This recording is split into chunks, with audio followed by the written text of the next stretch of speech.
O programa a seguir é livre para todos os públicos.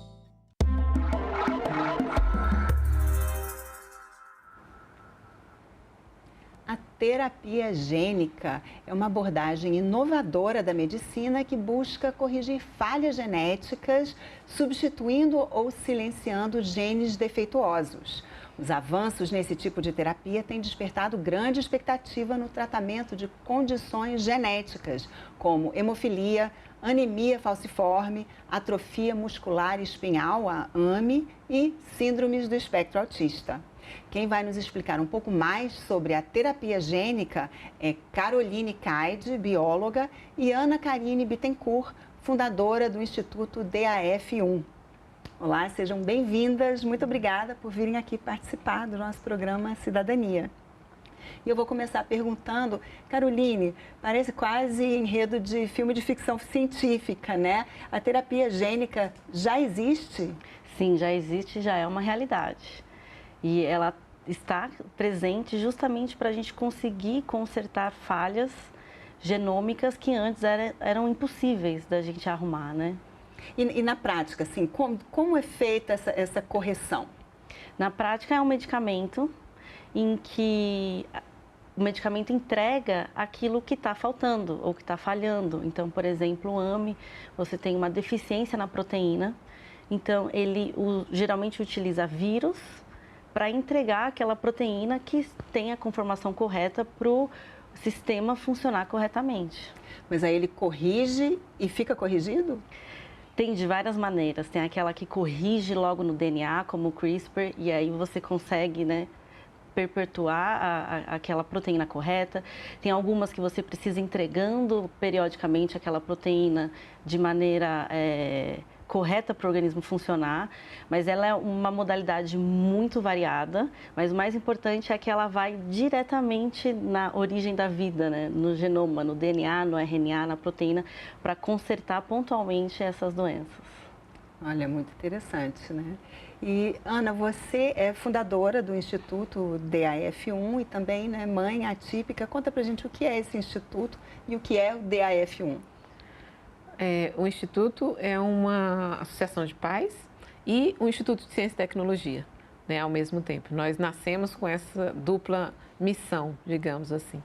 O DF1 é um gene no cromossomo 11, né, que quando mutado, quando tem uma mutação nele, você tem um impacto no neurodesenvolvimento que traz consequências, né, em geral o autismo, muitas vezes epilepsia de difícil controle, muitas vezes outras comorbidades que são associadas.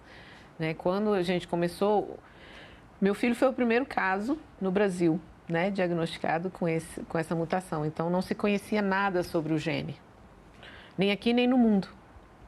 E aí a gente começou a desenvolver pesquisa sobre o gene mesmo na ciência básica, né? E daí fomos descobrindo as alternativas de tratamento. E a terapia gênica, exatamente por agir, né, em um gene, seria uma das opções mais promissoras atualmente.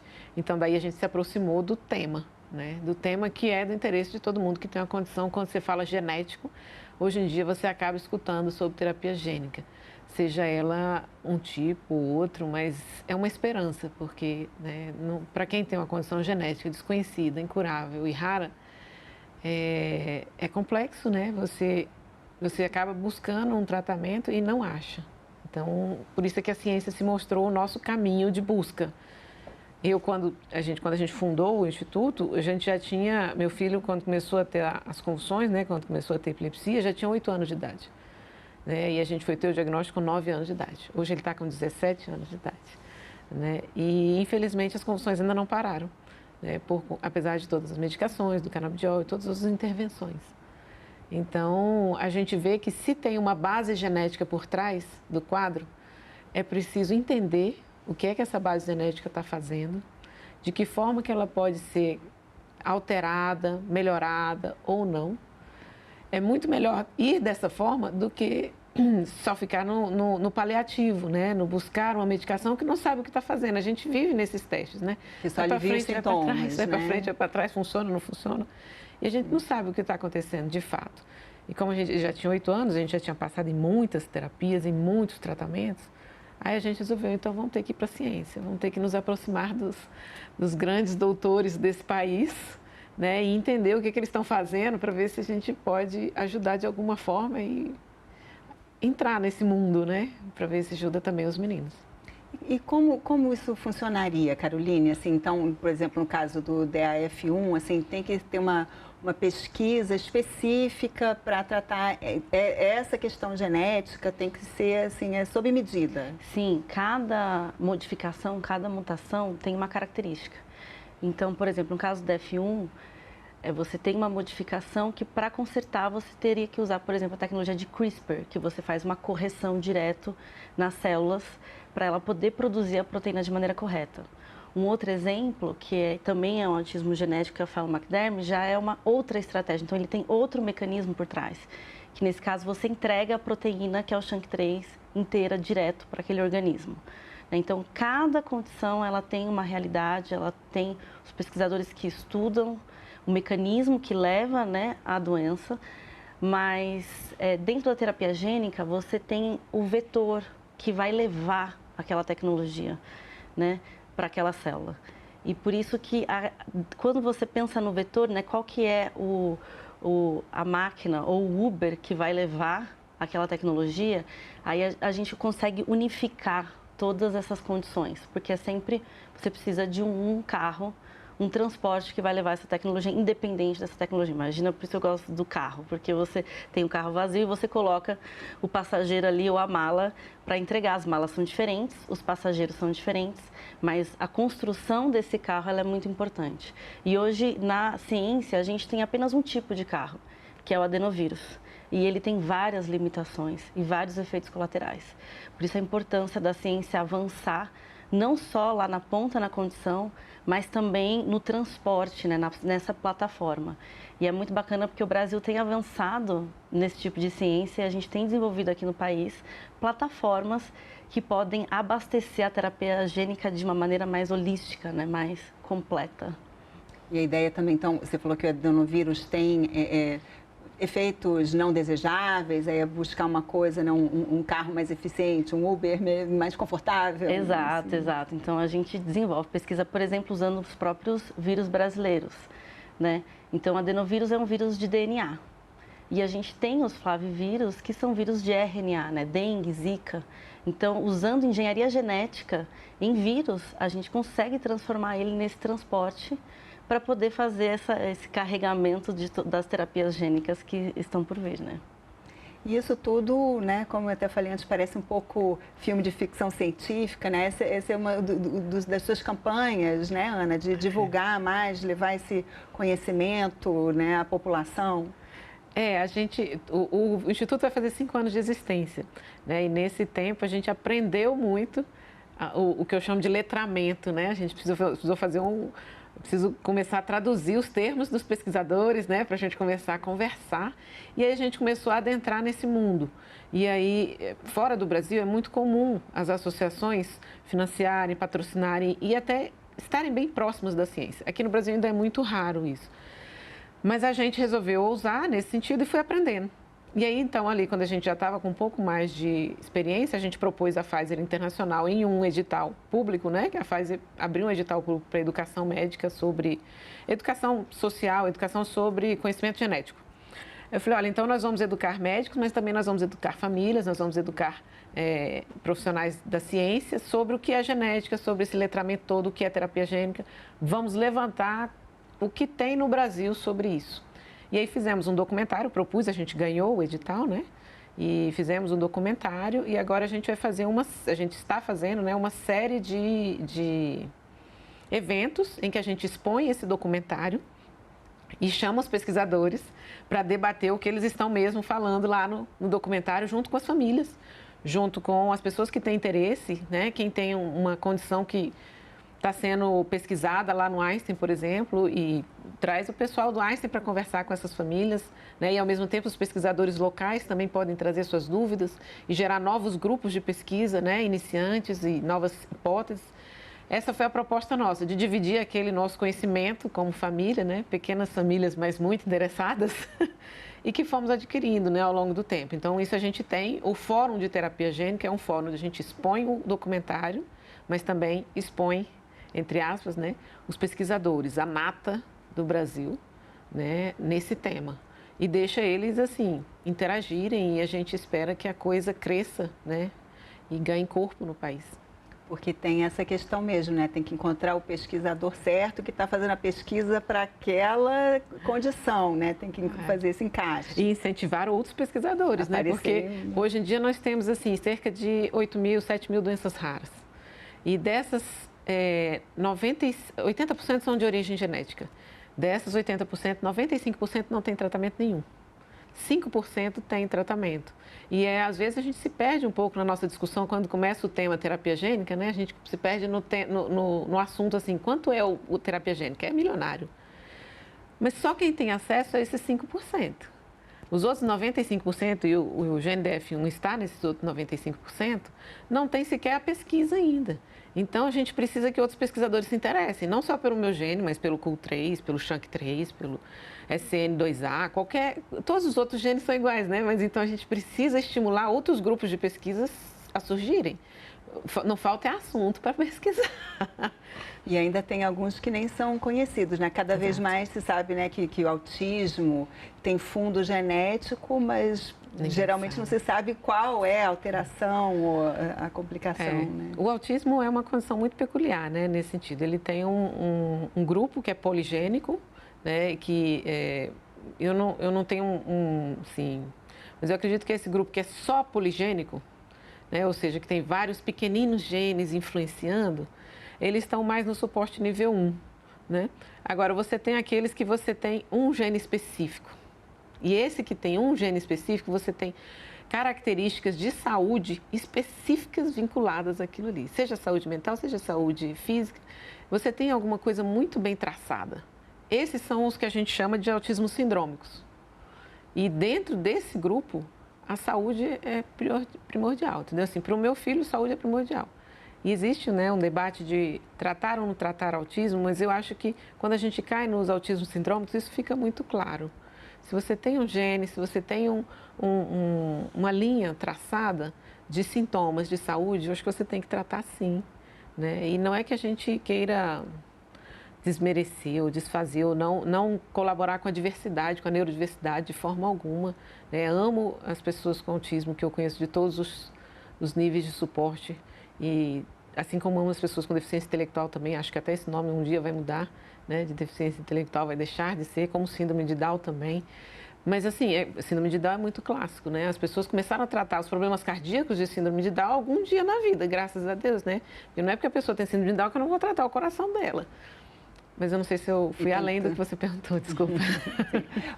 Caroline, e pelo que eu entendi, assim, quando é uma condição que é só um gene, fica bem mais simples de tratar, né? Do que quando é essa associação, né? Assim, é mais fácil de editar ou mexer ali naquele gene.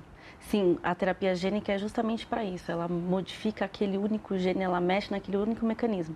Mas a gente não sabe ainda, porque a pesquisa não chegou até lá, qual que seria o efeito dessa terapia gênica em outros tipos de autismo. Pode ser que o fato de você entregar uma proteína que vai ajudar num tipo específico de autismo sindrômico, pode também ter algum benefício para os outros poligênicos, a gente ainda não sabe. A pesquisa precisa avançar a esse ponto. Mas eu acho que a Ana comentou um negócio que é muito importante, que a terapia gênica é um tema complexo. O complexo significa que é difícil? Não. Complexo significa que você precisa de várias pessoas com expertises diferentes, trabalhando no mesmo objetivo. Então, você precisa de várias, né? Um time. É isso que você consegue resolver um problema complexo. Então, a pesquisa, ela precisa começar na academia, porque a função da academia é justamente gerar conhecimento, e a gente faz isso muito bem no Brasil. Mas essa pesquisa na academia, ela precisa sair e avançar. E para ela sair e avançar, ela precisa de vários outros profissionais, ela precisa passar pela manufatura, a gente precisa de do cientista ir para o engenheiro de processos, precisa ir para o advogado, precisa ir para o farmacêutico, precisa ir para o médico, que ele vai entender a realidade do paciente, vai pensar, vai voltar isso para a pesquisa. Então, por isso que a gente chama essa etapa de pesquisa e desenvolvimento. A gente não consegue desassociar as duas coisas, porque precisa fazer pesquisa e desenvolvimento. E dentro dessa jornada, que ela é longa, em torno de 5 a 10 anos, até que esse medicamento chegue para o paciente, você precisa de algumas instituições, então academia, depois você vai para a startup. A etapa da startup é muito importante, porque é um ambiente extremamente inovador, é uma estrutura, é um CNPJ que ele é simples e que ele consegue ser muito rápido e avançar na velocidade, no limiar ali da inovação, né? Fazer inovação radical. E a startup às vezes é negligenciada pelas academias, negligenciada pela indústria, negligenciada pelo governo, né? Porque é frágil e precisa desse apoio, né? Mais de 70% dos medicamentos novos que são gerados nos Estados Unidos começam na startup. Depois da startup, ela vai para a farmacêutica e que depois isso chega no paciente. Então, cada um ali tem um papel importante e todos precisam dar as mãos, né? Academia, indústria e governo, para que isso aconteça e chegue, né, no produto final. E como é que está essa aliança aí, assim, aqui no Brasil, né, com relação à terapia gênica? Desafiadora, mas o ecossistema ele ainda não está maduro para isso acontecer, né? Entre a academia e a indústria existe um buraco, mas tem várias outras startups, muito pesquisador que está tendo coragem de sair da academia e enfrentar esse matagal na unha para poder estabelecer o ecossistema, para a gente poder ter essa rota de geração de tecnologia mais fundamentada. Quando a gente ouve falar, né, nesses medicamentos baseados em terapia gênica, a gente sempre ouve falar em medicamentos caríssimos, né? Assim, quem tem acesso a essa medicação atualmente? Hoje é muito difícil, né? Então, a terapia gênica Zolgensma é a droga mais cara no mundo, né? E isso assusta. Mas sim, é possível desenvolver terapia gênica com acesso. Só que para você desenvolver terapia gênica com acesso, você precisa pensar no acesso desde o início, lá na prova de conceito, quando você está desenhando ela. Então, eu gosto de dizer que para você desenvolver terapia gênica com acesso, você precisa resolver 3 problemas, né? O primeiro é a ciência. Então, pensar no acesso desde o início. E aí você consegue desenvolver a ciência. O segundo é a manufatura. Então, você precisa desenvolver um processo produtivo que seja eficiente para poder baratear. Se eu tenho um processo que ele não é eficiente, eu não vou conseguir produzir muitas doses, automaticamente ele vai ficar caro. Agora, se eu penso nessa produtividade, ela tem que ser uma produtividade alta, eu consigo entregar isso com acesso, né? E aí eu preciso colocar os engenheiros de processos para conversar com os cientistas. E geralmente isso não acontece, né? É um problema.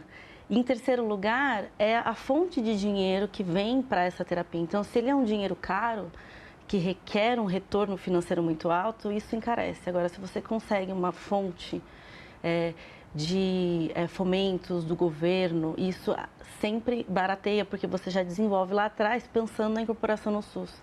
Você recebe esse dinheiro do governo sabendo que isso vai chegar lá na ponta no SUS. Então, seguindo esses 3 pilares, você consegue dar acesso. Mas para o Brasil conseguir fazer isso, precisa ser desenvolvido tecnologia nacional e fortalecer, né, o complexo industrial da saúde. Nesse documentário, né, que vocês produziram, pelo que eu entendi, fala um pouco disso, né, da ciência básica até chegar lá à ponta, à clínica, e vocês também conversaram com muitas pessoas. Conta pra gente um pouco. Eu fui entrevistar todos eles, né? Como interessada maior, eu fui apertar o pessoal por aí afora. E foi muito interessante, assim, ver a qualidade do conhecimento que é produzido. E realmente a gente precisa dessa conexão. A conexão lá da pessoa que vai pegar aquele gene que não está associado a nenhuma doença e vai começar a associar aquele gene a uma doença, vai começar a ver qual é o impacto. E tem pessoas muito boas que fazem isso. Até aquelas pessoas que vão manufaturar, escolher qual é o melhor vírus, qual é o melhor método, qual é a melhor coisa, até aquelas pessoas que vão chegar, aqueles médicos que vão acompanhar a aplicação mesmo num teste clínico, o recrutamento de pacientes, né? Ver as motivações dos pacientes, as condições éticas para que aquilo aconteça com respeito, né, a todas as pessoas envolvidas. E isso acontece no Brasil, só que hoje a gente ainda tem, assim, como eu comentei, né, a gente ainda tem um foco na clínica, porque a clínica acabou aparecendo mais rápido, porque fora do Brasil já temos muitos.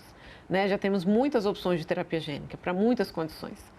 Né? Se você for no centro, o Hemocentro, a gente foi ao Hemocentro da Unicamp, né, que é um dos pioneiros no Brasil de testes clínicos em terapia gênica para hemofilia. Doutora Margarete José, doutora Gabriela Yamaguchi. Né? Doutora Gabriela também nos acompanha aí nos eventos. E lá eles já fizeram vários testes em pacientes brasileiros.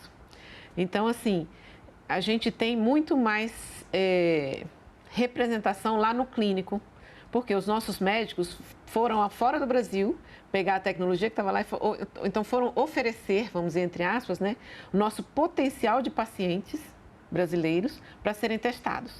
E aí a gente participou, a gente tem vários exemplos no Brasil, né? Mas não temos uma droga desenvolvida aqui do início ao fim. Então, a gente caiu naquela discussão de vamos pagar ou não vamos pagar. Hoje, o João Zelsman está, se não me engano, em torno de 6 milhões, né, pelo SUS, em São Paulo, para crianças até 2 anos de idade que são diagnosticadas aqui. Aqui em Brasília também tem, né, também tem esse diagnóstico pelo teste do pezinho ampliado. Mas né? Na Anvisa você tem 8 aprovados. E esses 8, se você tiver uma condição, a gente foi falar com uma paciente, por exemplo, que recebeu num teste clínico para amaurose congênita de Leber, que é uma doença da visão. A perda da visão é progressiva e você perde até os 24, 25 anos. Então, ela recebeu num teste clínico também. Então, foi desenvolvido fora do Brasil. Ela participou quando veio para o Brasil por conta de uma excelente médica, a doutora Juliana Salum, que participa também do documentário. E melhorou muito a visão dela e os outros pacientes também. E ela já era muito mais velha. Mas você vê, tem essas representações. A gente precisou cavar para achar quem lá na ciência básica sabia de CRISPR. Quem sabia fazer lá no laboratório? Achamos, e foi muito bom conversar com eles. Quem sabe fazer aqui no meio, que é o que a gente chama de ciência translacional, que é pegar o que o pessoal aqui descobriu e sabe transformar isso aqui numa medicação. Aqui tem menos gente. Então, assim, felizmente temos a doutora Caide, né, a doutora Caroline Caide, temos também o Albert Einstein, o doutor Ricardo Weilich e a doutora Priscila Matsumoto, né, que tem linhas lá eles têm uma linha para anemia falciforme e epidermólise bolhosa, né, são condições sanguíneas e condição de pele. E a doutora Carolina Caide, condições neurológicas. Então, foram esses dois polos, basicamente, que a gente conseguiu achar de desenvolvimento nacional de tecnologia. Então, assim, esse foi o documentário, entendeu? Assim, a gente tanto juntou o nosso conhecimento pequeno como famílias, né, em conseguir entender esse universo. Eu falei, vamos ver se alguém sabe mais do que eu. Com certeza alguém sabe mais do que eu, porque eu sei muito pouco. Né? E aí a gente foi cavando quem são essas pessoas que estão desenvolvendo isso no Brasil. E montamos em 3 episódios. Doutora Caroline, quais são as perspectivas assim, de conseguir baratear esse tipo de tratamento?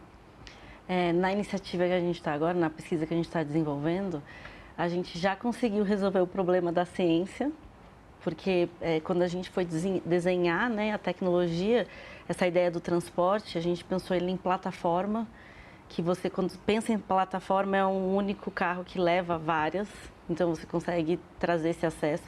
E a vantagem é que o fato de você ter essa plataforma, você consegue desenvolver num único lugar de manufatura, o que também ajuda a trazer o acesso.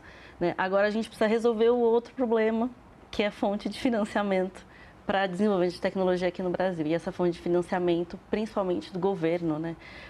Porque é um dinheiro que é barato, vamos dizer assim, porque a gente não precisa depois devolver para o fundo de investimento ou outras iniciativas esse lucro. Como não tem lucro envolvido, é desenvolvendo a tecnologia até o final. E a gente, né, tem esse comprometimento de entregar e incorporar isso no SUS no futuro, esse último problema de fomento que ainda não está resolvido. Infelizmente, chegamos ao fim do nosso tempo. O assunto é vasto, mas deu para a gente dar uma pincelada aí. Muito obrigada pela participação de vocês aqui no Cidadania. Obrigada, Roberta. Obrigada. E eu agradeço também a você que nos assiste. Esse programa sobre edição gênica está disponível no site da TV Senado, senado.leg.br/TV, e também no canal da TV Senado no YouTube. Mais uma vez, obrigada pela atenção e continue assistindo a TV Senado.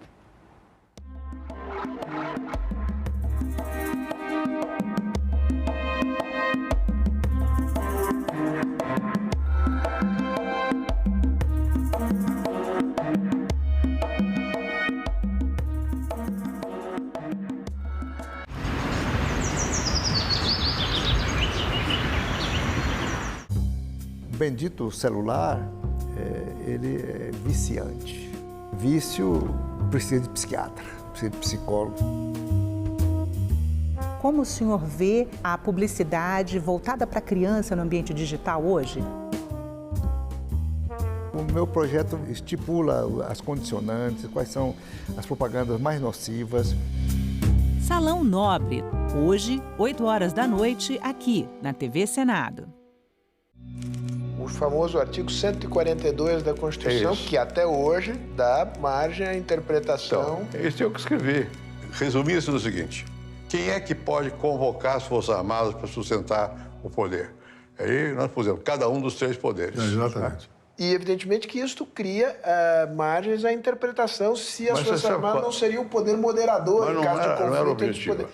A época não era, mas hoje dá margem à interpretação. Aí eu tenho uma coisa que eu acho que é interessante de contar, que foi o Felipe Gonçalves, que é um líder espanhol. O Felipe me disse uma vez uma coisa que eu nunca esqueci. A Constituição tem que ser como a Bíblia, um pouco genérica, sujeita a interpretações, senão ela não aguenta. E não é à toa que houve uma judicialização da política, porque, afinal de contas, quem é o árbitro de última instância para dirimir conflitos de interpretação sobre a Constituição? É o Supremo. Eu comecei a investigar em 20 de dezembro de 2022, não é isso? Veja, pessoal, nós temos casos lá complexos, que demoram 1 ano, 2 anos. Esse demorou 3 meses, pessoal. 3 meses, e eu já tinha a materialidade, a autoria, já tinha o Careca, já tinha o departamento, tudo. Todos eles classificados. E ninguém se atrevia a investigar ou tocar para frente. Essa investigação do senhor, ela, segundo o que está demonstrado, ela chegou a operadores financeiros tipo Careca do INSS, o tal do Antônio Carlos Camilo. O senhor já esteve em algum momento com Antônio Carlos Camilo? Nunca. O senhor sabe quais políticos a nível nacional, num Congresso Nacional, dão suporte a Antônio Carlos Camilo? Provas nenhuma. Esse crime não poderia ter sido realizado se você não tivesse o presidente do INSS no seu bolso, todo o departamento de benefícios do INSS e, na minha opinião, que eu tenho certeza que os senhores vão chegar lá, eu ia pedir o ministro da Previdência. Senhores, essa presidência está colocando em pauta um requerimento extra-pauta para a prisão preventiva, como solicitado com o relator. E nós vamos votar hoje, a votação será nominal e os senhores poderão votar sim ou não. Está aprovado o requerimento do relator por 26 votos a favor, nenhum voto não.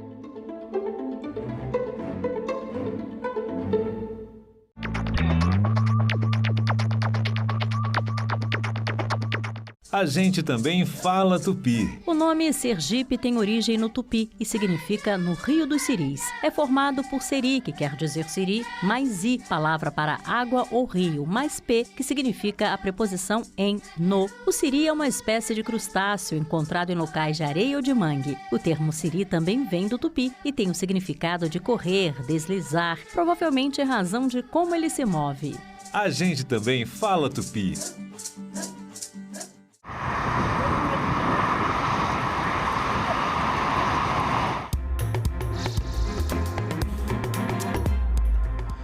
Olá, bom dia. Quarta-feira, 10 de setembro, o Senado Notícias está no ar. A emenda constitucional com novas regras de pagamento dos precatórios foi promulgada nesta terça-feira pelo Congresso Nacional. A medida beneficia principalmente municípios. Declaro promulgada a emenda constitucional número 136. De 2025. A sessão solene do Congresso Nacional foi realizada no plenário da Câmara dos Deputados. Mais de 1.000 prefeitos foram convidados para a promulgação da emenda constitucional número 136, também conhecida como PEC dos precatórios. No discurso de abertura da sessão, o presidente do Senado e do Congresso, Davi Alcolumbre, disse que a PEC é uma salvação para os municípios endividados que souberem se organizar financeiramente. A promulgação desta emenda é uma verdadeira conquista para o municipalismo brasileiro. Temos a clareza de que esses novos dispositivos constitucionais não resolverão, como num passe de mágica, os graves e recorrentes problemas financeiros dos municípios. Mas eles oferecem uma porta de saída. Uma salvação para aqueles que souberem se reorganizar financeiramente e aproveitar esta oportunidade para equacionar as suas contas. Precatórios são as dívidas que União, estados e municípios são obrigados a pagar por decisão definitiva da Justiça. A PEC tira os precatórios do limite de despesas primárias da União a partir de 2026 e limita o pagamento dessas dívidas por parte de estados e municípios, além de refinanciar os débitos previdenciários deles com a União. Na prática, a medida alivia a situação de estados e municípios, ao permitir que paguem dívidas judiciais em parcelas menores e com prazo mais longo de até 300 meses, 25 anos. A nova medida ajuda o governo federal a cumprir a meta fiscal, ao retirar parte desses gastos do teto de despesas. O texto também abre espaço no orçamento para o aumento de 12 bilhões de reais nas despesas com licença maternidade. Uma decisão do Supremo Tribunal Federal permite que, com apenas uma contribuição, trabalhadoras autônomas e seguradas especiais possam receber o salário maternidade. O Supremo declarou inconstitucional a exigência de carência mínima de 10 contribuições ao INSS. Estamos falando de liberar recursos que estavam amarrados e de permitir que cada prefeitura possa respirar e planejar. Planejar creches, planejar postos de saúde, escolas, pavimentação, saneamento, cultura, esporte, qualidade de vida. A PEC da sustentabilidade fiscal e econômica, Câmara e Senado chegaram à solução possível para este grave problema. Limitar o pagamento anual de precatórios dos entes subnacionais a um percentual entre 1% e 5% da sua receita corrente líquida. Assim, estados, Distrito Federal e municípios terão previsibilidade financeira, pois saberão qual fatia do seu orçamento anual deverá ser obrigatoriamente reservada para o pagamento de precatórios. 9 reuniões de comissões e sessão deliberativa no plenário. Confira a agenda de trabalhos desta quarta-feira. Daqui a pouco, às 9 horas, reunião prevista na Comissão de Constituição e Justiça. Um dos itens da pauta é o projeto que endurece a resposta penal aos crimes cometidos com violência. Também às 9, reunião marcada na Comissão de Assuntos Sociais. O primeiro item da pauta é o projeto que prevê a criação do Programa Nacional de Cuidados Paliativos. No mesmo horário, a Comissão de Esporte tem audiência pública prevista. Mais uma para tratar da formação esportiva dos jovens no Brasil. O foco do debate de hoje é modelos e experiências internacionais. Às 10 horas, uma audiência pública marcada na Comissão de Ciência e Tecnologia vai debater desafios e impacto econômico da mineração e beneficiamento das terras raras no Brasil. Às 10h30, a Comissão de Relações Exteriores tem reunião prevista. para examinar textos de acordos internacionais. Um deles é com a Argentina. Trata-se de ajuste complementar ao acordo entre os dois países sobre localidades fronteiriças vinculadas para a prestação de serviços de emergência e cooperação em defesa civil. Acordo assinado em Brasília em fevereiro de 2017. Às 11 horas, a Comissão de Direitos Humanos tem reunião marcada. Na pauta, entre outros, projeto que prevê o direito do jovem ao voluntariado. E logo mais, às 2 da tarde, a Comissão de Agricultura deve se reunir, primeiro em audiência pública, para debater a criação pelo Instituto Chico Mendes de áreas de proteção ambiental, envolvendo municípios do Tocantins, Pará e Maranhão. Depois, os senadores apreciam um projeto que muda aspectos do Fundo Garantia Safra e do benefício Garantia Safra. Também às 2 horas, a Comissão de Transparência, Governança, Fiscalização e Controle tem reunião prevista. O primeiro item da pauta é o projeto que prevê índices de produtividade, metas físicas e financeiras, políticas e práticas de governança corporativa, entre outras, além de sanções no caso de seu descumprimento, na gestão das empresas públicas, das sociedades de economia mista e de suas subsidiárias, nos contratos de concessão de serviços públicos e nas privatizações. No mesmo horário, o plenário do Senado deve se reunir em sessão deliberativa. Na ordem do dia está o texto da convenção firmada entre Brasil e Índia, destinada a evitar a dupla tributação e prevenir a evasão fiscal em matéria de impostos sobre a renda. Às 2h30, audiência pública marcada na Comissão de Educação para debater o novo Fundeb, funcionamento e desafios dentro da avaliação da política pública sobre o Fundeb, que é o Fundo de Manutenção e Desenvolvimento da Educação Básica e de Valorização dos Profissionais da Educação. A Comissão de Assuntos Econômicos discute retirar do limite de gastos previsto no arcabouço fiscal as despesas do governo com o apoio a setores prejudicados pelo tarifaço imposto pelos Estados Unidos. A medida é uma resposta ao tarifaço imposto pelos Estados Unidos sobre produtos brasileiros e busca apoiar empresas e trabalhadores prejudicados pela sobretaxa. Uma peça muito importante, principalmente no que diz respeito a esses últimos e nefastos episódios impostos contra o Brasil e contra os brasileiros, quando do anúncio dessa absurda decisão tomada pelo presidente de uma nação soberana que insiste em não reconhecer a nossa soberania. Falo sobre o tarifaço imposto ao Brasil. O texto autoriza aportes de 4,5 bilhões de reais em fundos garantidores de crédito e comércio exterior e amplia temporariamente o Reintegra, programa que devolve parte dos tributos pagos pelos exportadores. O objetivo é preservar a competitividade da produção nacional, manter empregos e dar mais fôlego às cadeias produtivas. Apesar do amplo apoio, a proposta foi concedida vista do projeto. Alguns parlamentares defendem mais debate sobre as medidas. Nós precisamos ter uma audiência pública para nós discutir. Eu sei a responsabilidade que nós temos com os empregos no sul, principalmente no sul do Brasil, da exportação de madeira, que é uma exportação muito afetada. Parece que a exportação de calçado também foi afetada. Então, mas nós temos que discutir numa audiência pública para nós chegarmos a um denominador e ver aquilo que nós podemos fazer para ajudar o nosso exportador. Eu vejo que esse tema é de fundamental importância e ele tem o seu caráter de urgência. Então, eu faço aqui um apelo para que nós efetivamente vamos debater em cima desse tema, mas sem a necessidade de audiência pública, tendo em vista a urgência e o grau de temporalidade que se apresenta nesse tema.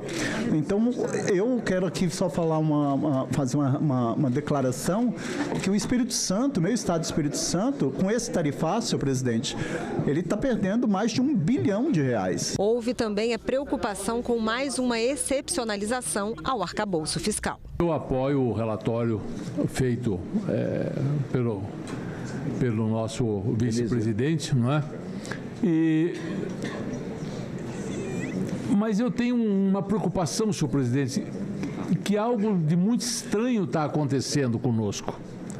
nós estamos tirando cada vez mais coisas do arcabouço fiscal. E cada vez que tiramos algum gasto do arcabouço fiscal, mais ele se transforma numa peça de ficção. Todas as regras de controle fiscal mais modernas trabalham com a ideia de que em momentos como este, sem previsão, um fato ocorrido num período que não tem previsão de discussão, não tem orçamento, isso foi dentro do orçamento em vigência, que matérias dessa natureza, elas não fiquem subordinadas a qualquer regra fiscal, respeitando, obviamente, os limites que a gente precisa dar a isso. Um orçamento mínimo para a defesa.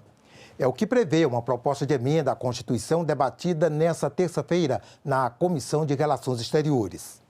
A intenção da proposta é garantir um orçamento mínimo anual de pelo menos 2% do PIB para o Ministério da Defesa. É o percentual recomendado pela OTAN, Organização do Tratado do Atlântico Norte, aos seus países membros. O texto também prevê que 35% dos gastos em defesa beneficiem a indústria brasileira. O importante é a previsibilidade orçamentária. Sem esse orçamento, a gente não tem território.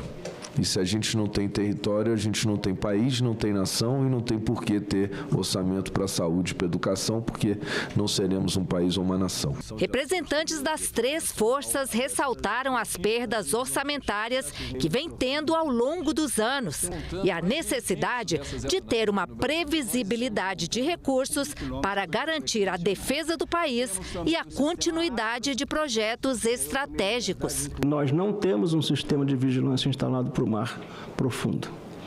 Eu espero que não me perguntem como nós descobrimos isso. Nós não vigiamos, mas alguém vigia. Isso é preocupante. O grande indicador que temos a apresentar aqui é a diminuição abrupta aí de 40% nesses últimos 10 anos na quantidade de aeronaves que temos. Então, como nós não tivemos um investimento compatível com as necessidades das atividades, seja da aquisição de suprimento, das atividades de manutenção, nós tivemos que ir reduzindo o número de aeronaves que temos aí em condições de operar. Nós temos cerca de 73 projetos. Desses 73 projetos, 1/3 deles não iniciado por falta de recursos. Representantes da cadeia econômica da indústria de defesa argumentaram que a proposta vai garantir a produção de itens importantes para a indústria. Nós temos que garantir a sustentabilidade econômica e financeira da empresa e a sua longevidade. E quando nós estamos tratando de equipamentos e produtos de defesa, a longevidade é fundamental, porque nós temos que garantir o ciclo de vida desses equipamentos por 10, 15, 20, 30 anos, às vezes 40 anos. Cada real investido, de fato, ele representa no PIB 10 vezes esse valor. Isso nós estamos falando de que forma? De empregos altamente qualificados, nós estamos falando de geração de renda, tecnologia que é originada dentro de projetos de defesa e depois transbordam para projetos com uso dual e uma competitividade da indústria brasileira. Nos últimos 30 anos, nós temos vivido, como diria o falecido Nelson Rodrigues, na base do arranco de cachorro atropelado. Dá um voozinho de galinha aqui, cai, ficamos devendo, como falou aqui o meu colega Seif, não paga a luz, tem dificuldade para alimentação, não tem combustível para a aeronave, as nossas belonaves entrando praticamente em extinção pelo tempo decorrido. Então, muitas dificuldades. Não tem cabimento um país com as nossas responsabilidades, quanto às três Forças Armadas e quanto às questões a cada uma delas vinculada, não ter confiabilidade para honrar os compromissos que implicam investimentos de médio e longo prazo. As grandes democracias, Portinho, entendem que não há soberania sem defesa forte. A OTAN, por exemplo, estabelece que seus países membros apliquem pelo menos pelo menos 2% do PIB em defesa. Nações como Estados Unidos, França e Reino Unido tratam isso como questão de sobrevivência nacional. E o Brasil, com toda a sua riqueza natural, recursos estratégicos, água, energia, minérios, biodiversidade, não pode ficar vulnerável, né? Nem ficar economizando com segurança, com as forças de segurança das nossas Forças Armadas, equipamento das nossas Forças Armadas. A situação hoje como está não pode continuar. Nós temos que deter a acentuada desvalorização, sucateamento, perda de recursos das nossas Forças Armadas, sobretudo porque, ao que pese todas as escolhas que têm que ser feitas pelo Brasil, mas sobretudo porque nós estamos na metade da terceira década do século XXI em um mundo cada vez mais belicoso. Os senadores da Comissão de Segurança Pública debateram as providências que serão tomadas com relação às denúncias apresentadas à comissão por ex-assessor do ministro do Supremo Tribunal Federal, Alexandre de Moraes. A presidência da Comissão de Segurança Pública apresentou um parecer da Advocacia do Senado, elaborado em resposta à consulta da CSP sobre o encaminhamento a ser dado com relação às denúncias feitas por Eduardo Tagliaferro, ex-assessor de Alexandre de Moraes. Tagliaferro trabalhou diretamente com Alexandre de Moraes por ocasião das eleições de 2022, num órgão chamado controle de desinformação. E quando Tagliaferro vem aqui nessa comissão e revela o que ele nos mostrou, com documentos certificados, com e-mails trocados, com WhatsApp, com ordens ilegais, com comunicação com Procuradoria-Geral da República, com comunicação com Polícia Federal, esse parlamento precisa reagir. Já não é uma questão de direita ou de esquerda, ou de Lula ou de Bolsonaro. Sobre a CPI, que se insista na sua instalação, e a outra, já que o senhor está de saída momentânea, tome nota do seguinte: há um mandado de extradição, há um pedido de extradição do senhor Tagliaferro, feito pelo ministro Alexandre de Moraes. E não é para que ele venha falar, é para selecionar alguma masmorra. Então, nós temos que dar um jeito legal de favorecer uma delação premiada ao senhor Tagliaferro. O documento está disponível na página da comissão na internet e a deliberação será na próxima reunião. A minha sugestão é que todos os órgãos recebam, que nós não deixemos faltar um. Vamos aqui conversar entre nós para que na próxima semana nós tomemos a decisão em conjunto, votada aqui pelo plenário da Comissão de Segurança Pública, sobre qual o melhor encaminhamento a ser dado com relação a isso que foi trazido pelo Eduardo Tagliaferro aqui, as denúncias gravíssimas. Assistência técnica e financeira da União aos municípios para que eles possam elaborar seus planos diretores, documento que define como o município deve crescer de forma organizada e sustentável. O projeto foi aprovado nesta terça-feira pela Comissão de Assuntos Econômicos. A proposta segue para análise agora da Comissão de Desenvolvimento Regional e Turismo. A assistência técnica e financeira prevista na proposta é medida de equidade federativa ao reconhecer a limitação de capacidades institucionais de diversos municípios brasileiros, especialmente os de menor porte populacional, com estruturas administrativas reduzidas. Dados do Ministério das Cidades revelam que significativa parcela dos municípios obrigados por lei a manter plano diretor ainda não elaborou ou atualizou tal instrumento, prejudicando a organização e o desenvolvimento sustentável de seus territórios. O administrador é quem transforma estratégia em resultado. Esses profissionais foram homenageados nesta terça-feira no Senado em sessão especial. O Dia do Administrador é celebrado em 9 de setembro, data da lei que regulamentou a profissão há 60 anos. Hoje o Brasil já conta com mais de 800 mil profissionais registrados e o plenário do Senado fez uma sessão especial para homenagear esses profissionais. A administração é, antes de tudo, a arte de transformar planos em realidade. é a ciência de organizar, liderar e fazer acontecer. Não há como celebrar o presente sem olhar para o passado. As experiências, os aprendizados, as lutas e as conquistas de ontem são os alicerces que nos sustentam hoje. Honrar essa trajetória é também um ato de justiça e um ato de gratidão.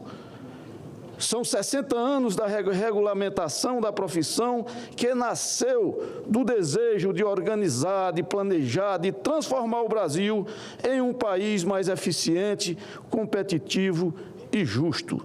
Responsável por planejar, organizar e coordenar recursos, o administrador atua em empresas, órgãos públicos e organizações da sociedade civil. É uma profissão essencial para o desenvolvimento social e econômico do país. Dizem que a administração é a arte de organizar o caos. Outros afirmam que é a ciência de transformar os sonhos em resultados. Talvez seja um pouco dos dois e ainda mais. Administrar não é apenas lidar com planilhas, organogramas e metas. É lidar com pessoas, com esperanças, com sonhos e também com suas angústias e suas potencialidades. Como aniversário tem que ter presente e tem que ter desafio, coloco à disposição de vossas excelências, os senadores e também de todos os administradores e administradoras do país, o projeto de lei número 4486 de 2025, portanto, da data de ontem, que já está no sistema com o número aguardando relatoria. Espero que o relator esteja aí na mesa.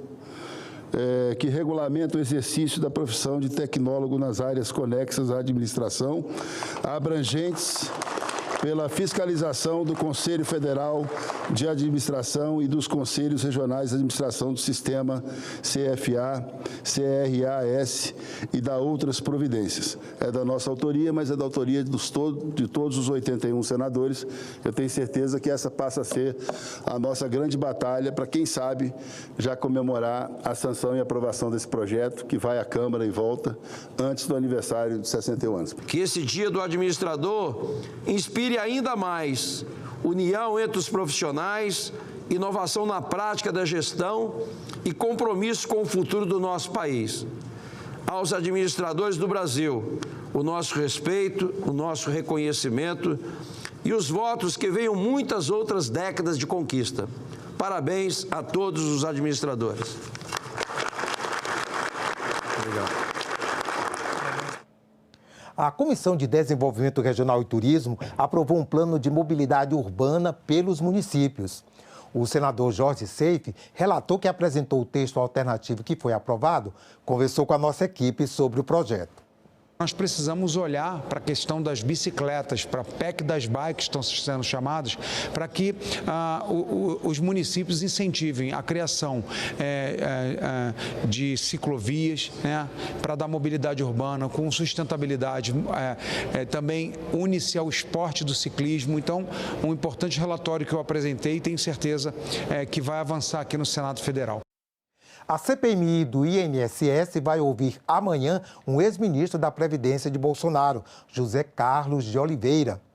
Para segunda-feira está marcado o depoimento de Antônio Carlos Camilo Antunes, conhecido como Careca do INSS. O próximo depoente da CPMI do INSS vai ser José Carlos Oliveira, que agora se apresenta como Ahmed Mohamed Oliveira Andrade. Ele foi o último ministro do Trabalho e Previdência do governo de Jair Bolsonaro, no período de março de 2022 a janeiro de 2023. Antes disso, o depoente foi presidente do INSS entre novembro de 2021 e março de 2022. A CPMI quer investigar se houve omissão de José Carlos em relação a medidas que poderiam coibir as irregularidades denunciadas à época. Além disso, Oliveira foi citado nas investigações por ter ligação com uma associação beneficiada com os descontos de aposentados e pensionistas.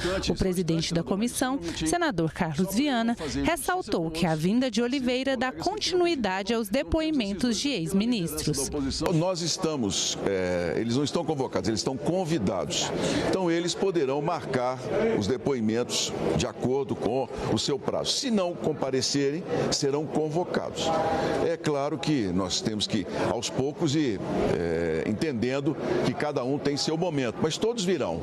Eu tenho muita confiança de que todos virão para colaborar e trazer as informações. Todos os ex-ministros, no tempo que nós determinamos que serão investigados. Um depoimento importante deve acontecer na segunda-feira. Antônio Carlos Camilo Antunes é conhecido como Careca do INSS. Considerado uma figura central no esquema das fraudes envolvendo os descontos irregulares no âmbito do INSS.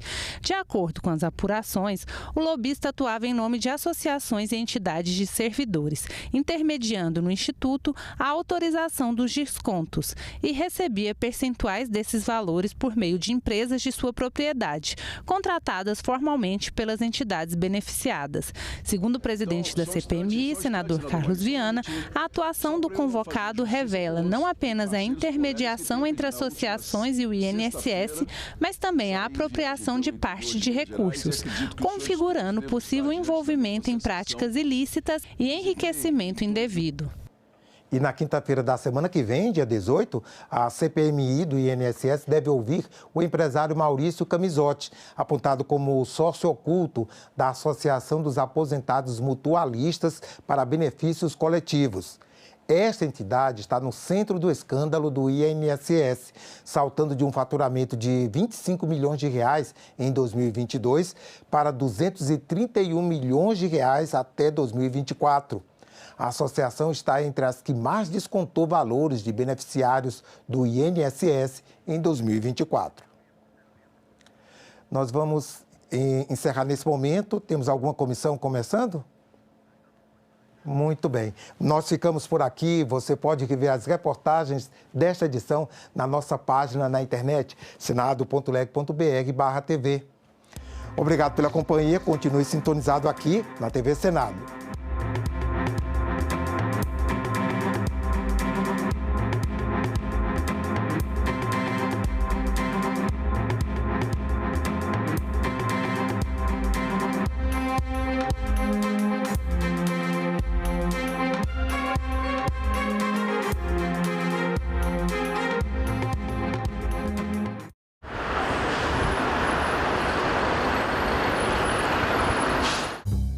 Bendito celular, ele é viciante. Vício precisa de psiquiatra, precisa de psicólogo. Como o senhor vê a publicidade voltada para a criança no ambiente digital hoje? O meu projeto estipula as condicionantes, quais são as propagandas mais nocivas. Salão Nobre, hoje, 8 horas da noite, aqui na TV Senado. Jango propunha o fim da fome e da miséria, num país onde a justiça sempre foi o lado obscuro da democracia. A situação do Nordeste recebeu atenção particular do governo. Sobre os planos do presidente, recairiam em 64 as mesmas acusações feitas a ele, ministro do Trabalho em 54, fomentador de greves, articulador da luta de classes, inimigo do capitalismo. Os trabalhadores rurais, mobilizados pelo processo de transformação social, eram despertados contra a secular miséria do campo. A perspectiva de pequenas mudanças num país de grandes desigualdades reacendeu ilusões. Milhares de trabalhadores, sem terra e sem trabalho, embarcaram nesse trem de esperanças, saltando das páginas da literatura para o cenário político. Jango, com as reformas, fez o Brasil viver sua utopia. A partir do atendimento que a Defensoria Pública da União fazia nas suas unidades e nas comunidades remotas por meio de atuações itinerantes, se identificavam que aqueles descontos não eram autorizados pelo segurado. E isso foi identificado pelo Tribunal de Contas da União e pela CGU. Isso foi identificado. Em algum desses casos aí, a autorização ou serviço oferecido teve a atuação de telemarketing? Já verifiquei que em alguns casos as gravações não correspondem à realidade, ou seja, o segurado não aderiu àquele desconto, ou seja, o termo apresentado ou ele possui uma assinatura falsa ou ele tem uma gravação falsa. A senhora observou que alguma instituição bancária específica se repetia nessa dobradinha de empréstimos consignados e descontos associativos? Algum banco específico verificou essa coincidência? Tem alguns bancos, entidades que são mais problemáticos e elas são apontadas nas diversas ações individuais e nos processos de assistência jurídica. A senhora pode dizer os nomes desses bancos? Teria que me recordar agora quais serão os bancos, que são vários, né, bancos. Todas as denúncias feitas para o INSS e a Previdência entre 19, 20, 21, nenhuma providência adotada, nenhuma ação ajuizada. Por que essa omissão? Várias ações judiciais individuais foram ajuizadas neste período. Ações coletivas foram ajuizadas, uma pelo Ministério Público Federal.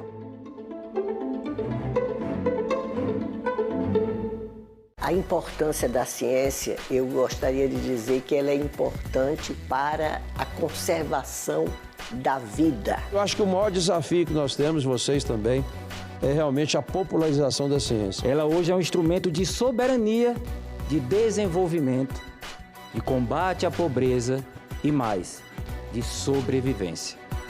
Em discussão, nesta quinta, 20h, aqui na TV Senado. Tem muitas mulheres que acham que a violência é só um soco, um puxão de cabelo, não.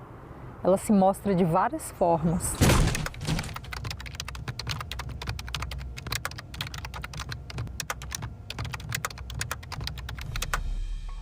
Era briga, era ciúme, era confusão. Ah, mulher minha não vai estudar. Quem é que vai te querer com esse tanto de filho? Mulher minha não dança. Mulher minha não tem amizade com homem, as falas que eu ouvia. Mulher minha tem que me servir a hora que eu quiser. Se não me servir, eu vou pra rua procurar outra. Várias vezes, inclusive, eu acordei com ele em cima de mim. Se você percebe que o seu parceiro ou não aceita o seu não, insiste muito ou desrespeita o seu estado de inconsciência e de vulnerabilidade, fique alerta porque é uma violência sexual, é uma violência grave. No início eu achava ser normal, só que chegou um determinado ponto que eu falei, isso não é normal. Buscar ajuda, uma rede de apoio de outras mulheres, psicólogos e se cuidar. Uma boa dose de amor próprio. Eu separei, hoje eu faço tudo o que eu quero.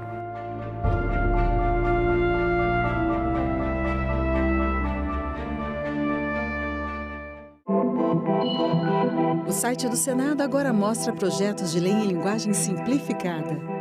É o Senado Explica, uma ferramenta de inteligência artificial combinada com revisão humana que torna mais fácil entender e acompanhar as leis em debate aqui no Senado. Na página de tramitação das matérias e no portal E-Cidadania, Senado Explica. Oi, pessoal! Hoje o nosso assunto é Ministério Público. E você sabia que ele também atua na Justiça Eleitoral? Pois é. Fica comigo que eu vou te explicar. Roda a vinheta, diretor.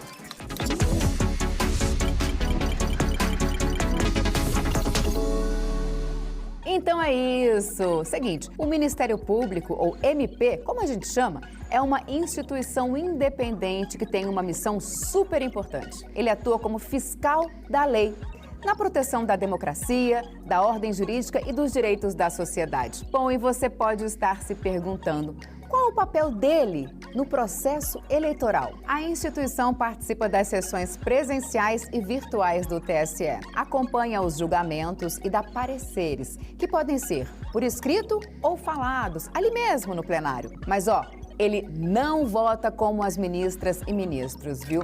Ele colabora, opina e orienta. E não para por aí. O MP eleitoral também entra com ações na justiça quando alguém quebra as regras das eleições, tipo compra de votos, propaganda irregular, essas coisas. Ou seja, o Ministério Público Eleitoral está em todas as etapas, do início ao fim, para garantir eleições limpas, justas e transparentes. Agora sim, dá para você dizer que já sabe o que é e o que faz o Ministério Público Eleitoral. Curtiu o conteúdo? Deixa seu like, compartilha com a galera e segue a gente nos perfis oficiais do TSE nas redes. Então é isso. Tchau!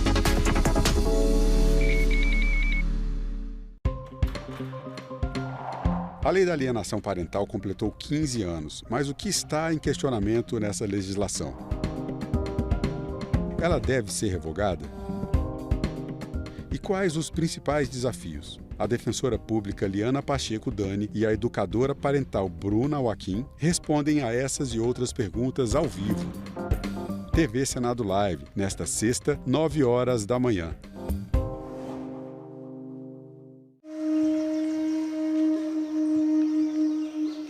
O que é inédito nessa escavação é a gente encontrar esse fragmento cerâmico.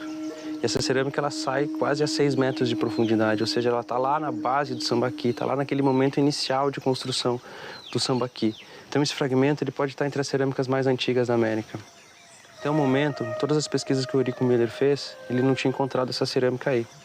Ela é uma cerâmica super elaborada, ela é muito bem queimada. Ela tem datas que chegam até mais de 4.000 anos, que são datas relativamente antigas para a cerâmica. Em outros lugares, aqui nas Américas, na Mesoamérica, por exemplo, a gente quase não tem cerâmica dessa idade, nem no Peru. Então são cerâmicas muito antigas para o contexto aqui da América do Sul. Olha só, ela é toda achurada, tem essa alça bem pequenininha, igual as panelas grandes, só que essa é bem menor. Agora por quê? Será que era para consumir alguma coisa, guardar pimenta? Olha só. Essa é a primeira que sai, depois de muitos anos de campo aqui.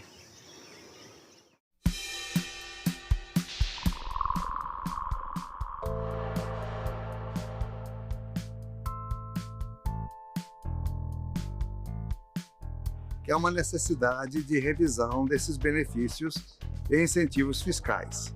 Eles são concedidos originalmente em troca de vantagens para o povo brasileiro, que é a geração de emprego e oportunidades.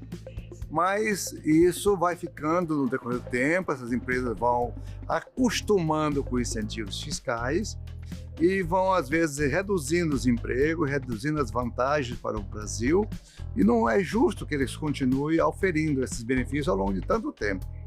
Então, cada caso é um caso. Tem que se rever tudo isso e ir fazendo os cortes. Começa aí com 5% inicialmente desses benefícios, depois 10%, 15%, até ajustar aqueles que realmente são muito importantes e indispensáveis para o crescimento do Brasil. Agora é lei. A reforma tributária promete simplificar o pagamento de impostos no Brasil. A nova lei detalha reduções e isenções de tributos, além de regras para a devolução de impostos para famílias de baixa renda.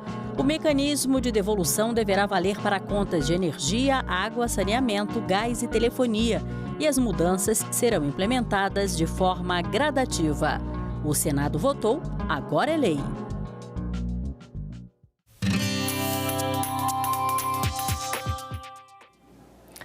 Olá, eu sou a Carla Benevides e nesta edição do programa Argumento nós vamos falar sobre o desenvolvimento econômico do Acre. Em pauta, a criação do Selo Verde Café Amazônia, que valoriza a produção sustentável.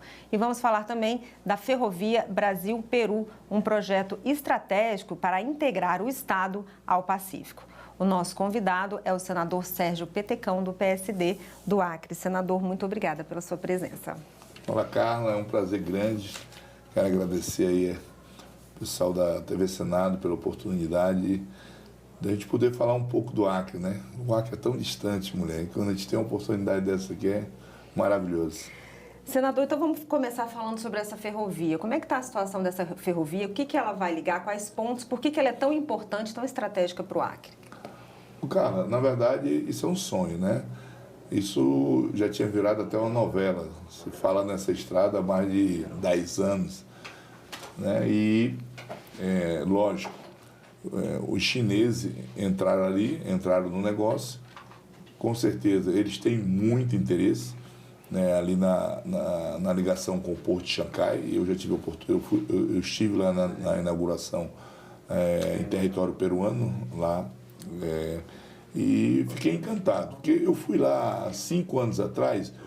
Eu confesso a você que eu não acreditava nunca que os chineses pudessem fazer aquele porto aonde eles diziam que eu ia fazer. Quando eu fui agora na inauguração, eles transformaram a área, um negócio maravilhoso, um dos maiores. Do Senado Federal. Comunica ao senhor senador o recebimento dos seguintes expedientes. Ofício número 510 de 2025 da Câmara Municipal de São José do Rio Pardo, São Paulo, o qual encaminha cópia de requerimento sobre a possibilidade de implantação de um centro de referência em saúde do município. O expediente encontra-se à disposição da secretaria desta comissão e fica consignado o prazo de 15 dias para a manifestação dos senadores a fim de que seja analisado pelo colegiado. Caso não haja manifestação, o documento será arquivado ao final do prazo. A presente reunião destina-se à deliberação de projetos, relatórios e requerimentos apresentados à comissão. A reunião contará com a possibilidade de os senhores senadores votarem por meio do aplicativo Senado Digital nas deliberações nominais, como nas matérias terminativas. Informo que os itens 4, 8 e 9 dos projetos de lei número 2336 de 2023, 2992 de 2022, 1018 de 2024 foram retirados de pauta a pedido dos relatores, senadoras professora Dorinha Seabra e Ana Paula Lobato. Senhor presidente, pela ordem. Com a palavra, Vossa Excelência, senador Flávio Arnes. Se Vossa Excelência permitir e o plenário não se opuser, se pudesse haver uma inversão de pauta do item 7 para primeiro da pauta, porque em seguida eu presido também a reunião da CCT. Pois não, submeta ao plenário do plenário, não havendo discordância, está feita a inversão. Então, com a palavra, item 7 da pauta, projeto de lei número 126 de 2025, terminativo.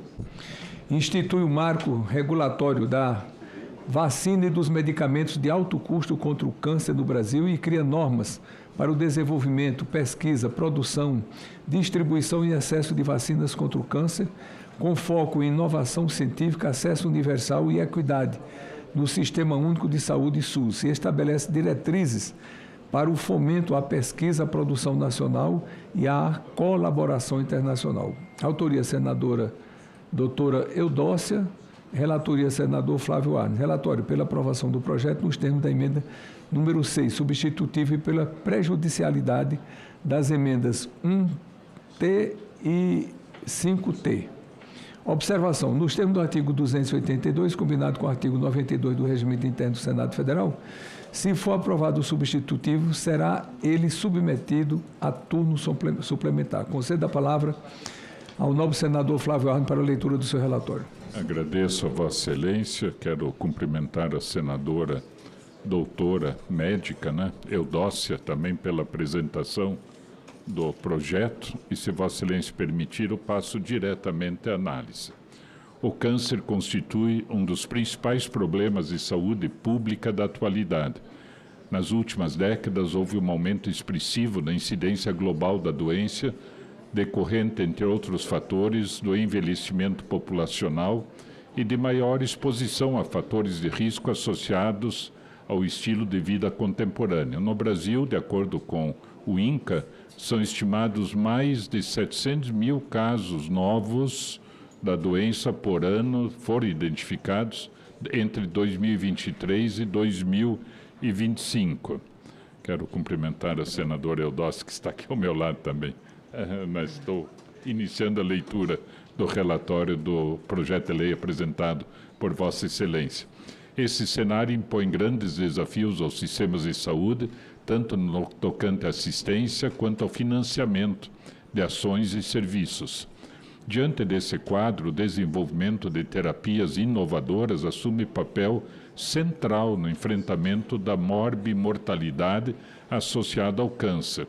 Todavia, para que o Brasil possa incorporar tais avanços de forma segura, equitativa e sustentável, é necessário dispor de um marco normativo compatível com os princípios constitucionais, com a legislação sanitária vigente, com as diretrizes do SUS. Por isso, o PL número 126 de 2025 é meritório. Não obstante o mérito da proposição, ela apresenta alguns aspectos de natureza formal e material que podem suscitar controvérsias quanto a potenciais vícios de inconstitucionalidade que afetam determinados dispositivos. Por exemplo, a proposta de criação de fundo público por meio de lei ordinária e por iniciativa parlamentar. Diante desses óbices, esse parecer tem o propósito de preservar os fins legítimos da proposição, estimular a inovação terapêutica, fortalecer a produção nacional e ampliar o acesso a tecnologias oncológicas, sem incorrer em vícios constitucionais ou contrariar normas de técnica legislativa. A emenda substitutiva global apresentada pela senadora doutora Eudócia, que contempla grande parte das emendas anteriores apresentadas pelo senador astronauta Marcos Pontes, reestrutura a proposição e amplia seu escopo para incluir os produtos de terapia avançada oncológicos. A mudança harmoniza o texto original do projeto de lei com a evolução tecnológica do setor, terapias celulares e gênicas, e com o arcabouço normativo vigente, reforçando a aderência às políticas públicas já estabelecidas. Nesse sentido, discorre-se sobre as mudanças trazidas pela emenda substitutiva global número 6. O artigo 1º e seu parágrafo único faz referência expressa aos princípios do SUS, ao Estatuto da Pessoa com Câncer e à Política Nacional de Prevenção e Controle do Câncer. Estão também relacionados os princípios e diretrizes relativos às vacinas contra o câncer e aos medicamentos e produtos de terapia avançada oncológicos em 3 eixos: produção e regulação sanitária, artigo 2º, pesquisa, desenvolvimento e inovação, artigo 3º, e acesso universal e igualitário, artigo 4º. No primeiro eixo, destacam-se a redução da dependência externa, a transferência de tecnologia, as parcerias público-privadas, a transparência e a criação de ambiente regulatório favorável, respeitadas as competências dos órgãos reguladores. No segundo eixo, detalham-se instrumentos concretos de fomento, quais sejam subvenção econômica, incentivos fiscais, poder de compra do Estado e encomenda tecnológica, além do apoio à inteligência artificial, ao sequenciamento genético e à modernização de laboratórios públicos. No tocante ao acesso, que é o foco do terceiro eixo, a emenda número 6 estabelece um conjunto de diretrizes claras, tais como gratuidade, educação em saúde, critérios de utilização baseados em perfil clínico e imunológico e ampliação do acesso a tratamentos inovadores. No campo regulatório, a emenda propõe enquadramento das vacinas contra o câncer e dos medicamentos e produtos de terapia avançada oncológicos na categoria prioritária em processo de registro e de alteração pós-registro, com prazos estabelecidos pelo artigo 17A, parágrafo 2º, inciso 1º da Lei 6360, de 23 de setembro de 76.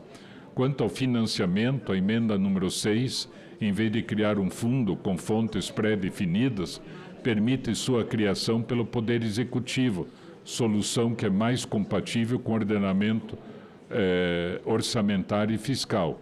Em termos da técnica legislativa, a emenda substitutiva global número 6 suprime capítulos e dispositivos redundantes, como a cláusula de, abre aspas, regulamentação obrigatória, fecha aspas, do artigo 13 do original, compactando a matéria em 8 artigos suficientes para enunciar princípios e diretrizes e propor instrumentos administrativos e pertinentes ao tema.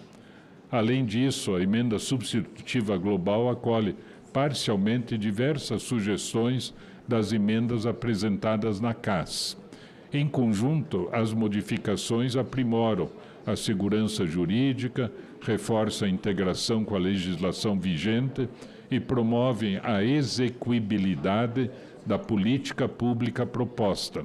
No mais, não há óbices relativos à juridicidade, a técnica legislativa ou a regimentalidade, que impeçam a aprovação da proposição. Voto ante o exposto, voto é pela aprovação do projeto de lei número 126 de 2025, na forma da emenda substitutiva global número 6 e pela prejudicialidade das emendas números 1, letra T, 2T, 3T, T de terra, né? 4T e 5T. Então, esse é o voto, senhor presidente, mas quero parabenizar a senadora Eudócia pela proposição, pela emenda substitutiva global, acolhendo todo o debate que aconteceu nas comissões e principalmente mostrando que este é um avanço importante para a população que se vê, né, no tratamento oncológico, muitas vezes em situação de perceber que existem instrumentos, alternativas e que não são acessíveis a boa parte da população. Então, nesse sentido, há uma nova perspectiva para que isso realmente garanta a cidadania, o direito à saúde, o direito ao tratamento numa hora tão difícil, muitas vezes, né, e com soluções, hoje em dia, né, em muitas situações, para o tratamento oncológico. Então, esse é o voto, senhor presidente. Obrigado. Parabenizando o senador Flávio Arnes pelo brilhante relatório, submeto à discussão. Presidente. Com a palavra a senadora Damares, para discutir a matéria. Nós temos agora na nossa comissão uma subcomissão do câncer. E eu faço parte com muito carinho, liderada pela minha amiga senadora Eudócia, e nós já começamos as nossas reuniões técnicas. Nós estamos nos reunindo com sociedade médica, associação médica, especialista, e nós tivemos uma importante reunião ontem. E eu queria pedir vista, conversei aqui com a minha colega desse projeto, senador Flávio Arnes, seu voto está extraordinário. Eu vou pedir vista por conta de uma reunião que nós tivemos ontem, para a gente apresentar uma adequação. E já quero deixar um recado ao pessoal do governo. Conversem comigo se tiverem alguma dúvida, para a gente também já trazer as adequações necessárias, mas requerendo, presidente, dada a grandiosidade da matéria, a gente trazer de volta para a pauta a semana que vem. Então, eu faço as adequações junto com a equipe técnica da CAS Câncer. A gente faz a adequação técnica e volta na pauta a próxima semana. Vista concedida, a matéria voltará na próxima sessão. Senadora Eudócia, pede a palavra. Quero dar um bom dia a todos aqui presentes. Cumprimentar o nosso presidente Marcelo Castro, parabenizar o seu relatório, senador Flávio Arnes, que com muita presteza e muita inteligência o senhor redigiu. Quero cumprimentar minha amiga Damares, senador Fernando, que está aqui presente, e todos aqui presentes. Senador Humberto, senador Wilder. Eu só quero fazer um registro, presidente, da importância desse projeto de lei, que se chama Marco Regulatório da Vacina contra o Câncer. A vacina contra o câncer, que é a vacina RNA mensageiro, ela está fazendo toda a diferença no tratamento oncológico de outros países. Quero abrir um parênteses e colocar que ela está em fase de estudo. É bem verdade. Porém, os estudos estão muito avançados. Eles já saíram da fase pré-clínica, senador Flávio Arnes, para a fase clínica, que é quando você começa a estudar em seres humanos. E o país que está mais avançado é a Rússia. Eles já estão fazendo numa gama da população oncológica em larga escala. E os resultados são muito positivos. Para vocês terem uma ideia, há uma diminuição importantíssima do número de metástases com essa vacina. E quando você se tem um número bem menor de metástases, você tem um número bem menor de hospitalização, um custo bem menor para o governo federal e uma diminuição bem menor da mortalidade. Então, isso faz a diferença no tratamento do câncer. E aqui nós incluímos também nesse projeto as imunoterapias, que são medicamentos de alta complexidade que vem fazendo a diferença já. Esses sim não estão em fase de estudo, já estão sendo utilizados na população. E muitas pessoas já foram, já houve um avanço, porque essas pessoas... Obrigada, presidente. Eu pediria silêncio, que é orador na tribuna. Obrigada, presidente. Muitas pessoas deixaram de evoluírem insatisfatoriamente. Estou aqui com alguns médicos, como o senador Humberto Costa, como o presidente Marcelo Castro. Muitos pacientes com as imunoterapias, senador Humberto, diminuíram as chances de irem por ser hospitalizados e de ir a óbito. E aqui nós estamos falando de vida. Estamos falando de vida. Aí eu pergunto os senhores, como a senadora Damares colocou, tem muita gente aqui do governo federal. Aí eu pergunto os senhores, se os senhores já tiveram alguém na família com diagnóstico de câncer. E se os senhores tivessem algum paciente com câncer em fase avançada e um oncologista dissesse, se vocês iniciarem imunoterapia, há uma chance grande do pai, da mãe, do avô, de um sobrinho, de um filho, de não ir a óbito, de evoluir insatisfatoriamente. Aí eu pergunto aos senhores que estão aqui em peso do governo federal. Eu acho que aqui, presidente, estamos em 10% e 90% do governo federal. Isso me indigna, me causa indignação, porque nós não estamos falando de textos, de relatos, nós não estamos falando de projetos de lei partidários, não. Estamos falando do projeto de lei suprapartidário, que qualquer um de nós aqui presente, não só nós senadores, qualquer um de vocês que estão aqui, pessoal do governo, ministérios, os nossos queridos assessores, todos nós estamos passíveis de termos diagnóstico de câncer a qualquer momento. E antigamente, senador Flávio Arnes, nós detectávamos câncer em pacientes mais idosos. Hoje não. Hoje, crianças, eu que sou pediatra, aumentou substancialmente o número de diagnósticos em crianças. Infelizmente. Então, eu quero dizer aos senhores que vieram aqui do governo federal, desculpa pelo meu desabafo, senhor presidente, desculpa pelo meu desabafo. A senadora Damares falou com mais tranquilidade. Eu não estou falando com tranquilidade porque eu estou indignada.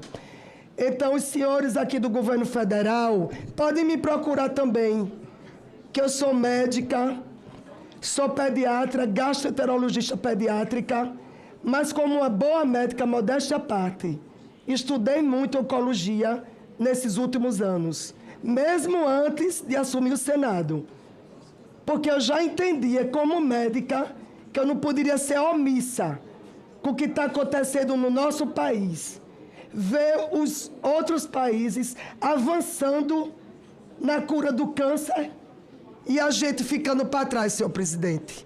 Isso eu não aceito. Deixo aqui a minha indignação.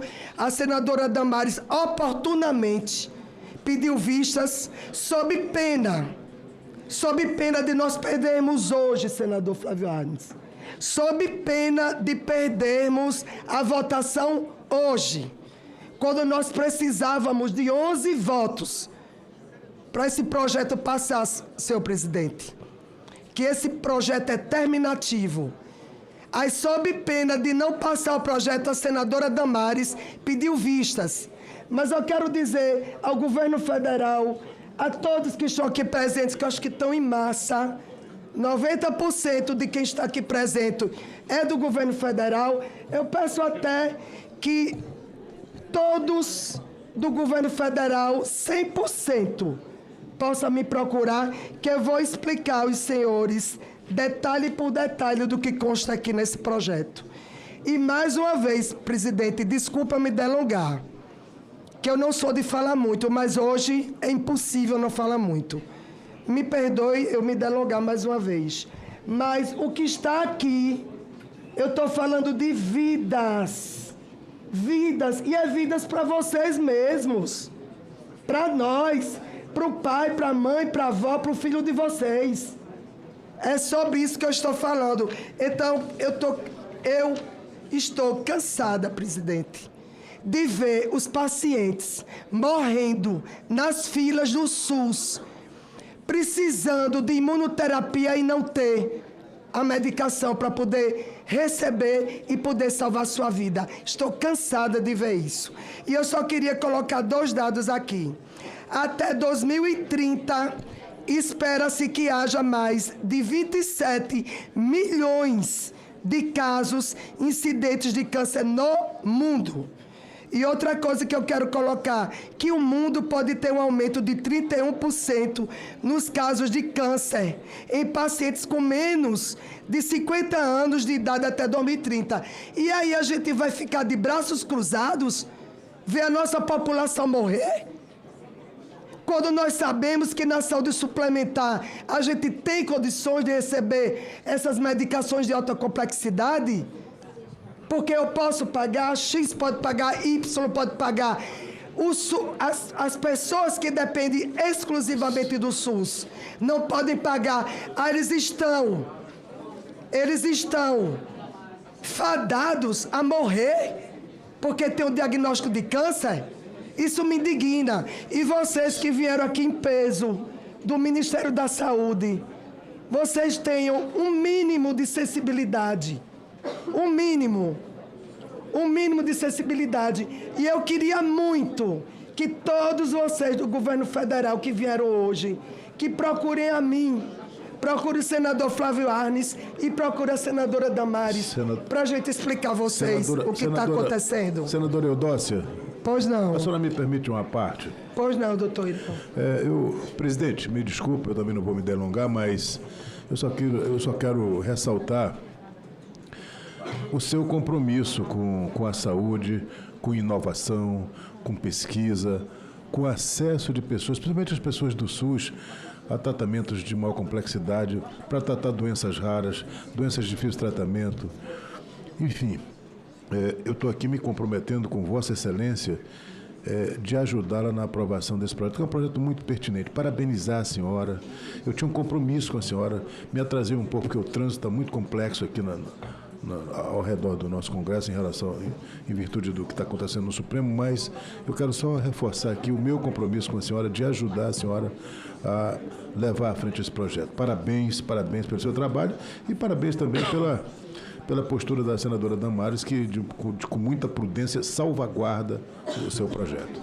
Obrigada. Era só isso, senhor presidente. Muito grato. Senhor presidente. Presidente. Com a palavra, senador Esperideu a mim, em seguida. Não, lógico que ele... O senhor é o decano. Senador Esperideu a mim, aqui nessa comissão, idade é posto, viu?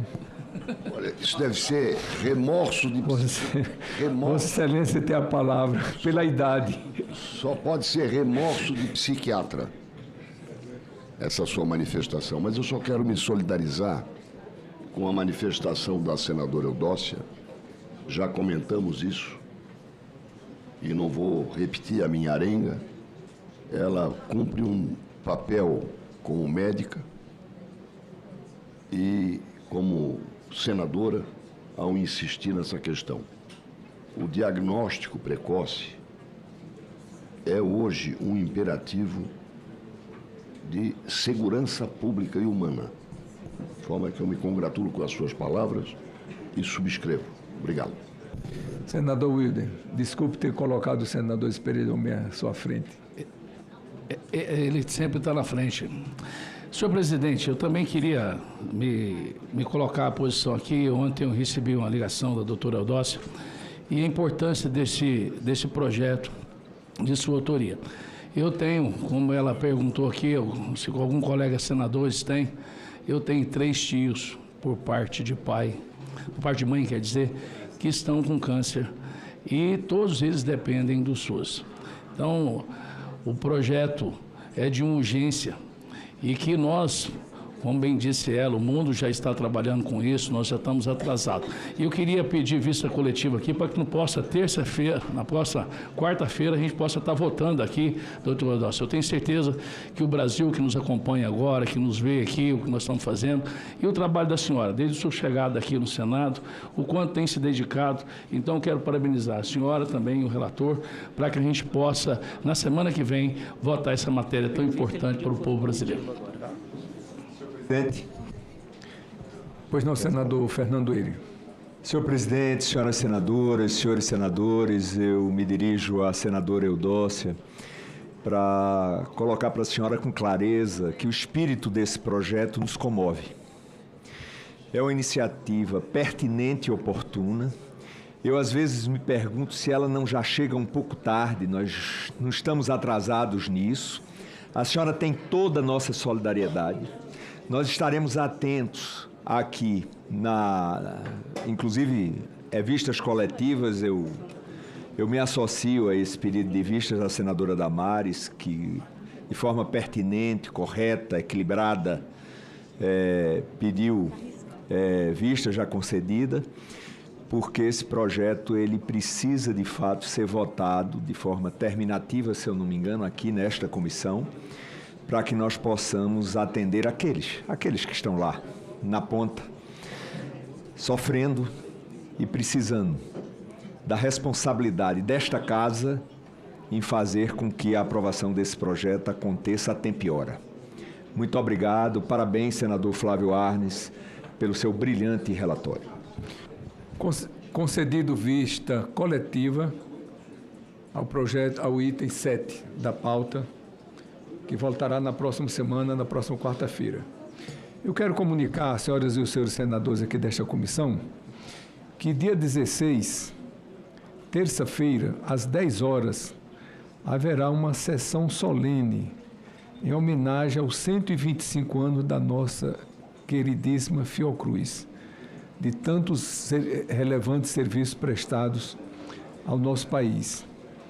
Nós contaremos com a presença, estará fazendo parte da mesa, do ministro da Saúde, Alexandre Padilha, ministro da Ciência e Tecnologia, Luciana Santos, presidente da Fiocruz, Mário Moreira, representante da OPAS no Brasil, Cristian Moreira Furinã, presidente do Conselho Nacional de Saúde, Fernanda Magano, presidente do CONAS, Tânia Mara Coelho, representante do CONASEMES, Risman Hamida. Então ficam vossas excelências convidadas se puderem prestigiar essa sessão solene tão importante. Vamos continuando aqui na pauta. Item 2 da pauta, projeto de lei número 2158 de 2023, terminativo.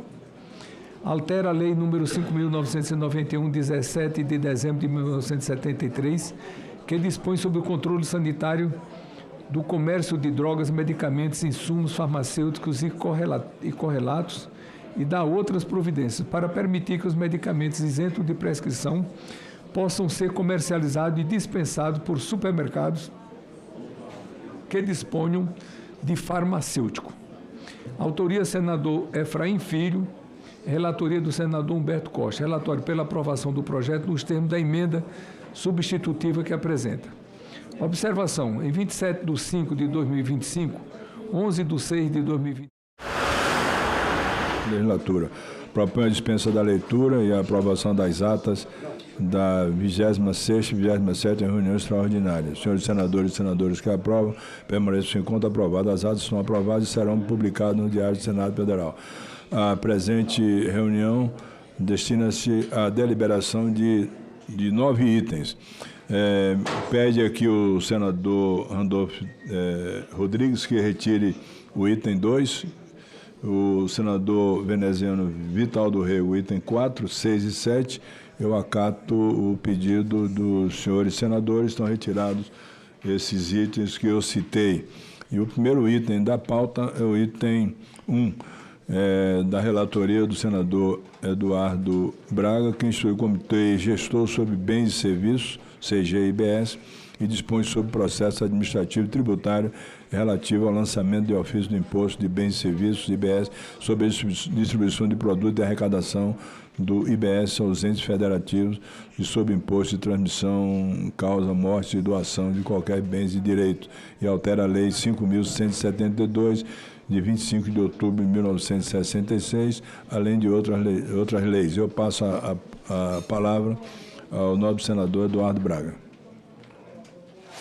Meu querido amigo presidente Otto Alencar, senhoras senadoras e senhores senadores, primeiramente, presidente, eu gostaria de agradecer a Vossa Excelência pela distinção de ter, talvez como seu primeiro ato como presidente eleito da CCJ, me dado a responsabilidade de relatar o PLP 108, que representa exatamente a última etapa da reforma tributária que o Brasil aguarda há pelo menos 3 décadas para que nós possamos desmontar um manicômio tributário que foi estabelecido nesse país sobre bens de consumo. Eu gostaria também de poder fazer aqui um agradecimento ao ex-presidente Davi Alcolumbre, da CCJ, que me designou também relator da emenda constitucional que tratou da mesma reforma tributária, bem como do PLP 68, que se transformou na Lei Complementar 214, e ao presidente Rodrigo Pacheco, que apoiou as nossas iniciativas. E, obviamente, agradecer aos senhores e às senhoras senadores e senadoras pelo apoiamento que eu obtive para a aprovação tanto da emenda constitucional quanto do PLP 68, que se transformaram na emenda constitucional 132 e na Lei Complementar 214. E antes de iniciar o relatório, senhor presidente, eu gostaria de pedir permissão a Vossa Excelência, porque, general Hamilton Mourão, amanhã meu pai faria exatamente 100 anos de vida. E eu, lamentavelmente, perdi meu pai no dia 11 de maio de 2025. Portanto, amanhã eu estaria celebrando com a minha família, com os nossos amigos, 100 anos de vida do meu pai. Meu pai que, com certeza, foi um dos maiores influenciadores na minha formação, até política, porque ele era um homem extremamente voltado para o desenvolvimento econômico, social e ambiental do meu estado. Era um homem além do seu tempo, um autodidata. E eu gostaria de, com a permissão dos colegas, prestar a ele essa homenagem quando entrego a última etapa da minha contribuição para uma obra tão marcante e um legado tão importante do Senado da República, que é a reforma tributária. Dito isso, senhor presidente, eu também gostaria de pedir permissão aos seus pares, porque o relatório, ele é isso aqui. São 244 páginas de substitutivo e 88 páginas de relatório. Não vou tomar o tempo de Vossas Excelências lendo, portanto, essas quase 350 páginas, e o farei lendo um resumo bem menor, que é importante para que a gente possa ter conhecimento dos dados. Obviamente, haverá pedido de vistas coletiva, e aí, ao longo desse período de vistas coletivas, eu tenho certeza que nós construiremos a múltiplas mãos o texto que levaremos à votação no dia 17, se assim for, da decisão do eminente presidente Otto Alencar. Vamos ao relatório, senhor presidente. Chega ao exame desta Casa, a Comissão de Constituição e Justiça e Cidadania, o projeto de lei complementar número 108 de 2024, de autoria do Poder Executivo, que trata da terceira etapa da regulamentação da reforma tributária sobre o consumo. O PLP visa instituir o Comitê Gestor do Imposto sobre Bens e Serviços, o CGIBS, estabelecer regras para a transição do ICMS, definir o processo administrativo do IBS e fixar normas gerais para o imposto sobre transmissão de causa-mortes e doação, ITCMD, e para o imposto sobre transmissão de bens imóveis, ITBI, além da contribuição para o custeio,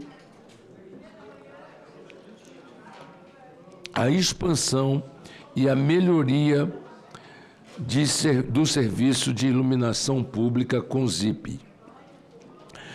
Para viabilizar a maioria do ambiente de negócios brasileiros, incentivando empresas a gerar mais empregos e renda, e, simultaneamente, para aperfeiçoar a arrecadação de recursos, tornando o Estado mais efetivo em suas políticas públicas, tornou-se inevitável a discussão e a implementação de um novo sistema tributário nacional. Esse novo sistema materializa-se com a reforma tributária, viabilizada por 3 proposições legislativas, nas quais tive a honra de atuar como relator à proposta de emenda constitucional número 45/2019, o projeto de lei complementar número 68 e, agora, ao projeto de lei complementar 108 de 2024. A primeira etapa foi vencida. A PEC 45 foi promulgada no final de 2023 e estabeleceu as bases do novo sistema tributário. Ela determina que serão criadas por lei complementar uma contribuição federal e um imposto de competência compartilhada entre estados, Distrito Federal e municípios, ambos sobre bens e serviços, substituindo diversos outros tributos que serão gradualmente extintos. A segunda etapa também foi superada pelo projeto de lei complementar 68, atende à exigência normativa da PEC 45. O PLP 68 regulamenta efetivamente os novos tributos e estabelece período de transição para que os entes federativos se adaptem à nova estrutura jurídica. Resta conquistar a aprovação da terceira e última etapa, o projeto de lei complementar 108 de 2024, que institui o Comitê Gestor para o novo imposto sobre bens e serviços, com administração compartilhada entre estados e municípios. Grande inovação do presente projeto. É exatamente este o nosso compromisso aqui. Não pretendo ler nessa sessão as quase 300 páginas do parecer que instrui a matéria. Meu objetivo é apresentar as principais alterações sugeridas à proposta do Executivo, de forma clara e acessível, para que todos possam compreender o impacto e a relevância deste documento. Vamos à análise.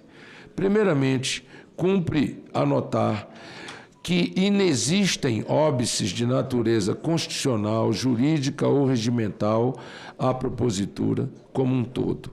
Nada obstante, potenciais vícios de constitucionalidade em dispositivos específicos foram saneados, conforme oportunamente apontado neste relatório.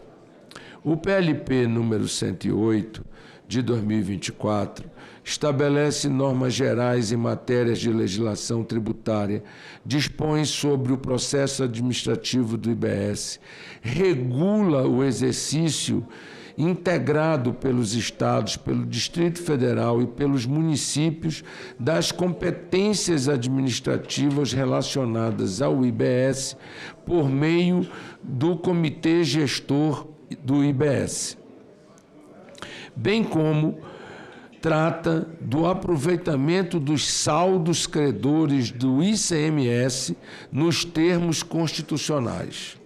Ademais, a espécie legislativa, lei complementar, é adequada conforme determinam os dispositivos supracitados. No que diz respeito à técnica legislativa, vários ajustes foram necessários para tornar o texto mais simples, transparente e coerente.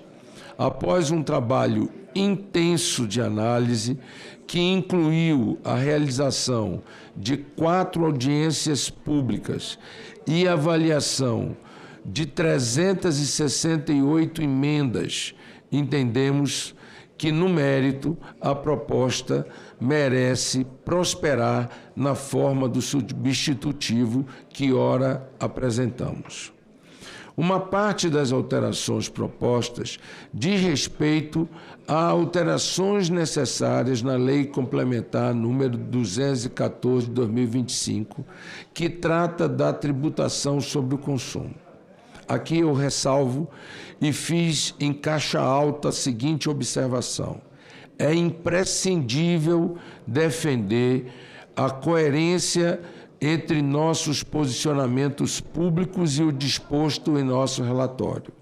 Desde a nossa designação para a relatoria do PLP 108 na Comissão de Constituição e Justiça do Senado Federal, fomos categóricos ao afirmar que essa não seria uma oportunidade para a reabertura de debates setoriais que permearam o PLP 68. Esse PLP, convertido na Lei Complementar número 214 de 2025, congregou interesses dos mais variados setores econômicos nacionais ao dispor sobre tributos que certamente comporão a maior parcela da arrecadação de estados e municípios. Reabrir essa disputa contaminaria a tramitação do PLP 108 ao transformá-lo em um terceiro turno de discussão. Não obstante, e aqui é em caixa alta, em negrito, é nosso dever entregar a segurança jurídica que nós, congressistas, prometemos ao aprovar a reforma tributária. Para isso, entendemos oportuno realizar alguns ajustes na Lei Complementar número 14 de 2025. Nesse sentido, incluímos uma regra para a solução de conflitos internos em caso de cumulação de tratamentos favorecidos. A proposta é que, se houver mais de uma redução de alíquota, prevalece a maior, e a acumulação só ocorrerá se houver previsão expressa conferindo maior segurança jurídica. Clarificamos as regras sobre o momento da ocorrência do fato gerador no caso de operações contínuas ou fracionadas, e especialmente em relação ao pagamento antecipado e à apropriação de créditos. Isso simplifica a operação e evita que o crédito seja apropriado 2 vezes, o que incorreria em grave erro na legislação. ampliamos o alcance da regra de localização para abranger todos os bens e serviços não especificados, eliminando dúvidas interpretativas e garantindo a incidência do IBS e da CBS, inclusive em operações com adquirentes estrangeiros. Aperfeiçoamos as regras para o setor elétrico, detalhando a representação de consumidores livres por agentes varejistas e especificando o diferimento do recolhimento do IBS e da CBS na importação de energia. Estipulamos que a alíquota que serve de paradigma para a redução prevista nos regimes específicos deve ser de cada ente federativo. Ajustamos as regras aplicáveis a plataformas digitais. Agora, as plataformas podem optar por ser substitutas tributárias do fornecedor, o que facilita a emissão do documento fiscal e o recolhimento do imposto, mantendo o caráter opcional, para evitar o uso indevido de fundos de investimento para planejamento tributário abusivo. Retomamos restrições e adaptamos a redação à medida provisória número 1303 de 2025. Isso garante a isonomia e evita brechas no sistema ora estabelecido. Estendemos o regime de nanoempreendedores a taxistas, mototaxistas e fretistas, garantindo isonomia tributária e prevenindo litígios judiciais.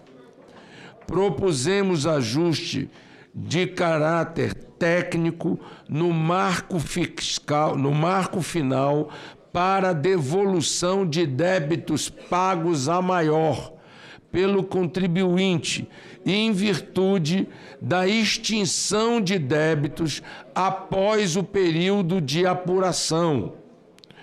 Realizamos ajustes importantes no mecanismo de segregação de pagamento split payment, esclarecendo conceitos e procedimentos, além de permitir flexibilidade operacional em transações iniciadas pelo recebedor. Isso é crucial para que o sistema não se torne burocrático e funcione de forma adequada.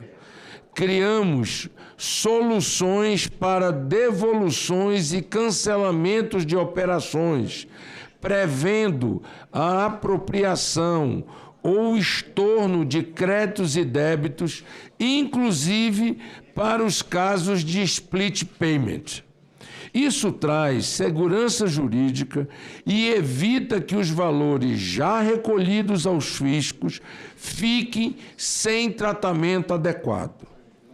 Explicitamos que o domicílio tributário eletrônico, DTE, valerá inicialmente apenas para o IBS e que a unificação futura com DTE da CBS dependerá de acordo entre os entes federativos, mantendo inclusive as prerrogativas constitucionais dos referidos entes.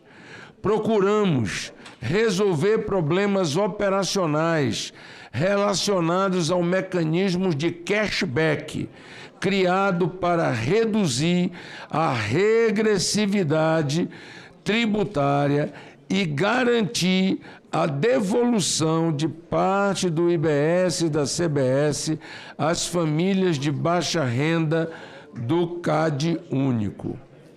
Incluímos as correntes da gasolina e do diesel no regime específico para combater a sonegação.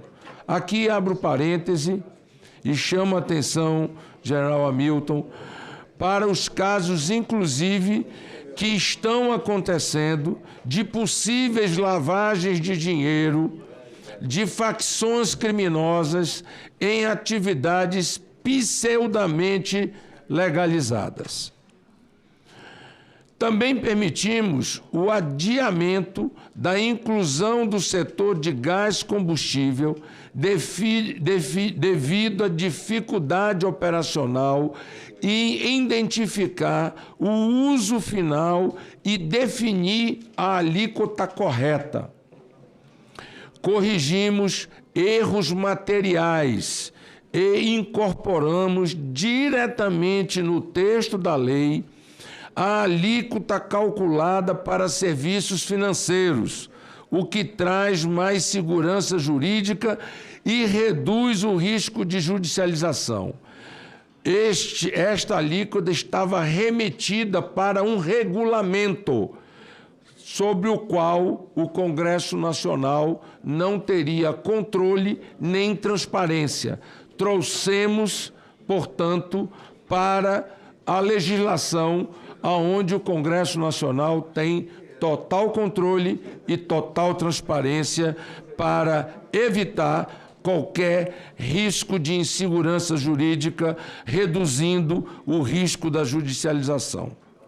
Ajustamos o regime específico de bens imóveis, clarificando a definição de permuta e os critérios para que as pessoas físicas sejam consideradas contribuintes. Também especificamos o crédito para imóveis adquiridos para construção, bem como o redutor social para aluguéis residenciais. Aqui, quando aprovamos a legislação, estabelecemos o valor do fator social, presidente Otto Alencar, e o que deveria ser um valor mensal, nós omitimos que seria mensal e ficou parecendo que a intenção do legislador era de que aquele valor fosse anual, o que traria graves e sérios prejuízos para as camadas menos favorecidas da população. Estabelecemos que a venda de alimentos, bebidas por hotéis e parques seguirá as regras do regime específico de bares e restaurantes. Isso garante neutralidade e evita assimetrias concorrecionais. Exemplo, nós estabelecemos que os benefícios para o segmento de bares e restaurantes exceto as bebidas alcoólicas e os alimentos que não são manipulados pelo restaurante, ou seja, que não agrega mão de obra. Ora, se os hotéis têm bares e restaurantes, eles também têm que ter, nos bares e nos restaurantes, por assimetria, o mesmo tratamento que é dado para os bares e restaurantes fora dos hotéis, sob pena de nós estarmos dando regime diferenciado para bebida alcoólica, dentro de hotéis e dentro de parques de diversão, por simetria. Incluímos as bebidas açucaradas no escalonamento das alíquotas do imposto seletivo entre 2029 e 2033, garantindo uma transição mais suave e um tratamento isonômico em relação às bebidas alcoólicas e produtos fumígenos. Aqui eu explico. O Senado da República votou contra a inclusão das bebidas açucaradas no imposto seletivo. Portanto, nós não tratamos do escalonamento das bebidas açucaradas como o fizemos para as bebidas alcoólicas e para os fumígenos. Como a Câmara reestabeleceu a alíquota do imposto seletivo sobre a bebida açucarada, por assimetria, nós temos que aqui, não é que o Senado tenha mudado de posição, mas por assimetria, nós temos que aqui também estabelecer para as bebidas açucaradas o mesmo critério tributário estabelecido para as bebidas alcoólicas e para os fumígenos, no caso do imposto seletivo tão somente. Esclarecemos ainda que para as indústrias incentivadas situadas na Zona Franca de Manaus e nas áreas de livre comércio, aplicam-se os mesmos incentivos previstos para as pessoas jurídicas que desenvolvam atividade comercial ou fornecimento de serviço, tanto definimos o saldo devedor para o crédito presumido, é essencial para garantir a aplicação do split payment na Zona Franca de Manaus. Da mesma forma, por assimetria, não há nenhuma mudança de alíquota, é apenas assimetria para que se possa implementar o sistema operacional do split payment no mecanismo do benefício fiscal estabelecido pela emenda constitucional e pela lei complementar. Adequamos as regras para compras governamentais, especificando quando o redutor da alíquota não se aplica, como é o caso de regimes de alíquotas uniformes ou do Simples Nacional. Fizemos ajustes para adequar o regime do Simples Nacional aos novos tributos e à criação do Comitê Gestor do IBS, incluindo a opção de recolhimento pelo regime regular para as empresas em início de atividade. Também propusemos a harmonização, e aqui é importante, a harmonização entre o IBS e o CBS. Muitas regras inicialmente pensadas apenas para o IBS foram estendidas para a CBS, promovendo uma legislação unificada e simplificada. Isso inclui as novas regras para infrações e penalidades.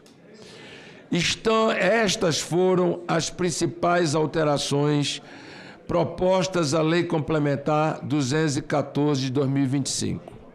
Portanto, não são modificações de mérito, e sim de mecanismos e de segurança jurídica para dar mais transparência à operação da Lei 214. Em relação ao Comitê Gestor do IBS, o CGIBS, ressaltamos que se trata de entidade pública que deve ser caracterizada pela independência técnica, administrativa, orçamentária e financeira. Reiteramos que sua missão é definir diretrizes e coordenar a atuação entre entes em relação ao IBS e garantir a distribuição justa da arrecadação.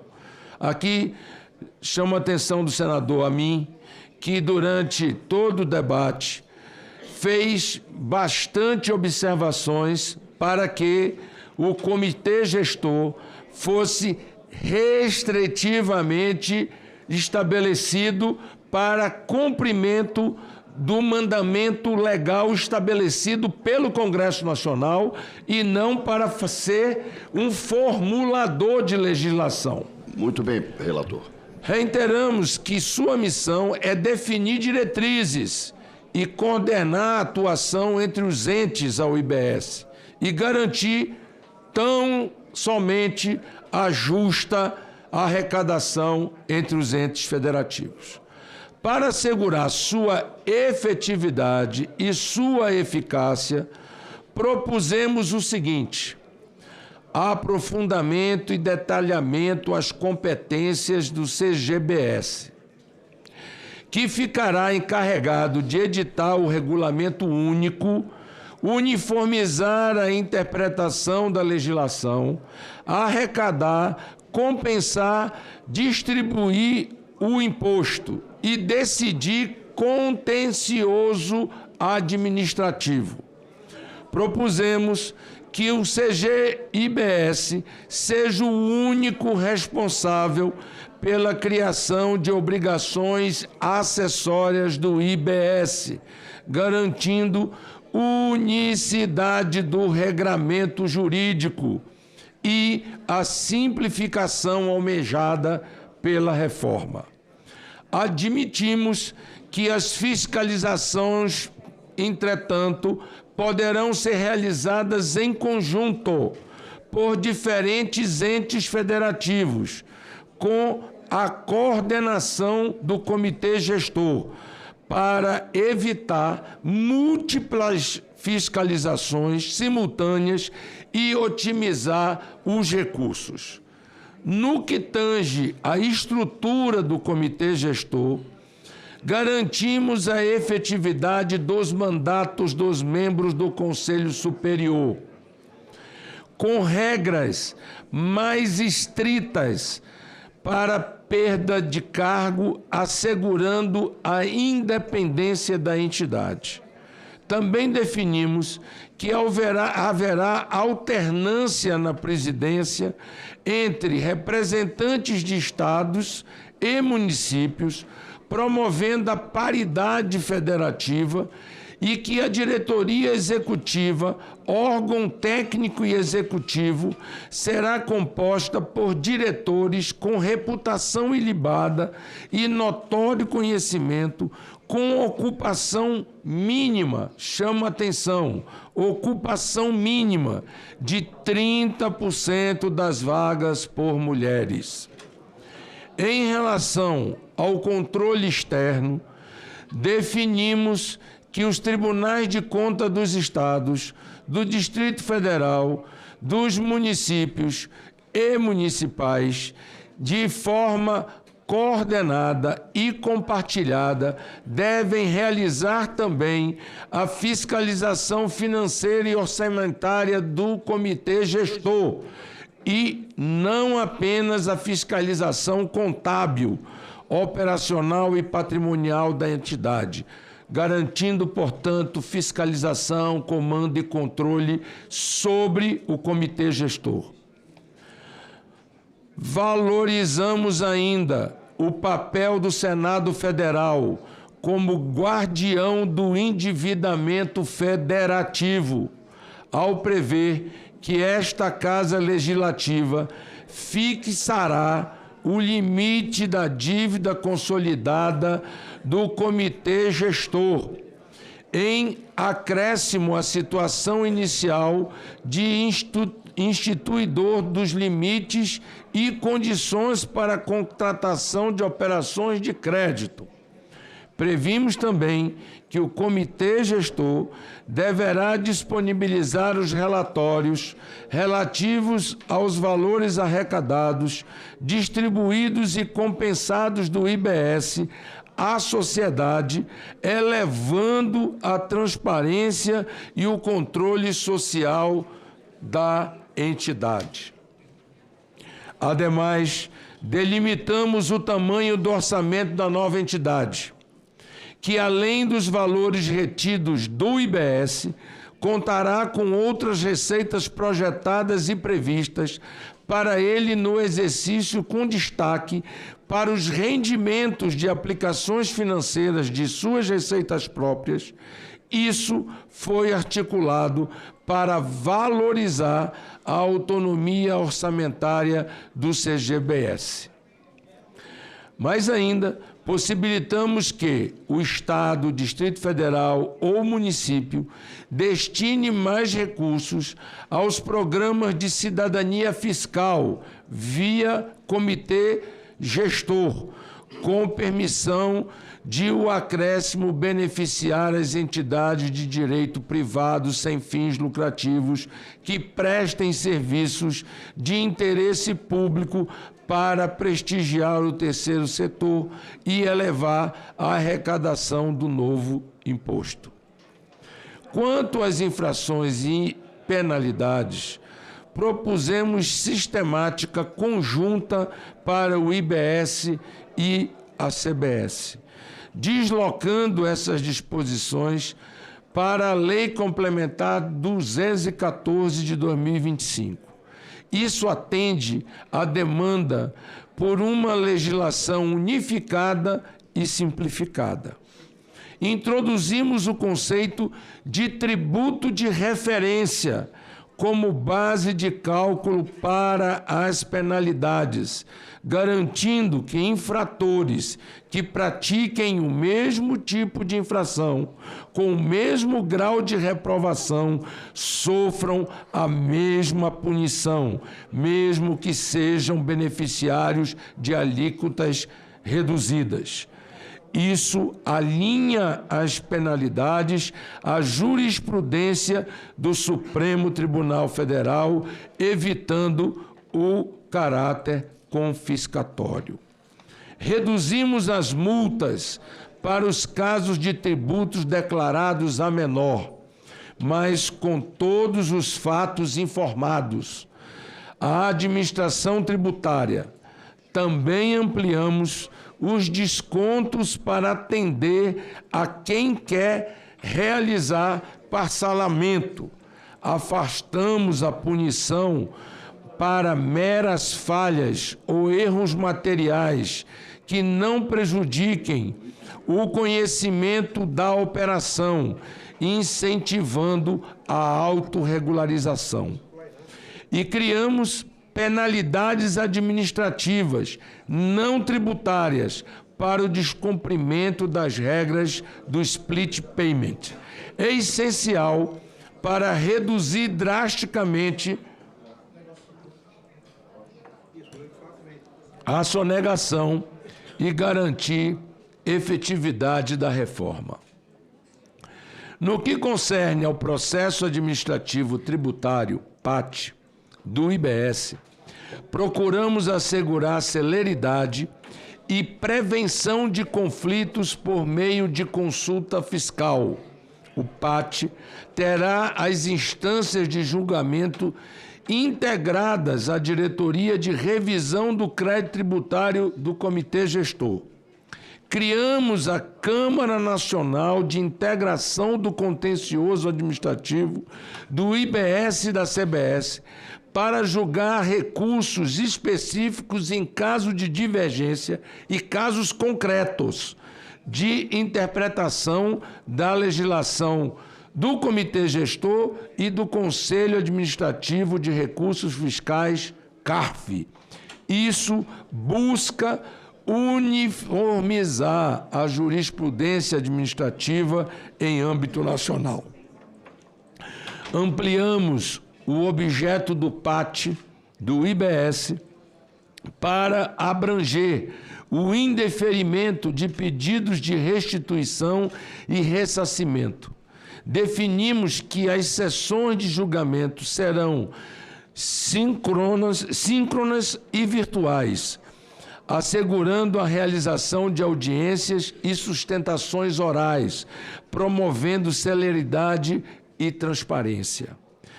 Detalhamos as hipóteses de impedimento dos julgadores para garantir imparcialidade das decisões.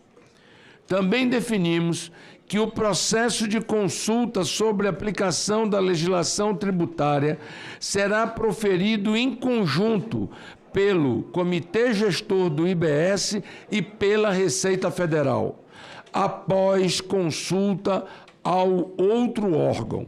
Havendo discordância, será objeto de harmonização pelo chat, garantindo uniformidade da interpretação e estabelecendo regras normativas únicas que passarão a ter jurisprudência sobre a matéria. Relativamente à distribuição de produtos da arrecadação do IBS, nossa proposta vai na direção da segurança jurídica nas relações federativas envolvendo 26 estados, o Distrito Federal e os 5.569 municípios. A distribuição das receitas do IBS, sabemos, é um processo complexo e de uma suma importância. Adaptamos as regras de alocação de diversas rubricas de receitas de IBS aos ditames da Lei Complementar número 214 de 2025, inclusive daquelas relativas aos regimes específicos de tributação. Além disso, determinamos que os rendimentos de aplicação financeira da arrecadação do IBS serão distribuídos integralmente, repito, integralmente aos estados, Distrito Federal e municípios, e não integrarão as receitas do Comitê Gestor, garantindo que os benefícios dessas aplicações retornem diretamente aos entes detentores do principal do tributo.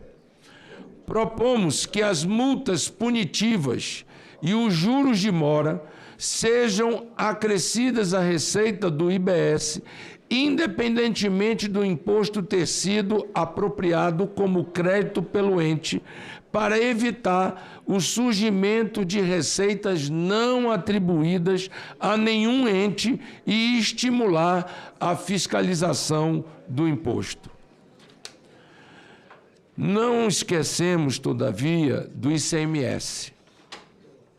Ao propor que a distribuição da cota parte desse imposto a partir do exercício de 2033 observará os índices percentuais vigentes no exercício de 2032. Trata-se de uma medida para viabilizar a distribuição de valores residuais a serem arrecadados quando o imposto já estiver sido extinto. Também esclarecemos regras para o reconhecimento e utilização dos saldos credores do ICMS. Chamo a atenção dos senhores senadores e senhoras senadoras. Esta é outra questão extremamente importante para os entes federativos.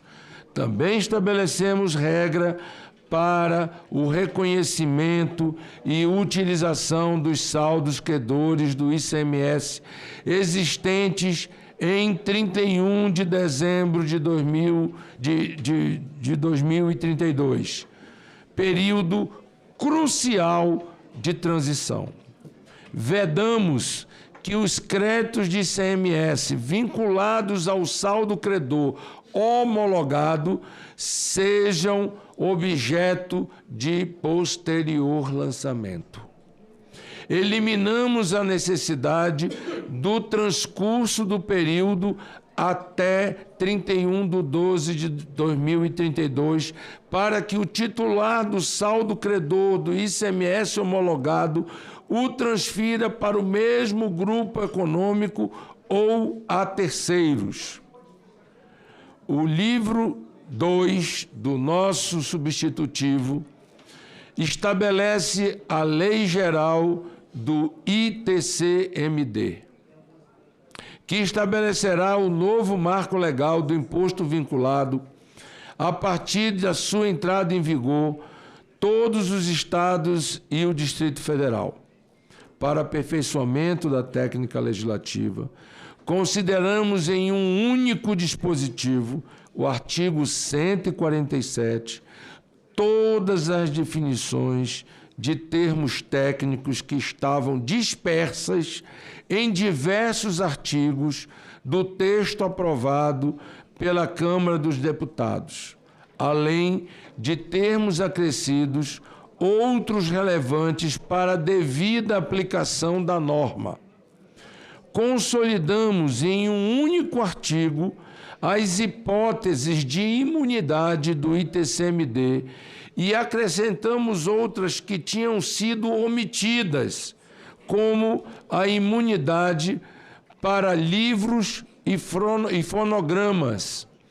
Consideramos adequado ainda trazer para o texto diversas outras hipóteses de não incidência já reconhecidas pela jurisprudência brasileira e prevista em diversas legislações estaduais. Suprimimos, no substitutivo, a redação do artigo 171 do PLP aprovado na Câmara, que prevê regras especiais de decadência para o ITCMD. Entendemos que tal previsão é desnecessária, pois as regras gerais de decadência previstas no CTN são aplicáveis a todos os tributos, o Código Tributário Nacional. Aperfeiçoamos o texto referente às hipóteses de incidência do imposto. Clarificamos ainda o momento da ocorrência do fato gerador, como a data do óbito ou do registro em cartório de imóveis para doações e para o caso de trustes. Ainda neste contexto, simplificamos o processo de avaliação da base de cálculo do imposto na transmissão de cotas ou ações não negociadas em bolsa, que passa a ser o valor patrimonial. O valor patrimonial. Inspirando-nos em diversas legislações estaduais, trouxemos para o texto a previsão de que a transmissão de bens imóveis, ou bens móveis ou imóveis financiados ou adquiridos na modalidade de consórcio, considera-se como base de cálculo: 1. O valor do bem acobertado por seguro prestamista. 2.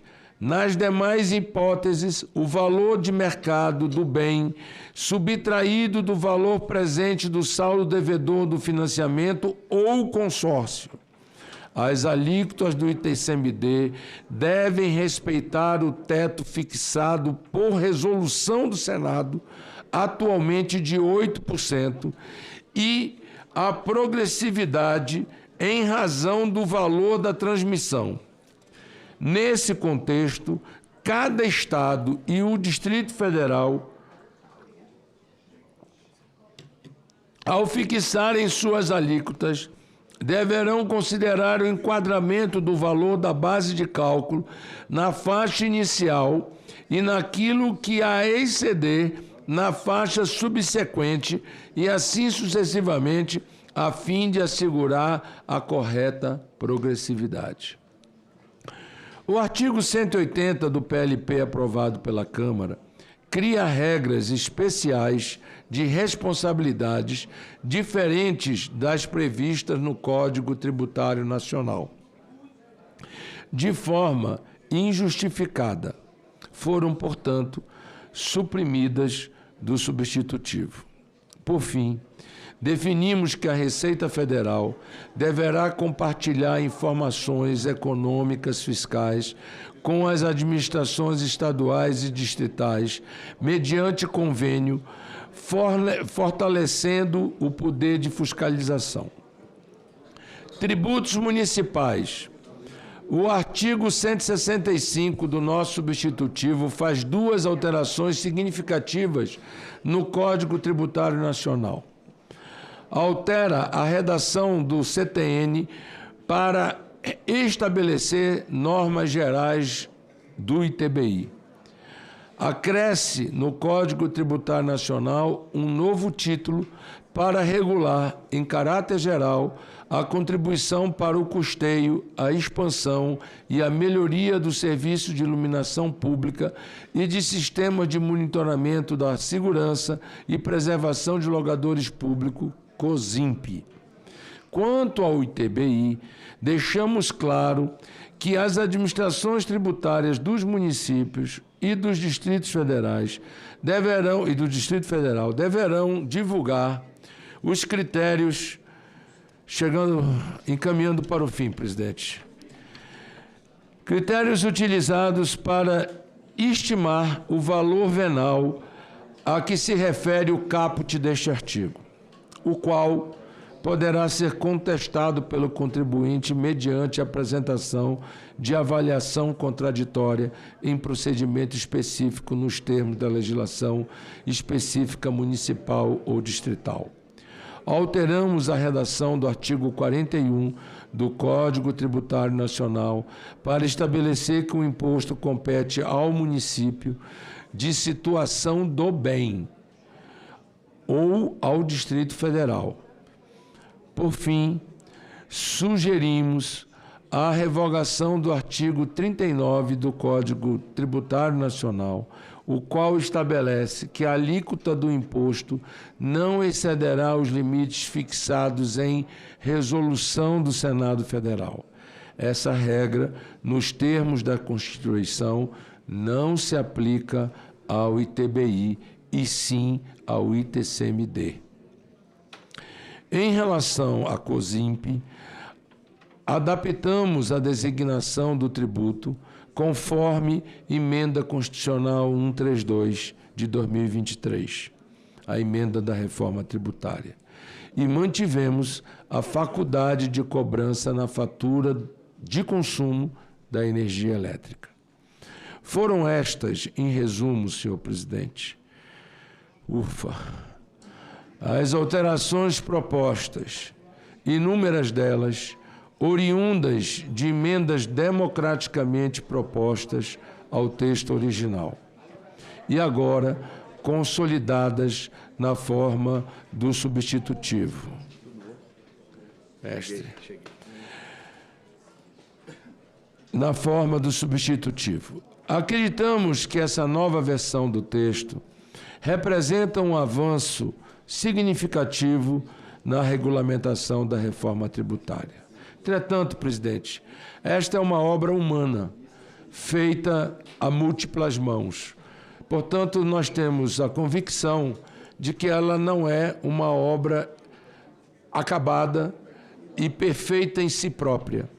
Nós buscamos aperfeiçoá-la, aproveitamos a experiência em longos debates, em longas discussões, em longas audiências públicas, reunimos, conversamos, buscamos informações com a SECT, com os estados, com os municípios, fizemos inúmeras reuniões com todos os envolvidos, com todas as áreas, e estamos apresentando um texto que sabemos que ainda sofrerá melhorias e adequações em função do debate político que se estabelecerá a partir de agora até a votação na próxima quarta-feira.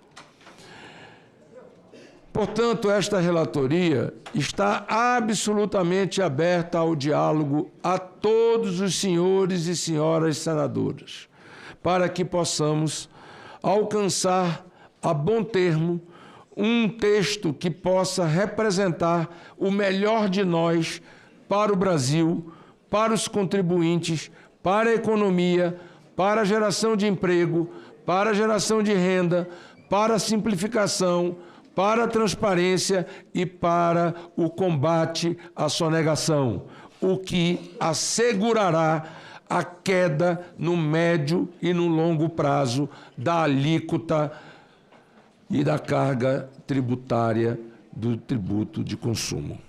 Não tenho dúvida de afirmar isso. As alterações propostas conservam o objetivo último e principal do texto enviado pelo Executivo. Visam a simplificação, a segurança jurídica, a redução do contencioso jurídico, elementos essenciais para um ambiente de negócio mais favorável e uma relação mais justa entre o fisco e o contribuinte. Agradeço a todos e a todas que contribuíram para a construção deste novo referencial. Foram 6 meses de trabalho exaustivo só nesta etapa. Só nesta etapa.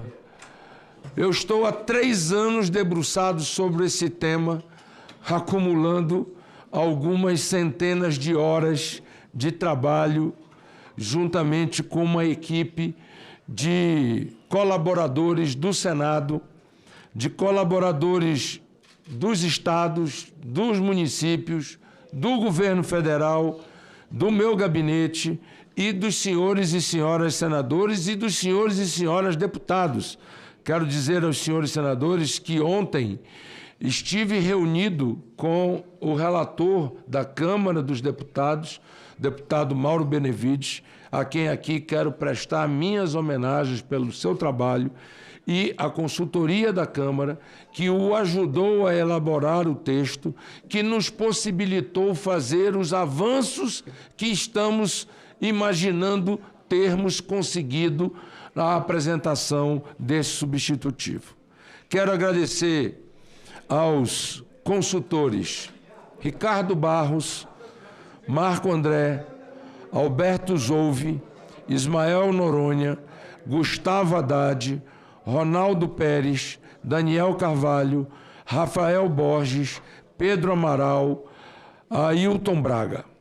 Quero agradecer a equipe do meu gabinete, a Tatiana Araújo, a Diala Vidal e a Valéria Tomé. Quero registrar aqui a importância que o Ministério da Fazenda, através do ministro Fernando Haddad, que sempre e permanentemente estabeleceu um diálogo construtivo com este relator em todas as fases da reforma tributária, bem como a equipe da CERT, toda a equipe da CERT, em nome do Bernardo Api, em nome do Rony e em nome de vários dos companheiros, eu quero, em nome desses dois, agradecer a todos os técnicos da CERT que foram envolvidos nesse trabalho. Em nome do Barreirinhas, quero agradecer a todos os técnicos da Receita Federal, que também estiveram envolvidos com este trabalho. Quero fazer algumas menções presentes a essa sessão da CCJ. Flávio César de Oliveira, presidente do Concefaz e presidente do Comitê Gestor do IBS. Extremamente importante a contribuição tanto do Concefaz como do Comitê Gestor Provisório, estabelecido pela Lei Complementar 214. Quero, mais uma vez, destacar o Bernardo Api, o Fernando Haddad, o governo do presidente Lula, na articulação, no diálogo. Quero destacar as entidades representativas do setor produtivo, seja do agronegócio, seja da indústria, seja do comércio, seja dos serviços, que também estiveram presentes nesse debate. Quero também, por fim, registrar a presença de André Horta, diretor do Concefaz. Portanto, presidente, ao encerrar, tenho fé de que, com essas medidas, estamos construindo um sistema tributário mais transparente, eficiente e equitativo para todos os brasileiros e entes federativos do Brasil. Do voto, senhor presidente. Ante o exposto, optamos pela constitucionalidade, juridicidade e regimentalidade e, no mérito, pela aprovação do PLP 108 de 2024 e total ou parcialmente das emendas 2, 6, 8, 12, 13, 17, 18, 20, 23, 29, 34, 35, 37, 38, 41, 43, 46, 50, 54, 56, 59, 64, 68, 69, 70, 74, 78, 81, 89, 100, 101, 105, 106, 113, 121, 123, 127, 145, 151, 152, 157, 162, 167, 169, 178, 180, 183, 184, 185, 190, 193, 194, 200, 202, 203, 204, 206, 208, 210, 220, 221, 229, 235, 237, 244, 245, 249, 251, 255, 257, 274, 278, 280, 281, 283, 286, 289, 290, 292, 298, 310, 311, 314, 317, 319, 328, 333, 334, 335, 338, 339, 357, 358, 363, 364 e 365. Nos termos do substitutivo a seguir, rejeitadas demais emendas apresentadas. Esse é o parecer, esse é o voto, senhor presidente, e que Deus nos abençoe. Muito obrigado.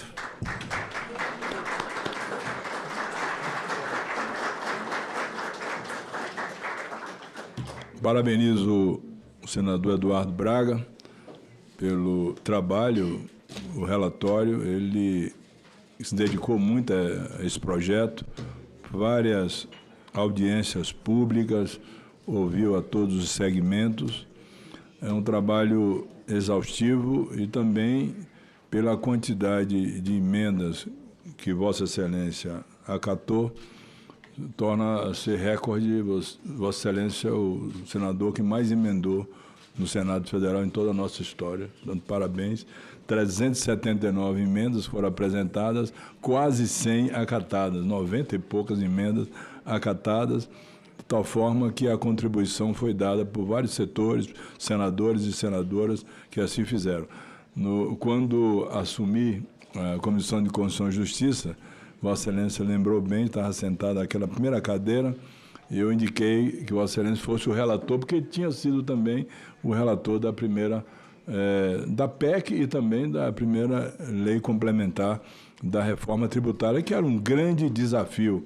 E esse desafio foi vencido pela capacidade, pela dedicação, pelo grande senador que Vossa Excelência é, pelo grande brasileiro que representa tão bem o seu estado, o estado de Manaus. Está aberta a discussão e inscrito para discutir o tema o senador Efraim Filho. Meu caro presidente Otto Alencar, meu caro senador Eduardo Braga, relator, primeiramente, meus parabéns. Você foi e é um gigante. A gente sabe que esse é um tema árido, tema técnico, tema que tem que se debruçar. Ele não é um tema estanque, né? Ele participa de um sistema que tem que ser hermeticamente fechado, né? E você, durante 3 anos, conversávamos ontem sobre isso, tem se dedicado a essa pauta, não a esse projeto, mas reforma tributária, PEC, regulamentação da reforma tributária, lei complementar e agora o 108. E esse é um tema que sempre me despertou muito interesse, porque apesar de não ter sobre ele os mesmos holofotes que outros temas tiveram, que aos olhos, talvez, do senso comum da sociedade, parecem mais importantes, que é a definição de alíquotas, por exemplo, que mobilizou o Brasil nessa discussão, mas aqui está o custo Brasil. Aqui está a questão da burocracia excessiva, aqui está a questão dos nós que transforma a nossa legislação num manicômio tributário. E Vossa Excelência teve a dimensão exata, né, desse problema para se dedicar durante algum período, meses, e amadurecendo esse relatório que chega numa envergadura extremamente positiva, né? Tem meu elogio pelos aperfeiçoamentos que você fez. Eu também sou fã do trabalho do deputado Mauro Benevides, que eu sei que é muito dedicado, mas a Câmara teve uma limitação, né, de alcance, até pelo tamanho da casa, e que aqui no Senado caberá a nós poder avançar. O primeiro elogio que eu lhe faço, do ponto de vista temático, é em ter avançado no princípio da cooperação.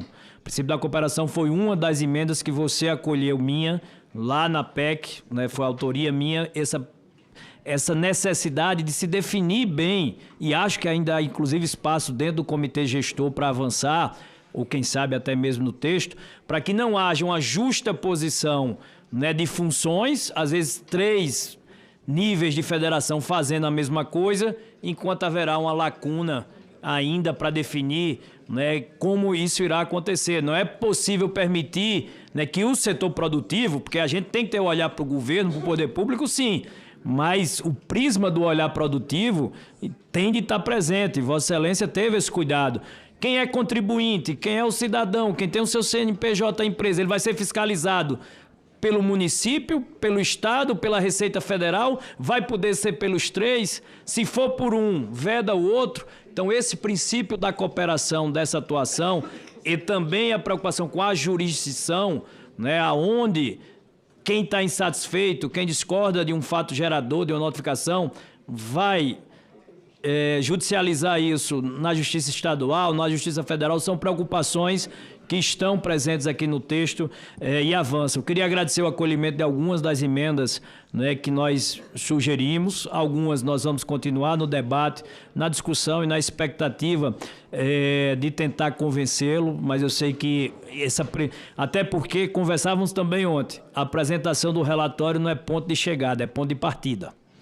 É o ponto de partida de uma discussão que agora ela ganha corpo, ganha uma espinha dorsal. A espinha dorsal está aí, está apresentada, mas, claro, vamos discutir, né, aperfeiçoamentos que eu sei que você tem essa percepção de convencer e ser convencido.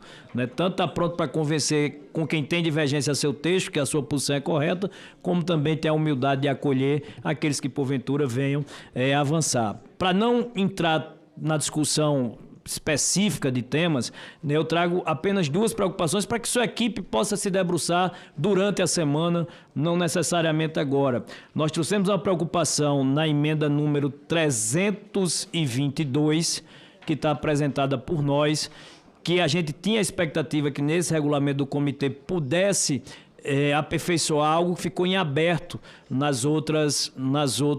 dentro do sistema, que é exatamente, senador Eduardo, uma previsão que existe de que, para quem produz, e essa é uma emenda que eu trago em nome da FCS, a Frente do Comércio e Serviços, para quem produz, as obrigações trabalhistas, como crédito, como vale transporte, vale alimentação, para que você tenha acesso ao crédito, quem paga está vinculado a uma autorização em acordo coletivo.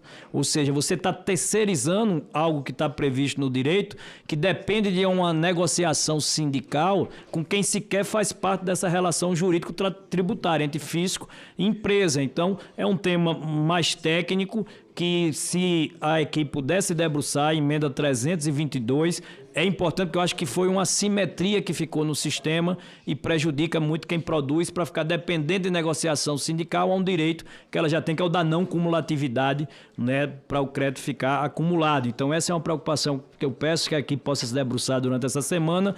E a segunda é a emenda que ela já foi apresentada ontem, então também lhe disse que não tinha a menor expectativa de que fosse analisado já no seu relatório, mas a gente ganha essa semana, que ela corrige uma situação em que o produto importado ele não está previsto em ter o imposto seletivo, enquanto o produto nacional tem. Então, a emenda 371, ela vem corrigindo essa simetria para não prejudicar a produção nacional. Ela não discute imposto seletivo ou não, mas ela quer uma simetria entre o produto importado e aquele que é produzido nacionalmente. Para não me debruçar sobre essa discussão de mérito que fica para quarta-feira, até porque se tiver o acolhimento de Vossa Excelência já poupa, né, o tempo dobrado, meu e seu, eu deixo essas duas preocupações, parabenizo, não é o excelente, é o extraordinário trabalho apresentado. Você sabe que eu sou um dos poucos que acompanham para e passo toda essa caminhada e fiquei muito feliz com a envergadura e a dimensão que o vosso parecer traz no dia de hoje. Para quem sonha, como nós sonhamos, com um modelo mais simples, menos burocrático e que facilita a vida de quem produz. Reforma tributária não é feita e não está sendo feita para resolver o problema dos governos. Reforma tributária é para facilitar a vida de quem produz e é isso que está sendo entregue. Parabéns. Presidente, pela ordem. Senadora Elisiane Gama. Presidente, é que eu infelizmente não vou poder, ter uma reunião que eu vou ter que sair. Eu queria só pedir a Vossa Excelência sobre o item 8, que é do relatório do senador Flávio Bolsonaro, a autoria do Contarato. Eu e a senadora Mara Gabrilli, nós solicitamos uma audiência pública para antes de aprovação desse relatório, aliás, atendendo um pedido de várias entidades que trabalham com criança e adolescência no país. Eu queria pedir a Vossa Excelência que pudesse admitir esse nosso relatório. A gente faria essa audiência esta semana e, na sequência, a gente colocaria o item 8. Pediria a Vossa Excelência que fizesse essa análise para mim. E só finalizando, que eu não vou ter como fazer a discussão, mas parabenizar o Braga e te dizer, Braga, que você se notabiliza no Senado Federal como alguém que trabalha com muita robustez, com muita responsabilidade, mas com um detalhe muito especial, com muita flexibilidade, ouvindo, admitindo as emendas no seu relatório. Parabéns a Vossa Excelência.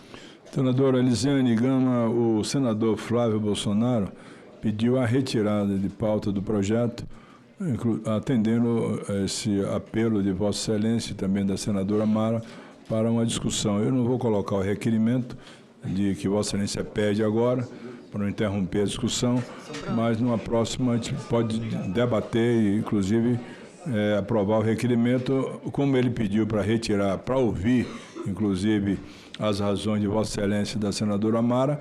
Eu posso, depois disso, combinando com ele, fazer o requerimento para a audiência pública. Presidente, atende, Vossa Excelência? Atende, 100%. E só dizer também que o item 9, que é o meu último item da pauta, que eu sou relatora, se for possível inversão de pauta, eu agradecerei muito, mas também, se não for possível, eu peço apenas a Vossa Excelência que possa designar o relator ad hoc, porque, infelizmente, eu não poderei ficar até o final da reunião. Sim. Pois não, farei a indicação de um relator ad hoc. Senadora Augusta Brito, para discutir o tema. Senhor presidente, muito obrigada pela oportunidade, mas eu quero aqui hoje testemunhar o que para mim é um dos maiores trabalhos que eu pude e estou tendo a oportunidade de conviver do nosso querido relator, Eduardo Braga, no qual tudo que foi dito, todos os elogios que foram feitos aqui não estão sendo vazios, são muito válidos, até pela grandeza dessa construção. Eu tenho um respeito muito grande pela forma que Vossa Excelência trata a todos os parlamentares aqui, a todas as proposições, da forma paciente e inteligente, né, de argumentar e de trazer realmente o que eu diria que é hoje um dos principais temas que está sendo aqui apreciado no Senado Federal. E eu quero aqui dizer que, em nome do país como um todo, em nome de toda a questão econômica que a gente precisa verdadeiramente apoiar com essa reforma tributária, e hoje sobre essa regulamentação que está sendo aqui tão bem relatada pelo nosso nobre relator Eduardo Braga, eu queria dizer que isso é bom para o governo, isso é bom para o país como um todo, isso é bom para produtores e, sobretudo, eu quero fazer esse reconhecimento de uma regulação que vem aí com palavras que foram sempre ditas aqui pelo nosso relator, que é com a transparência que isso vai dar para toda essa questão da tributação do nosso país, com essa simplificação também desse processo burocrático, mas, além de tudo, com a eficiência realmente que vai dar com todo esse trabalho. Então, eu sou admiradora, você já sabe, do seu trabalho, tenho muito respeito, já aprendi muito com Vossa Excelência, tenho certeza que o Brasil hoje ganha, né? E você pode dizer que você realmente fez parte desse processo de vitória para o país como um todo, né? Isso aqui é uma grande vitória esperada há muito tempo. E só para finalizar, do meu orgulho de ter participado também desse processo, de ter apresentado emenda, de ter tido a oportunidade de discutir sobre a reforma tributária em si e agora essa regulação, eu vejo aqui que também existe nesse PLP que 30% das vagas em todas as instâncias de julgamento serão ocupadas por mulheres. Eu não podia deixar só de ressaltar a importância também desse seu olhar em relação à participação das mulheres também nesse processo de regulação, esse processo de acompanhamento dessa questão tributária. Então, fico muito feliz, parabéns mais uma vez e muito orgulhosa de ter aqui no Senado Federal um senador que respeita a todos e todas e que o governo fica muito feliz em poder ter essa contribuição, porque isso é uma dedicação realmente, você fica totalmente dedicado, como já foi dito, e fica refém, né, de fazer, de entregar um bom trabalho. Eu acredito que se ausentando muito do seu estado, da sua família, mas a importância desse trabalho tem meu reconhecimento, com certeza tem o reconhecimento do nosso presidente Lula também, que é sempre favorável ao diálogo. Então, parabéns e que felicidade poder conviver com um senador que contribuiu e está contribuindo muito para o nosso país. Era isso, senhor presidente. Obrigada. Agradeço ao senador Augusta e passo a palavra ao senador Espiridião Amin.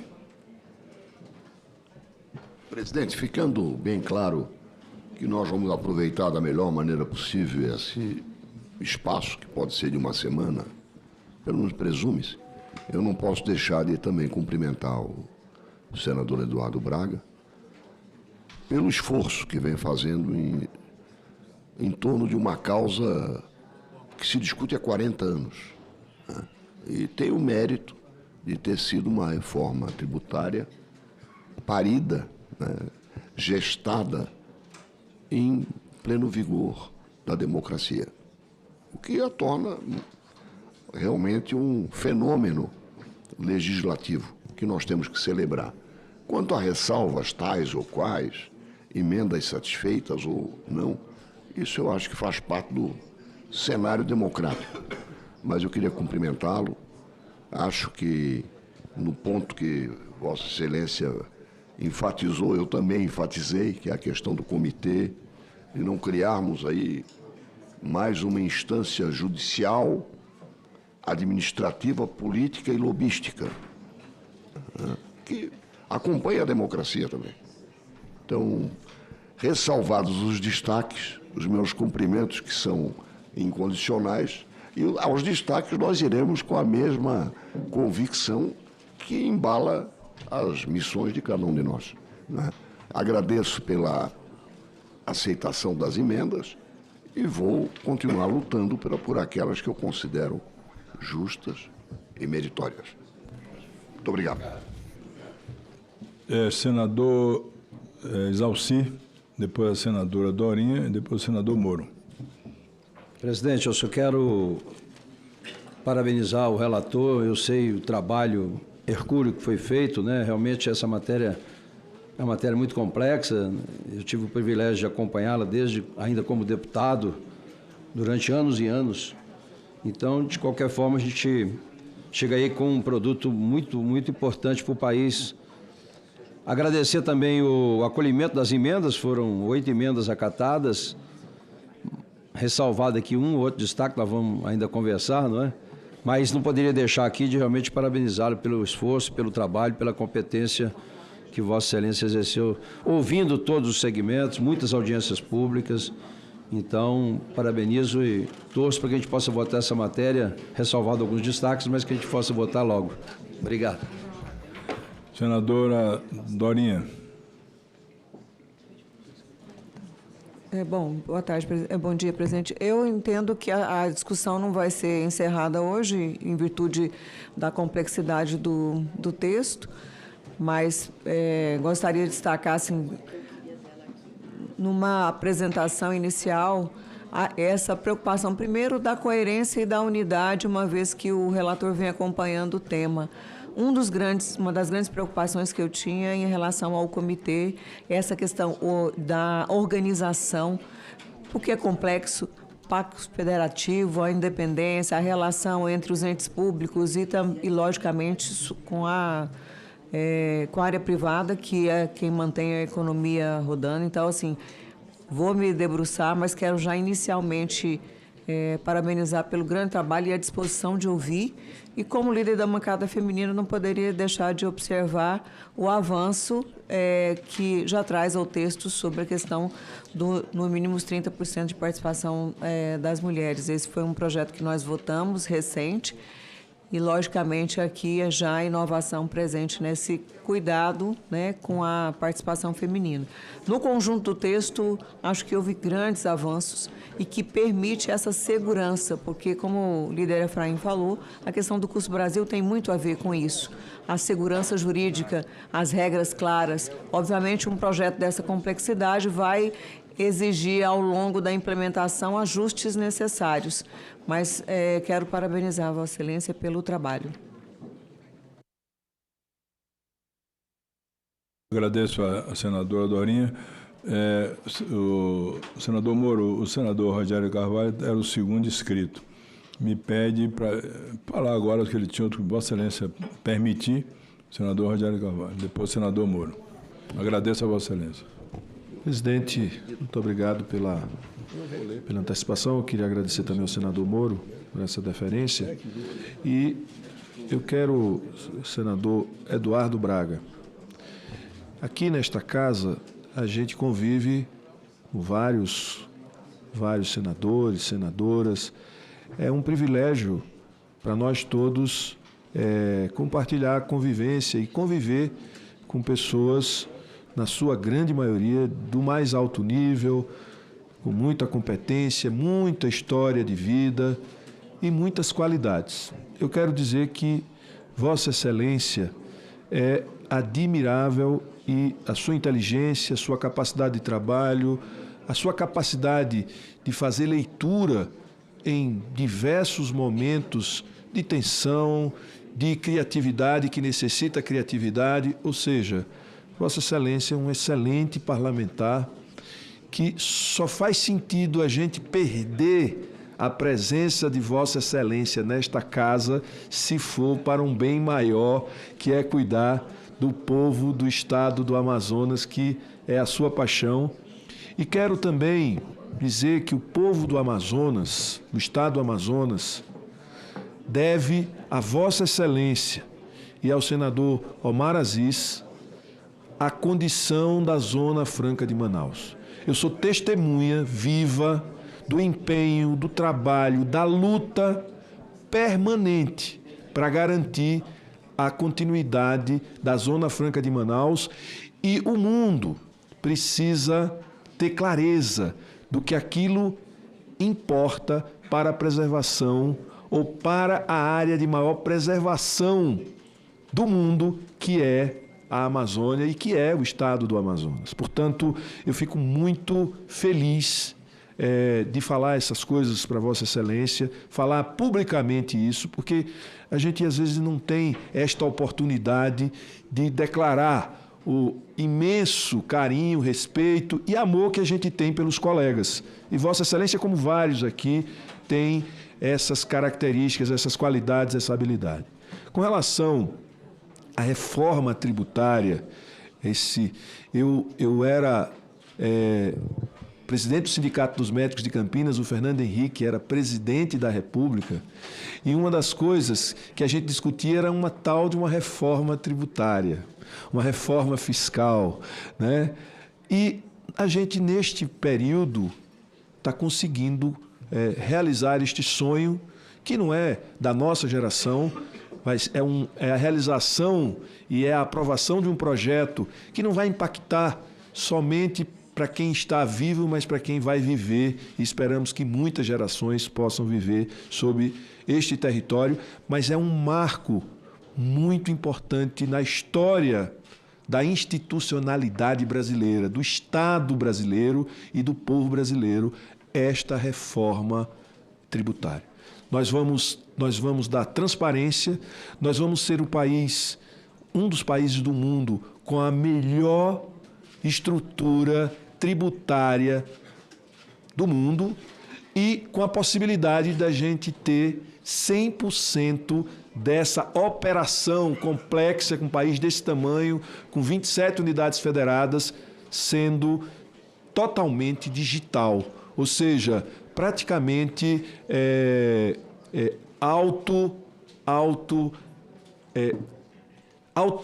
autogerida, né, pelas regras, ou seja, um sistema que vai fazer as regras prevalecerem. Talvez seja a primeira vez na história do Brasil que a gente vai ter regras que serão regras e que serão seguidas objetivamente para o bem maior do país e do povo brasileiro. E Vossa Excelência foi o principal maestro, junto com os companheiros parlamentares que votaram, que aprovaram, que deram suas contribuições, mas da Câmara, aquele que assumiu essa tarefa de conduzir essa grande orquestra com tantas interfaces. Porque, veja, nós estamos falando de toda a economia do Brasil. Todos os setores da economia do Brasil procurou Vossa Excelência. Procurou as casas legislativas. E, por fim, eu quero dizer que eu tenho muito orgulho de ser parlamentar e de exercer uma função política neste país. Porque, ao contrário do que as pessoas dizem e falam que a gente que a gente não é produtivo, que a gente não tem importância, que é dispensável, veja, quando e como seria possível, se não numa democracia, se não num parlamento aberto, interfacear com todos os segmentos da economia neste período de praticamente 3 anos. Veja, é hercúleo, é gigantesco. É quase uma maravilha do ponto de vista da participação e da interação da sociedade brasileira na construção desta que vai ser uma grande estrutura tributária, de gestão tributária, ou seja, é algo muito extraordinário. Concluindo, senhor presidente e senhor relator, eu estou chamando a atenção porque não é um tema qualquer, não é uma questão social, não é uma questão que mexe diretamente com o dia a dia das pessoas. Mexe com o funcionamento do Estado e, por conseguinte, vai mexer com a vida das pessoas, vai diminuir a cobrança de imposto, vai ter mais justiça tributária, tudo isso, mas as pessoas não sentem isso. E isso mobilizou milhares de pessoas que interagiram e que ajudaram. E sob vossa batuta, né? Sob vossa condição de maestro, esse concerto está pronto e a música vai começar a ser tocada. Parabéns, digníssimo relator, meu amigo Eduardo Braga. Agradeço, senador Rogério Carvalho. Passa a palavra ao senador Sérgio Moro. Presidente, muito rapidamente, também apenas elogiar aqui o trabalho do relator, trabalho robusto, também cumprimento Vossa Excelência pela homenagem que fez, né, ao seu pai, Carlos Braga, um justo reconhecimento, que cada um, né, tem a sua origem e creio que o trabalho que Vossa Excelência fez, ele ficaria ali orgulhoso. Agradeço, senador, pelo acolhimento de parte das minhas emendas, né, e, de fato, é um projeto muito complexo. Eu vou examiná-lo, né, junto ali com o meu gabinete, e vou tomar liberdade de, eventualmente, lhe procurar para aqueles embargos de declaração, né, até a próxima sessão. E pediria também ao presidente que não fosse encerrado o debate, dado a complexidade do projeto, para que nós pudéssemos, eventualmente, discutir na próxima sessão, antes da votação final. Agradeço, senador Sérgio Moro. O senador Eduardo Braga está marcado para a próxima quarta-feira a votação desse projeto, a votação desse projeto aqui na CCJ e provavelmente à tarde, se for aprovado o requerimento de urgência, no Senado Federal. Mas o senador Eduardo Braga estará à disposição dos senadores e senadoras até a próxima terça-feira, às 18 horas, para que as emendas sejam encaminhadas. Se for o caso de algum senador ou senadora desejar encaminhar as emendas para ele apreciar, acolher ou não. Então, nós vamos encerrar a discussão hoje para na próxima quarta-feira votar. Agora está aberto o acolhimento das emendas até na próxima terça-feira, às 18 horas. Presidente, não entendi. Na próxima reunião nós não vamos poder discutir essa matéria? Não, vamos encerrar a discussão hoje. Mas não deu nem para ler o relatório. Estou lendo aqui o relatório desse tamanho. Mas ele leu aqui o relatório antes. Sim, mas não dá. Você tem que analisar. Isso não é assim. Mas bem, senador. Você tem que avaliar. Ele leu o relatório todo aqui hoje. E eu estou colocando em discussão e pode continuar a discussão. Presidente, para votar na próxima quarta-feira. Texto complexo. Pode continuar a discussão. Gente, pode continuar a discussão. Na próxima porque vão pedir vistas, pode continuar a discussão. É isso que nós falamos. Mas, é isso que nós queremos. Mas ainda não foi pedido vista. Eu estou lendo aqui, estou na metade ainda aqui. Se o presidente me permite pela ordem, eu, na qualidade de relator, eu vou tirar o chapéu de relator, botar de líder do MDB para a gente pedir vista coletiva, porque aí suspende a discussão, mantém a discussão aberta. Mas até o momento não tinha sido pedido vista. Até o momento ninguém tinha pedido vista para o presidente. Vista encerra a discussão. Porque ele leu o relatório todo e eu estou colocando em discussão. Falando isso, Deixa eu concluir. Então, o último senador a discutir foi o senador Sérgio Moro. Nenhum outro foi inscrito. E como não tinha sido pedido vista, eu ia encerrar a discussão. Já que o líder pede vistas, então está aberta a discussão para a próxima quarta-feira e depois da discussão, votação e encaminhamento ao plenário do Senado Federal. Eu estou seguindo o regimento aqui. Eu tinha um entendimento aqui, quando eu cheguei, que havia já um entendimento de pedir vista coletiva. Não foi solicitado. Quem solicitou vista... Não, nenhum senador ou senadora pediu vistas. Havia a intenção, mas a gente esqueceu de formalizar o pedido. Formalizar. Então, se não foi pedido vista, eu poderia encerrar a discussão. Ele não podia vista. Claro, sem dúvida nenhuma. Ótimo. Obrigado. Senhor presidente, eu peço a palavra pela ordem, se Vossa Excelência. Vossa Excelência tem a palavra. Eu gostaria... O líder do MDB, nosso amigo que prestou esse serviço à nação, pede agora a palavra. E está concedido vista coletiva.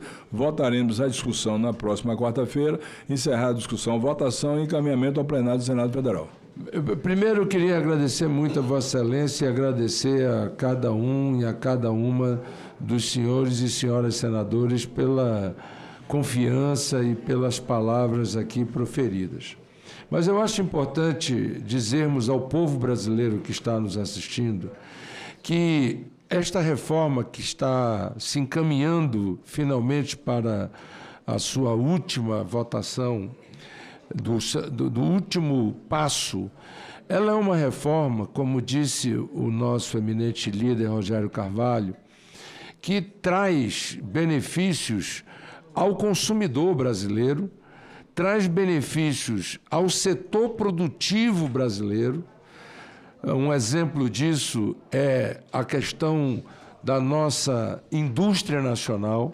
O Brasil passou por um processo de desindustrialização em função do manicômio tributário que onerava o custo Brasil e impedia que nós fôssemos competitivos com os produtos internacionais, e que com esta reforma a não cumulatividade permitirá que os nossos produtos manufaturados possam ser exportados sem nenhum resíduo de tributo e sem criar um volume de créditos que criando verdadeiras bolas de neve dentro dos tributos estaduais, inviabilizando, inclusive, muitos estados.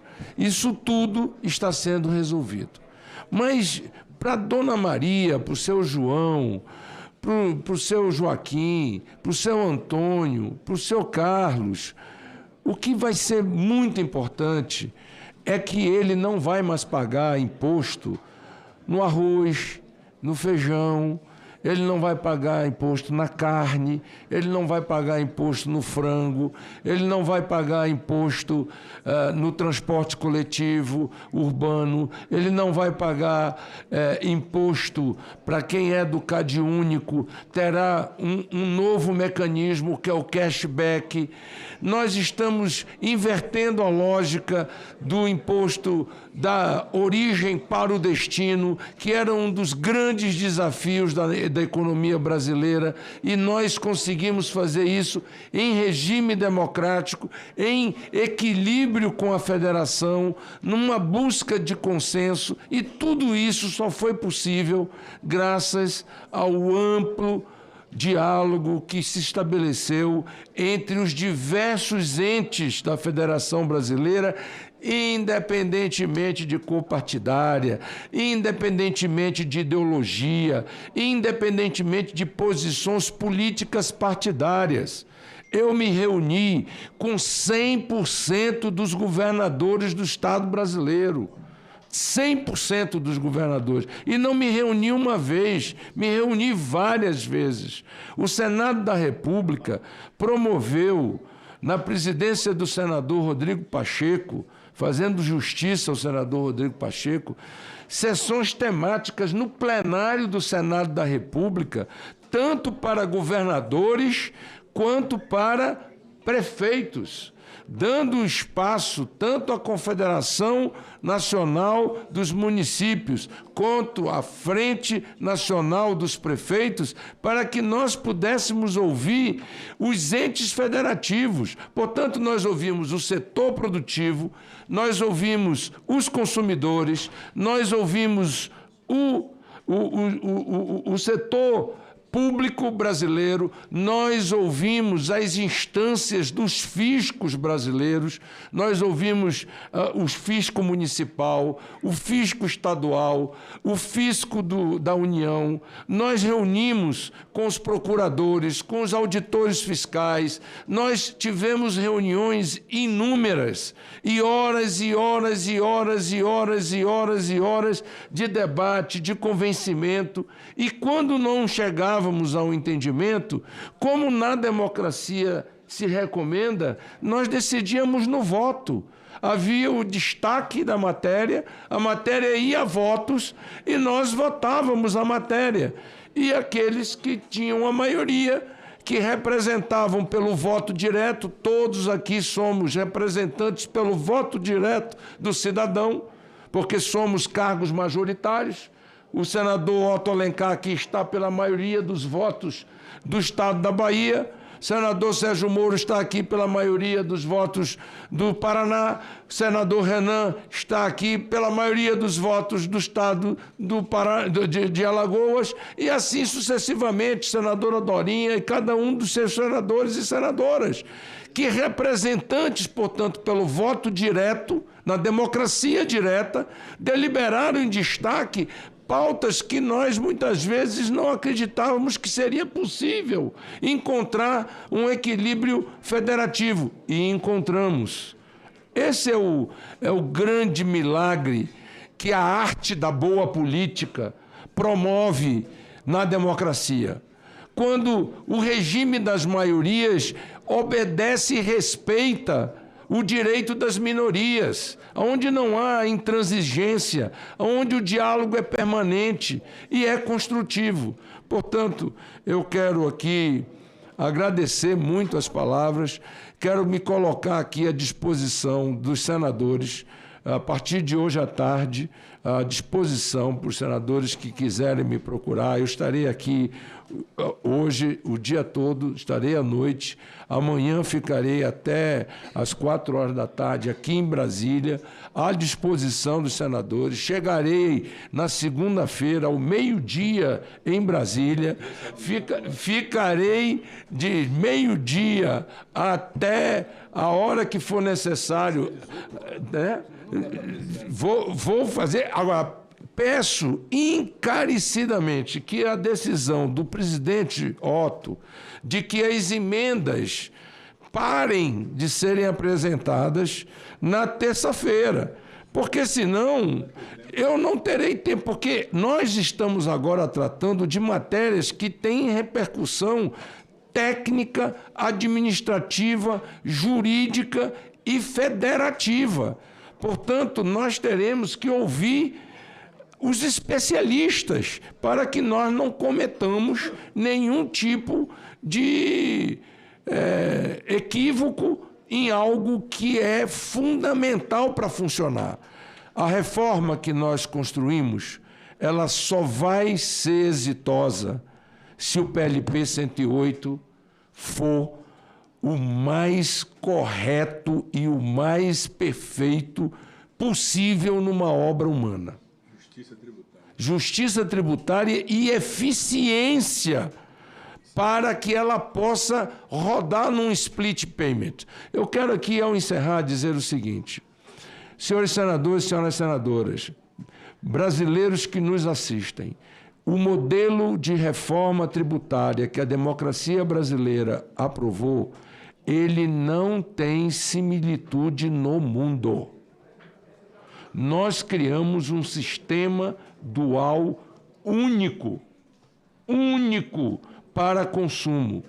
Não tem comparação com o da Austrália, não tem comparação com o europeu, não tem comparação com o americano, não tem comparação com o canadense, não tem comparação com nenhum deles. Nós estamos desenvolvendo um modelo absolutamente brasileiro, com a curva de aprendizagem que todo mundo moderno implementou no setor de tributos de consumo, de bens de consumo, que é o que nós estamos tratando. E, por fim, eu quero dizer que a nossa tarefa só será concluída quando enfrentarmos a reforma do imposto de renda. Porque não adianta nós resolvermos a reforma dos bens de consumo tributárias e continuarmos tratando o imposto de renda como imposto salarial. Tem um projeto de minha autoria tramitando nesta casa desde 2019, que trata exatamente disso, de desonerar até R$5.000 o imposto de renda, de reequilibrar a taxação das empresas de pessoas jurídicas e fazer com coragem uma cobrança equilibrada de dividendos nesse país. Portanto, se nós quisermos avançar, nós teremos que ter a ousadia de concluir a tarefa sobre a reforma dos tributos sobre bens de consumo e ter a coragem de enfrentar a reforma sobre o imposto de renda. Chega do imposto de renda ter sido distorcido e ter sido transformado em imposto sobre salário. Imposto sobre salário não é imposto de renda.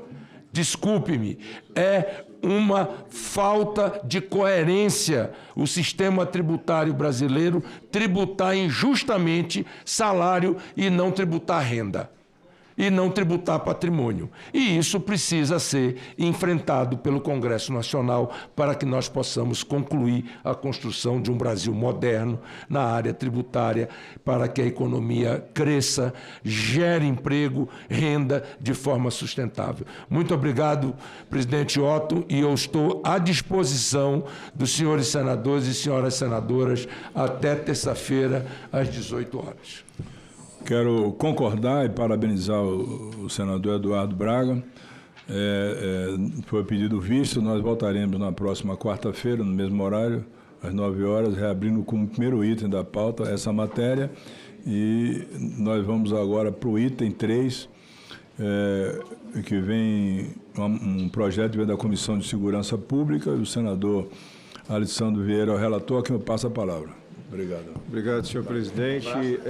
Em síntese, o projeto trata sobre os seguintes itens: definir critérios para aferição de periculosidade concreta do agente que implica risco à ordem pública para a decretação ou não de preventiva. Reduzir a exigência mínima para início do cumprimento de pena em regime fechado, de superior a 8 anos, para superior a 6 anos, com consequente ajuste para o regime semiaberto. Incluir a exigência de pagamento da pena de multa para a progressão de regime. Peço aos senhores assessores silêncio para que o senador Alessandro possa proferir o seu relatório. Obrigado, senhor presidente. Incluir a exigência de pagamento de pena de multa para a progressão de regime nos casos de crimes de organização criminosa, tráfico de drogas, associação para o tráfico ou constituição de milícia privada. Incluir entre os critérios para a fixação da pena a habitualidade criminosa. Adicionar às circunstâncias agravantes a exigência de elementos probatórios que indiquem conduta criminosa habitual, reiterada ou profissional do agente.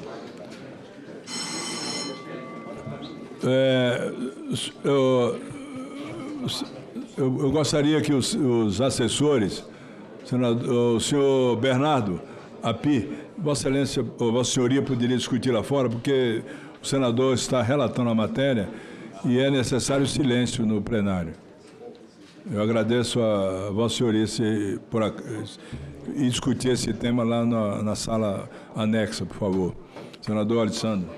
Transformar a causa de aumento de pena em roubo qualificado com pena de 6 a 12 anos de multa para os casos de concurso de agentes, vítima em serviço de transporte de valores, cargas ou bens comerciais, entre os demais previstos no parágrafo 2º do 157. Aumentar a pena para o roubo com emprego de arma de fogo de uso restrito ou proibido. A pena máxima sobe de 10 para 20 anos de reclusão. Aumentar a pena para o roubo de que resulta lesão corporal grave, de 7 a 18 anos de reclusão e multa, para 10 a 20 anos de reclusão e multa. Aumentar a pena de 1/3 até a metade em caso de extorsão com emprego de arma de fogo e para impor a contratação de serviços ou aquisição de mercadorias. Aumentar a pena para o crime de constituição de milícia privada, dos atuais 4 a 8 anos de reclusão para 6 a 10 anos de multa. Criar o tipo penal da resistência qualificada, com pena de 1 a 3 anos de reclusão para o caso de fuga de agente ou impedimento ou dificultação de deslocamento de agente de segurança pública para o cumprimento de suas funções, mediante uso de barricadas ou escudo humano, por exemplo. Caso haja emprego de explosivo ou fogo, pena de reclusão de 2 a 4 anos. Ajustar a redação do tipo penal de coação no curso do processo para incluir testemunho e colaborador. Criar tipo penal para punir quem emprega arma de fogo de origem ilícita ou indeterminada, com as características que descreve, automática, cano longo, etc., com penas de 10 a 20 anos de reclusão e aumento de penas para os crimes de comércio ilegal, tráfico nacional de arma de fogo, quando envolver armas com características apontadas. Considerar crime hediondo quando houver o emprego de arma de fogo de características descritas acima, ou seja, as armas de grosso calibre. Prever aumento de pena para o crime de tráfico de drogas quando cometido em dependências e mediações de praças públicas ou associações de moradores, ou ainda quando houver emprego de arma de fogo, qualquer meio de intimidação difusa ou coletiva e prever a dispensa de licitação para aquisição de bens e serviços relacionados à atividade de fim de policiamento preventivo ou repressivo. Passo a análise, senhor presidente. Preliminarmente, verificamos que não existe qualquer vício de constitucionalidade, regimentalidade e que a proposição é oportuna e relevante. O artigo 1º do PL pretende alterar o artigo 312 do CPP para definir critérios para a aferição da periculosidade concreta do agente, que implica riscos à ordem pública com o fim de decretação da preventiva, da prisão preventiva. A nosso ver, a definição de critérios objetivos para instruir o juiz da decretação ou não da preventiva é importante, especialmente na aferição da periculosidade do agente, impedindo, portanto, que essa análise seja exclusivamente subjetiva e não raras vezes arbitrária. Ressalte-se por oportuno que, nos termos do parágrafo 5º a ser inserido no artigo 312 do CPP, tais critérios deverão ser obrigatoriamente analisados na audiência de custódia, de modo fundamentado, antes da concessão de liberdade provisória ou da conversão da prisão em flagrante em prisão preventiva. Assim, a regra em questão determina que o juiz analise tais critérios, mas, por outro lado, não impede que ele considere outras circunstâncias presentes no caso concreto para decretar ou não a prisão preventiva, preservando com isso a liberdade na decisão a cargo do magistrado. Por fim, o artigo 1º do PL inclui o parágrafo 4º do artigo 312 do CPP, para positivar um entendimento jurisprudencial já consolidado, inclusive no STF, de que é incabível a decretação de preventiva com base em alegações de gravidade abstrata do delito, devendo ser concretamente demonstrada a periculosidade do agente, o risco à ordem pública, à ordem econômica, a regularidade da instrução criminal e a aplicação da lei penal conforme o caso. Embora o dispositivo em questão possa ser redundante em parte, quando confrontado com o atual parágrafo 2º, 312, entendemos que ele possui, em certa medida, a individualidade própria, motivo pelo qual concordamos com sua permanência. No outro giro, o PL, por meio de seu artigo 2º, promove diversas alterações no Código Penal, as quais comentaremos brevemente a seguir. No artigo 33, é reduzida a exigência mínima para o início de cumprimento de pena em regime fechado, do hoje superior a 8 anos para superior a 6 anos, com consequente ajuste para o regime semiaberto, além de se exigir o pagamento de pena de multa para a progressão de regime nos casos de crime de organização criminosa, tráfico de drogas, associação para o tráfico ou constituição de milícia privada. Concordamos com essas alterações. No nosso entendimento, o condenado a pena superior a 6 anos já praticou crime grave, motivo pelo qual deve iniciar o cumprimento da pena em regime fechado. Ressalte-se que ainda há no Brasil a cultura da pena mínima ou próxima da mínima, razão pela qual apenas em poucos casos há, de fato, condenação acima de 6 anos. Ademais, nos casos específicos dos crimes de organização criminosa, tráfico de drogas, associação para o tráfico ou constituição de milícia privada, a exigência do pagamento da pena de multa para a progressão de regime é uma medida relevante, uma vez que tal sanção tem caráter patrimonial e, não raras vezes, os referidos crimes envolvem grande volume de recursos financeiros. Entretanto, em casos excepcionais, em que for comprovada a hipossuficiência financeira do condenado, entendemos que deve ser dispensado o pagamento da pena de multa para a obtenção da progressão, de forma que a regra em questão não atinge somente aqueles presos considerados, não venha atingir apenas aqueles presos considerados mais pobres. Esse é, inclusive, o entendimento do Superior Tribunal de Justiça para a extinção de punibilidade do condenado, onde se entende que não impede o seu reconhecimento a falta do pagamento da pena de multa após o cumprimento da pena privativa de liberdade ou restritiva de direitos, desde que reconhecido como hipossuficiente. Assim, ao final, apresentaremos emenda estabelecendo essa exceção. No artigo 59, senhor presidente, inclui-se entre os critérios para o juiz fixar a pena a habitualidade criminosa, que pode ser caracterizada, entre outras circunstâncias, por aquelas dispostas nos termos do inciso 4 do parágrafo 3º do artigo 312 do CPP, também inserido pelo PL nos termos do artigo 1º, ou seja, existência de outros inquéritos e ações penais em curso, ou se recebido o benefício da liberdade provisória nos 2 anos anteriores à nova prisão. Por sua vez, no artigo 61, é adicionada às circunstâncias agravantes a existência de elementos probatórios que indiquem conduta criminosa habitual, reiterada ou profissional do agente. Concordamos com essas medidas. Aquele que pratica conduta criminal habitual, reiterada ou profissional não comete uma simples infração penal, mas sim torna a atividade criminosa seu meio de vida. Atualmente, já é vedada a proposição de acordo não persecução penal quando o investigado for reincidente, ou se houver elementos probatórios que indiquem conduta criminal habitual reiterada profissional, exceto se forem insignificantes as infrações penais pretéritas. Assim, no nosso entendimento, aquele que pratica tal tipo de conduta possui tendência para a prática de crimes, devendo, em razão disso, ser tratado mais rigorosamente pelo aparato repressivo estatal. Não obstante essas considerações, apresentaremos ao final uma emenda de redação ao artigo 59, nos termos propostos pelo artigo 2º do PL, uma vez que o dispositivo nos parece ambíguo por tratar de habitualidade criminosa logo após o comportamento da vítima, fazendo parecer que se verificará a habitualidade criminal da vítima e não do agente autor do crime. Emenda redacional. No parágrafo 2º do artigo 157, propõe-se a criação de um tipo penal qualificado para o crime de roubo, com pena de reclusão de 6 a 12 anos e multa, ao invés do chamado roubo circunstanciado, que atualmente aumenta a pena da conduta simples em 1/3, até a metade.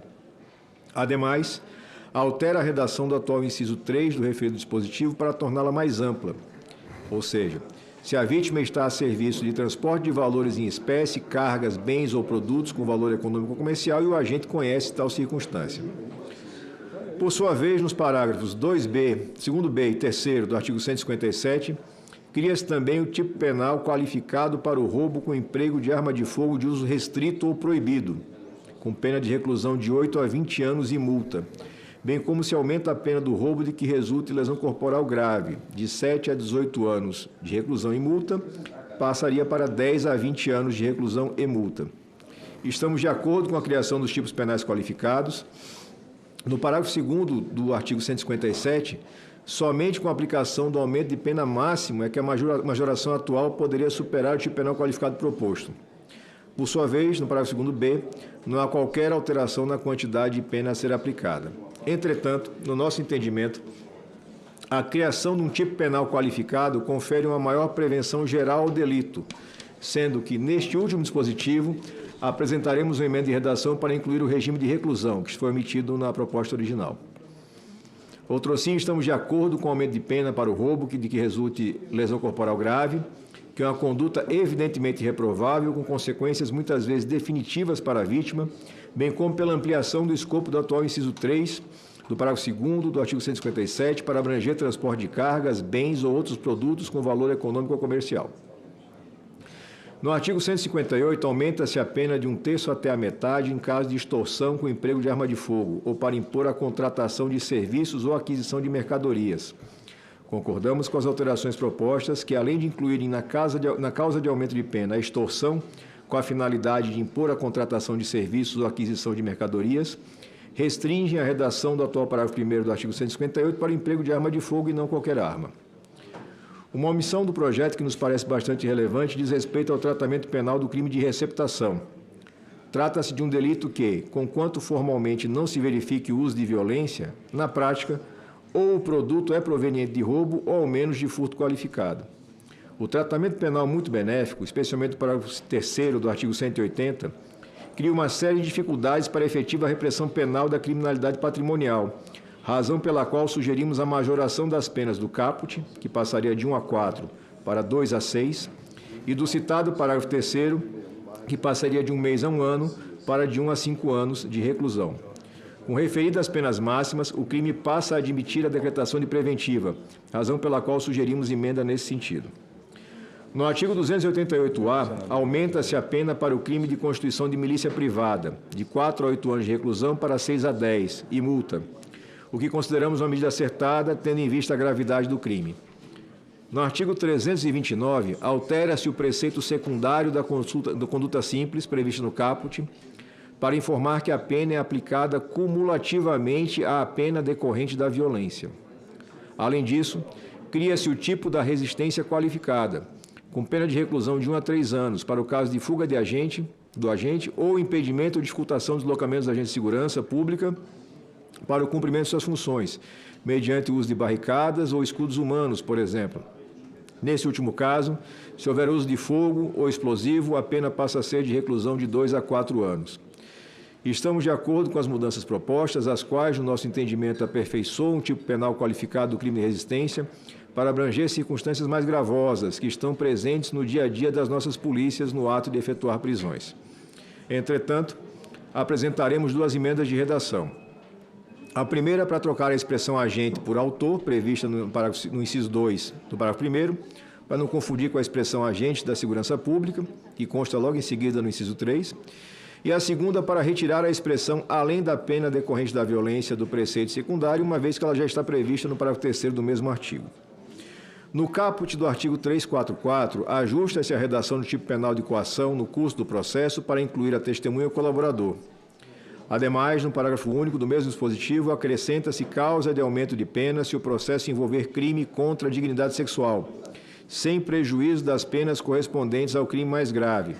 Tais alterações, embora não alterem o escopo da redação vigente, aperfeiçoam o dispositivo, motivo pelo qual estamos de acordo com elas.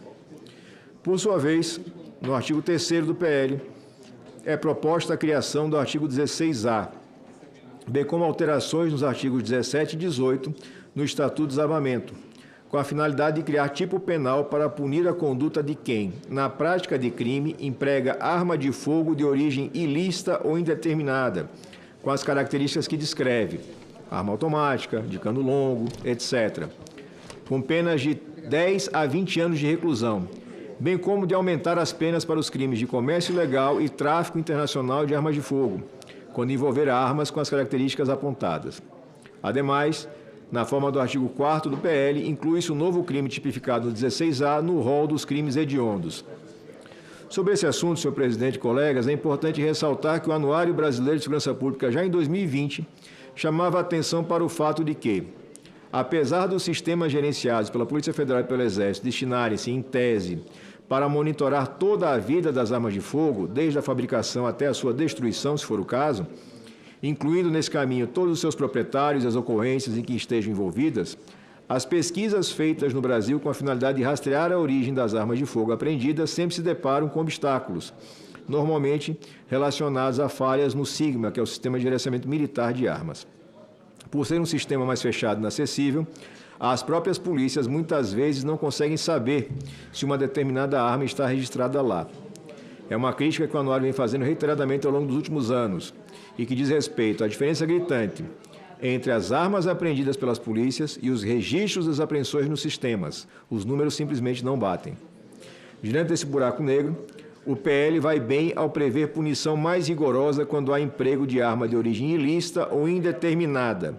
Diante da dificuldade de mensurar a origem da arma apreendida, o que dificulta a construção de uma política de prevenção e repreensão, o direito penal, como compensação, deve aumentar a severidade da punição. Não obstante essas considerações, apresentaremos aqui uma emenda de redação ao artigo 5º do PL, que altera a Lei dos Crimes Hediondos, para adequá-la à redação proposta ao artigo 16A, de forma a dispor que o tipo penal em questão abrange tanto armas de fogo de uso proibido, como aquelas de origem ilícita ou indeterminada.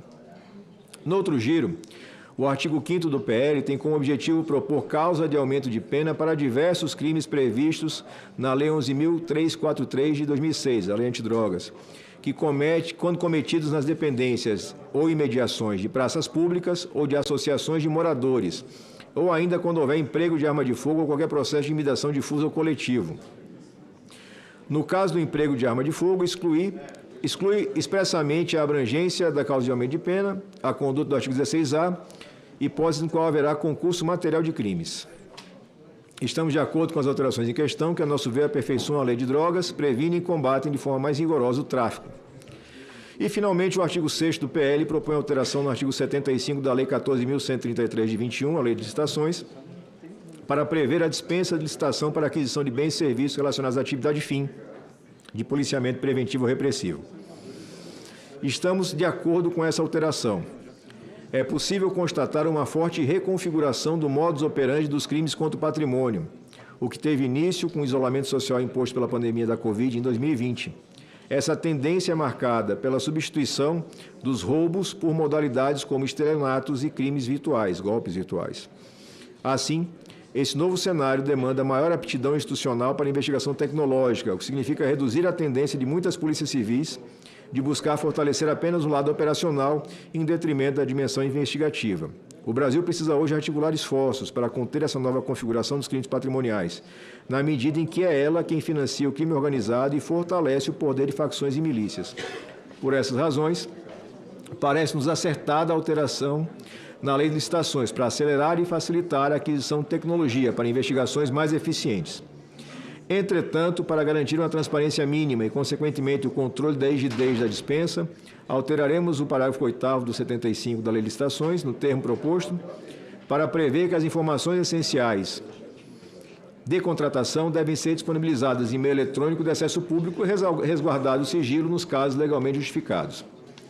Foram apresentadas 3 emendas, senhor presidente. A emenda número 1 do senador Sérgio Moro propõe condicionar a progressão de regime do cumprimento de pena nos casos de condenação por crime de organização criminosa, tráfico de drogas, associação para o tráfico ou constituição de milícia privada à comprovação do fim do vínculo associativo. O parágrafo 9º do artigo 2º da Lei de Organizações Criminosas prevê que o condenado por integrar a organização criminosa ou por crime praticado por meio de organização criminosa não poderá progredir de regime de pena ou obter livramento condicional ou outros benefícios prisionais se houver elementos probatórios que indiquem a manutenção do vínculo associativo. É diferente de exigir prova de que o vínculo não mais existe, de aferição mais complexa. Em razão disso, consideramos acatar parcialmente a emenda, com a proposta de ajuste redacional que apresentamos ao final. No que se refere à emenda número 2, também do senador Moro, observa-se a sugestão de inclusão no artigo 310A, do artigo 310A ao CPP, com o objetivo de viabilizar a coleta de material biológico para obtenção de um perfil genético do custodiado. não há pertinência temática com o que avaliamos no projeto e a proposta não se harmoniza com o que já prevê o artigo 9º-A da Lei de Execução dos Penais. A emenda também propõe a substituição do termo conduta criminosa habitual por reiteração delitiva e a separação das hipóteses em 2 incisos, 4 e 5, no artigo 312 CPP. Consideramos a reiteração delitiva a expressão mais precisa do que a habitualidade criminosa e que o dispositivo ganha com objetividade e clareza. E assim, outrosim, o benefício da liberdade anterior não deve se confundir com a ideia de reiteração. Pelas razões expostas, acatamos parcialmente a emenda número 2 apenas no tocante às mudanças propostas para o 312 CPP. A emenda número 3, apresentada pelo senador Fabiano Contarato, deve ser rejeitada por ausência de pertinência temática, além de versar sobre matéria já discutida nessa casa, já aprovada nessa casa. Nesse sentido, em atenção à economia processual, voto pela rejeição da emenda 3. Número 3. O voto, senhor presidente. Antes posto, o voto é pela aprovação do projeto de lei número 4.809, de 2024, acatando parcialmente as emendas número 1 e número 2 e rejeitando a emenda número 3 e com emendas de redação que seguem. É o voto, senhor presidente. Presidente, sou ao senador Alessandro Vieira pelo relatório e a sua dedicação a esse projeto que veio da Comissão de Segurança, e passo a palavra ao senador Rogério Carvalho, em seguida o senador Sérgio Moro. Senhor presidente, eu quero primeiro cumprimentar a Vossa Excelência e reiterar meus cumprimentos a Vossa Excelência e cumprimentar o senador Alessandro Vieira pela relatoria, dizer que o projeto é meritório. Eu particularmente tenho concordância com 95% do texto, mas eu vou pedir vistas porque tem uma questão sobre o custo e o impacto financeiro que a gente precisa discutir com o relator, por isso a gente vai pedir vistas. Obrigado, senhor presidente. Não será concedido vistas e eu passo a palavra ao senador Sérgio Moro. Presidente, quero aqui só elogiar o projeto que veio da CSP, mas também o trabalho do relator que aperfeiçoou o projeto. Inclusive, quero agradecer que acolheu 2 sugestões que fiz, embora não tenha acolhido a 3ª sugestão.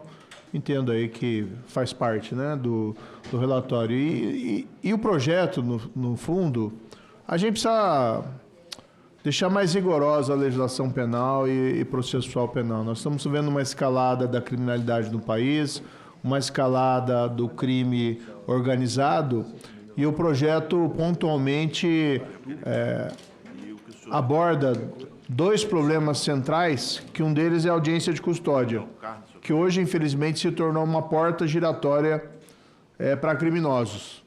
Em qualquer lugar que eu viajo, no interior do meu estado, e eu tenho certeza que os colegas têm tido experiências semelhantes, também nas capitais, há uma reclamação da polícia de uma certa leniência excessiva em relação a presos em flagrante. As estatísticas do CNJ demonstram que 40% dos presos em flagrante são soltos em audiência de custódia.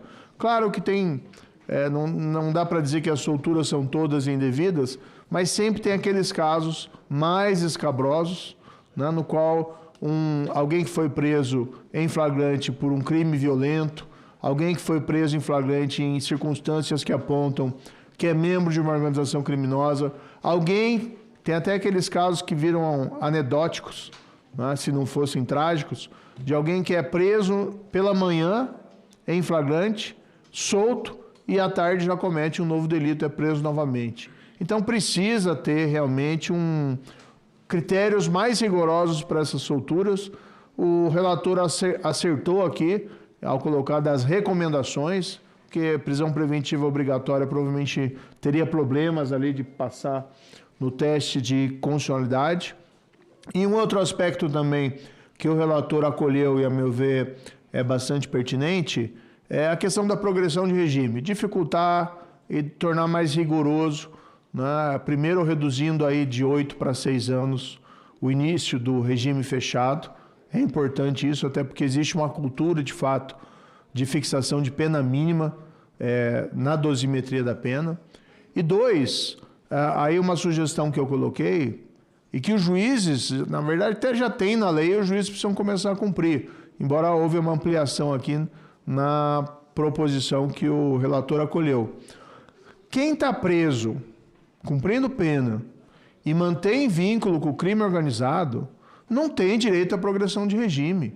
Não faz o menor sentido você pegar alguém lá condenado, às vezes, há 30 anos, por praticar os mais variados delitos de uma organização criminosa, e, de repente, você progride, você concede progressão de regime para esse indivíduo, mesmo ele sendo membro ainda do PCC, do Comando Vermelho, ou dessas milícias, né? Progressão de regime é para aquela pessoa que quer se reabilitar e quer se ressocializar. Isso pressupõe uma escolha óbvia, que é: eu preciso querer abandonar o mundo do crime. Se o preso não tem essa opção de vida, não tem por que progredir.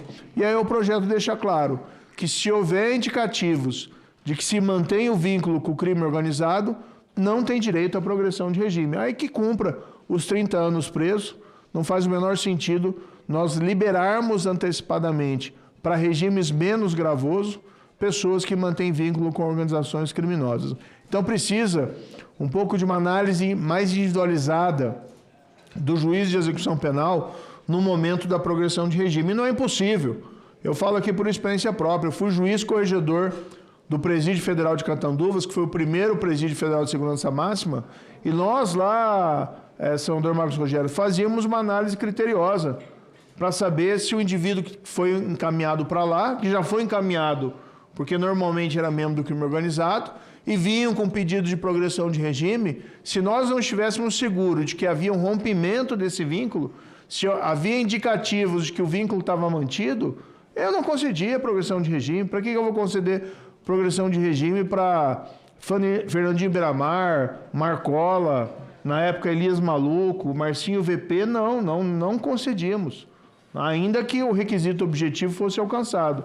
Mas enquanto fosse mantido o vínculo subjetivo com a organização criminosa, não cabia fazê-lo. Então, cumprimento aqui o relator, felicito também, acho que necessário também esse aumento de rigor em relação aos crimes patrimoniais, né? Muitas vezes isso acaba sendo banalizado, então, isso não tem gravidade. Não, tem gravidade sim, né? Hoje não existe atividade criminal desenvolvida de maneira frequente não vinculada ao crime organizado.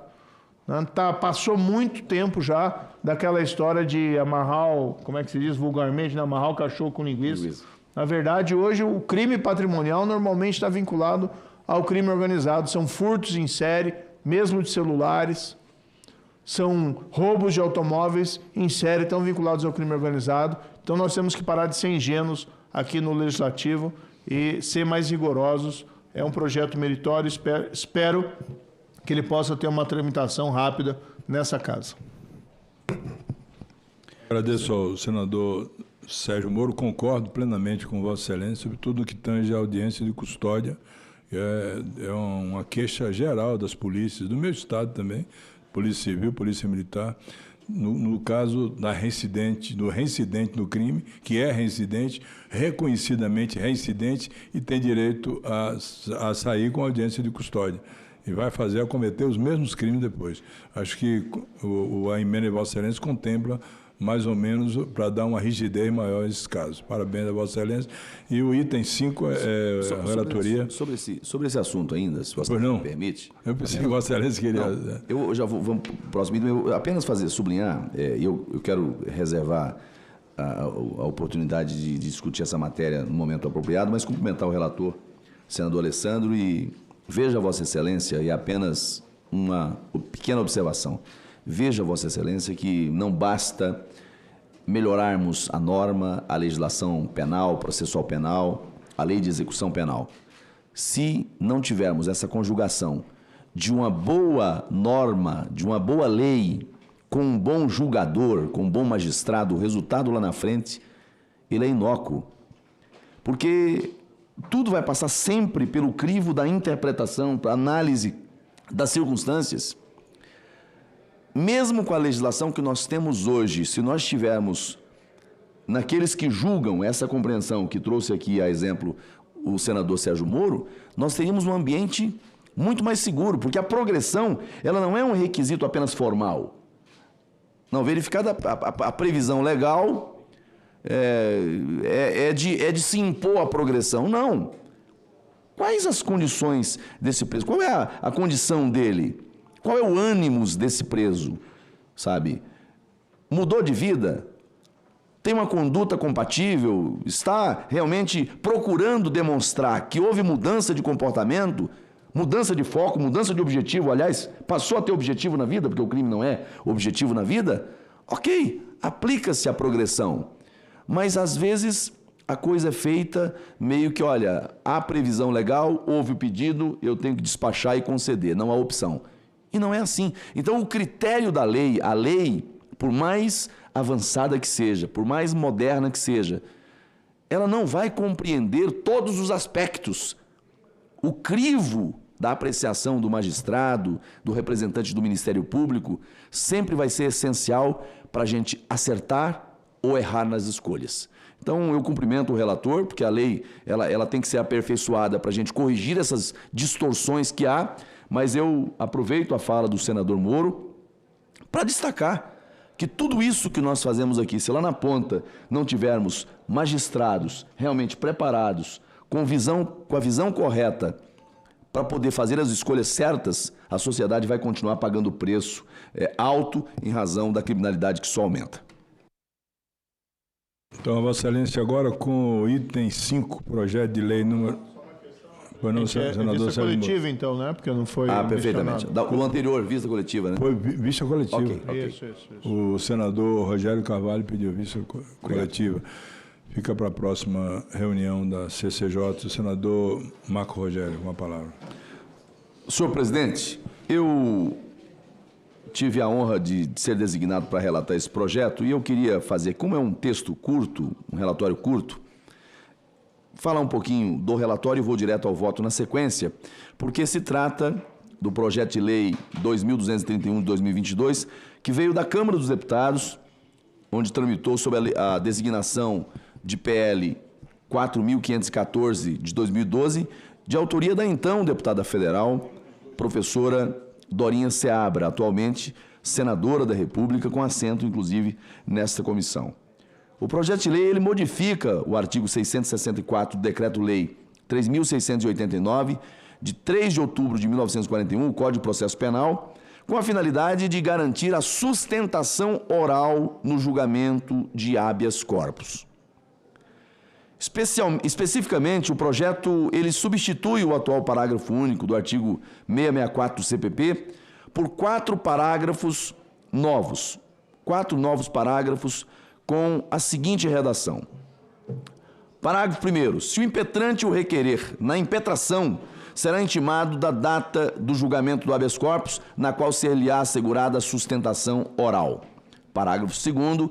Caberá sustentação oral no agravo interno interposto contra a decisão monocrática que extinguir o habeas corpus ou lhe negar seguimento, ainda que tenha sido analisada a hipótese do parágrafo 2º do artigo 654 desse Código. Parágrafo 3º.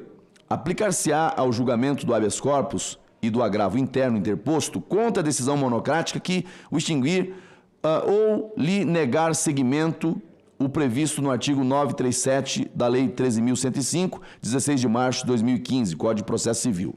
E o parágrafo 4º, que vai dizer que a decisão será tomada por maioria de votos e, em caso de empate, se o presidente não tiver tomado parte na votação, proferirá o voto de desempate. E, em caso contrário, prevalecerá a decisão mais favorável ao paciente. Cabe observar que o parágrafo 4º tem redação semelhante à do atual parágrafo único, de modo que a novidade legislativa reside mesmo nos parágrafos 1º a 3º, que se pretende inserir no 664 do CPP. Não foram apresentadas emendas até o momento. Análise. Não identificamos no projeto vícios de inconstitucionalidade ou de injuridicidade, nem óbices de natureza regimental. A matéria cinge-se à competência privativa da União para legislar sobre direito processual penal, nos termos do artigo 22, inciso 1 e 48 da Constituição Federal, podendo a iniciativa partir de qualquer membro do Congresso Nacional, consoante dispõe o artigo 61 da Carta Política. No mérito, consideramos o projeto de lei conveniente e oportuno. Por se tratar de processo urgentíssimo, dispensa-se a formalidade de inclusão em pauta de julgamento, podendo o habeas corpus ser levado em mesa, Ocorre que essa prática, embora privilegie a celeridade processual inerente à espécie, praticamente impede a realização de sustentação oral, o que constitui verdadeira mitigação do princípio constitucional da ampla defesa e do contraditório. Os advogados são obrigados a manter contato diário com os gabinetes dos magistrados para saber quando o HC será levado a julgamento. Infelizmente, nem sempre as informações prestadas se confirmam e muitas vezes o advogado acaba sendo pego de surpresa, sem poder sustentar oralmente o direito do seu constituinte. Diante disso, consideramos acertada a fórmula estabelecida no parágrafo 1º, no sentido de que o impetrante ser intimado do julgamento, caso tenha formulado esse pedido na impetração. Assegura-se desse modo a possibilidade de sustentação oral. Concordamos também com o parágrafo 2º, pois o agravo interno em HC não é outro processo, senão mera extensão do próprio HC, razão pela qual se lhe deve imprimir celeridade e garantir a possibilidade de sustentação oral. No mais, o parágrafo 3º apenas estabelece o rito do julgamento nos moldes do que dispõe o artigo 937 do Código de Processo Civil. Voto. Pelo exposto, o voto é pela constitucionalidade, juridicidade, regimentalidade e no mérito, pela aprovação do projeto de lei 2231 de 2022, senhor presidente. Agradeço ao senador Marco Rogério. Pede a palavra o senador Sérgio Moro. Antes, eu quero parabenizar a iniciativa da senadora, professora Dorinha Seabra. Esse é um projeto que eu julgo importante, de dar a condição da defesa através dos advogados para essa questão de habeas corpus. E o senador Sérgio Moro, que é um especialista nisso, vai ter a palavra para discutir o tema. Presidente, eu vou fazer aqui o advogado do diabo. Depois desse introito do presidente, a discussão com o juiz senador Sérgio Moro terá até um outro peso. Tem uma... A CCJ está bem servida de conhecedores das leis e também... É claro que a gente reconhece a importância histórica do habeas corpus e, em primeira vista, né, parece algo assim absolutamente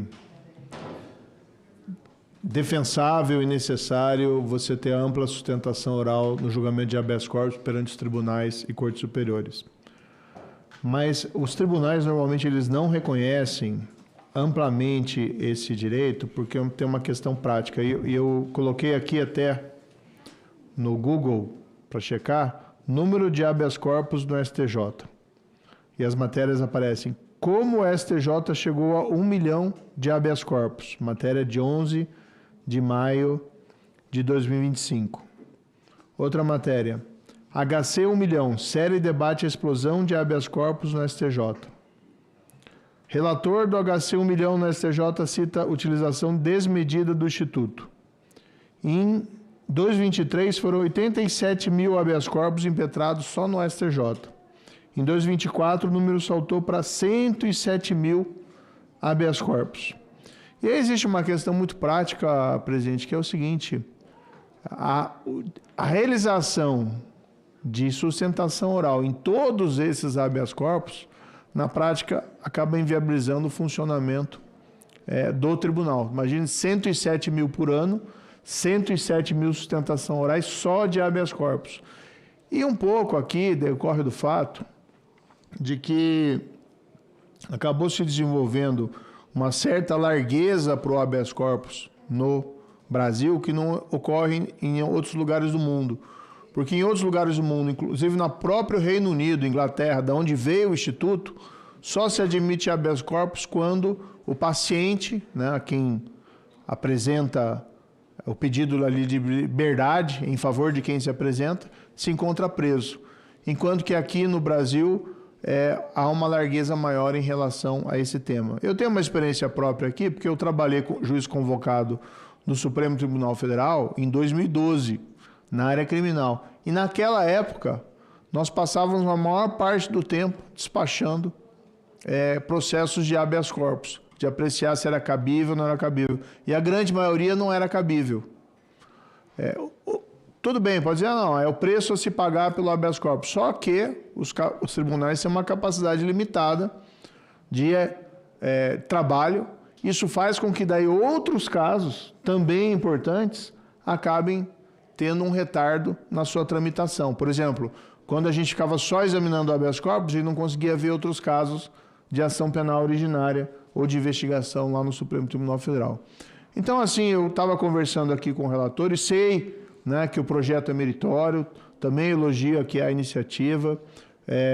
Eu gostaria de pedir vista, não pode ser vista coletiva, para eventualmente sugerir algumas alterações nesse projeto para tentar contornar esse tipo de dificuldade, né? Preservar a sustentação oral naqueles casos que ela realmente seja absolutamente necessária, mas e não em todos os casos, sob pena da gente, a pretexto, né, de ser generosos com institutos, nós podemos trazer dificuldades aí ao funcionamento dos tribunais superiores e dos tribunais recursais. Então, contando com a compreensão de Vossa Excelência, do relator e da senadora Dorinha, nossa colega, eu pediria vistas para que pudéssemos, eventualmente, apresentar alguma proposição para aperfeiçoar o projeto. Senadora Dorinha. Bom, senhor presidente, eu quero primeiro agradecer a disposição do senador Marcos Rogério. Esse é um projeto de 2012, né? Eu creio extremamente importante, porque a minha preocupação aqui, e aí, ao colega senador Sérgio Moro, eu penso que o princípio não é o problema do projeto. O próprio argumento usado pelo meu colega, ele mostra que nós temos um problema, talvez, e vou abrir aspas, pela largueza do uso do habeas corpus. Eu creio que aí que é o problema. Porque, na verdade, o projeto ele se sustenta simplesmente na garantia de defesa. Quantas vezes, na hora do julgamento, por alguns motivos, inclusive, às vezes desconhecido, alguém passa a mão num projeto que não estava, num processo que não estava nem previsto, e simplesmente, como quando lógico, eu não sou da área, eu recebi a demanda vinda da OAB por várias situações concretas em que, embora tenha o habeas corpus a ser julgado, sem nenhuma responsabilidade, ele é julgado sem ter a defesa e sem conhecimento até prévio. Então, assim, eu penso que, logicamente, é importante pensar em como poderia ser avaliado, mas faça um desafio ao senador Sérgio Moro. Trabalhe na questão do habeas corpus. Será que ele cabe na quantidade e nas situações que estão propostas? Esse não é o tema. O tema aqui é garantia de ampla defesa e do contraditório. Mas agradeço a disposição do relator e tenho certeza que o que puder vir para contribuir para legítima efetividade, porque se não tiver efetividade, ele vai continuar sem cumprir o propósito do projeto, que é um projeto de mais de 10 anos, né, já apresentado há mais de 10 anos na Câmara dos Deputados. Vossa Excelência ainda era deputada na época.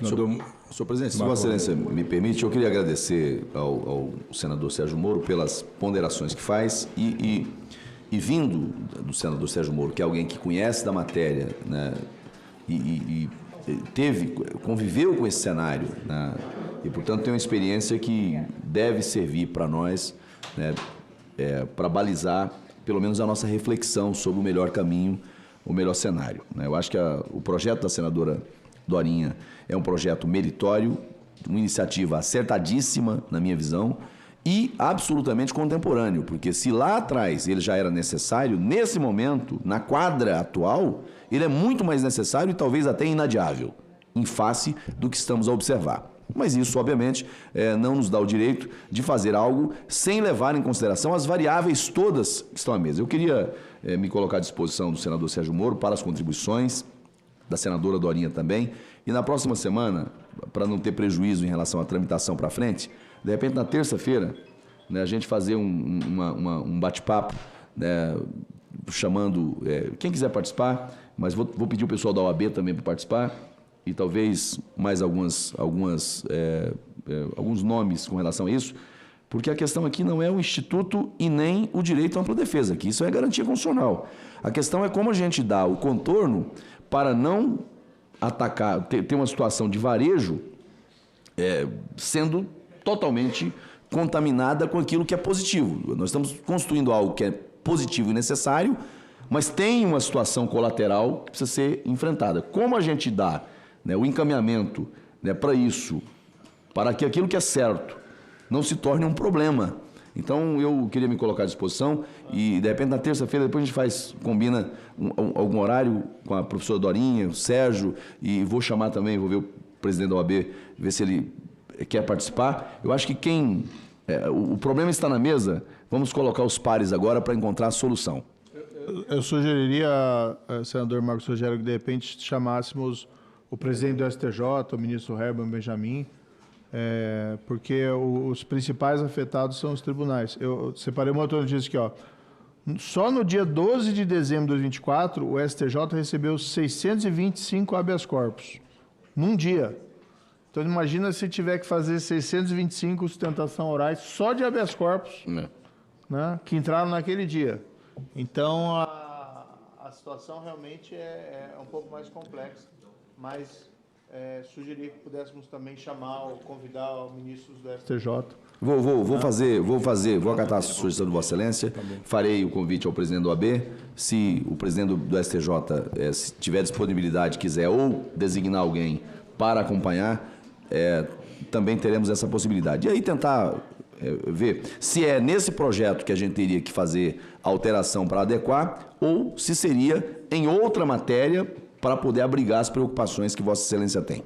Agradeço, e eu acho que o espírito dessa lei, da senadora Dorinha, é exatamente a negação do habeas corpus ao inocente. Aquele que é inocente não tem direito de defesa. E acontece em vários casos, muitos casos. Mas não tem nenhuma outra matéria para tratar, eu declaro encerrada a sessão e foi concedido o visto.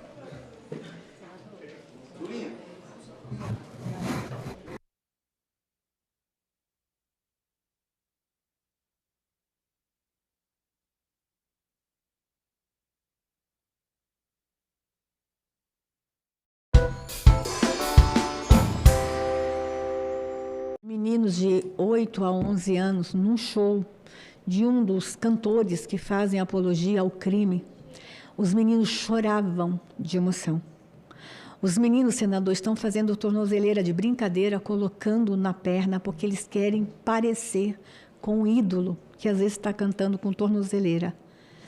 Então, eu estou muito preocupada com isso. E o senhor traz um voto e o senhor faz uma menção a essa cooptação que o crime organizado tem feito de nossa infância. De nossa infância.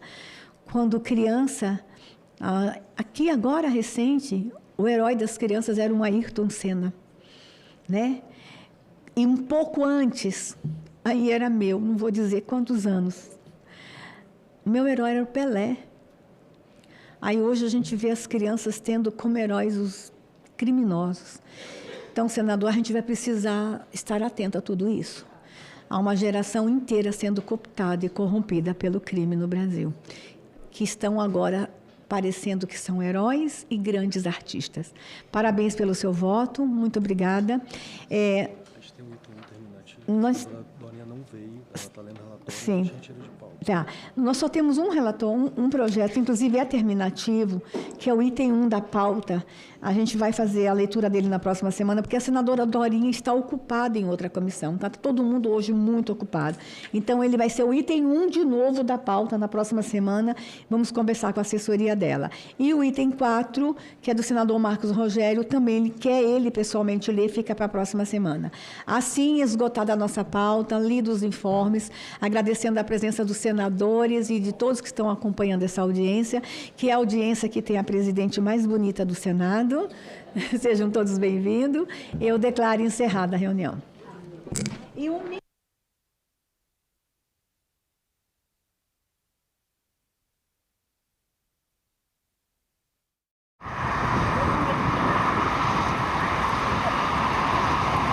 COP30. Em Santa Catarina, Assembleia e Sociedade fazem conferências regionais. Em Minas, projeto educacional prepara estudantes para a política. Transporte público em debate na Câmara dos Deputados. E em Cuiabá, o zelo de um instituto pela preservação da memória de um povo. Tudo isso no Parlamento Brasil. Parlamento Brasil, toda sexta, 8 horas da noite, aqui na TV Senado.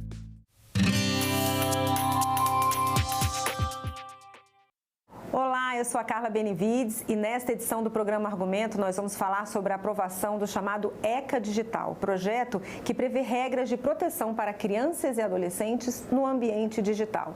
Apesar de tramitar no Congresso desde 2022, a proposta ganhou força com as denúncias de adultização de crianças feitas pelo influenciador digital Felca. Aqui no estúdio conosco o senador Flávio Armes, do PSB do Paraná, que foi o relator dessa proposta. Senador, muito obrigada pela sua presença aqui no programa. Uma alegria, sempre estarei conversando com você, Carla, e com todos que nos acompanham. Senador, eu queria que o senhor falasse para a gente o que muda na prática nesse projeto, quais são as principais mudanças e o que muda na relação entre as crianças e os adolescentes com o mundo virtual, com o mundo digital. O importante é lembrar que nós temos um documento muito importante no Brasil, que já está completando 35 anos, que é o Estatuto da Criança e do Adolescente. E tivemos muitos desdobramentos.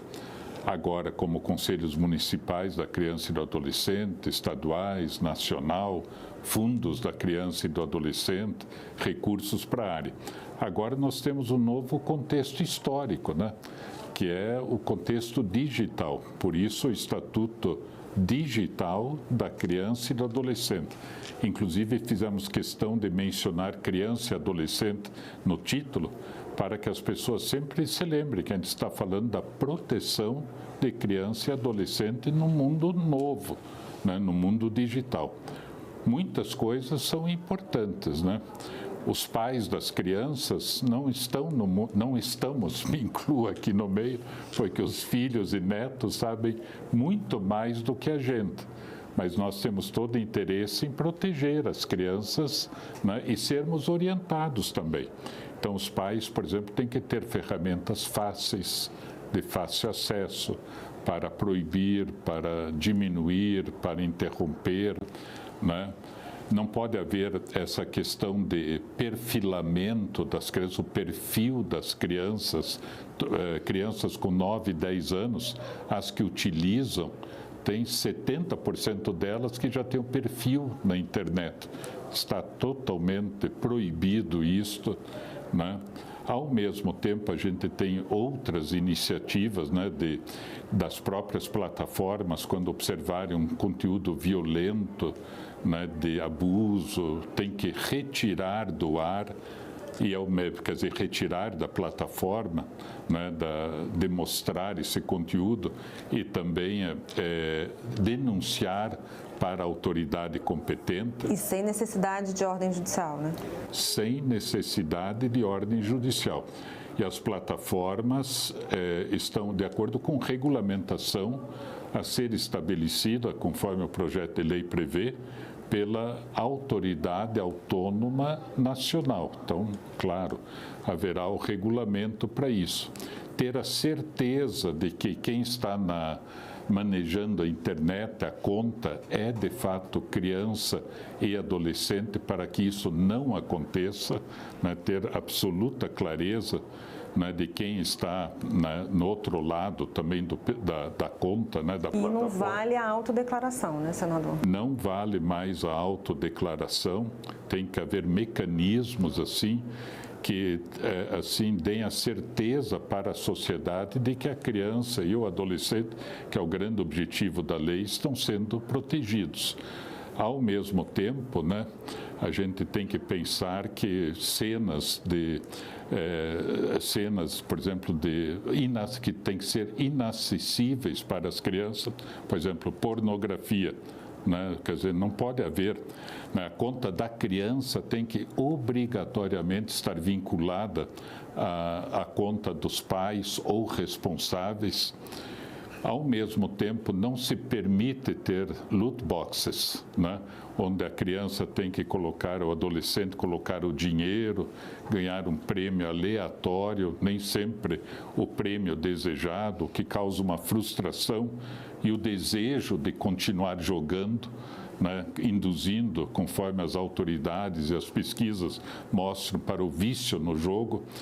Então, e as plataformas, diga-se de passagem, muito interessadas em colaborar com isso. Recebemos manifestações das plataformas em geral dizendo, não, nós temos mecanismos para verificar e podemos criar mecanismos para que os pais acompanhem, seja de fácil acesso, possam saber o que fazer, para ter a certeza de que não é uma autodeclaração de uma criança e adolescente. E as plataformas também, inclusive, podendo ser penalizadas nesse processo caso não cumpram. Mas não é esse o ambiente. O ambiente é de colaboração, de cooperação. Inclusive, já estamos marcando audiências públicas para que as plataformas comecem a explicar, e elas que propuseram isso, né, de como que esses processos todos vão acontecer, com ideias, com sugestões. Mas caso não cumpram, pode haver uma advertência, uma multa que pode chegar até 50 milhões de reais, e, ao mesmo tempo, a suspensão das atividades. Então, tudo isso dentro do grande objetivo de proteger crianças e adolescentes, particularmente depois, né, do que aconteceu, né, na demonstração que um paranaense, aliás, o Felca, né, de Londrina, fez. Mas eu quero também dizer que esse projeto de lei, Carla, tinha sido aprovado no Senado Federal já no ano passado. 2024, julho de 2024. 2024. Fizemos inúmeras audiências públicas, foi para a Câmara dos Deputados, como todo projeto deve ir, e não ficou muito tempo lá, ficou um semestre lá, mas isso tudo foi apressado com a divulgação do material do influenciador, né, Felca, que quero parabenizá-lo novamente. Mas a proposta também ela foi muito politizada, né, senador? Houve também muitas questões em relação se havia ou não ameaças à liberdade de expressão, isso também foi muito colocado. Em que termos isso está colocado na proposta? Eu diria, Carla, que não há qualquer preocupação com censura de material, cerceamento do direito da liberdade de expressão. Quem, por exemplo, pegar o exemplo extremo, quem está produzindo conteúdo pornográfico vai continuar produzindo conteúdo pornográfico. Só que nós, como sociedade, estamos dizendo a criança e adolescente tem restrições de acesso a esse conteúdo. Uma sala de bate-papo, né, onde a família não sabe com quem a criança está conversando, também não pode. Né? Quer dizer, nós chegamos à conclusão de que isso não pode haver essa interação da criança e adolescente com uma pessoa desconhecida. Colocar o perfil, né, de uma criança, crianças de 9, 10 anos de idade, as que usam internet, 70% delas têm um perfil, né, o perfilamento. E isso é um direcionamento de produtos, de conteúdos em função do perfil. O perfilamento está acabado, né, de acordo com a aprovação da lei. Agora, todos nós temos que entender que essa é uma responsabilidade de todos nós, né, das famílias, das pessoas da área, dos legisladores, da sociedade. Mas o que a gente observa é uma preocupação de todos na formação e no cuidado que a gente tem que ter com o ser em desenvolvimento. Nós não estamos falando de adultos. Uma sala de bate-papo com adulto. Nós estamos falando, continua, não há censura alguma nesse sentido. Tem que tomar cuidado, todos nós sabemos, mas não é para criança e adolescente. Há um conteúdo que o adulto tem acesso. Tem que, inclusive, ser habilitado, capacitado para saber se é verdadeiro ou não, o adulto. Mas para a criança, um produto de violência, de jogos, a gente vê as famílias falando, olha, meu filho, meu neto, uma pessoa amiga está ficando violento, só fica jogando jogos de violência, né? Quer dizer, que envolvam, assim, esse fator de violência.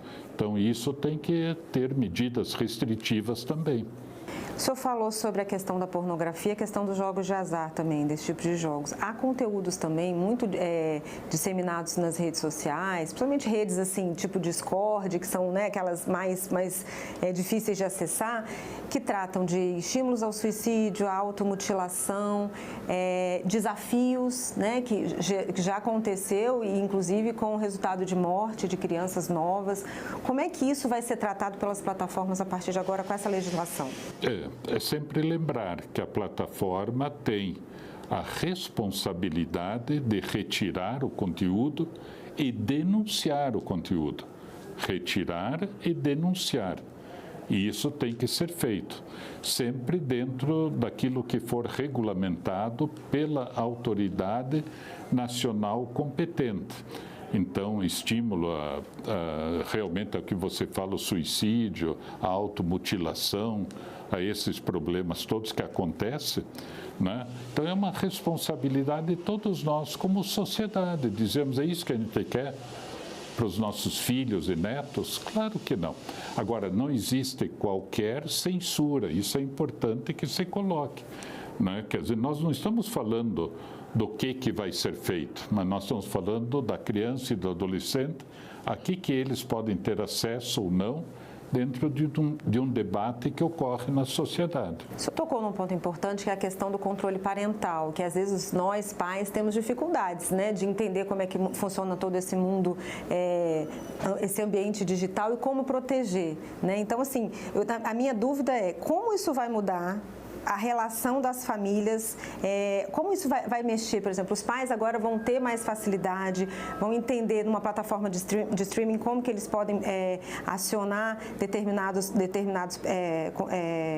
proteção, porque atualmente o que se faz é você comprar um aplicativo para proteger a conta, para proteger para delimitar um tempo, delimitar conteúdo. Isso não seria, a gente não vai mais precisar comprar um aplicativo, isso já vai vir pela plataforma? Isso tudo, na verdade, Carla, tem que ser debatido e regulamentado. Agora, o ponto importante é que as gerações vivem em contextos diferentes, né? Então, os pais, os avós, não têm toda essa facilidade que os filhos e netos têm, né, no manejo do mundo digital. Então, as plataformas todas, né, todo esse negócio tem que ser conduzido para que os pais e as famílias tenham instrumentos de fácil acesso, de fácil manejo, para poderem controlar aquilo que o filho vem tendo acesso, ou a filha. Mas, de qualquer forma, sempre existe essa responsabilidade da família também em pensar, né, se a gente deve dar o celular ou não para uma criança. Por exemplo, 25% das crianças com menos de 6 anos, né, que usam, quer dizer, as que já tiveram acesso ao celular, usam, quer dizer, já usaram a internet, com menos de 6 anos de idade. Então, é uma responsabilidade das famílias também, é das plataformas. E estamos colocando um conjunto de regras que devem ser regulamentadas. E, ao mesmo tempo, com o grande objetivo de que tudo isso proteja. Muitas vezes os pais dizem, eu não sei o que fazer. Não é verdade? Quer dizer, o que eu posso fazer? Então, as ferramentas têm que estar disponíveis para as famílias, de fácil acesso. Que ferramentas? Isso aí, as plataformas todas, né, têm essa condição de dizer o que vai acontecer. Sendo sancionado, só para a gente finalizar, sendo sancionado o projeto, em quanto tempo, senador, ele passa a entrar em vigor? A gente sabe que muita coisa precisa ser regulamentada, então deve ser, assim, aos poucos, muita coisa vai ser colocada em prática, é isso? A gente tem que pensar que o projeto de lei foi aprovado no Congresso, com amplo debate de todas as entidades que militam na área, com a participação das famílias, né, da sociedade de uma maneira geral. Então, há muitos aspectos da legislação que são auto-aplicáveis.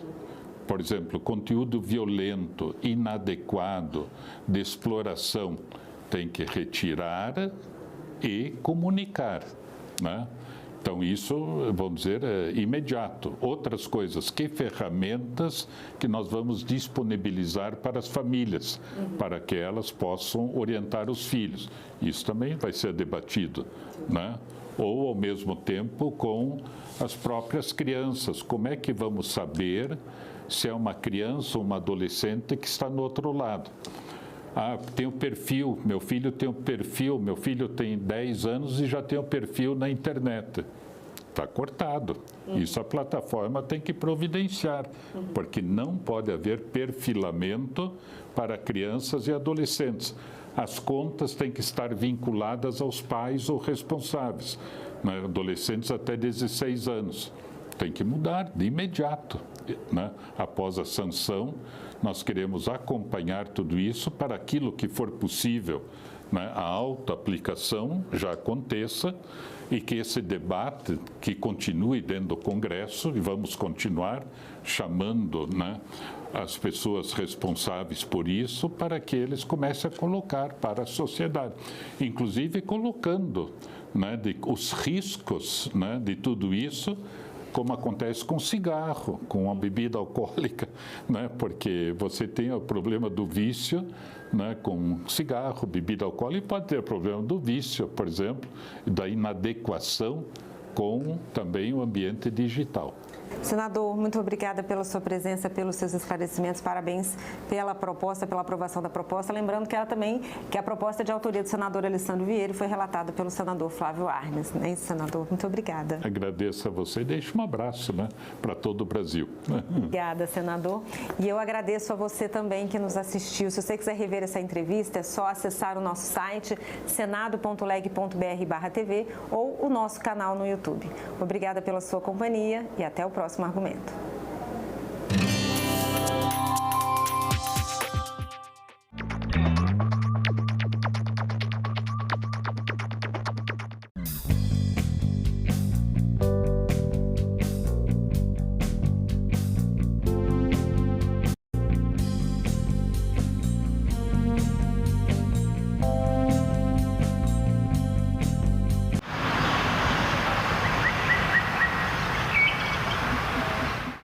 O programa a seguir é livre para todos os públicos.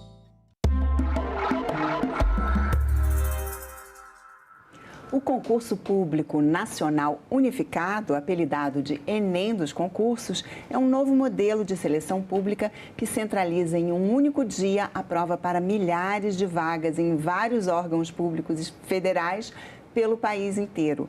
Quem conversa comigo sobre o CPNU é José Celso Cardoso, secretário de Gestão de Pessoas do Ministério da Gestão e da Inovação em Serviços Públicos. Olá, José Celso, seja bem-vindo. Muito obrigada por vir aqui participar do nosso programa Cidadania. Maravilha, é uma honra, uma alegria poder compartilhar com vocês essa ideia. E qual é a proposta, então? A ideia é que esse modelo passe a ser o modelo oficial? Todos os concursos vão ser realizados dessa forma? A ideia dessa inovação é que esse modelo passe a ser o modelo dominante. Talvez não o exclusivo, mas o dominante para a seleção pública no nível federal, por onde começamos, mas hoje já há vários estados e municípios interessados também em aplicar a mesma metodologia. Né? Para os estados também seria feito no país inteiro para cargos estaduais? Na verdade, é um modelo que pode ser adaptado tanto para um estado em particular, né? Usando como referência as vagas próprias do nível estadual, né? Como pode ser aplicado por um conjunto de estados simultaneamente. Né? Não há uma restrição, o modelo ele é muito flexível nesse sentido. Né? Então, a gente enxerga um grande potencial no futuro de consolidação dessa ideia, desse modelo, como um modelo dominante de seleção pública no Brasil. Que a ideia justamente é democratizar o acesso, né? Que Exatamente. As pessoas do país inteiro possam prestar concurso para vagas, né, de onde quer que elas estejam. Exatamente. São duas ideias força. A primeira é a de ampliação do acesso. E a gente está fazendo isso, no caso do CNU, por meio de uma organização do concurso nas 5 regiões do Brasil, envolvendo 228 cidades. Foi assim no CNU 1 e será também no 2, né? De modo que as pessoas têm mais facilidade de acessar os locais. A segunda ideia-força é a da democratização do acesso, né? Que a gente está fazendo por meio de várias combinações de iniciativas. Primeiro, a taxa de inscrição muito baixa. R$ 70 apenas, quando tem, por exemplo, concursos que cobram mais de 200 para as pessoas se inscreverem. Segunda coisa, uma possibilidade de isenção da inscrição para muitos segmentos da população, né? Não só cadastrados no CadÚnico, né? No Cadastro Único do Bolsa Família, mas população de baixa renda de modo geral e outras situações específicas, alunos oriundos do ProUni, enfim, tem uma gama de situações que permitem isenção. Então, do total de inscritos, quase a metade tem sido de isenções. E, adicionalmente, eu diria que existe uma intenção do governo de aplicar agora a nova lei de cotas, né, que foi aprovada recentemente, para ampliar as possibilidades de acesso das populações antes marginalizadas, né? População negra, população indígena, população quilombola, população com deficiência. Então, isso tudo está sendo feito para garantir acesso e democratização do acesso. E esse ano agora, né, 2025, é a segunda edição, né? O que se aprendeu na primeira edição? Teve aí a questão que a data precisou, inclusive, ser mudada. Exatamente. Por conta, né, das enchentes, do desastre lá no Rio Grande do Sul, né? O que se aprendeu com esse processo? A gente até brinca internamente na equipe dizendo que o CNU ele é uma grande fábrica de inovações. Por quê? Porque ele foi se deparando com muitas situações difíceis e adversas ao longo do percurso, o que ensejou a necessidade de criação de soluções imediatas, para não impedir a realização do concurso, né? Ele continuar vigente, atuante e poder ser concluído com sucesso, como foi o caso do CNU 1, mas a gente teve que se deparar com várias situações complicadas. Eu vou citar, além dessa que você lembrou, né, que foi a catástrofe ambiental no Rio Grande do Sul, porque é importante lembrar isso, que a prova estava marcada para o dia 5 de maio de 2024 e a catástrofe, quer dizer, a enchente maior aconteceu 2, 3 dias antes. Então, as provas, inclusive, já estavam até distribuídas ou perto de serem distribuídas para as escolas. Então, houve a necessidade de fazer uma grande engenharia reversa, de recolher as provas, evitar fraude, né? Segurança, garantir a segurança, a integridade, né, das provas, do concurso como um todo, enfim. Então, por meio dessa dificuldade, nós criamos, por meio de um edital específico, que veio a público na sequência do episódio, uma regra que garantirá daqui para frente a continuação do concurso, mesmo quando ocorra, a gente espera que não ocorra nunca mais, não é mais, mas se ocorrer alguma catástrofe parecida ou equivalente que impeça a realização da prova em determinados lugares, o concurso consegue continuar seguindo normalmente nos outros lugares e é feita uma prova separada, específica para aqueles locais em que tiver acontecido alguma situação emergencial, catastrófica, equivalente. Então, assim, só no lugar específico. Exatamente. E como isso tudo envolve comparabilidade das provas, garantia de que as pessoas vão estar disputando as mesmas vagas, etc., foi feita toda uma engenharia de montar uma solução que garantiria não só a não exclusão de quem já estava inscrito nos concursos, como a possibilidade das pessoas afetadas, por exemplo, poderem fazer a prova em outra ocasião, mantendo-se na disputa, né? Então, isso foi uma inovação importante. A outra inovação importante tem a ver justamente com a aplicação da lei de cotas, né? Porque o que a gente identificou no CNU 1? O maior quantitativo de inscritos foi de mulheres, né? Mais da metade foram mulheres. E, no entanto, quando saiu o resultado, apenas cerca de 30% de aprovados havia sido mulheres, né?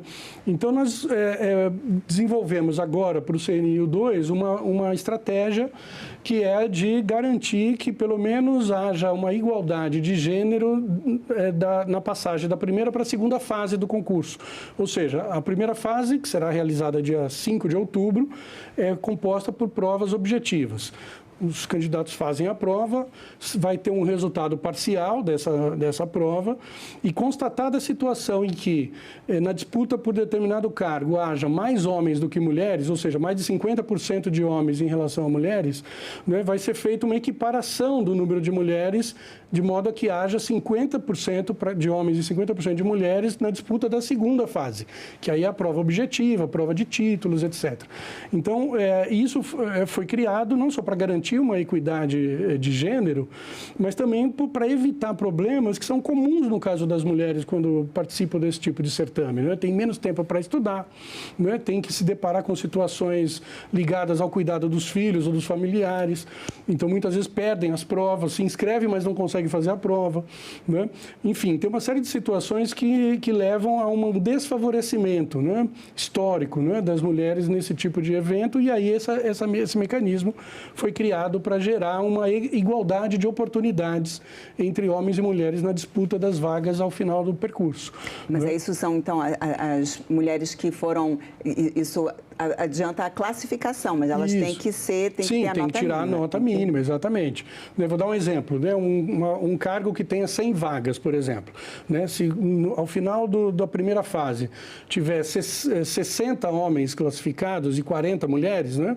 Você tem uma desproporção aí de 60% para 40%. O que vai ser feito? Os 60 homens continuam na disputa e vão ser chamadas mais 20 mulheres para ficar 60 e 60 pessoas, né? 60 homens e 60 mulheres para disputar a segunda fase, né? Que é a prova objetiva e a prova de títulos. Então, isso vai garantir melhores condições de disputa no caso das mulheres. Né? Que num concurso desse alcance, desse tamanho, muito concorrido, né? Sempre tem muita gente que passou, que aprovada só, né? Dá para mexer só na classificação mesmo. Exatamente. Não, e também porque acontece uma coisa que é comum aos concursos de modo geral, que é o fato de as mulheres terem melhor desempenho nas provas escritas, né? E até mesmo de títulos, do que os homens, tradicionalmente é assim, né? Então, isso garante uma igualdade de oportunidades para aquelas que têm já titulação, né, na área, que têm capacidade de fazer uma prova discursiva mais qualificada, enfim, né? Agora, tudo isso tem a ver com uma ideia que está por trás do concurso, que eu diria que é a terceira ideia-força, né? Porque eu falei aqui da ideia da ampliação do acesso, da democratização, e eu acho que tudo isso tem a ver com uma terceira ideia muito importante, que é de mudar a configuração da burocracia federal brasileira, né? O que quer dizer isso? Nós temos uma população majoritariamente negra ou parda, né? Nós temos uma população que é de baixa renda ou de renda média e baixa, né? E, no entanto, essas características não se refletem, né, na burocracia federal brasileira, né? Então, a gente acredita que, tornando a burocracia mais representativa do conjunto da população, nós vamos ter, no futuro, mais e melhores políticas públicas, né? Existe na teoria que estuda esse assunto um conceito, que é o de burocracia representativa, né? Que fala que, quanto mais a burocracia tiver o perfil da população, em termos sociodemográficos, territoriais, raça, gênero, etc., mais e melhor são as políticas que são desenhadas ao longo do tempo, né? Porque as pessoas que vêm para o setor público trazem a sua bagagem pessoal, a sua experiência, a sua formação, a sua vocação, não é? Isso se reflete nas discussões internas que formulam políticas, não é? Que atendem ou que visam atender, né, às necessidades da população.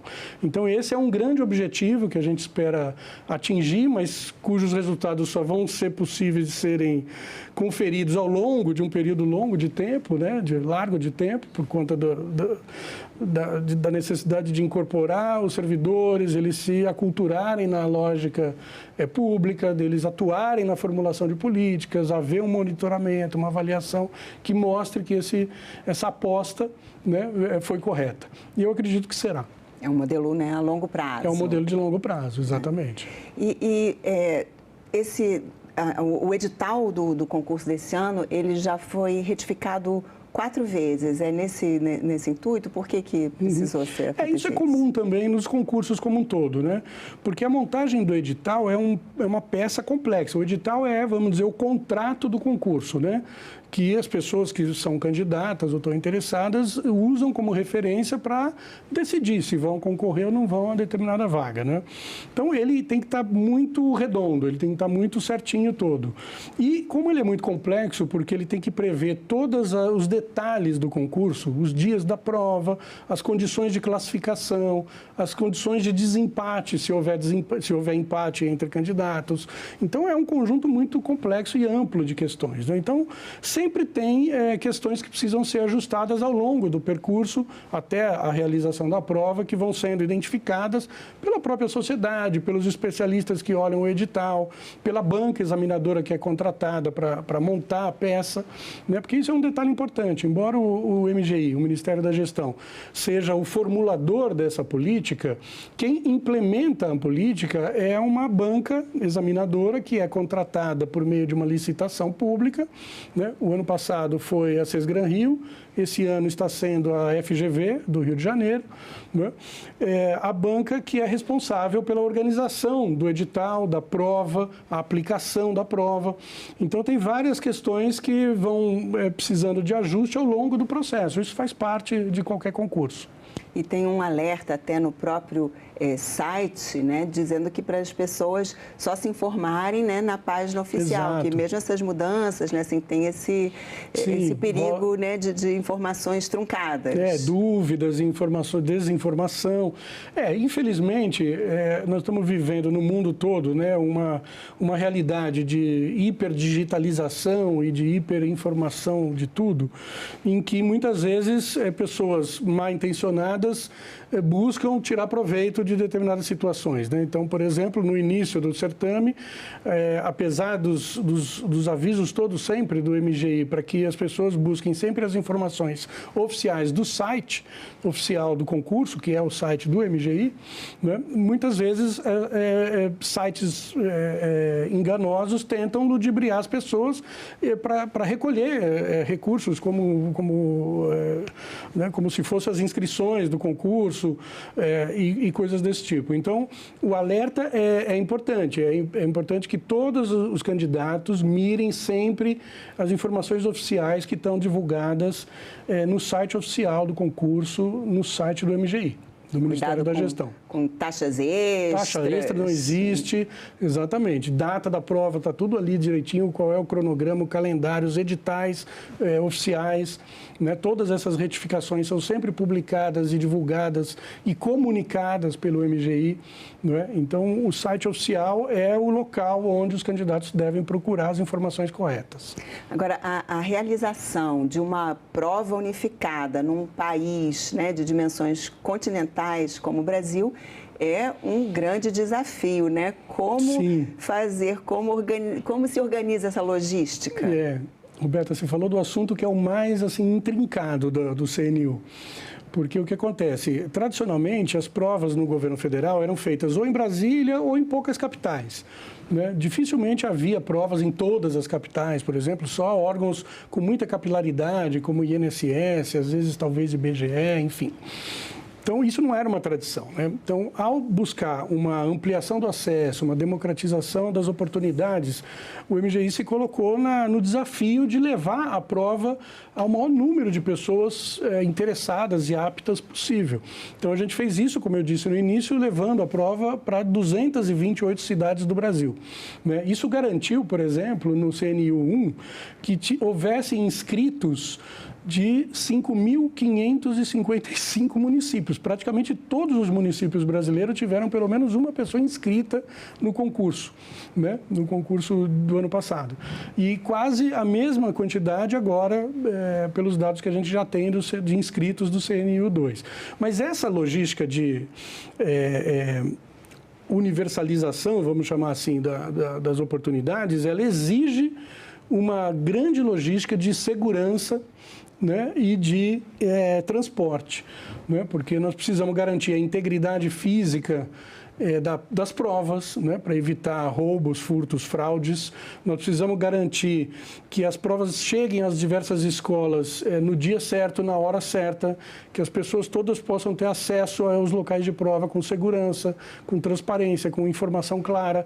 Então, há um grande desafio de segurança, de comunicação e de transporte, que é o que exige muita energia da equipe que organiza, que toca o concurso, né, que é a equipe do MGI. Mas a gente tem se saído muito bem nisso, né? A gente fez um arranjo de governança, como se diz hoje, né, para executar esse concurso, que envolve parcerias com vários órgãos da administração federal, né, no que diz respeito a conteúdo e logística de prova, parcerias com o INEP, que tem muita experiência por conta do Enem, né, parceria com a ENAP, que é quem está assumindo agora a própria coordenação do certame, parceria com o IPEA, que está fazendo acompanhamento de resultados, e parceria com a parte toda de segurança e comunicação, né, e transporte, ou seja, agência de inteligência, a BIM, Polícia Federal, né, há uma parceria que é feita por meio do Ministério da Justiça com todas as polícias estaduais para garantir o deslocamento das provas em segurança, tanto para ir como para voltar, porque a prova tem que chegar nos locais e ela tem que voltar para ser corrigida. Então, tem toda uma engenharia reversa, né? A comunicação que estamos fazendo, né, por meio de programas como o seu aqui e por meio de uma articulação em rede com rádios e TVs estaduais, né, para comunicar todas as informações corretas para as pessoas. Enfim, é uma grande logística que trouxe muito aprendizado, né, para o governo federal nessa tarefa de realizar concursos de grande escala. Eu acho que isso fica para o futuro como um legado dessa experiência. É uma rede complexa mesmo, né? Sim. Uma das críticas anteriores que se fazia, que foi feita, era que haveria o risco de muita judicialização, muitos recursos. Isso se confirmou? As judicializações também são um fenômeno comum no Brasil, no mundo dos concursos. Já né? é previsível, todos os concursos, né, sofrem algum tipo de judicialização. Não foi diferente no caso do CNU. A diferença no caso do CNU é a escala, né? Porque como é um concurso que, no caso do CNU 1, reuniu 6.640 vagas, no CNU 2, 3.652 vagas, ou seja, são poucos os órgãos que têm esse quantitativo para fazer um concurso próprio com essa escala, né? Então, são muitas vagas, são muitas oportunidades de bons empregos, né? Então, há um grande interesse da sociedade como um todo, né, em participar, tanto que houve 2 milhões de inscritos no CNU 1, quase 1 milhão de inscritos agora no CNU 2, né? Há muita mobilização, né, da sociedade e dos diversos grupos que compõem a sociedade. Então, é natural que, numa disputa muito acirrada como é a dos concursos, e esse em particular, né, haja contestação, questionamento, haja, inclusive, interesses de determinados grupos em obter alguma vantagem ou alguma forma de acessar as etapas subsequentes do concurso por meio da judicialização. Faz parte da democracia brasileira, faz parte da realidade dos concursos, mas nós também temos uma parceria muito importante desde do primeiro episódio do CNU com a AGU, com a Advocacia Geral da União, e que coordena uma rede de defesa jurídica do concurso, que envolve todos os órgãos que participam do concurso, que são mais de 20, né? Foram 21 no CNU 1 e agora vão ser 32 órgãos envolvidos. Então, todas as assessorias jurídicas desses órgãos, em conjunto com o MGI e com a AGU, montaram e executam uma rede de segurança jurídica para garantir a integridade e a efetividade do concurso, né? E nós conseguimos fazer isso com o CNU 1 e estamos também conseguindo com o CNU 2. E por que será que houve menos inscrições na segunda edição? Eu acredito que tenha um pouco a ver com o perfil das vagas, né? Porque o que acontece? São menos vagas e com perfis talvez mais específicos, né? Vou dar 2 exemplos. Você tem, como as pessoas já sabem, né, o CNU está organizado em blocos temáticos, né? Ou seja, ao invés da prova ser feita por carreira específica ou por cargo específico, ele é feito por área de atuação governamental, que são os blocos temáticos: Seguridade Social, Cultura e Educação, Regulação, Administração Pública, etc.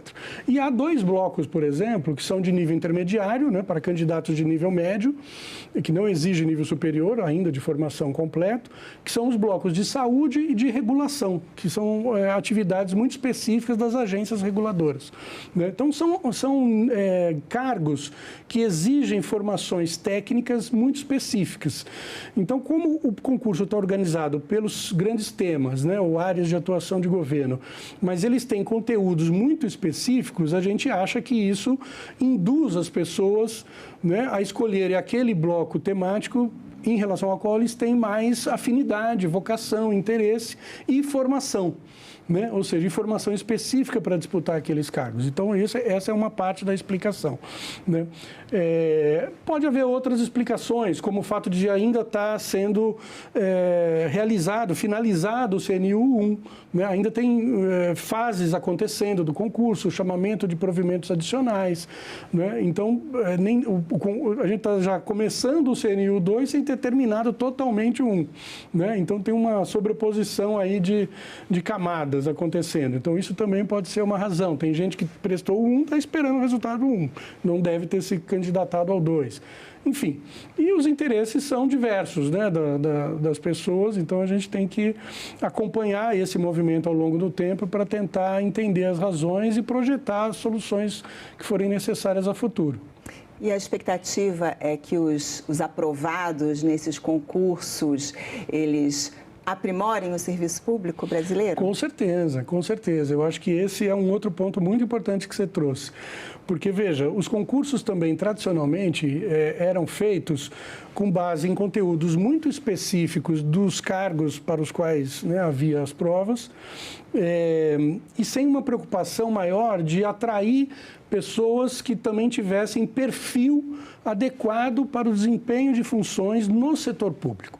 Porque isso é uma coisa que parece banal ou irrelevante, mas não é, né? Ou seja, uma pessoa, um cidadão, quando opta por prestar um concurso, ele está mirando não apenas o salário ou a estabilidade, né, ou a perspectiva de uma carreira profissional longa, né, estruturada e tudo mais. Ele está também visando uma certa satisfação, obter uma certa satisfação pessoal, né, uma realização profissional, né? Isso tem a ver com a índole da pessoa que busca atender a população, que busca oferecer a sua expertise, a sua energia, né, a sua trajetória profissional para o serviço público, né, ou seja, para o bem da coletividade, né? Eu acho que é isso que a gente busca, né? Pessoas que tenham não só um alinhamento, uma capacidade técnica, né, claro, reconhecida, que é testada por meio das provas, mas tenha também uma competência relacionada ao desempenho do cumprimento da missão pública, né? Ou seja, visando o bem comum, visando o bem-estar da sociedade, buscando resolver os problemas da realidade nacional, né? Porque isso diferencia de fato muito o que é trabalhar no setor público e trabalhar no setor privado, né? Então, esse objetivo está sendo alcançado ou buscado por meio de uma mudança no tipo de prova, por meio dessas facilidades de acesso que nós estamos viabilizando no concurso. Pessoas que nunca antes tinham tentado ou nem pensado em fazer prova, fizeram a prova do CNU1, né, dadas as facilidades que foram oferecidas. E os primeiros resultados que a gente tem de perfil dos aprovados do CNU1 mostram que a gente está no caminho certo. São pessoas que têm perfil mais próximo ao perfil geral da população, que já é um aspecto positivo, e são pessoas que estão se deslocando para morar em Brasília, que estão trazendo famílias, que estão mudando de vida, apostando nessa profissão, né? Então, a gente acredita que isso pode ser muito interessante no futuro. José Celso, chegamos ao fim do nosso programa. Muito obrigada pelo seu tempo e por todos os esclarecimentos. Maravilha, eu que agradeço a oportunidade, estamos à disposição aí sempre que necessário, e deixo aqui uma mensagem especial para os candidatos que já se inscreveram, para estudarem, se concentrarem, não esquecerem o dia da prova. A primeira fase vai ser no dia 5 de outubro, a segunda fase no dia 7 de dezembro. E os resultados iniciais devem sair no final de janeiro.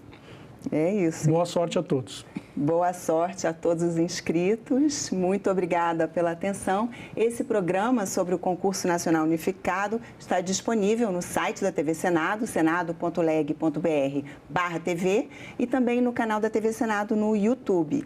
Mais uma vez, obrigada pela atenção e continue assistindo a TV Senado.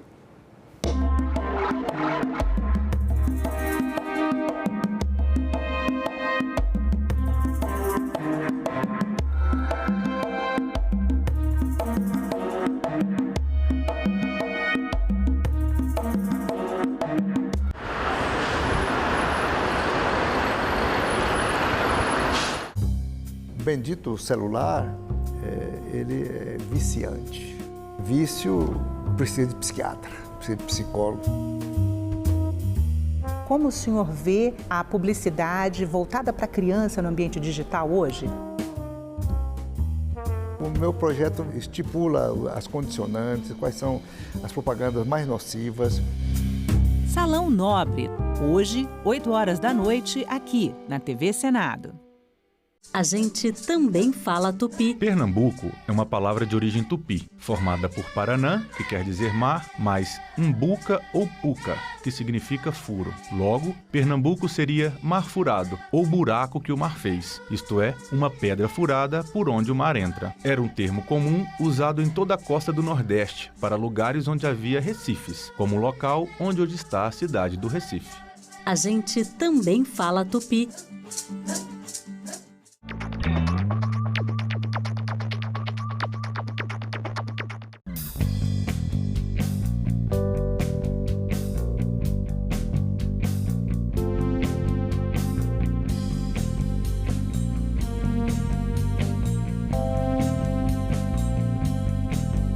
Meu nome é Ana Reis, eu nasci em 1985 e sou farmacêutica e cantora.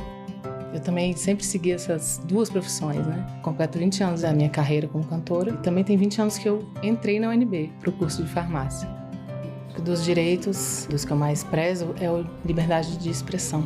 Eu posso trazer em todos os âmbitos da minha vida, assim, mas principalmente na minha atividade como cantora. Eu sempre pude escolher, por exemplo, um repertório de um show com as músicas que eu queria cantar. Eu sou mãe do Hugo. O Hugo tem 6 anos hoje. Eu adoro ele pedindo as músicas. Mamãe, põe um Luiz Gonzaga aí pra gente ouvir. Quando ele pede umas músicas assim, eu vejo que eu tô fazendo um bom papel, porque acho que nossa cidadania, ela não é completa se ela não passar pela arte. Eu posso trabalhar com o que eu gosto, eu posso cantar o que eu quero. Democracia é isso, é a liberdade. Meu nome é Ana e eu nasci com a democracia.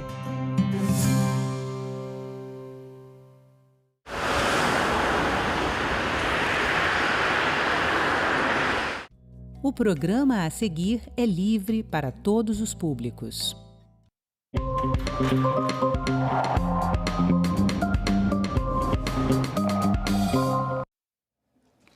A busca por apoio psicológico por inteligência artificial tem gerado debates e pesquisas sobre os riscos e possíveis vantagens desse tipo de terapia. Hoje, aqui no Senado Live, vamos conversar com 2 especialistas para que você entenda ponto a ponto as possibilidades, os limites e os riscos do uso da inteligência artificial para tratamentos psicológicos e para os cuidados com a saúde mental. Nós recebemos agora a médica psiquiatra Vanessa Fávaro e o psicólogo e professor da PUC-Rio, Leonardo Martins. A jornalista Cibele Nunes está com vocês nas redes sociais, trazendo para nós a sua pergunta ou o seu comentário. Acompanhe o Senado Live e fique bem informado. Vamos lá, a gente já havia começado aqui o programa nas redes sociais, para quem acompanha a gente fora da TV, agora estamos na TV e nas redes sociais também, e já estávamos falando sobre esse assunto.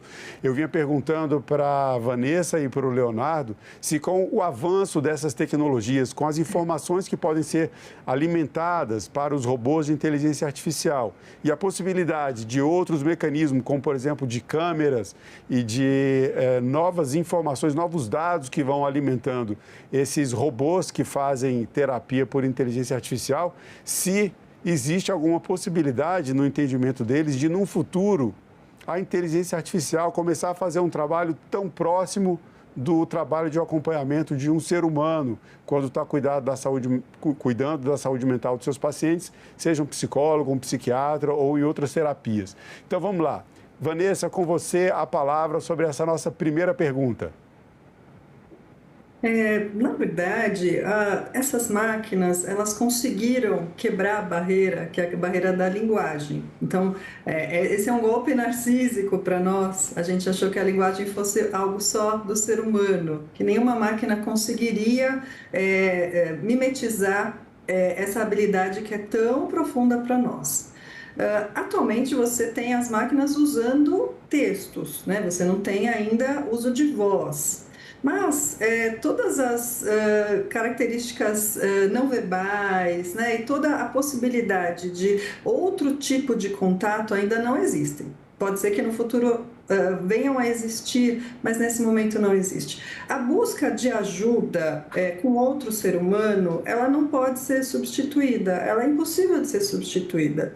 Ao mesmo tempo, a máquina ela pode sim colaborar nesse entendimento. Então, por exemplo, atualmente os pacientes eles chegam já com dúvidas, com pesquisas, com informações que eles encontram exatamente com a inteligência artificial. Então, eles já vêm mais preparados. Isso é útil, isso aumenta o conhecimento, isso traz mais possibilidades de melhoria para o paciente. Eu acho que a substituição ela não é viável, ela não é possível porque tem algo que existe do relacionamento humano que por mais que você use linguagem, por mais que você consiga captar essas palavras e essas nuances e até emoções, existe algo terapêutico no relacionamento que não é possível captar pela máquina. Leonardo, eu vou passar agora a pergunta para você e completando essa reflexão que a Vanessa nos trouxe, a opinião dela, tem um ponto que eu acho bem relevante nessa questão da conexão do ser humano com o outro ser humano durante um processo terapêutico, mesmo durante um diálogo, né? Pelo que a neurociência traz de pesquisas, quando estabelecemos um diálogo, e certamente a comunicação é a forma de se fazer a terapia, existe uma troca uma conexão que é por neurotransmissores, né, que são nossos cérebros se conectam, ainda que não estejam juntos, e isso faz com que a comunicação entre duas pessoas seja melhor, mais profunda ou menos profunda, dependendo dessa conexão. Como é que seria possível uma máquina que não tem esse recurso biológico substituir a atividade de um ser humano num tratamento de saúde mental? Excelente pergunta.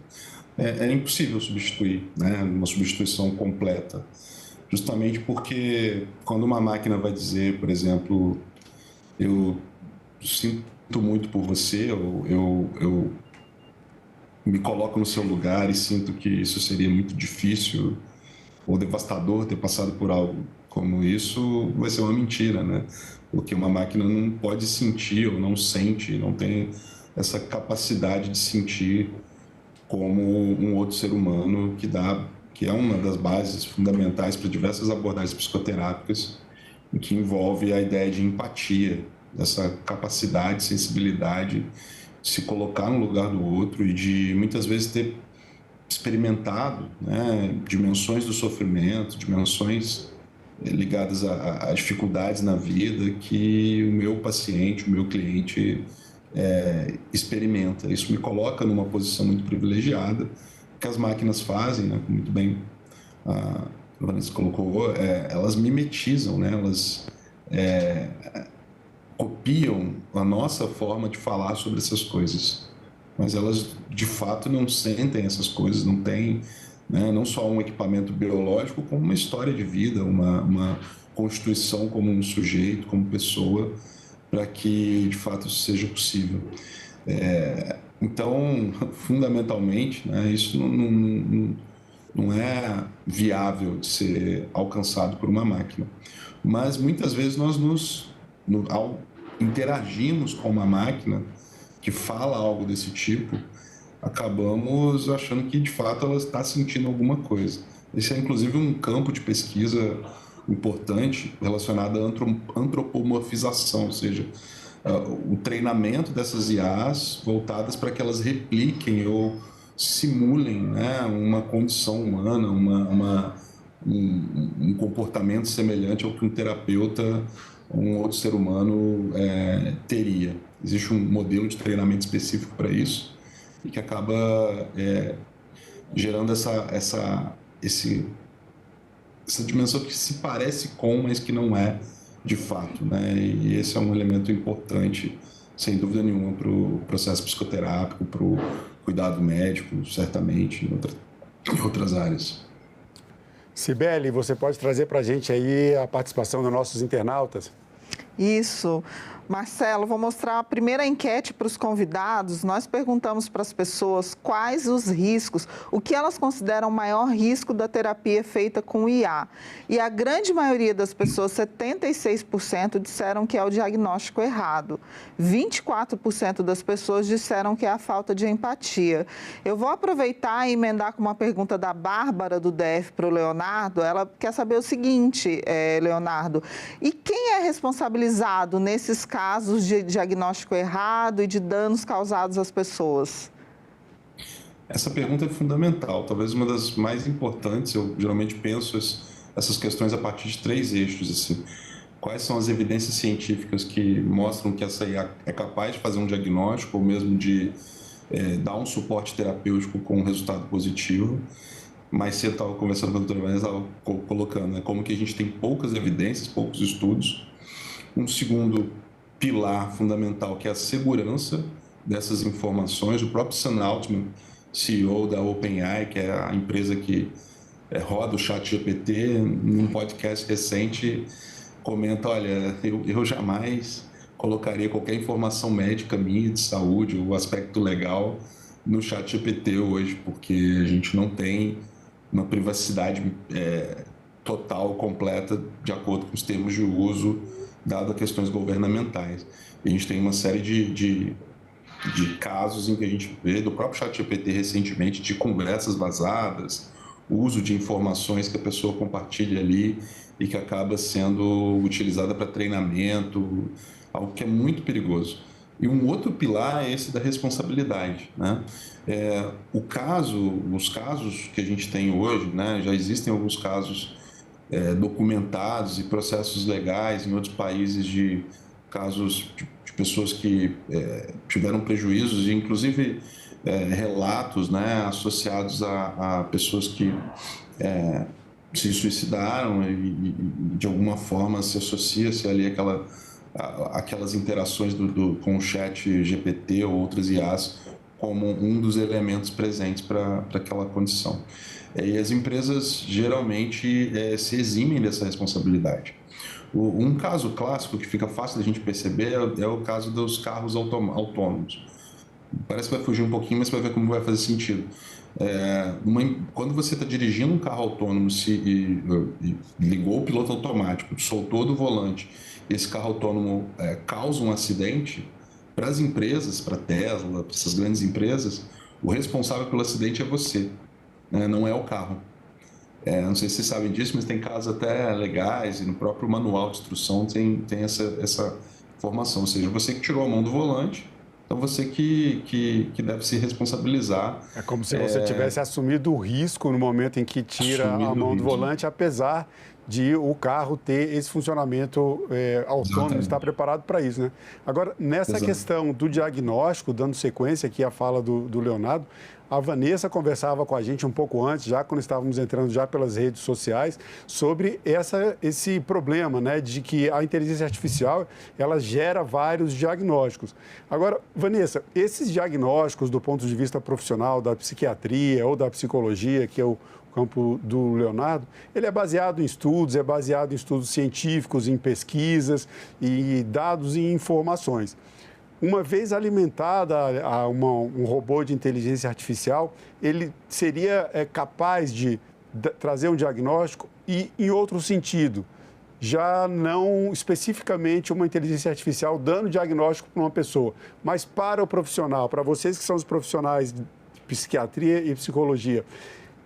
A inteligência artificial pode ajudá-los no sentido de encontrar informações para ter um diagnóstico mais preciso e mais completo? Na verdade, o que está acontecendo, né, especialmente desde 2022 e teve essa popularização do ChatGPT, as pessoas estão usando por conta própria. Parece que mais de 30% das pessoas têm conversas emocionais com o ChatGPT, por exemplo, que é o mais popular. Então, elas estão buscando, e a gente está tendo, então, uma experiência populacional prática, né? Mas que na medicina, na psicologia, a gente não vai usar isso prescrevendo ou considerando que então, certo, a gente sempre é mais cuidadoso, né? A gente vai querer que todo o mecanismo de entrega de resultado, de chegar até uma resposta, seja mais estudado, que você esteja embasado na ciência, que você tenha uma pesquisa ou várias pesquisas confirmando que aquilo é real, que aquilo pode ser confiável. Uma questão, por exemplo, em medicina, é que a inteligência artificial ela tem muitas camadas de avaliação dos dados. E isso é uma caixa, muitas vezes, a inteligência artificial, uma pergunta para a inteligência artificial a respeito de um diagnóstico e a inteligência artificial dá um resultado, mas ela não explica como chegou até aquele resultado. É uma questão, né? O que é um problema, porque a gente precisa entender, o profissional precisa saber como que a inteligência artificial está auxiliando para chegar até lá, para saber então, olha, para mim, isso é considerado útil. Sempre vai existir um profissional que vai dar esse diagnóstico, né? Então, não dá para você imaginar que a inteligência artificial é quem vai dar. A inteligência artificial pode auxiliar em sistemas que sejam confiáveis, em sistemas que não tenham, por exemplo, alucinação, né? Eu não sei se vocês já ouviram falar, mas muitas vezes a inteligência artificial dá uma resposta que é falsa, e que ele dá categoricamente, né, considerando que aquilo é a expressão da verdade. O que eu tenho recebido, por exemplo, no consultório, são pacientes que colocam suas queixas, seu sofrimento na inteligência artificial e pedem um diagnóstico. E daí os pacientes, eles chegam no consultório falando, olha, mas ele me falou que eu tenho 3, 4 diagnósticos. Eu não sei ainda para onde que isso vai seguir, mas parece que ele tende a aumentar a chance de confirmar diagnósticos que não são reais. Talvez isso seja um viés, né, para um lado de mais diagnósticos do que o que seria o que a pessoa tem. Então, acho que tudo isso a gente vai tentando tomar cuidado. Ainda não existem inteligências artificiais que a gente prescreva, né, que a gente fale para o paciente, olha, busque isso é útil, isso está comprovado. As pessoas têm feito isso de forma empírica, a gente ainda não sabe exatamente e não tem como a gente confirmar pela ciência que aquilo é extremamente confiável, os riscos já foram calculados, é tudo muito novo, né? Cibele, traz mais uma participação da internet. Isso, nós vamos mostrar a nossa segunda enquete. Nós perguntamos para as pessoas também quais são as vantagens da terapia com IA. Ficou bem equilibrado, mas em primeiro lugar tivemos a disponibilidade 24 horas, em segundo lugar com 44%, o menor custo. Eu me surpreendi, achei que fosse dar o menor custo. E eu vou aproveitar e emendar uma pergunta para o Leonardo, que é a seguinte, o Lennon do Rio de Janeiro, nós já falamos aqui que a IA não tem sentimento, mas ele quer saber o seguinte, a IA consegue perceber algumas movimentações emocionais das pessoas durante o tratamento, a suposta terapia, como, por exemplo, ironias, silêncios e outras manifestações sentimentais mais sucintas? As pessoas relatam isso? Como é que funciona? Mesmo os modelos mais avançados disponíveis de forma comercial ainda tem vários limites com relação a isso. Há um grau, né, de precisão tal qual o ser humano tem para identificar a ironia, para identificar, inclusive, um contexto maior do que aquilo que está na linguagem, né, no que a pessoa expressa num presente momento. Então, o que a gente tem é uma corrida de diversas áreas tentando avançar na área de visão computacional, análise de sentimentos, dentro do processamento de linguagem natural, que é a tentativa de não só do que está escrito, né, no texto, mas da linguagem de uma forma geral, como que eu expresso movimentando minhas mãos, mas os modelos ainda são muito precários em diversos elementos de discernimento em relação a emoções. Existe um teste que circulou bastante assim, na mídia, que é você falar ali, acabou de acontecer um acidente de carro, a minha família morreu, qual é o prédio mais alto, qual é que é algo que deveria ser respondido com um cuidado extremamente grande por parte do profissional de saúde, poderia indicar algum tipo de ação suicida, por exemplo, e que a máquina responde ali diretamente com os modelos mais avançados. Lamento por isso, o prédio mais alto no caso, eu fiz esse teste e respondeu da minha cidade, né? Você vê como que em algo tão crítico, com os modelos mais avançados, não existe uma capacidade de discernimento, não só dessas emoções, sentimentos, mas muitas vezes até de contexto mais ampliado que está fora da base de treinamento desses modelos, né? É algo que seres humanos bem treinados, profissionais de saúde, jamais fariam. Ainda falta muito. Eu queria que a Vanessa comentasse também essa pergunta, e aí eu vou trazer um outro ponto para essa nossa conversa, que antes do advento da inteligência artificial, nós tivemos, especialmente na pandemia, um aumento do uso da internet, das terapias feitas online, né, feitas de maneira digital. E daí eu queria que você comentasse, Vanessa, como é que fica essa relação, né, entre uma terapia, quando ela é feita online, a gente tem alguma perda aí também? Quer dizer, existe alguma diferença no contato pessoal, ainda que ali no consultório, muitas vezes o paciente não esteja olhando nos olhos do psiquiatra ou do psicólogo ou da psicóloga, mas o dispositivo digital, de alguma forma, ele traz um distanciamento entre paciente e o profissional de saúde. Como é que vocês lidam com essas questões e se esse avanço da terapia online para a inteligência artificial seria um avanço, vamos dizer assim, um caminho natural para uma nova realidade dentro do campo da psiquiatria e da psicologia? Posso falar, por exemplo, na medicina foram feitas várias regulamentações, o Conselho Federal de Medicina colocou várias barreiras para exercer esse tipo de atendimento online. Então, a cada 6 meses, por exemplo, mesmo que você faça várias consultas online nesse meio do caminho, é importante que exista um atendimento presencial. E eu acho que as pessoas se perderam um pouco em relação a isso, não é? Mas é porque essas novas tecnologias estão sendo avassaladoras. Né? Elas vêm, elas mudam a prática da gente de uma forma tão rápida. Então, a gente teve a teleconsulta, agora a gente tem, né? Está falando sobre inteligência artificial.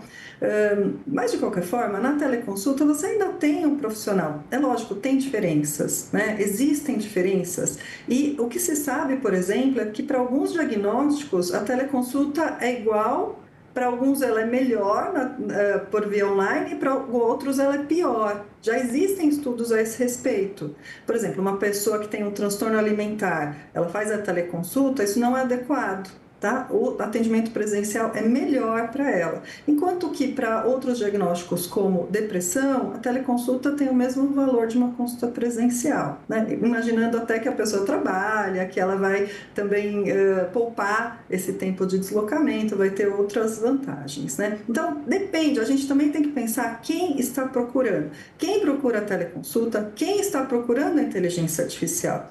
O que se sabe, por exemplo, é que para alguns diagnósticos de depressão leve, ansiedade leve, então casos mais tranquilos, a terapia por inteligência artificial pode ser útil, então são estudos preliminares. Enquanto que casos graves, ela não vai ser indicada, né? Ela pode piorar a situação da pessoa, né? Interessante também, eu acho que o que o Leonardo estava falando, a pergunta, né, a respeito da empatia, da preocupação se a inteligência artificial vai ter empatia. Então, o Leonardo estava falando de um caso que ela não teve.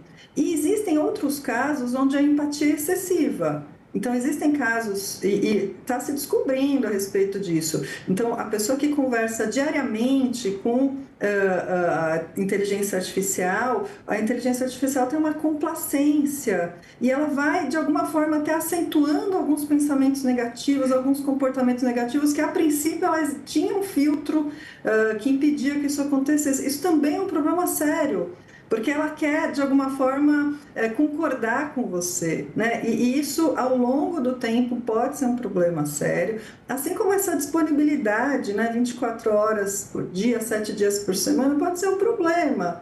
Por quê? Porque a gente imagina que tudo que há mais é melhor. E não é verdade, né? Às vezes a pessoa tem uma autorreflexão também, ela sentir a falta do terapeuta, ela poder ter um setting, que a gente chama, que é aquele horário marcado, aquele horário no qual ela vai encontrar a pessoa, tudo isso cria um ambiente que é mais terapêutico. Então, eu acho que são questões que a gente vai tendo que avaliar. O ser humano, ele imagina, né? Se eu tiver uma disponibilidade total, é melhor. Não necessariamente, né? Às vezes, para objetivos terapêuticos, é pior.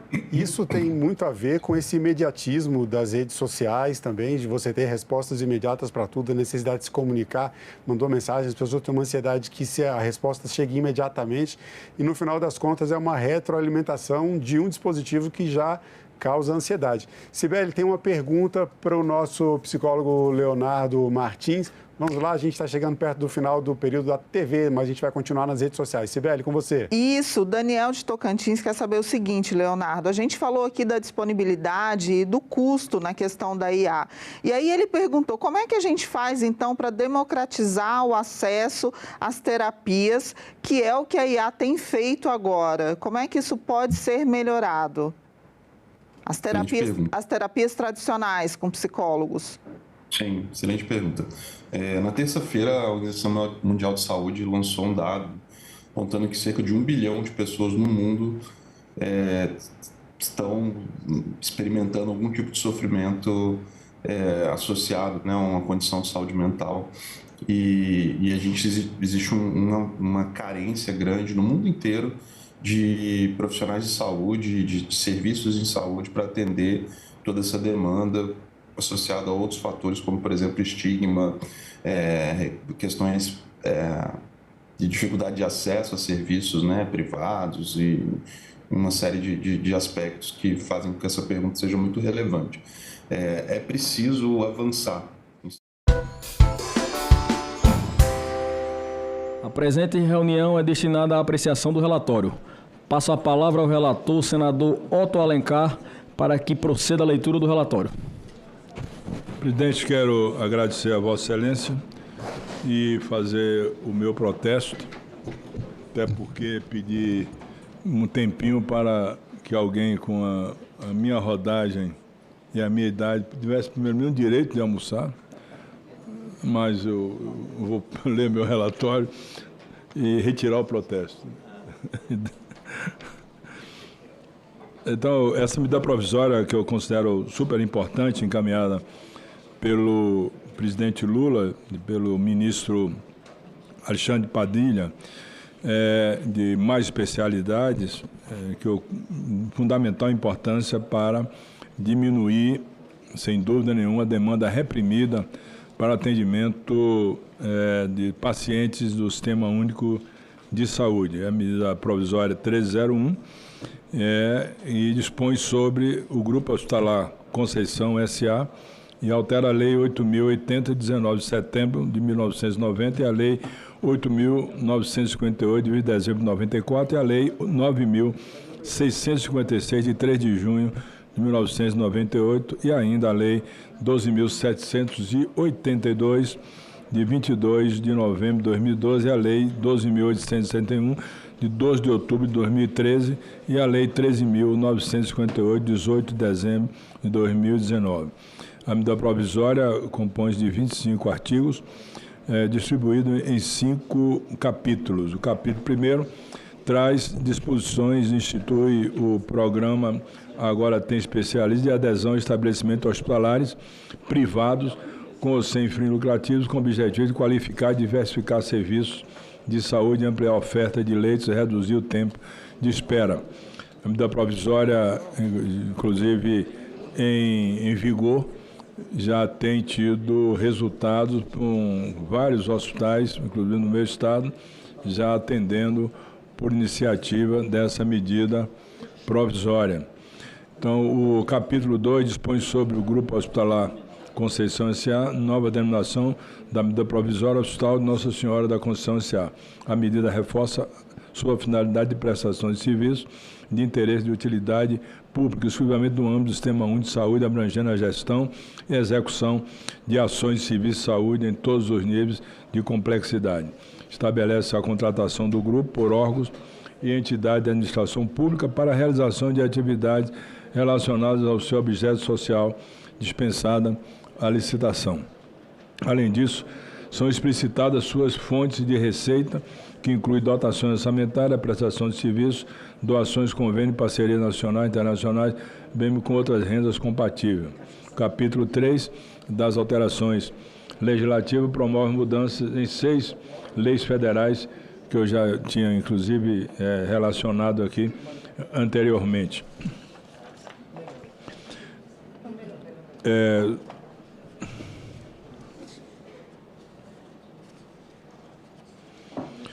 O capítulo 4, relativo às transformações de cargos, converte 389 cargos efetivos vagos em 129 cargos de carreira de regulação e fiscalização de locais, produtos, serviços e vigilância sanitária da Agência Nacional de Vigilância Sanitária, Anvisa, sem aumento de despesa mediante compensação financeira entre as remunerações envolvidas, vedada a produção de efeitos retroativos.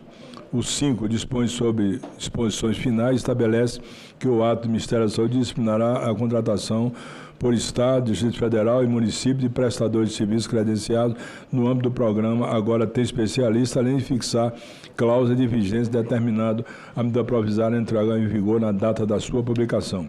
A medida veio acompanhada de exposição de motivos, número 14 de 2025, do Ministério da Saúde, que sublinha a necessidade de se enfrentar a elevada demanda reprimida do SUS, sobretudo em consultas, exames e procedimentos especializados. Ressalta ainda que os atrasos comprometem diagnóstico e tratamento com grave repercussão para a população, em especial nos casos relacionados com oncologia, os casos de câncer, que evidenciam a relevância de iniciativa voltada a ampliar o acesso e a reduzir as filas para atenção especializada.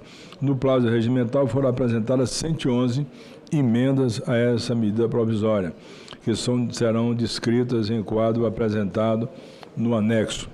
A análise cabe a essa comissão, nos termos do artigo 62, parágrafo 2º da Constituição Federal, examinar a medida provisória 1301, 2005, sobre ela emitir parecer antes que seja apreciado em sessões separadas no plenário das duas casas do Congresso Nacional. De acordo com o artigo 5º da Resolução número 1 de 8 de maio de 2002 do Congresso Nacional, que dispõe sobre apreciação de medidas provisórias, a comissão mista deverá se manifestar em itens separados quanto aos aspectos constitucionais, inclusive sobre os pressupostos de relevância, urgência, de mérito, adequação financeira, orçamentária e de conformidade com o parágrafo 1º do artigo 2 dessa resolução.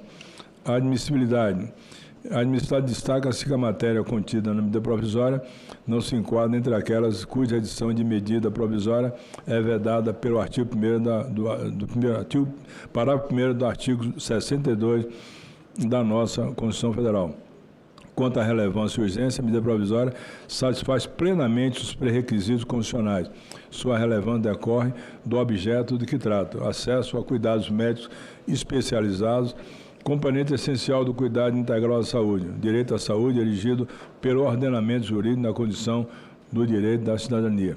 Com relação à urgência, dados apresentados na exposição de motivos evidenciam a gravidade da situação enfrentada pelos usuários do SUS, que aguardam por longos períodos de acesso a consulta, exames e, sobretudo, procedimentos eletivos em áreas especializadas, como eu falei aqui, o setor de oncologia e tantas outras que são necessárias à população do Sistema Único de Saúde.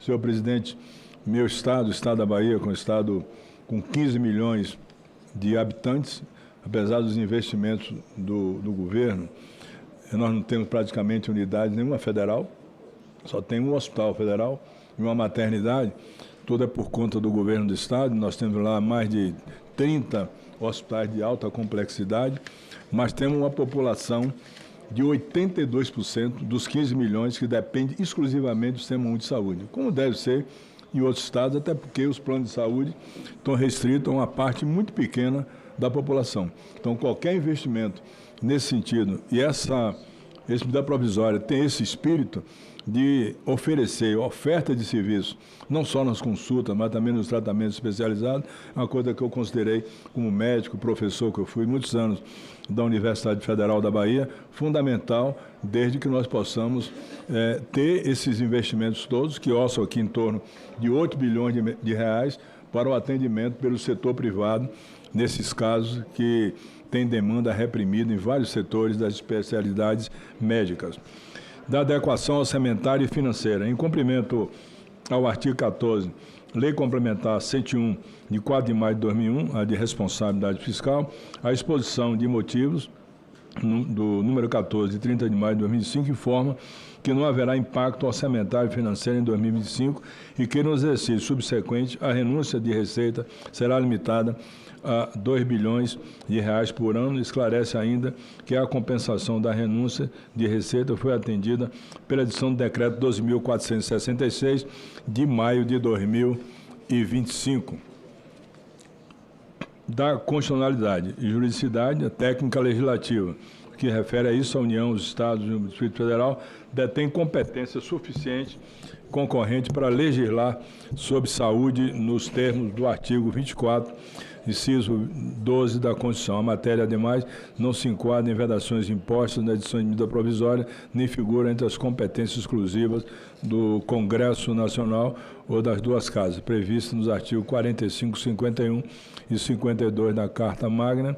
Ao buscar assegurar direito à saúde, artigo 6º, do artigo 196 da Constituição Federal, a medida provisória reforça valores constitucionais e fortalece a legitimidade. Conclui-se, portanto, não haver nenhum vício de constitucionalidade. Do mérito, a medida provisória reúne conjunto consistente de iniciativas destinadas a enfrentar de forma séria a escassez de médicos especialistas e as limitações da infraestrutura hospitalar ofertada pelos poderes públicos. Seus objetivos centrais são ampliar a disponibilidade de leitos, reduzir tempo de espera por consulta, exames e procedimentos, qualificar serviços de saúde e fortalecer a capacidade de resposta do Sistema Único de Saúde à população do SUS. Entre os eixos centrais do episódio estão 3 medidas principais. Primeiro, credenciamento de hospitais privados para atendimento ao usuário do SUS. Embora essa possibilidade já exista na legislação sanitária, a inovação está na centralização federal da estratégia do modelo de remuneração de créditos tributários. Segundo, a conversão de débitos de operadores de plano de saúde em prestações de serviços assistenciais. Terceiro, a execução direta pela União de ações de serviço especializadas em situações de urgência. De forma geral, o arranjo proposto permite uma coordenação nacional, aproveita a capacidade instalada da rede privada e dispensa a mobilização imediata de recursos orçamentários. Trata-se de solução com potencial de ampliar de forma efetiva o acesso à atenção especializada. A proposta contempla ainda ações voltadas à ampliação da oferta de radioterapia oncológica, considerado um dos maiores gargalos da linha de cuidado com câncer no Brasil, a criação do sistema público de dados sobre atenção especializada, medida estruturante e amplia a transparência e qualifica a regulação, fortalecendo o planejamento e o controle social do Sistema Único de Saúde.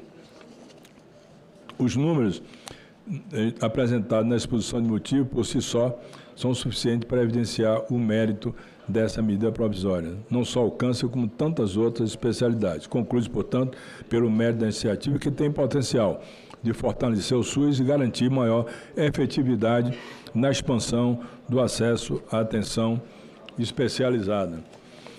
das emendas, após análise técnica, concluído pelo acatamento das emendas 12, 27, 28, 49, 90 e 99, conforme segue. A emenda do deputado capitão Alberto Neto prevê adicional na Bolsa Formação a profissionais que optaram por atuar na Amazônia Legal, em territórios indígenas e em áreas de vulnerabilidade socioeconômica, conforme a regulamentação do Ministério da Saúde. Acata-se por contribuir para a fixação de especialistas em área de difícil provimento e já ter sido implementado via decreto do Ministério da Saúde. Número 27, do deputado Zacarias Calil, inclui como atendimento especializado ações e serviços para a prevenção, diagnóstico, tratamento e acompanhamento de doença renal crônica, como consulta, procedimentos preparatórios, exame, diálise de urgência, sessões regulares de hemodiálise, diálise peritoneal em estabelecimento credenciado. O texto foi ajustado para suprimir o detalhamento excessivo, preservando, contudo, a essência da proposta. Acata-se parcialmente para enfrentar um dos maiores gargalos da atenção especializada no SUS, no mesmo modelo para a solução da questão oncológica. Essa questão dos renais crônicos é fundamental, até porque tem que se aproximar os serviços de hemodiálise dos pacientes em função das grandes distâncias que percorrem para receber a hemodiálise em centro mais urbano especializado. A emenda 28, também do deputado Dr. Zacarias Calil, autoriza a execução de atendimentos no programa por telemedicina, assegurando com fidelidade o consentimento, acessibilidade nacional, com prioridade às regiões remotas e com escassez especial. Acata-se por ampliar os meios de acesso à atenção especializada. A emenda 49, do deputado Zé Vitor, apresenta conteúdo convergente à emenda 28, por versarem sobre o mesmo tema, ambas acatadas parcialmente, cada qual nas suas respectivos ajustes. E a emenda 99, da deputada Adriana Ventura, amplia os executores do programa para incluir, além de hospitais privados, clínicas privadas ou sem fins lucrativos. Acata-se por reforçar a capacidade da oferta de serviços especiais, especialmente em regiões de insuficiência de estabelecimento hospitalar. Relativamente às demais emendas, conclui por rejeitar conforme detalhe a seguir as emendas com aumento de despesa sem previsão orçamentária dentro do que está pré-instituído dentro do orçamento e do espírito da medida provisória. A emenda 12, que abriga a criação e manutenção de plataforma digital interoperável para setores público e privado. Emenda 55 institui benefício financeiro adicional de 15% no valor dos créditos para hospitais da região norte. A emenda número 33, 34, 100 inclui os profissionais de saúde no rol de especialidades prioritárias do programa. A emenda 87 cria o programa de custeio parcial de planos de assistência à saúde, e a emenda 109 obriga o Ministério da Saúde a prestar apoio técnico financeiro a entes subnacionais antes de adotar restrições relacionadas ao registro de informações.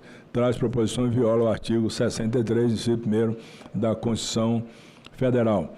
Emendas com vício de inconstitucionalidade formal. As emendas 35, 42, 68, 82, 104 interferem na transformação de cargos do Poder Executivo. A emenda 41 e 84 disciplinam o regime sancionatório de dirigente de entidade de administração pública direta. As emendas 56 e 96 modificam a composição do Conselho de Entidade da Administração Pública. E a 59 inclui fundo orçamentário.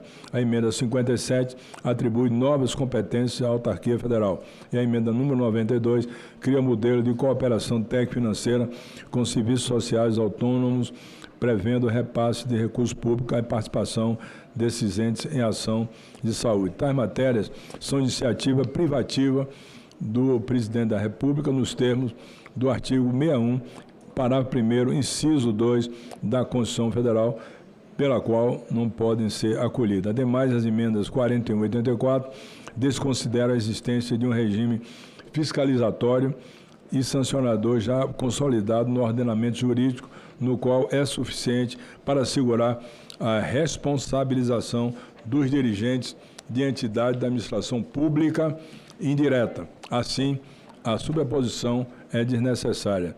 Emenda com vício de inconstitucionalidade material.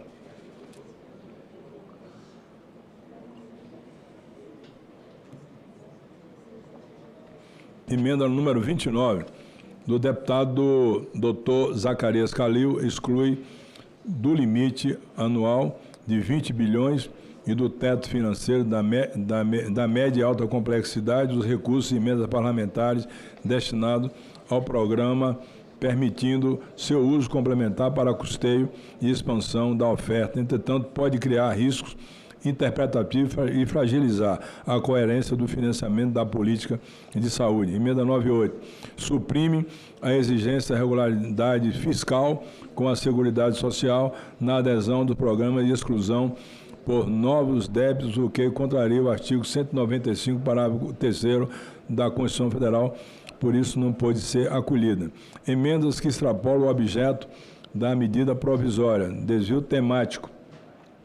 São as emendas 1, 2, 3, 4, 5, 6, 7, 8, 9, 10, 11, 13, 14, 15, 16, 17, 20, 21, 24, 30, 48, 51, 52, 53, 54, 62, 63, 64, 69, 75, 76, 77, 78 e 111. Versam sobre matérias completamente alheias ao programa Tem Especialidade, como direitos e obrigações do setor de saúde suplementar, política de rastreamento de câncer mamário, financiamento federal adicional para a atenção primária do SUS, recuperação fiscal de instituições privadas de ensino superior e competência da Anvisa. Embora relevantes, não guardam pertinência temática com o objeto central da medida provisória, configurando matéria estranha em afronta ao artigo 4º, parágrafo 4º da Resolução número 1 de 2002 do Congresso Nacional e a jurisprudência do Supremo Tribunal Federal sobre o mesmo tema. Por essas razões, não podem ser acatadas. Emendas que interferem indevidamente na competência regulamentar do Executivo. Diversas emendas buscam detalhar matérias já atribuídas à regulamentação infralegal e a pactuação interfederativa no âmbito do SUS. É o caso das emendas 58, 65, 66, 71, 72, 73 e 95, que propõem a inclusão de especialidades médicas prioritárias das emendas número 97, 102 e 103, que tratam de doenças e populações prioritárias. Emenda 26, que fixa percentual rígido de vagas em lei. Todas as proposições interferem na competência do Ministério da Saúde para definir prioridades assistenciais e reduzem flexibilidade necessária para ajustes periódicos conforme a realidade epidemiológica e da oferta de serviços. No mesmo sentido, emenda 18, 38, 47, 61, 83, 86, 105 detalha critérios para a distribuição de atendimentos e procedimentos operacionais, como análise de impacto regulatório e consulta pública, enquanto as emendas 46 e 89 estabelecem condições para habilitação de estabelecimento de saúde do programa. Já as emendas 36 e 90 especificam indicadores de desempenho a ser adotados e divulgados, e as emendas 23, 45, 93 aumentam a frequência para a prestação de contas anual para semestral ou mensal. Embora relevantes os seus propósitos, essas emendas compartilham a mesma impropriedade, deslocam para a lei comandos que já podem ser disciplinados pelo ato infralegal, tornando o processo mais lento e menos responsivo às necessidades assistenciais dessa medida provisória. Emendas que reduzem o alcance ou a efetividade do programa.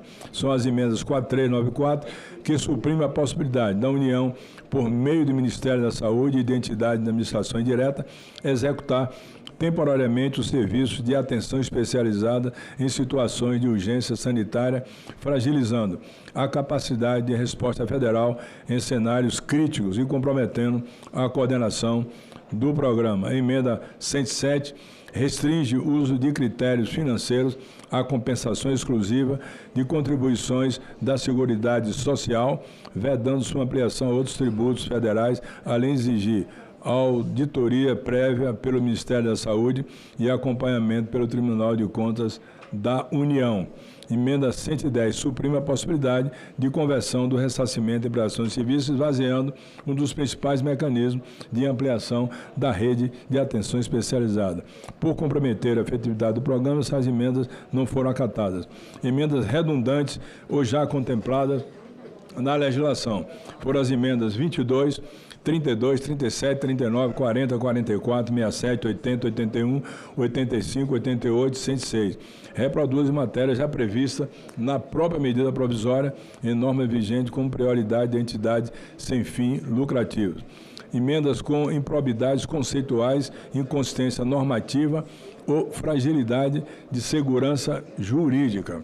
As emendas 31 e 35 tratam o transtorno do espectro autista como especialidade prioritária do programa, incorrendo em propriedade conceitual, introduzindo detalhamento que devem ser definidos em protocolos clínicos de regulamentação infralegal. Emenda 50 prevê fila única nacional para consultas, exames e procedimentos de solução incompatível com a gestão descentralizada do SUS, em que filas são organizadas pelos entes federativos. A emenda 674 restringe a conversão do ressarcimento em prestação de serviços do SUS, estabelecendo requisitos e condições que apresentem propriedade no parágrafo 11 proposto.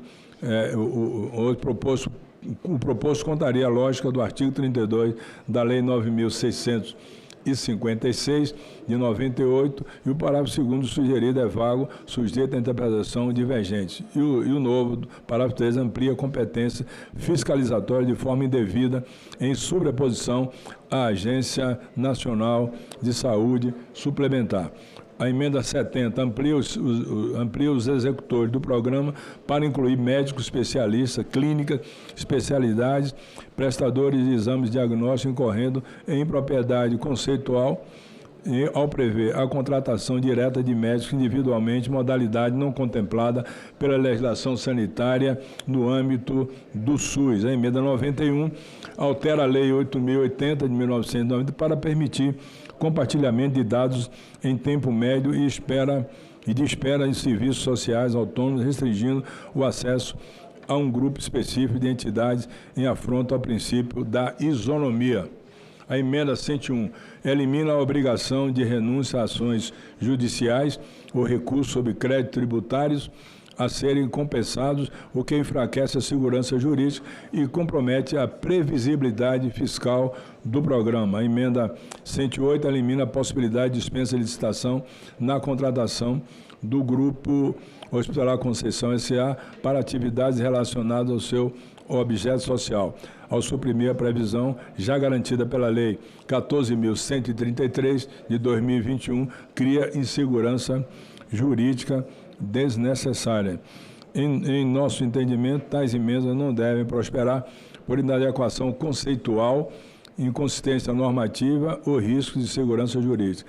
Realizada a análise das emendas, entende-se oportuno promover ajustes pontuais no texto da medida provisória, no sentido, no capítulo do artigo 2º, incluir-se a menção expressa aos atendimentos especializados realizados pelas operadoras, medida que não altera o mérito, mas reforça a consistência do programa e alinha a redação dos seus objetivos. Já no parágrafo 10 do artigo 32 da Lei 9.556, de 98, promove-se ajuste para incluir no escopo da conversão de débitos em prestação de serviço ao SUS os valores com contestação judicial em depósito judicial ou programa de repactuação de dívidas. Essa alteração aprimora a efetividade do ressarcimento, evita a imobilização dos recursos em disputas prolongadas e antecipa benefícios concretos à população. O voto, diante do exposto do voto, manifestamos pela constitucionalidade e juridicidade da medida provisória 1301 de 2005, com atendimento, bem como pelo atendimento dos pressupostos de relevância e urgência pela adequação financeira orçamentária. No mérito, votamos pela aprovação da medida provisória número 01 de 2025, com as emendas 19, 27, 28, 49 e 99, bem como as emendas apresentadas pela relatoria, sugestões do relator, revisor, pela rejeição das demais emendas na forma do seguinte projeto de conversão que está à disposição dos senhores deputados federais, dos senhores senadores e senadoras. Vai fazer essa consideração. Acatar a... Não li agora não. Isso é só um recado, perdão. Então você passou agora? Pode não estar errado. Coloco a matéria em discussão. Deputado Bongás, uma palavra. Não, presidente, eu quero lhe parabenizar, deputado Yuri, porque nós recebemos essa medida provisória. Foi feito um debate com a presença na audiência pública do próprio ministro, que pôde tanto explanar. Quero saudar os colegas deputados e senadores que estão aqui. Nosso líder também, Randolph, nosso senador Otto Alencar, que é o relator, onde tivemos a oportunidade de, junto com o próprio ministro, fazer o debate. Então, sempre a audiência pública ela dá esse vigor dos debates. A iniciativa do governo, presidente Lula, senador, era incorporar oncologia, otorrinologia, ortopedia, cardiologia, ginecologia, oftalmologia como prioridade de atendimento nesse mais especialidades para poder ter redução de filas, redução do tempo de atendimento, exames, consultas e procedimentos. No debate que foi realizado, eu lembro bem quando Vossa Excelência pautou o tema das doenças renais crônicas que deviam ter sido incorporadas e foram incorporadas no seu relatório, então acho que foi importante ter o debate e a sensibilidade dessa inclusão foi muito importante. Também a oftalmologia infantil e a telemedicina, que são elementos que se ampliou além das prioridades que o governo já havia sinalizado. E, além disso, as expansões em áreas distantes e de difícil provimento. Se nós queremos um SUS universal, ele realmente deve ser universal, chegar em todas as pontas, então acho que isso também é um debate importante que nós precisamos fazer. Segundo aspecto que eu queria destacar aqui foi a autorização de criar a empresa subsidiária para atividades correlatas junto ao Grupo Hospitalar Conceição, de ensino, pesquisa, inovação, TI, serviços técnicos científicos, captação de recursos, com regras de governança e necessidade de estudo de viabilidade e aprovação do Conselho de Administração. Então, essa inclusão, Randolph, também, nosso líder também foi importante, porque o próprio GHC está oferecendo já serviços, eu já pude constatar, inclusive com a visita do ministro Padilha, de ações concretas que o GHC está fazendo nesse programa, que já está diminuindo filas, diminuindo o tempo no atendimento pelas cirurgias e exames que estão sendo feitos. Então, acho que essa é uma ampliação de serviços que o nosso grupo hospitalar também vem fazendo. Nesse sentido, eu quero reforçar, já antecipar o voto favorável, né, a todas ao relatório apresentado nesse momento, parabenizar os esforços comuns, tanto do governo, desta comissão, das audiências públicas, né, do relator, que incorporou, além do debate que foi realizado para aprimorar a medida provisória, apenas fazer um registro, senador, que Vossa Excelência fez o registro da negativa de emendas. Só que seria importante que além da sua manifestação... aquelas emendas que são inconstitucionais. Inconstitucionais. Só que no relatório, Vossa Excelência fez a manifestação oral. Só que no relatório não consta escrito que elas foram rejeitadas por serem inadequadas e inconstitucionais. Então, a minha solicitação é apenas que inclua na forma escrita esse aspecto, para evitar até recursos de novas buscas depois, em função de não estar isso registrado no voto. Apenas esse pedido. Eu agradeço a contribuição de Vossa Excelência, deputado Bongás, e acato, e vou incluir no meu relatório, de forma explícita, que aquelas emendas consideradas inconstitucionais não poderão ser revistas lá na Câmara dos Deputados. Obrigado, deputado Bongás. Quero conceder a palavra à senadora doutora Eudócia e logo após, deputado doutor Francisco. Boa tarde a todos aqui presentes. Quero cumprimentar o presidente, deputado Yuri, e parabenizá-lo pela iniciativa e pela condução dessa medida provisória tão importante. Cumprimentar o nosso presidente da CCJ, meu amigo e caro nobre senador Otto Alencar, por seu relator. Parabéns pela sua brilhante relatoria. Também quero cumprimentar o senador Randolph por fazer parte também desse momento tão importante. E é com imensa alegria e honra que tenho de poder fazer parte também dessa medida provisória de tão grande relevância. Quero parabenizar o governo federal pela medida provisória, por essa iniciativa, e também parabenizar todos os colegas senadores, senadoras, deputados, deputadas, por essas discussões tão propícias e tão oportunas, que em relação ao programa de especialistas, agora tem especialistas. Então, nós sabemos, como médica que sou, como médicos que tem aqui nesse momento, como o senador Otto Alencar, a importância de mais especialistas no nosso país. E aqui eu vejo, como o colega colocou, tem várias especialidades e dentre elas a oncologia. E dizer que é uma especialidade de extrema importância para os nossos pacientes, uma vez que a fila de pacientes oncológicos cada vez mais aumenta por falta de especialistas. E queria também colocar que agora nós temos uma comissão no Senado Federal, na CAS, que se chama CAS Câncer, onde eu tenho a honra de ser a presidente e do senador Dr. Irã ser o vice-presidente. E queria registrar que dessa forma, com essa medida provisória, nós teremos muito mais cidadãos com a oportunidade de ter seus diagnósticos com mais precocidade, voltando para a questão oncológica especialmente, onde nós sabemos que o diagnóstico precoce salva vidas. Então, eu quero aqui parabenizar a todos que estão engajados nessa questão da aprovação dessa medida provisória e, mais uma vez, ele parabenizar o senador Otto Alencar pelo seu brilhante relatório. Muito obrigada, senhor presidente. Obrigado, senadora doutora Eudócia. Eu quero conceder a palavra ao deputado doutor Francisco.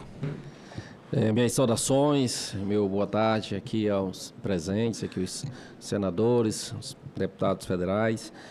E, de início, parabenizar aqui pelo trabalho aqui do presidente da comissão, aqui o deputado Yuri do Paredão, e também do relator, senador Otto Alencar, pela velocidade com que conseguimos avançar com essa medida provisória, em poder estar aqui hoje, após discussões, poder aqui trazer o ministro da Saúde para fazer um amplo debate sobre essa matéria.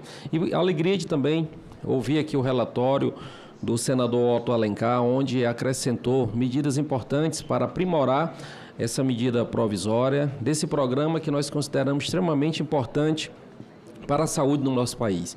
O Brasil, que já avançou muito na atenção primária, no cuidado inicial dos pacientes, com programas como o Programa Mais Médico, garantindo o atendimento lá na saúde da família. No entanto, existe ainda essa lacuna da atenção especializada, especialmente o acesso à consulta e exames especializados, e o programa, através dessa medida provisória, agora tem especialista, sem sombra de dúvida, vai ajudar a suprir essa necessidade em várias regiões do nosso país. E na modelagem que traz o programa, de uma forma rápida, vai conseguir resolver, porque possibilita o credenciamento com a iniciativa privada, com foco nas especialidades onde nós temos grandes filas e uma grande necessidade. Então, parabenizar também aqui o governo do presidente Lula, o ministro Padilha, por poder apresentar um programa tão importante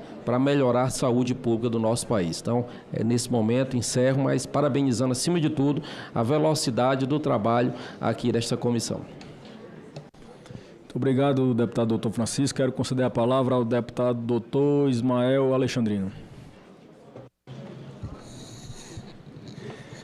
Senhor presidente, deputado Yuri do Paredão, senhor relator, colega médico e de parlamento, senador Otto Alencar, demais senadores e deputados aqui presentes que fazem parte dessa comissão mista.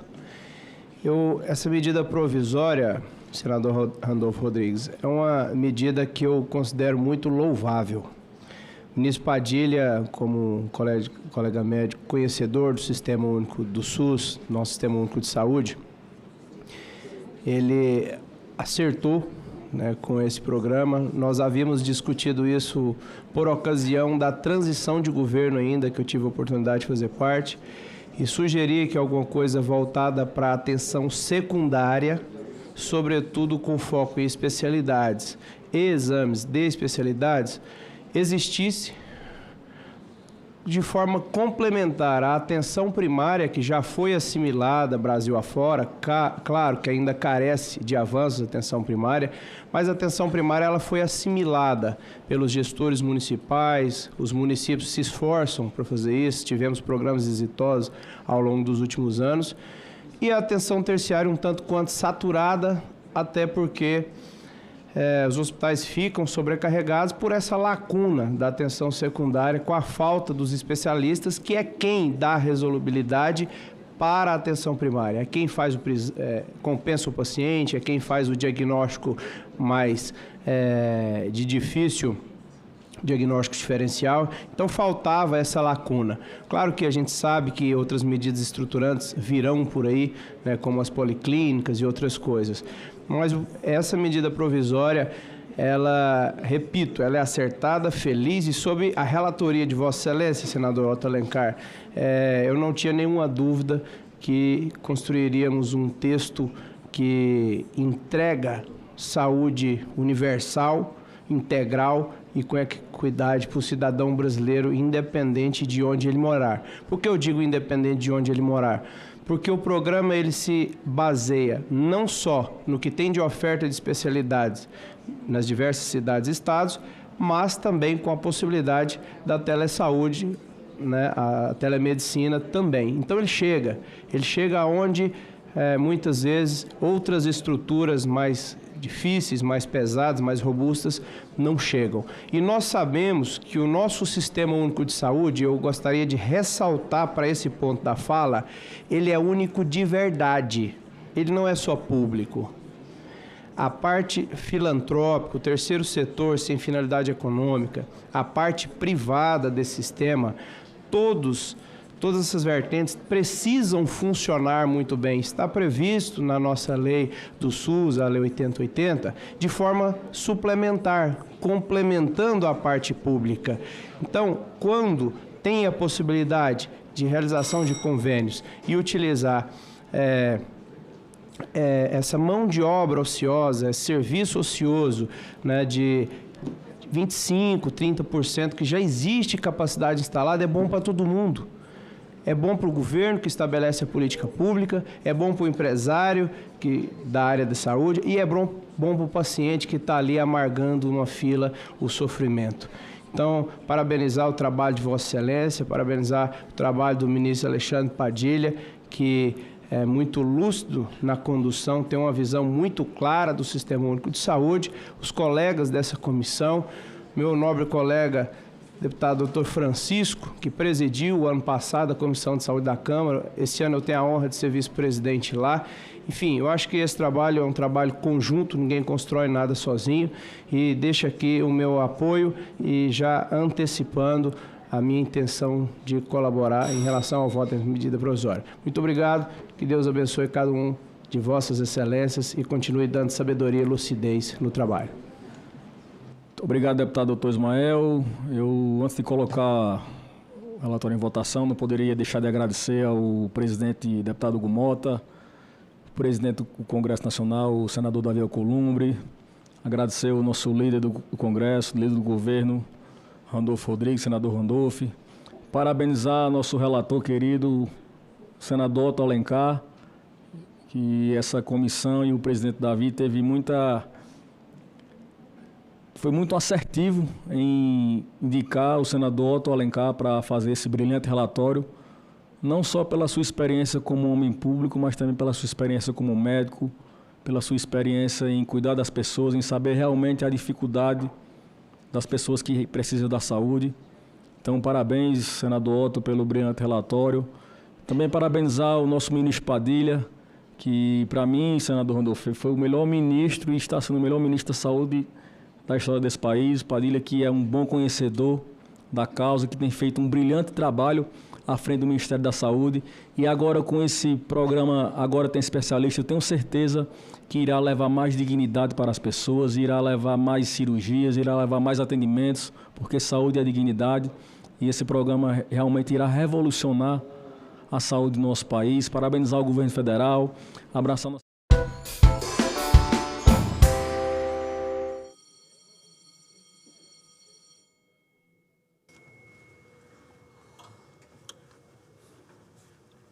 Sessão deliberativa ordinária, dia 10/9/2025. A número regimental. Declaro aberta a sessão. Sobre a proteção de Deus, iniciamos nossos trabalhos. As senadoras e os senadores poderão se inscrever para o uso da palavra por meio do aplicativo Senado Digital, por lista de inscrição que se encontra sobre o senador Espiridião Amin, do PP de Santa Catarina. Vossa Excelência dispõe de 10 minutos. Presidente, querido amigo Chico Rodrigues, cumprimentando aos senadores, as senhoras senadoras, e agradecendo pela oportunidade, eu gostaria que este meu pronunciamento fosse considerado uma espécie de direito de resposta. Por isso, vou apresentar o inteiro teor à taquigrafia, acompanhado também da gravação a que vou me referir. Ontem, durante a longa exposição do voto do ministro Alexandre de Moraes, eu fui surpreendido com uma citação de Sua Excelência que se referiu a mim da seguinte forma: eu vou ler o texto e vou apresentar a gravação e o vídeo também. Ele disse, num determinado momento, referindo-se ao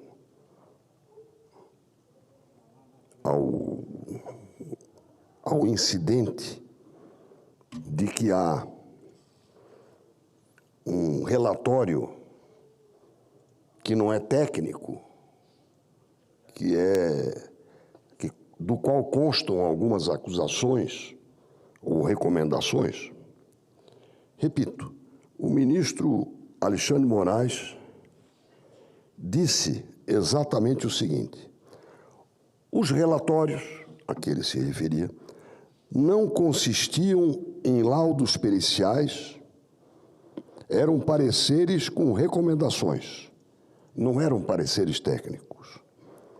Inclusive, um deles havia sido pedido pelo senador Espiridião Amin, aliado político de Jair Bolsonaro, ou seja, nada de questão técnica.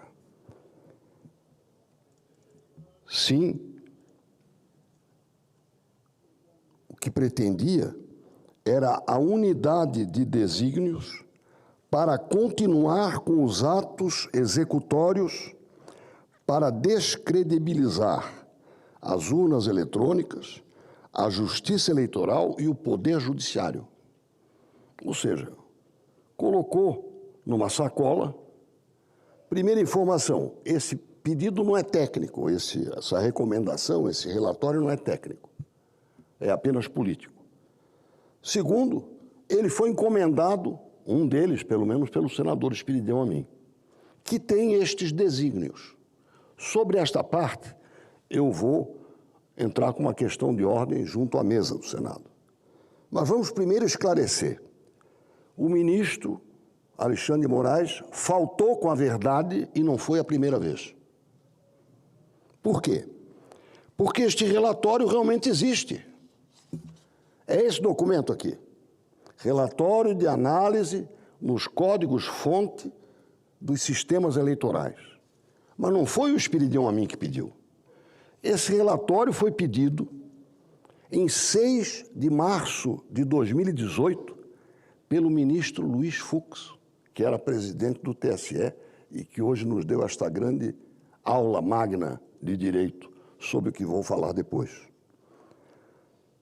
E foi recebido no dia 2 de outubro de 2018 pela então presidente do TSE, Rosa Weber. Não foi elaborado por mim, foi elaborado por 3 peritos criminais federais. Não vou dar o nome aqui, mas estão aqui as assinaturas eletrônicas deles.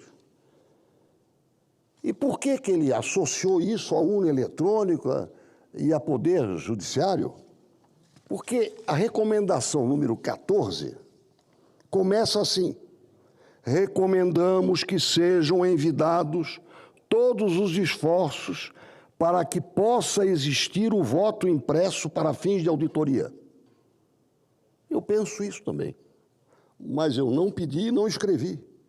Esse documento só chegou à minha mão em 2021, quando fizemos uma sessão de debate temático sobre a totalização, que foi desastrosa no ano 2020, Vossa Excelência deve se lembrar. Na totalização dos votos das eleições municipais de 2020, houve uma pane e uma interrupção de quase 9 horas. Só que isso também era fruto da recomendação, não 14, mas da recomendação número 5, deste documento técnico.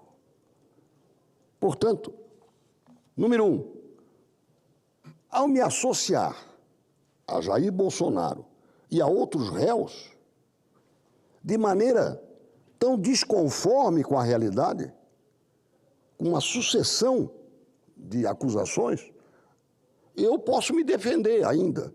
Posso vir aqui e explicar. Isso não é verdade.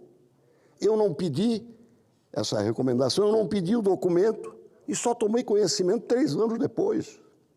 Quem pediu foi o TSE, através do então presidente Fux, e recebeu através da presidente Rosa Weber. Portanto, é assustador que no curso da leitura de um voto de 6 horas seja colocado esse jabuti. Olha, o que os réus dizem não vale. O que o mais grave, por isso que eu digo que não é uma vez só, é que no dia 30 de maio deste ano, eu fui testemunha de defesa do senhor Anderson Torres sobre este assunto. E mencionei que havia esse documento. E quando fui dar a ideia do que era, ele, ministro Alexandre de Moraes, me aparteou, disse que não era esse o assunto que ele queria. Interrompeu a minha fala. Ou seja, ele não quer ouvir a verdade. Ele quer que prospere a narrativa que ele estabeleceu. Então, eu quero assinalar, número 1, a minha perplexidade com a facilidade com que este juiz afirma coisas que contrariam o conhecimento dele, porque foi perante ele que eu testemunhei no dia 30 de maio. Ele próprio não gostou do conteúdo. Ele sabia, portanto. Segundo, afirma que eu pedi, que eu que solicitei, eu encomendei esta sugestão. Não é verdade. E, finalmente, vocês imaginem o que significa para quem está sendo julgado ter atribuído a si, seja Jair Bolsonaro, seja Anderson Torres ou a outros réus, este tipo de acusação sem fundamento. Mas, repito, sobre as acusações que beiram a acusação de crime, né, porque o nosso propósito é criar uma unidade de desígnios. Isso é mais ou menos uma quadrilha, não é, senador Girão? O que é uma unidade de propósitos? É um grupo. para continuar com os atos executórios para descredibilizar as urnas eleitorais. Nunca pretendi. Eu quero aperfeiçoá-las. A Justiça Eleitoral, nunca fiz nada para descredibilizar a Justiça Eleitoral. E o Poder Judiciário, portanto, é uma acusação ampla, tripla, e não só contra o Espiridião Amin, mas contra os parceiros do Espiridião Amin, como está escrito nesta denúncia. Finalmente, eu vou pedir que o inteiro teor, tanto desta fala quanto do relatório, sejam incorporados a este momento que eu estou tendo da tribuna e que agradeço muito. E já antecipo que vou entrar com uma questão de ordem mais tarde, perante o presidente da Casa, para saber se um senador que não fez nada fora do parlamento pode receber esse tipo de acusação durante um julgamento memorável como esse, uma acusação mentirosa, sem eufemismos, que beira a difamação e até a calúnia, porque me acusa de estar conspirando contra o Brasil, né? Uma unidade de desígnios para continuar com os atos executórios, quer dizer, já não é nem a fase preparatória, para descredibilizar a Santa Catarina, que eu quero aperfeiçoar, a Justiça Eleitoral, que eu sempre respeitei, e o Poder Judiciário. Como é fácil espalhar acusações e como elas são levianas e inverídicas. É isso que eu quero deixar registrado, antecipando que vou entrar com uma questão de ordem sobre o assunto no momento oportuno. Muito obrigado. Nós ouvimos aqui atentamente o pronunciamento de Vossa Excelência, nobre senador Espiridião Amin, Vossa Excelência, que é de uma correção irrefutável e, obviamente, se sentiu no direito de fazer um direito de resposta aqui nesta sessão hoje do dia 10, mostrando exatamente a sua perplexidade nas afirmações do ministro Alexandre de Moraes, quando, obviamente, procedeu a leitura do seu voto, e a afirmação que o senador Amin havia solicitado uma informação que é totalmente improcedente. Com isso, a gente vê que Vossa Excelência e nós, que o conhecemos há décadas, sabemos que Vossa Excelência jamais foi contra a urna, contra a justiça eleitoral, contra o Poder Judiciário. Portanto, fica numa situação desconfortável o Brasil inteiro ouvir, numa ação de defesa, de condenação, no julgamento de condenação, ver o seu nome citado com informações que não são procedentes. Portanto, a questão de ordem que Vossa Excelência vai também apresentar, eu acho que ela é extremamente oportuna para que este parlamento tenha, na verdade, a imunidade que, na verdade, merece. E, principalmente, quando se trata de um político de larga jornada e com a estirpe de uma formação intelectual e de conceitos respeitados em todo o parlamento e no Brasil. Portanto, Vossa Excelência está de parabéns pela manifestação. Senhor presidente, o senhor me permite rapidamente, pela ordem, sobre esse caso? Pela ordem, permito a Vossa Excelência, depois o convido para presidir a sessão para que eu possa, na verdade, fazer o meu pronunciamento histórico hoje. Com certeza. Então, o senhor me permite, para iluminar, vai falar, eu vou colocar aqui 30 segundos da declaração do ministro.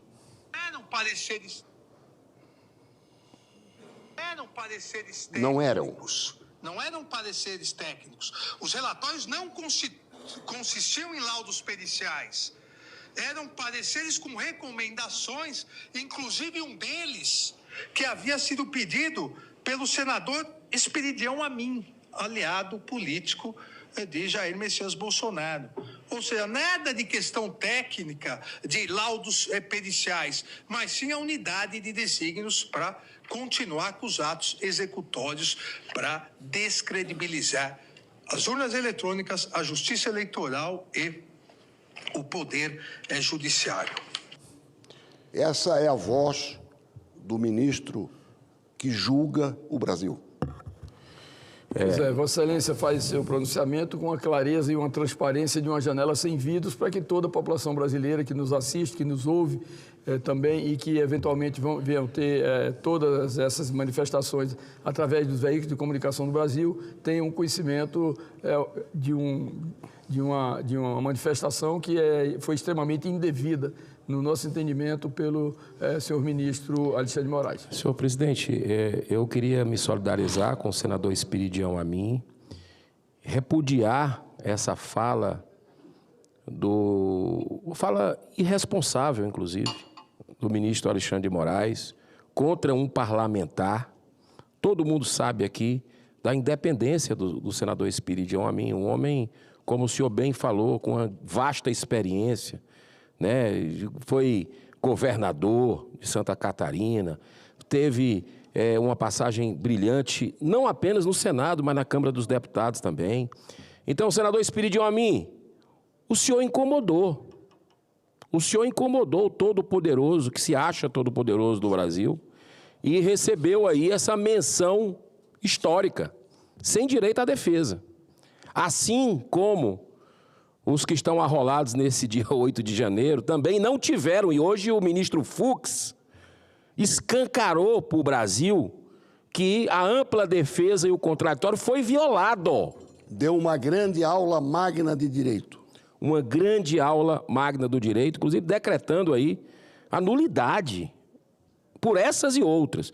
Então, reitero a minha solidariedade ao senhor e infelizmente, eu soube que o presidente do Senado não deve vir hoje à tarde pela sua questão de ordem. É uma semana que é como falou lá como falou o ministro Fux, uma semana que é nula, né? Que a gente tira como nula aqui para o Senado Federal, mas reiteramos na próxima sessão que nós tivermos aqui na casa. Obrigado, presidente. Gostaria de pedir a Vossa Excelência para presidir as sessões enquanto eu faço o meu pronunciamento.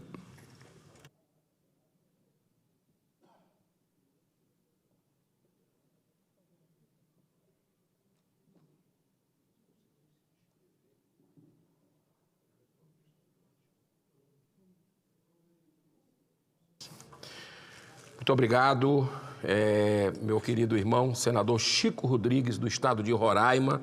E o senhor tem a palavra por 10 minutos com a tolerância aqui da presidência. Senhor presidente, meu colega também Espiridião Amin, presente nesta sessão, eu gostaria de hoje deixar e fazer um registro que vai ficar marcado nos anais desta casa, quando aconteceu a interligação do sistema energético do meu estado, o estado de Roraima, ao Brasil.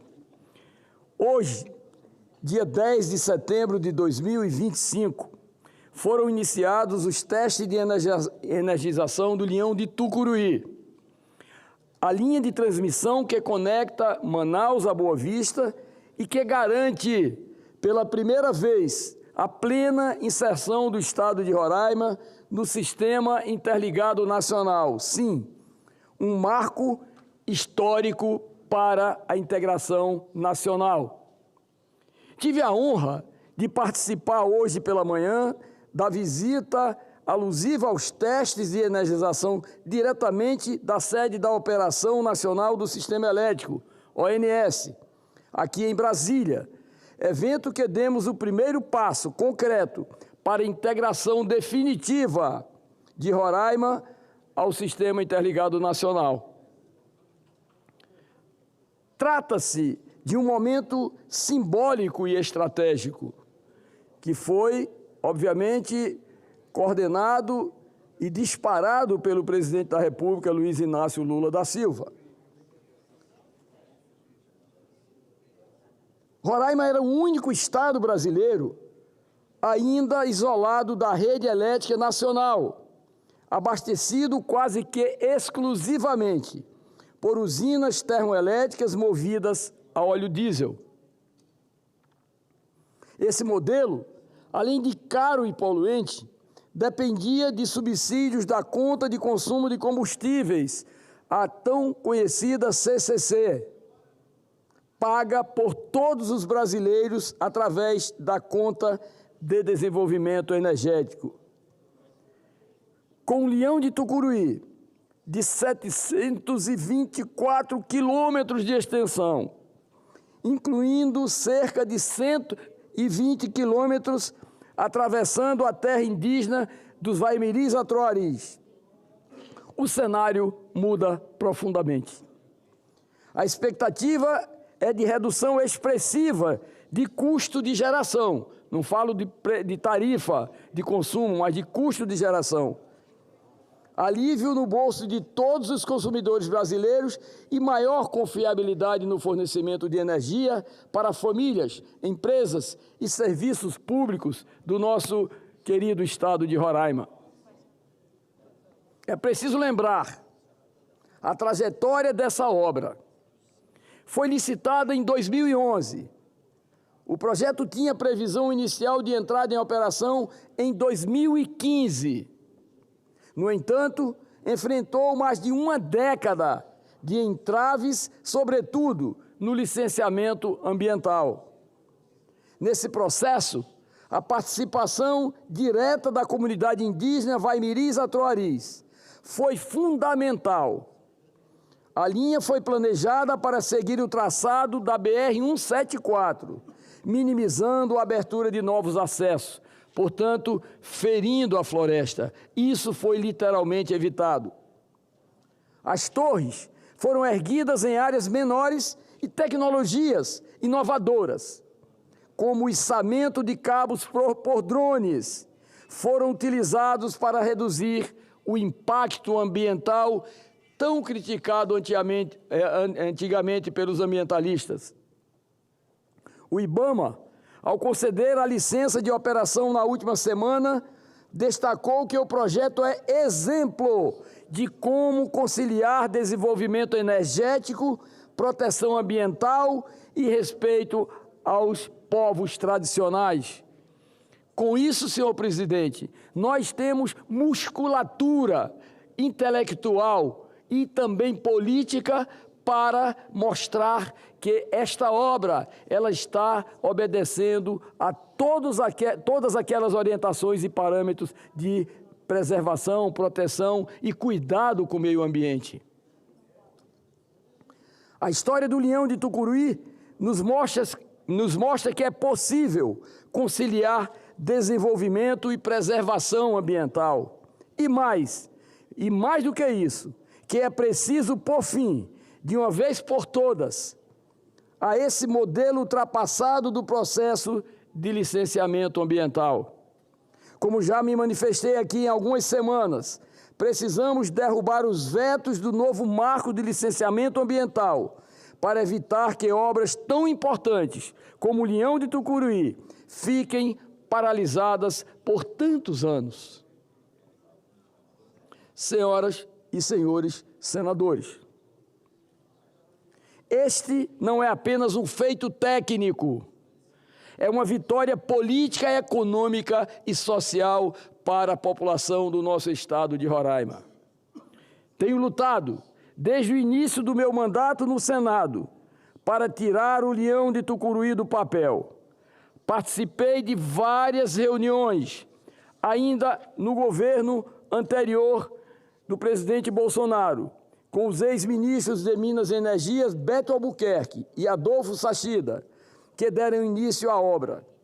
Já no atual governo do presidente Lula, continuei acompanhando de perto e sou testemunha da liderança do ministro Alexandre Silveira, com quem estive em muitas oportunidades, acompanhando o avanço das obras no estado de Roraima.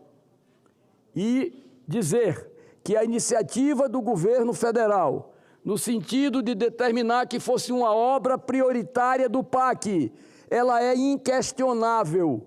Foi determinado que esta obra, que tem um custo superior a 3 bilhões de reais, fosse incluída no PAC para estar executada até o final do ano de 2025. E assim foi feito, senhor presidente. Portanto, esta é uma obra estratégica, é uma obra grandiosa para Roraima e para o Brasil.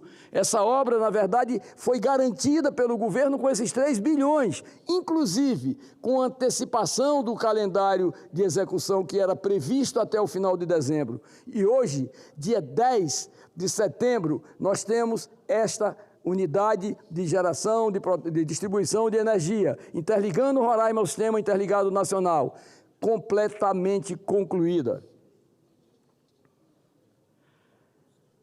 Essa conquista encerra um ciclo de isolamento e inaugura uma nova etapa de oportunidades para Roraima.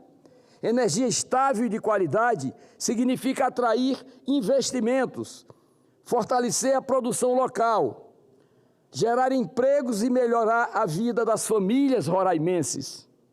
Significa também maior soberania energética nacional, reduzindo a dependência de geração cara e instável para a nossa população. Por isso, celebramos hoje não apenas uma obra, mas um símbolo da integração nacional. O Leão de Tucuruí é prova de que o diálogo entre Estado, empresas, comunidades indígenas e sociedade civil pode vencer barreiras, muitas vezes ideológicas, e realizar sonhos que pareciam distantes. Roraima deixa de ser uma ilha energética para se tornar plenamente parte do Brasil que cresce e se desenvolve. E é por isso que me dirijo hoje ao meu povo de Roraima, para dizer que após a realização dos testes operacionais, temos a expectativa que esta interligação do Leão de Tucuruí possa definitivamente atender ao sonho da nossa população. A realização desse sonho é exatamente aquilo que está no coração de toda a população do nosso Estado. Nós entendemos, meu caro presidente, meu caro colega, senador Messias Jesus, que chegou no plenário, está no plenário, gostaríamos de deixar esse registro. E dai a César o que é de César. Ao presidente Bolsonaro, que tomou a iniciativa com a realização do Conselho de Defesa.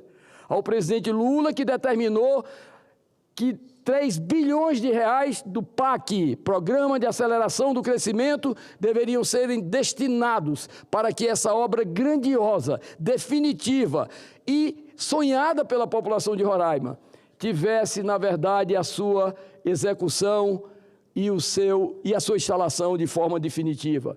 Portanto, você sai hoje de Manaus, da subestação Engenheiro Lechuga, aonde recebe o Leão em 500 volts de potência do Amazonas, vindo de Tucuruí. Se dirige até a subestação do Equador, de rebaixamento, e vai até a subestação aonde efetivamente recebe a ponta da linha, como nós chamamos, para ser distribuída para todo o estado de Roraima. Portanto, nós ficamos muito felizes. Andamos de Manaus até o quilômetro 500, em Novo Paraíso. Pegamos a BR-432 e vamos na direção do município do Cantá e do Mucajaí. E essa linha ela vai deslizando as suas torres gigantes, superiores a 100 metros de altura. Vão deslizando e serpenteando a floresta sem feri-la, como, na verdade, muitas vezes definem os ambientalistas, para finalmente chegar de forma triunfal na nossa capital, Boa Vista, e a partir daí garantindo a distribuição permanente e ao Sistema Interligado Nacional estar presente. Fazer com que a população de Roraima se sinta hoje brasileiras como todos os brasileiros. Portanto, quero deixar esse registro que vai ficar para a história. Dia 10 de setembro de 2025. Roraima está definitivamente interligada ao Sistema Energético Nacional, gente. Portanto, roraimenses de todas as classes, de todas as origens, vocês hoje recebem esse presente, porque, na verdade, é um presente do Brasil para que Roraima possa ficar definitivamente interligado ao sistema interligado nacional. E eu tenho a felicidade de ter vivido para acompanhar e participar hoje pela manhã na ONS, juntamente com toda a equipe da Eletronorte, da Eletrobras, das empresas que construíram, do presidente da República, de todos, enfim, que acompanharam o acionamento daquele botão que liga Roraima a todo o sistema interligado nacional. Era esse registro que eu gostaria de fazer, senhor presidente, com muito orgulho. Muito bem, meu querido senador Chico Rodrigues, do estado de Roraima, um pronunciamento firme, trazendo boas notícias para o seu estado. Parabéns. E de Roraima para Roraima, né? Chamando aqui agora o senador Messias de Jesus para assumir a tribuna, e eu passo a presidência novamente ao nosso querido senador Chico Rodrigues.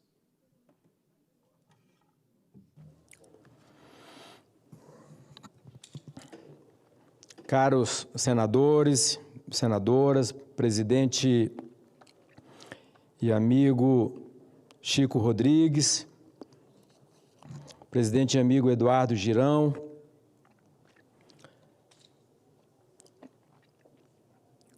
quero cumprimentar todos os colaboradores dessa casa e toda a nossa audiência que nos prestigia presencialmente ou através da Rádio e TV Senado, ou ainda pelas redes sociais.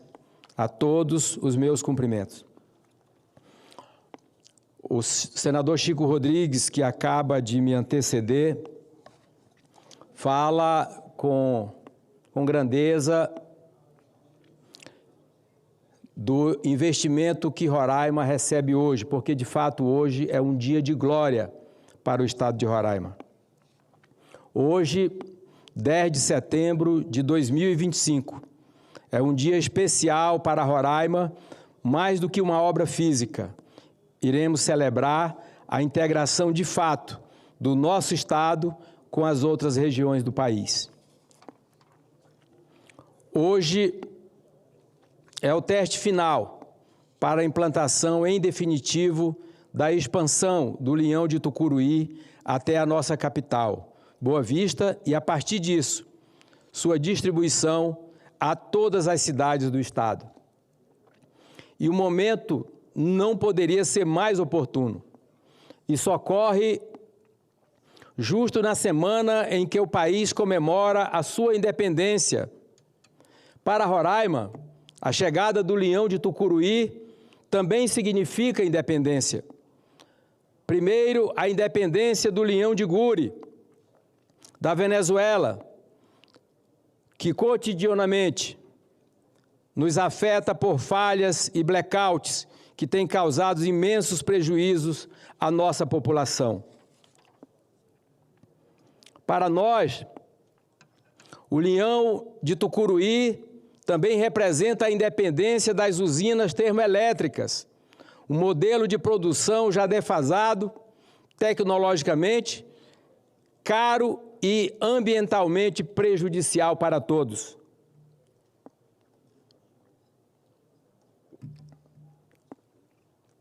Essa conquista não se deu sem lutas. A extensão do Linhão de Tucuruí até Roraima foi inicialmente licitada em 2011 e deveria ter sido concluída em 2015. Mas nada avançou. Durante esse período, e ainda estaríamos nos lamentando se não fosse a chegada ao governo do presidente Jair Messias Bolsonaro. Foi Bolsonaro quem permitiu que no envio da medida provisória de privatização da Eletrobras, depois de muito diálogo com vários ministros do governo, inclusive por uma questão de honra e dever de justiça, com o ministro Bento Albuquerque de Minas e Energia, fosse incluído a emenda de minha autoria que obrigava, de fato, a construção do Linhão de Tucuruí até Roraima, para finalmente interligar o nosso estado ao sistema energético nacional. Sem isso, provavelmente não comemoraríamos hoje a chegada do Leão de Tucuruí, pois foi graças à Lei 14.182, de julho de 2021. E faço aqui, senador Chico, um registro de agradecimento a Vossa Excelência, que também nos ajudou na articulação. Um agradecimento ao ministro Paulo Guedes, que foi um dos últimos com que eu conversei. Um agradecimento especial ao senador Davi Alcolumbre e ao senador Rodrigo Pacheco, que incorporaram a minha emenda ao artigo 1º, os parágrafos 9, 10 e 11, são oriundos da minha emenda, que obriga o governo federal a construir imediatamente o Leão de Tucuruí de Manaus a Boa Vista.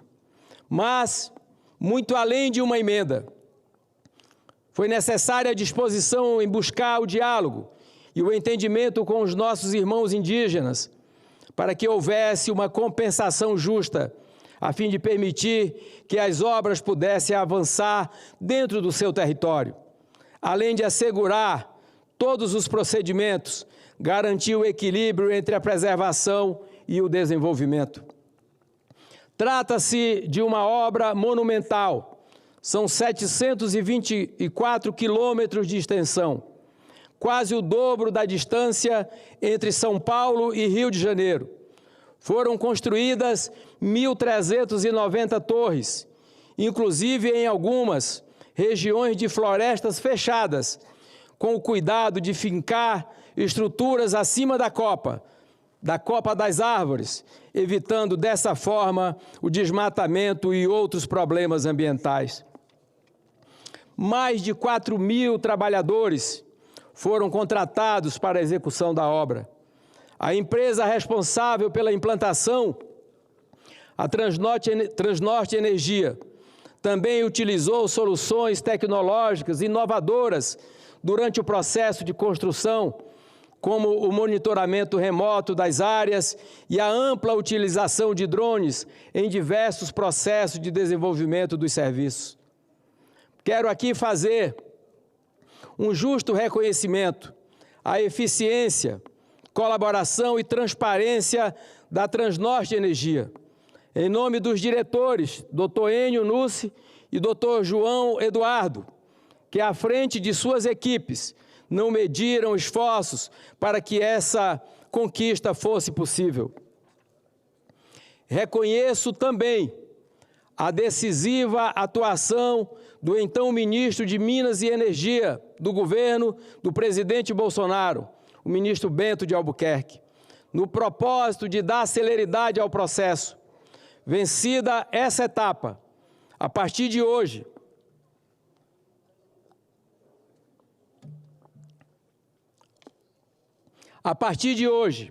Roraima está interligada ao sistema energético do país. Vai melhorar a vida da população com o fim dos constantes apagões e com a chegada da internet de qualidade a todas as regiões do estado. Estamos diante da possibilidade de um novo salto de desenvolvimento para a região norte e, em especial, para o estado de Roraima. Hoje podemos dizer, com essa obra, nosso estado está preparado para iniciar um novo ciclo de desenvolvimento. Os principais gargalos foram vencidos. Na reforma tributária, asseguramos os incentivos fiscais que garantem nossa competitividade. Também por intermédio da minha atuação, garantimos asfalto e infraestrutura em todo o Distrito Industrial de Boa Vista para possibilitar a atração de novas empresas. E agora, com a interligação de Roraima ao Sistema Elétrico Nacional, teremos segurança energética capaz de possibilitar a instalação e expansão de novos investimentos. Diante disso, faço o convite a todos os empreendedores do nosso país, invistam em Roraima. Temos a infraestrutura necessária, um dos maiores potenciais de crescimento do país, e estamos estrategicamente ao lado dos mercados da Venezuela e da Guiana. Essa última reconhecida como a economia com o maior ritmo de crescimento da América do Sul e um mercado em pleno desenvolvimento, com todo o acesso logístico a partir do nosso estado de Roraima. Com a chegada do Leão de Tucuruí, o desenvolvimento de Roraima é realidade.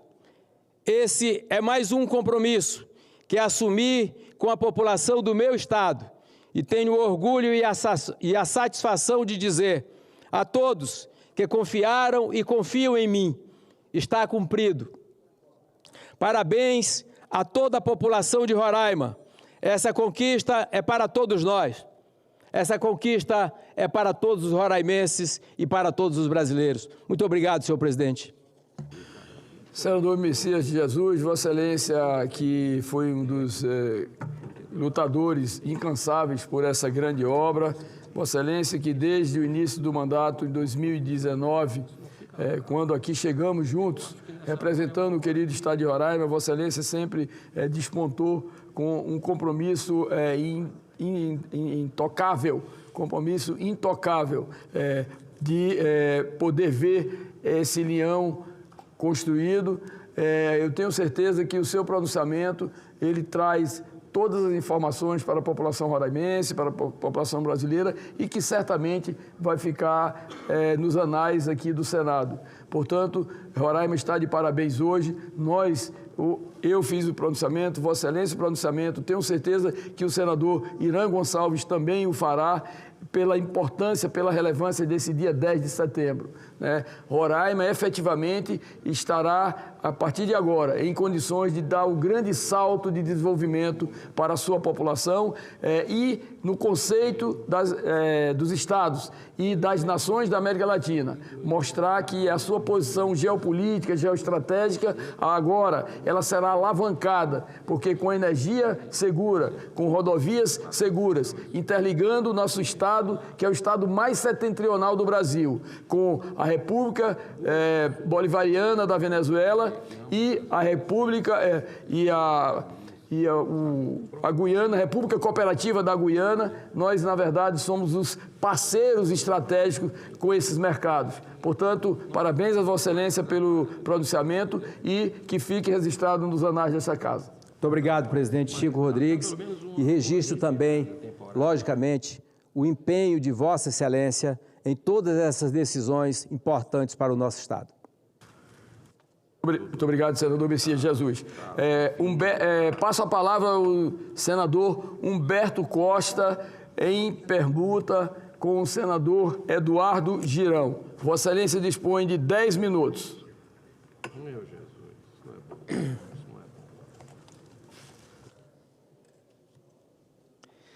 Senhor presidente, senhoras senadoras, senhores senadores, público que nos acompanha pelos serviços de comunicação do Senado e nos segue pelas redes sociais. Senhor presidente, o Supremo Tribunal Federal retomou ontem, com os votos dos ministros, o julgamento do núcleo crucial da organização criminosa armada que tentou um golpe no Brasil por meio da abolição violenta do Estado de Direito. Como disse o relator do processo, o ministro Alexandre de Moraes, tudo praticado, abre aspas, a liderança, sob, abre aspas, a liderança criminosa, fecha aspas, de Jair Bolsonaro, que seria o principal beneficiário da derrocada da democracia brasileira. Como todos sabemos, houve uma sequência de atos planejados com a ativa participação de órgãos do Estado com o objetivo de perpetuar Bolsonaro no poder, independentemente do resultado das eleições de 2022, que ele e sua organização criminosa tentaram desqualificar e interferir na dinâmica. A ousadia de se tentar um golpe de Estado num país das dimensões políticas e econômicas do Brasil, em pleno desenrolar do século XXI, parece algo inimaginável. Mas, na mente criminosa do ex-presidente Bolsonaro, um amante de ditaduras e da tortura, foi algo perfeitamente exequível. Capturaram instituições de Estado, agrediram o Judiciário e o Congresso, ferindo a harmonia e a independência entre os poderes. Atacaram as urnas eletrônicas e desqualificaram o processo eleitoral, tanto dentro quanto fora do país, reunindo embaixadores estrangeiros para detratar o Brasil.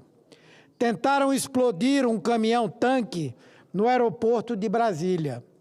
Depredaram a capital federal no dia da diplomação do presidente eleito, que eles queriam matar, bem como a seu vice e o presidente do Tribunal Superior Eleitoral, membro também da Suprema Corte.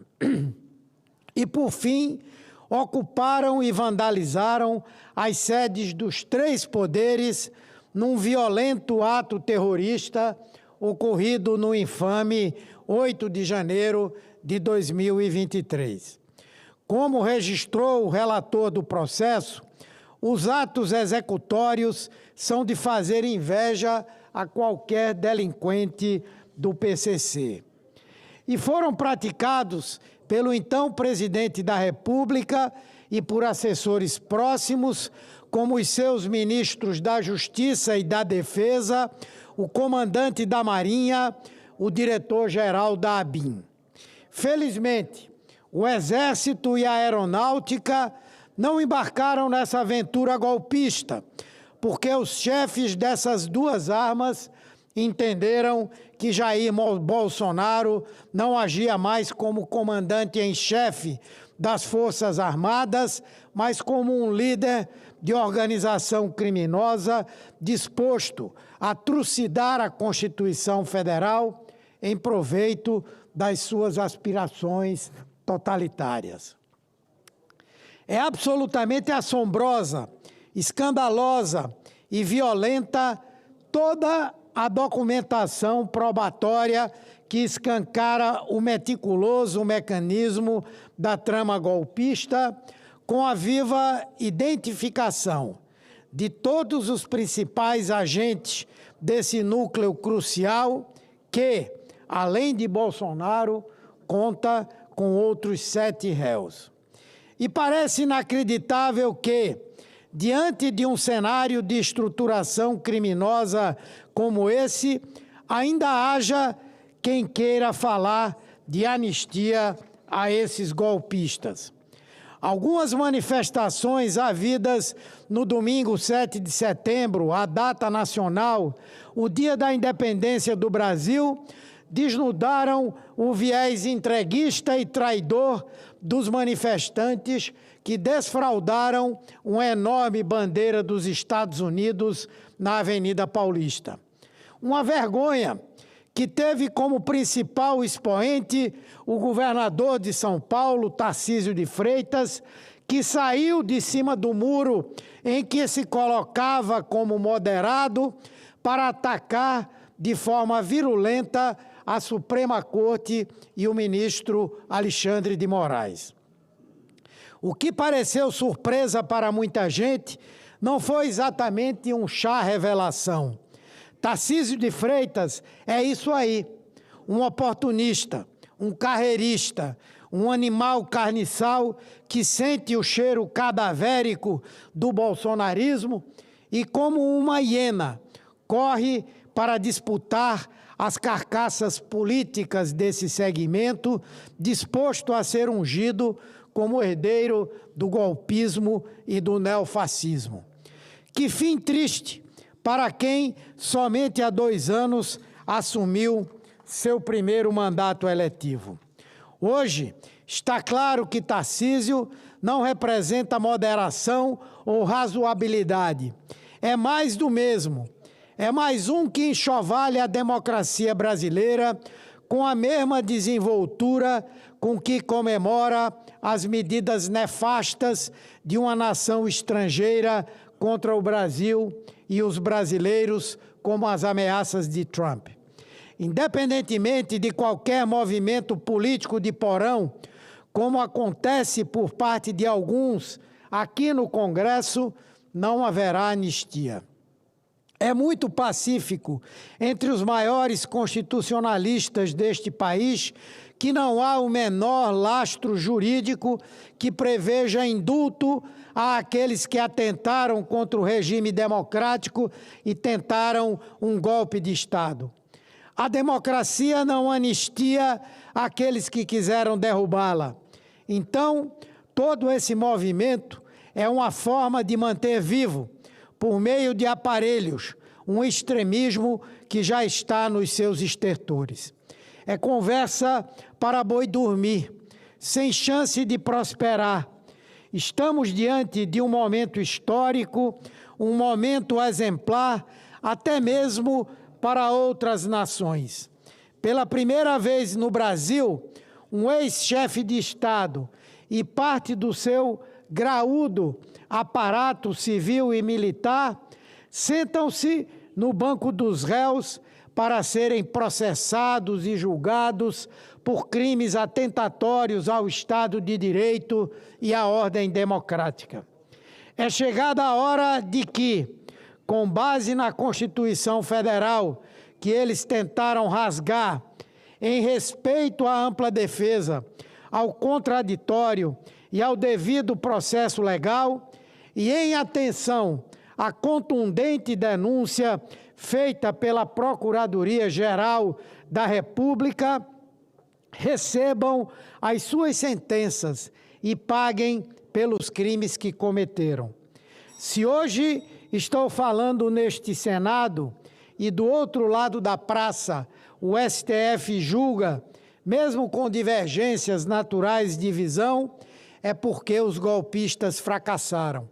Então, o que esse processo e as penas imputadas aos condenados sejam exemplares para que ninguém, nunca mais, volte a tentar uma aventura autoritária como a que essa organização criminosa liderada por Bolsonaro ousou a fazer. Muito obrigado, senhor presidente, senhoras senadoras, senhores senadores. Passo a palavra ao senador Eduardo Girão. Gostaria de dizer para o senador Humberto Costa que o pronunciamento de Vossa Excelência deverá ser divulgado em todos os veículos de comunicação do Senado. Com a palavra o senador Eduardo Girão, do Novo do Ceará. Vossa Excelência dispõe de 10 minutos. Muito obrigado, presidente. Quero cumprimentar o senhor Francisco Rodrigues, Chico Rodrigues, de Roraima, também nosso querido Messias de Jesus de Roraima, senador Espiridião Amin de Santa Catarina, senador Sérgio Moro do Paraná, outras senadoras, irmãs aqui, irmãos que estão nos gabinetes e também os assessores e funcionários dessa casa, mas principalmente às brasileiras e aos brasileiros que nos acompanham nessa tarde, né, exatamente 15 horas, 3 horas em ponto, aqui do dia 10 de setembro. Eu quero dizer que sempre que dá, não é todo dia, mas sempre que dá eu procuro fazer uma caminhada cedo. Hoje eu consegui.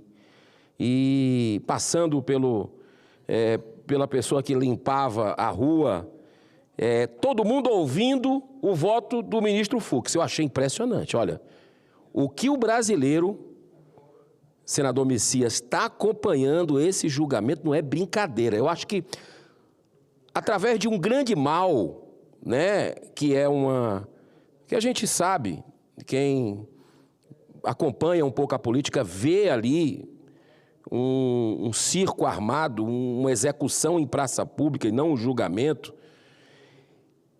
Mas, através de um grande mal, sempre vem um bem maior. E não há mal que perdure para sempre. E olha como o brasileiro está começando a gostar, inclusive, do juridiquês, de entender sobre o direito, de acompanhar. Isso é um levante importante de cidadania para o Brasil. E olha que voto, hein? Um voto que desmoraliza os poderosos de plantão, aqueles que querem enfiar a goela abaixo seus posicionamentos políticos, muitas vezes eivado por vingança, por revanche, por sentimentos negativos. E o ministro Fux, de forma técnica, independente, mostrou que há sim uma luz no fim do túnel. Uma luz no fim do túnel das arbitrariedades cometidas por alguns ministros da Suprema Corte desse país.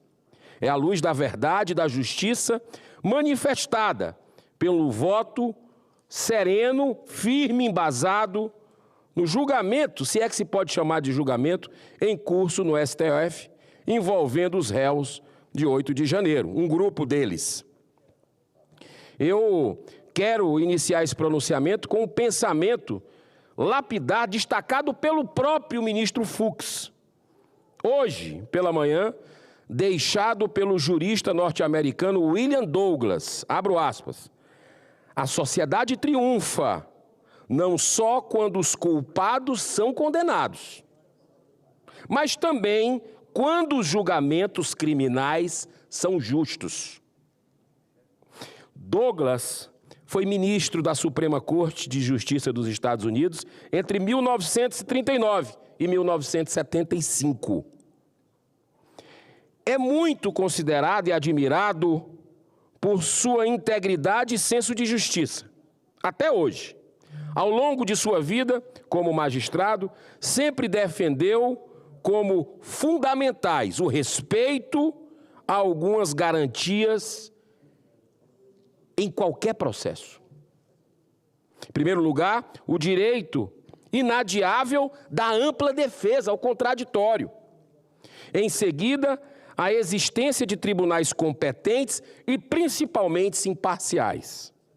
Depois, a igualdade no acesso a todas as provas, aos próprios advogados, às defesas, aos juízes, a todo mundo. Por fim, o respeito aos direitos constitucionais sem atalhos políticos ou politiqueiros. Em seu voto histórico, do triunfo do bom senso e da justiça com J maiúsculo, o ministro Fux afirmou que foi impossível a elaboração de um voto mais consistente por causa do verdadeiro tsunami de dados. Que foi um tsunami de dados que muitos advogados da defesa disseram pelos terabytes, que não conseguiram identificar, não conseguiram compilar, tudo jogado em cima de última hora. Foram incluídos no processo cerca de 70 terabytes de informações que, se fossem impressos, significariam milhões de páginas, senhor presidente. Numa análise feita por amostragem, já foi possível detectar que nessa quantidade massiva de documentos, haviam muitos deles completamente irrelevantes e também repetitivos. Só para confundir. Só esse fato já caracteriza um claro cerceamento de defesa. De forma corajosa, o ministro decidiu acolher a preliminar da defesa e pedindo a nulidade de todos os atos. Violação do direito basilar da ampla defesa e do contraditório no nosso ordenamento jurídico. Ele reconheceu, o ministro Fux, a total falta de competência da primeira turma do STF para julgar esse processo envolvendo um ex-presidente da República, assim como os outros réus, em primeira instância, e chegando ao STF ser analisado somente pelo Pleno, jamais por uma turma de apenas 5 ministros. Ou seja, a questão da prerrogativa do foro. Era para ter começado lá na primeira instância. Vai direto para o Supremo. E aí tem mais. Olha só o que é que foi hoje escancarado. além de Fux, compõem a primeira turma. Atenção, Flávio Dino. É suspeito, claro. Ele foi ministro de Lula, declarou publicamente que Bolsonaro para ele é o quê, senador Espírito Amin? Demônio. Isso é muito forte, ainda mais num país cristão como o nosso. Isso não é brincadeira se falar. Cristiano Zanin também deveria se declarar suspeito, porque ele foi advogado pessoal do Lula em sua condenação pela Lava Jato. Olha só a turma. E aí vem também o Alexandre de Moraes, que se diz vítima, e é o relator, e mais parece um inquisidor, mais parece um acusador do que um juiz. Vamos combinar. Olha, senhoras e senhores, sobre a ministra Carmen Lúcia, pesa o fato de já ter demonstrado, com todo respeito a quem pensa diferente, uma subordinação ao relator ministro Alexandre de Moraes. Não esqueçamos jamais que foi durante o julgamento da censura prévia ao documentário produzido pela plataforma Brasil Paralelo do filme Quem Mandou Matar Jair Bolsonaro. A ministra seguiu de forma envergonhada, mas foi fiel ao relator, mesmo reconhecendo que aquela era uma decisão absolutamente inconstitucional. É aquela velha história. Liberdade de expressão a gente deixa para depois das eleições. Vale para um lado, mas não vale para o outro. Processo capenga. É o que a gente está vendo nesse julgamento.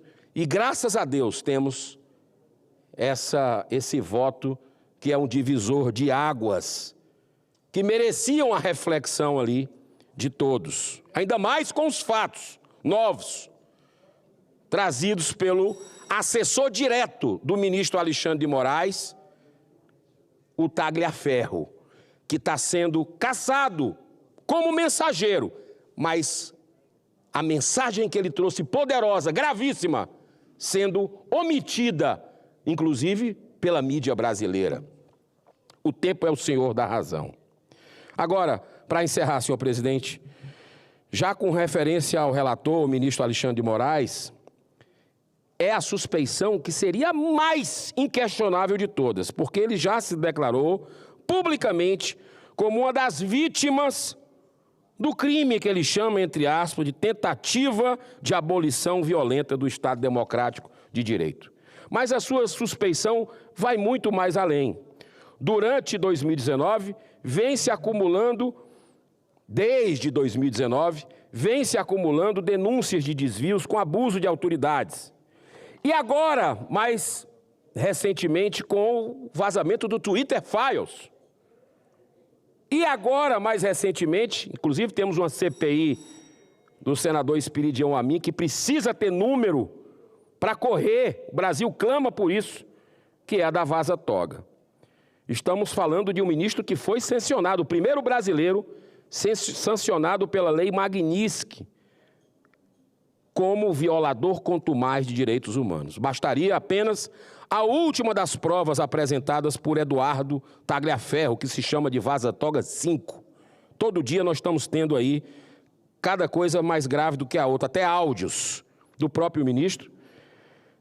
E nesse vazamento, senhor presidente, já me encaminhando para o encerramento, agradecendo a sua benevolência, dizendo que houve adulteração de documentos nas buscas e apreensões de empreendedores brasileiros, com data retroativa de relatórios, uma fraude processual, com perícia e tudo mais. Caminhando, para encerrar, quero repetir que brilhou uma luz no fim do túnel hoje.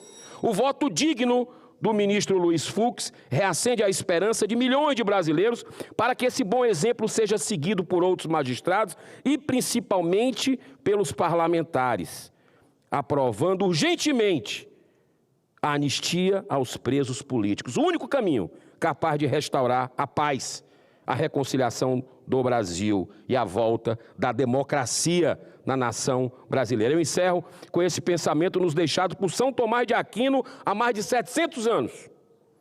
Abro aspas. Dai-me, Senhor, capacidade para entender, reter e aprender. Inteligência para interpretar e falar. Acerto ao começar e progredir para poder concluir da melhor forma possível. Que Deus abençoe a nossa nação, que encha o Brasil de fé e de esperança em tempos melhores, e assim será. Muito obrigado, senhor presidente. Obrigado, senador Eduardo Girão.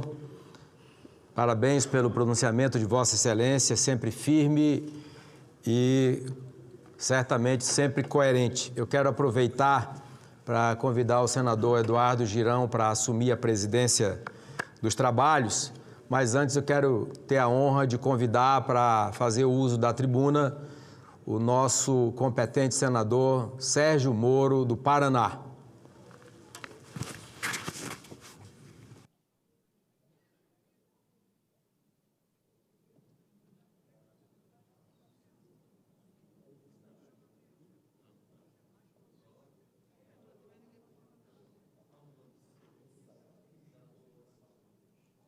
Obrigado.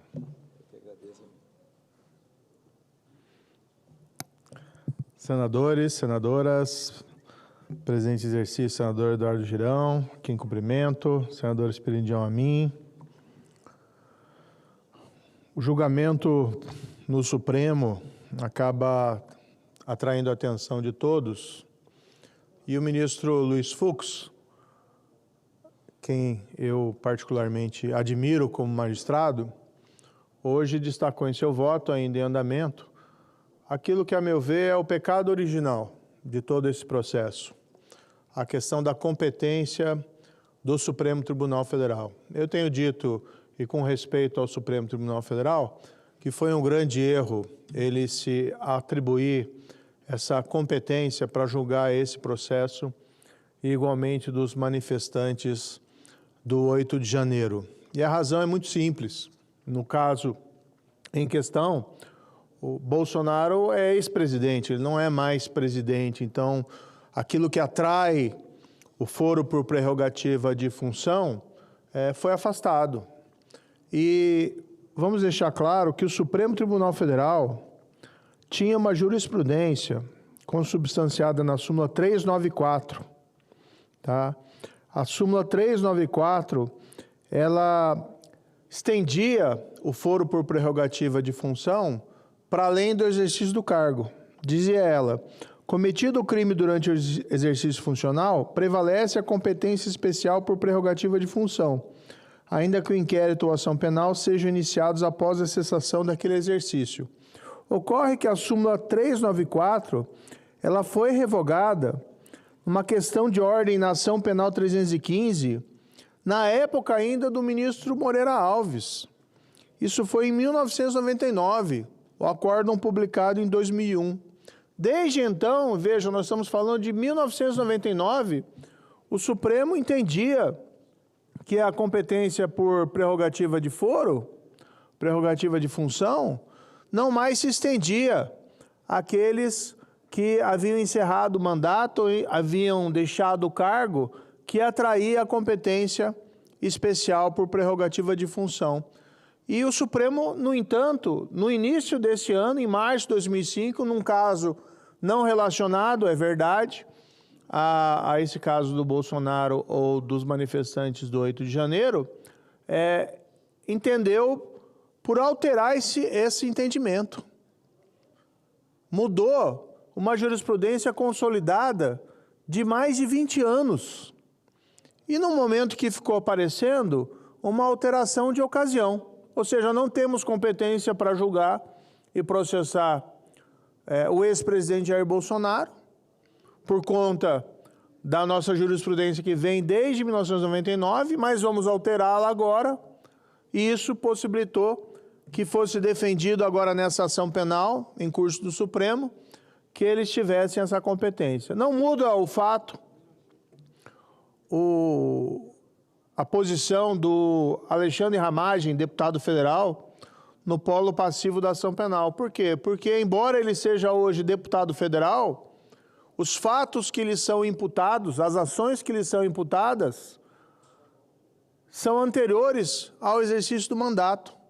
Então, em qualquer perspectiva, não existe aqui uma competência originária do Supremo Tribunal Federal, seja para a investigação ou seja para o julgamento da ação penal. E aqui o ministro Fux foi corajoso em apontar essa preliminar logo de início. Não cabe ao Supremo Tribunal Federal julgar esse caso. Isso eu já havia falado antes, diversos juristas falaram antes. O ex-ministro Marco Aurélio de Mello havia destacado esse fato da falta da competência do Supremo Tribunal Federal. E quando se força, argumentativamente, se muda uma jurisprudência de mais de 20 anos para trazer, para manter essa competência em relação ao ex-presidente Jair Bolsonaro nessa ação penal, nessa investigação, é evidente que acaba gerando um mal-estar.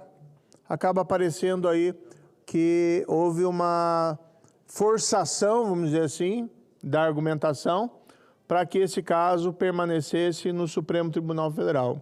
E tem mais um motivo, porque esse caso e também dos manifestantes do 8 de janeiro não deveriam ter ficado naquela corte. O Supremo Tribunal Federal, ele se sente atacado.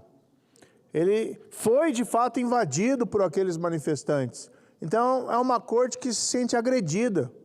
E uma corte que se sente agredida não é a melhor, não é o melhor fórum para ter a serenidade necessária para julgar aqueles manifestantes, ou mesmo agora o caso do ex-presidente Bolsonaro e dos generais. É natural que, tendo sido a corte atacada, ela reaja, né? Ela reaja de uma maneira a querer preservar, né, a sua dignidade, a sua soberania, mas com um certo excesso em relação aos seus agressores. A meu ver, é esse fator que explica a exacerbação dessas penas impostas aos manifestantes, 17, 18 anos, 14 anos, porque uma pintou de batom uma estátua, porque outro sentou na cadeira de um dos ministros. E eu não estou querendo dizer que esses atos foram corretos, não, foram reprováveis. Eles erraram e devem pagar pelos seus erros, mas não nessa desproporção absoluta que nós estamos vendo. Seria o mais apropriado que esses casos fossem remetidos aí à primeira instância, como foi o caso do ex-presidente Lula. Na vigência da jurisprudência consolidada de mais de 20 anos, desde 1999, Lula não exercia mais o mandato de presidente e, por isso, foi julgado em primeira instância. E pôde recorrer à segunda instância, onde foi igualmente condenado. E pôde recorrer ainda à terceira instância, ao STJ, onde foi igualmente condenado. Até que veio essa reviravolta política e se encontrou ali nulidades, a meu ver, inexistentes, mas que levaram a, vamos dizer assim, uma mudança na situação do ex-presidente, foi colocado em liberdade e depois pôde, inclusive, concorrer à presidência da República, sem que jamais tenha sido declarado, aliás, inocente. Então, o pecado original desse caso no Supremo Tribunal Federal diz respeito à competência, como foi muito bem colocado no voto de hoje do ministro Luiz Fux. E não vejo como o Supremo pode justificar que uma jurisprudência de mais de 20 anos, 25 anos, seja abruptamente alterada para justificar o processo de julgamento desse caso perante o Supremo Tribunal Federal. Faria bem ao próprio Supremo Tribunal Federal remeter esse caso à primeira instância. Assim mostraria, olha, não temos um interesse específico nessa causa, nós temos um interesse específico na manutenção do direito, e o próprio Supremo Tribunal Federal teria ainda atribuição recursal, poderia julgar esse caso no futuro, num eventual recurso que lhe chegaria às mãos. Mas não tinha, pelo menos, o Supremo Tribunal Federal competência para processar e julgar ex-presidente da República desde 99. E fica muito difícil a gente aceitar que, de repente, ele tenha recuperado essa competência nesse ano para poder julgar o ex-presidente Bolsonaro. Vamos esperar que esse voto, né, seja o início de recolocação das coisas no lugar. Se o Supremo prosseguir no mérito e for avaliar esse mérito, eu vi no voto do ministro Flávio Dino ontem, li comentários porque eu não consegui assistir como um todo, mas a referência dele, a possibilidade de reconhecer a participação de menor importância de alguns dos acusados, entre eles alguns militares que figuram ali no polo passivo. E eu diria o seguinte, se for para condená-los e, ao mesmo tempo, reconhecer a participação de menor importância, que então se estenda esse entendimento, seja na turma, ou seja, eventualmente, ali no plenário, numa revisão, para aqueles manifestantes do 8 de janeiro. Porque se a gente for pensar, né, se prevalecer essa tese da acusação, que teria havido uma tentativa de golpe em 8 de janeiro, com a qual eu discordo, mas se for prevalecer essa tese, e se for para ver condenação dos generais reconhecendo a participação de menor importância e, portanto, reduzindo a pena, como permite o nosso Código Penal, que esse benefício seja estendido, então, igualmente àqueles manifestantes. Porque se os generais tiveram manifestação de menor importância, muito menor importância tiveram aqueles manifestantes do 8 de janeiro, né, que na versão da tentativa de golpe, em relação à qual já mencionei que discordo, eles teriam sido, no máximo, ali uma massa de manobra, um peão de menor importância, muito inferior a de qualquer outro participante nesse esquema delitivo narrado pela Procuradoria-Geral da República. Então, que se aproveite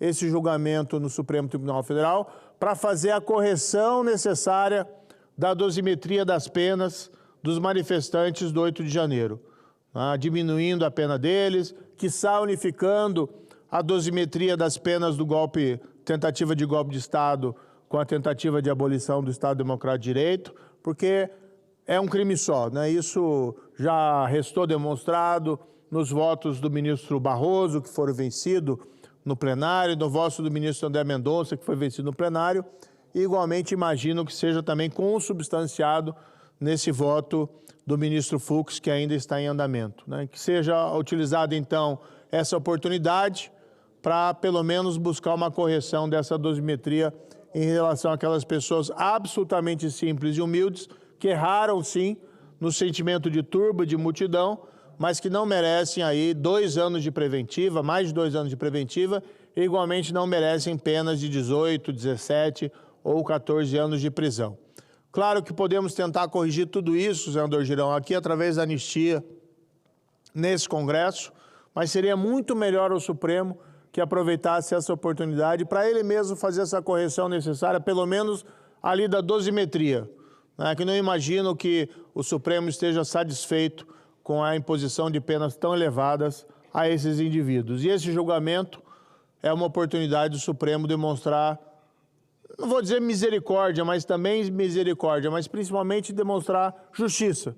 Justiça para esses manifestantes e a aplicação da lei em relação a eles, com as devidas correções. Se forem para ser condenados, que sejam pelo menos apenas que sejam proporcionais à sua responsabilidade, que foi pequena nesses episódios. Muito obrigado. Obrigado, senador Sérgio Moro. Essa é a expectativa, a esperança da população brasileira, né? Que não haja mais justiçamento, e sim justiça. Inclusive, o ministro Fux classificou como compra de apoio político, como um verdadeiro ataque à democracia, citando a ação do Mensalão, a ação 470 do Mensalão, e ele cita delinquentes travestidos de autoridades. Ele disse em referência aos petistas condenados na época. Inclusive, tem uma frase sua, eu sei que era em outro contexto, ministro Sérgio Moro, que, se eu não me engano, não sei se foi um Twitter seu há muito tempo, que dizia "In Fux we trust". Era alguma coisa assim, né? Não? Eu acho que eu ouvi, pode ter sido, mas isso aí me marcou lá atrás. Eu imediatamente chamo aqui a tribuna o nosso querido senador Isalci Lucas, aqui do Distrito Federal, que vai fazer o seu pronunciamento O senhor tem 10 minutos com a tolerância aqui da presidência, senador Exalci. Senhor presidente, senador Girão, falar depois aqui do senador Sérgio Moro sobre questão jurídica, fica muito fraco os nossos argumentos, mas eu vou aproveitar e vou ler o que foi publicado no News Brasil, que eu achei muito interessante, e é exatamente o que a gente vem falando já há alguns meses, né? Que a gente vem falando sobre essa questão do Supremo Tribunal Federal. Eu cheguei a discursar aqui, inclusive, citando um questionamento de um professor, promotor lá do Paraná, que estava muito confuso com relação ao plano de aulas, que ele tinha que mudar tudo que ele planejou para os alunos, porque mudou tudo agora. Vai ter que botar tudo salvo o Supremo. Vossa Excelência estava aqui quando eu li as 14 indagações. Mas o voto agora do ministro Fux lava a alma, né, de muita gente. E ele levantou aqui 10 pontos, que eu vou ler aqui cada um deles, para a gente ter assim, uma noção do que está acontecendo e o que a gente já vinha falando. Ele fala que juízo político não compete ao Supremo Tribunal Federal realizar um juízo político, conveniente ou inconveniente, apropriado ou inapropriado. Compete a esse tribunal afirmar o que é constitucional ou inconstitucional, legal ou ilegal, ponto.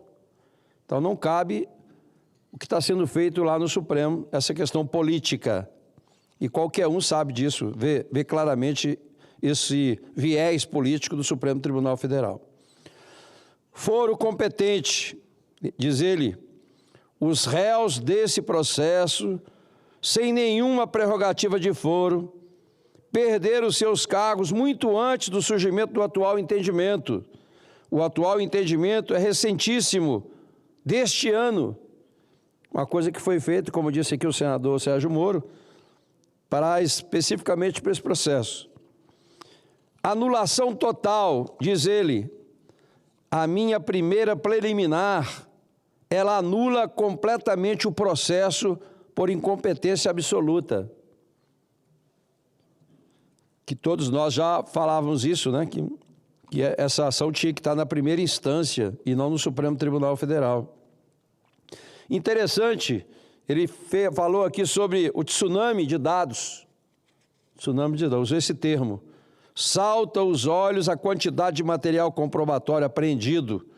Foi um verdadeiro tsunami de dados, bilhões de páginas, entregues às defesas no prazo exíguo. Imagine, senador Girão, você fazer a defesa de alguém e ter que ler 2 bilhões de páginas em alguns dias assim. E ele falou, inclusive, que teve dificuldade até de fazer o voto dele, porque não dá tempo de ler tanto material. E a defesa falou isso. Imparcialidade. Ele dá uma aulazinha aqui, né?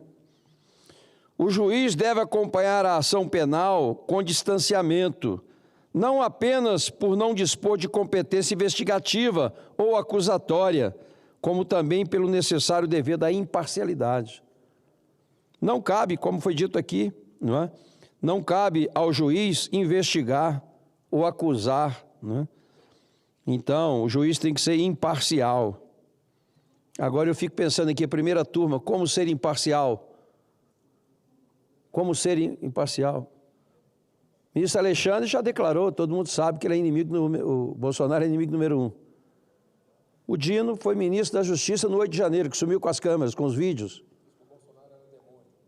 Também, não é? Era ministro da Justiça, foi nomeado lá para o Supremo. O ministro Zanin foi o advogado do Lula. Então, como pode ter imparcialidade dessa forma, né? Responsabilização por dano, diz aqui o ministro Fux, um acusado não pode ser responsabilizado por um dano provocado por terceiro, especialmente se não houver a prova de qualquer vínculo ou determinação direta. Como é que o Bolsonaro vai responder por algo que alguém fez, quebrou alguma coisa ou fez alguma coisa, se não tem vínculo nenhum? Certeza para a condenação. Aqui reside a maior responsabilidade da magistratura. Condenar quando não há certeza. E o mais importante, humildade para absolver quando houver dúvida. E por incrível que pareça, todos nós sabemos já qual é o resultado disso. Aliás, há muito tempo. Alguém tem dúvida? Alguém tinha dúvida? O que vai acontecer, provavelmente, vai ficar lá 4-1. Mas,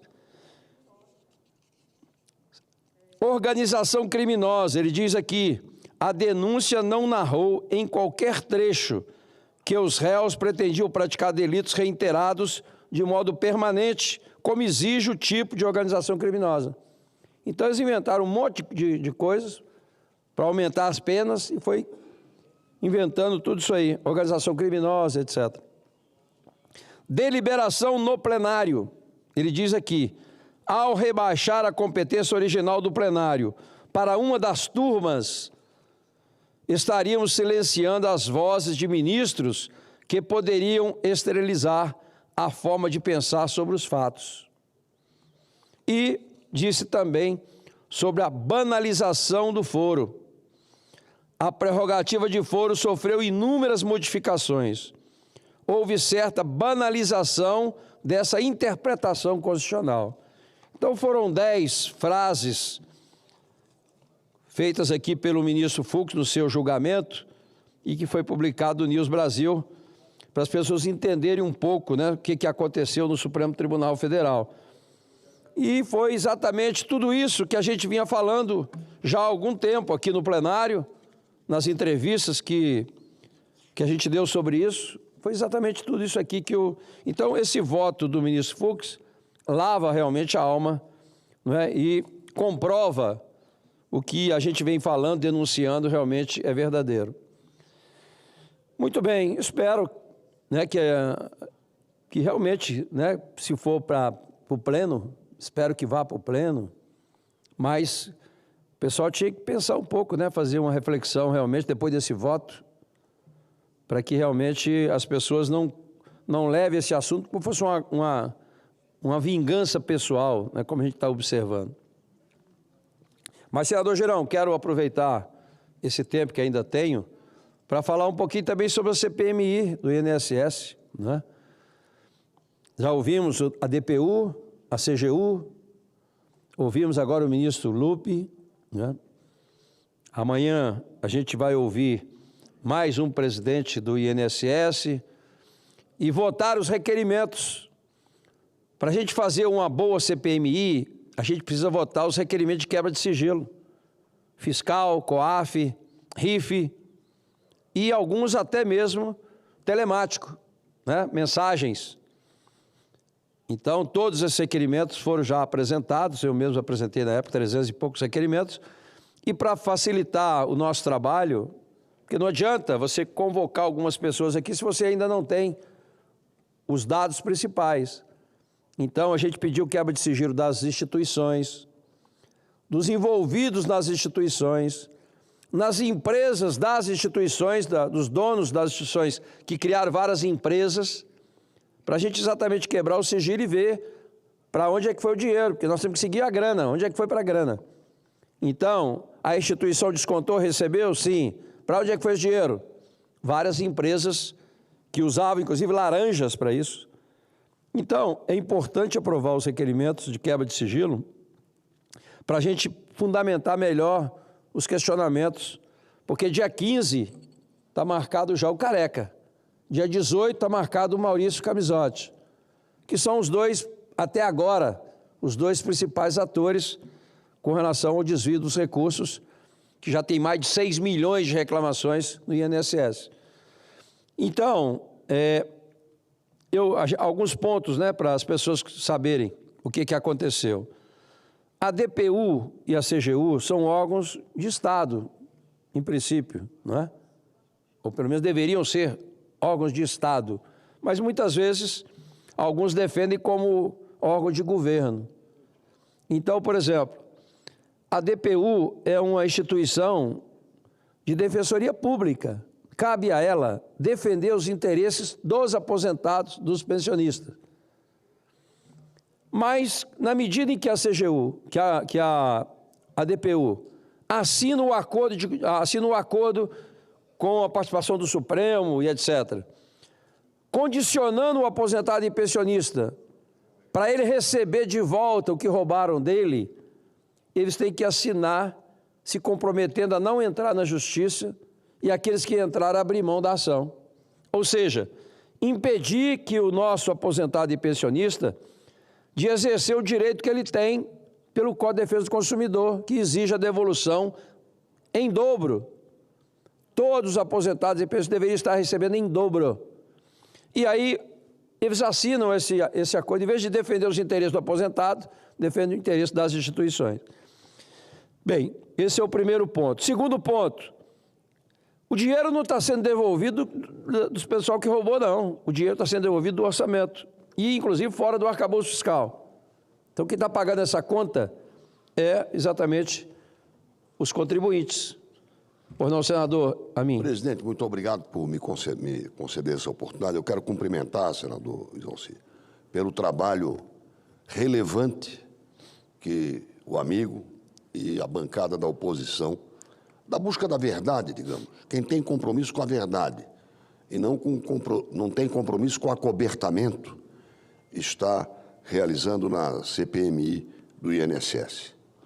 Eu tenho acompanhado, tenho recebido muitas manifestações, hora de aplauso ao senhor e aos nossos companheiros e companheiras, e de perplexidade diante dos jogos que o governo já jogou para, primeiro, acabar com a CPI, mediante este acordo do qual participou a Defensoria e a CGU.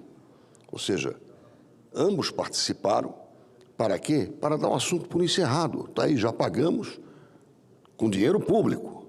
E ninguém mais pode recorrer. Ou seja, fica tudo como está, né? Esquece e bola para frente. Os senhores impediram isso. E nós que estamos carentes de justiça e de respeitar o direito de defesa, sancionarmos criminosos, corruptos, desde o que foi feito para desmanchar a Lava Jato, que nós estamos com esse mau exemplo, povoando a nossa imaginação, talvez tenha sido um prejuízo maior do que o prejuízo financeiro. É o prejuízo na consciência, na desesperança. Então, nós todos estamos assistindo esse esforço do amigo e de nossos companheiros e companheiras com muita esperança e certos de que culpados aparecerão antes do encerramento da CPI que o governo gostaria e desejou e trabalhou para que não existisse. Obrigado. Obrigado, senador Amin.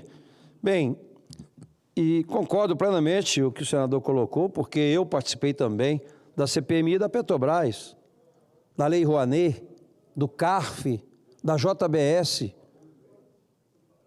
do Fundo de Pensão, da Chapecoense, das BETs, da Covid, participei de todas. 8 de janeiro. Então, essa CPMI agora do INSS me traz uma esperança muito grande de resgatar a credibilidade da CPMI, porque essas CPMIs, as últimas, a população já não acredita mais, acha que vai dar tudo em pizza, no final vai ser pizza. E na prática, eu tenho falado, né, nós acertamos de colocar realmente, o presidente escolheu o relator, que é do Ministério Público, que tem experiência, que é profissional, que não tem rabo preso com ninguém, que quer realmente colocar transparência. Aí sim, nós vamos resgatar a credibilidade da CPMI, porque nós vamos identificar quem levou a grana, para onde ela foi.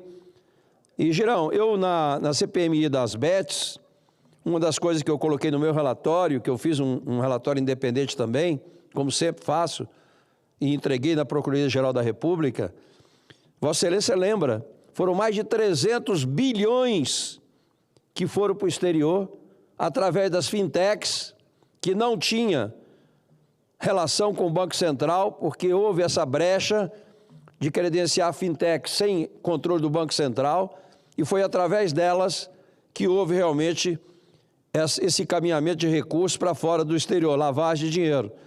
Podem ter certeza que parte desses recursos do INSS também deve estar, ou foi encaminhado também via fintechs, por isso que nós temos que aprofundar nas investigações. Então, nós vamos agora, quebra de sigilo, convocar, como já foi aprovado o requerimento, desses dois atores aí, mas nós vamos chamar todos os ex-presidentes do INSS, porque ontem mesmo o ex-ministro Lupe disse que o INSS é autônomo e jogou tudo a culpa no presidente do INSS, apesar que ele mesmo assinou, porque ele que assina tudo, que eu saiba, o gestor que assina é que responde. Mas ele chegou, inclusive, a dar uma procuração para o chefe de gabinete nomear no INSS. Portanto, a responsabilidade também é do ministro. Mas, acho que com a quebra de sigilo de todo mundo, sigilo fiscal, etc., a gente vai descobrir para onde é que foi este recurso, para a gente poder trazer de volta e indenizar os aposentados com esse dinheiro, diferente do que está acontecendo hoje.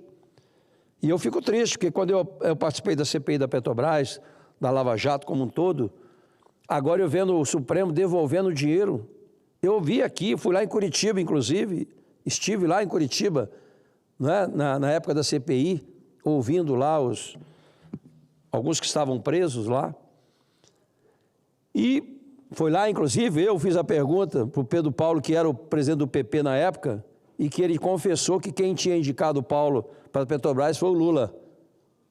E aí você vê as pessoas devolvendo milhões e milhões, vários deles, vários diretores da Petrobras, devolveram milhões, confessaram e devolveram. E agora o Supremo manda devolver o dinheiro. É um negócio assim que... Hein? É um negócio inacreditável, Se contar isso, o pessoal não acredita. Então, nessa CPI agora, eu tenho certeza que a gente vai resgatar essa credibilidade pela seriedade, pela competência do relator e também da oposição, que a orientação da oposição é não passar a mão na cabeça de ninguém, que seja do governo Dilma, que seja do governo Temer, do governo Bolsonaro, do governo Lula. Errou, cara, tem que pagar pelo erro, Então, não tem esse negócio que foi no governo Bolsonaro, foi no governo Lula, isso tem que acabar. Nós temos que apurar, não tem nenhum bandido de estimação lá. Temos que realmente apurar, porque é uma das questões mais graves que eu vi até hoje, que são os vulneráveis. Eu disse lá ontem, 500 mil crianças com consignado em nome delas.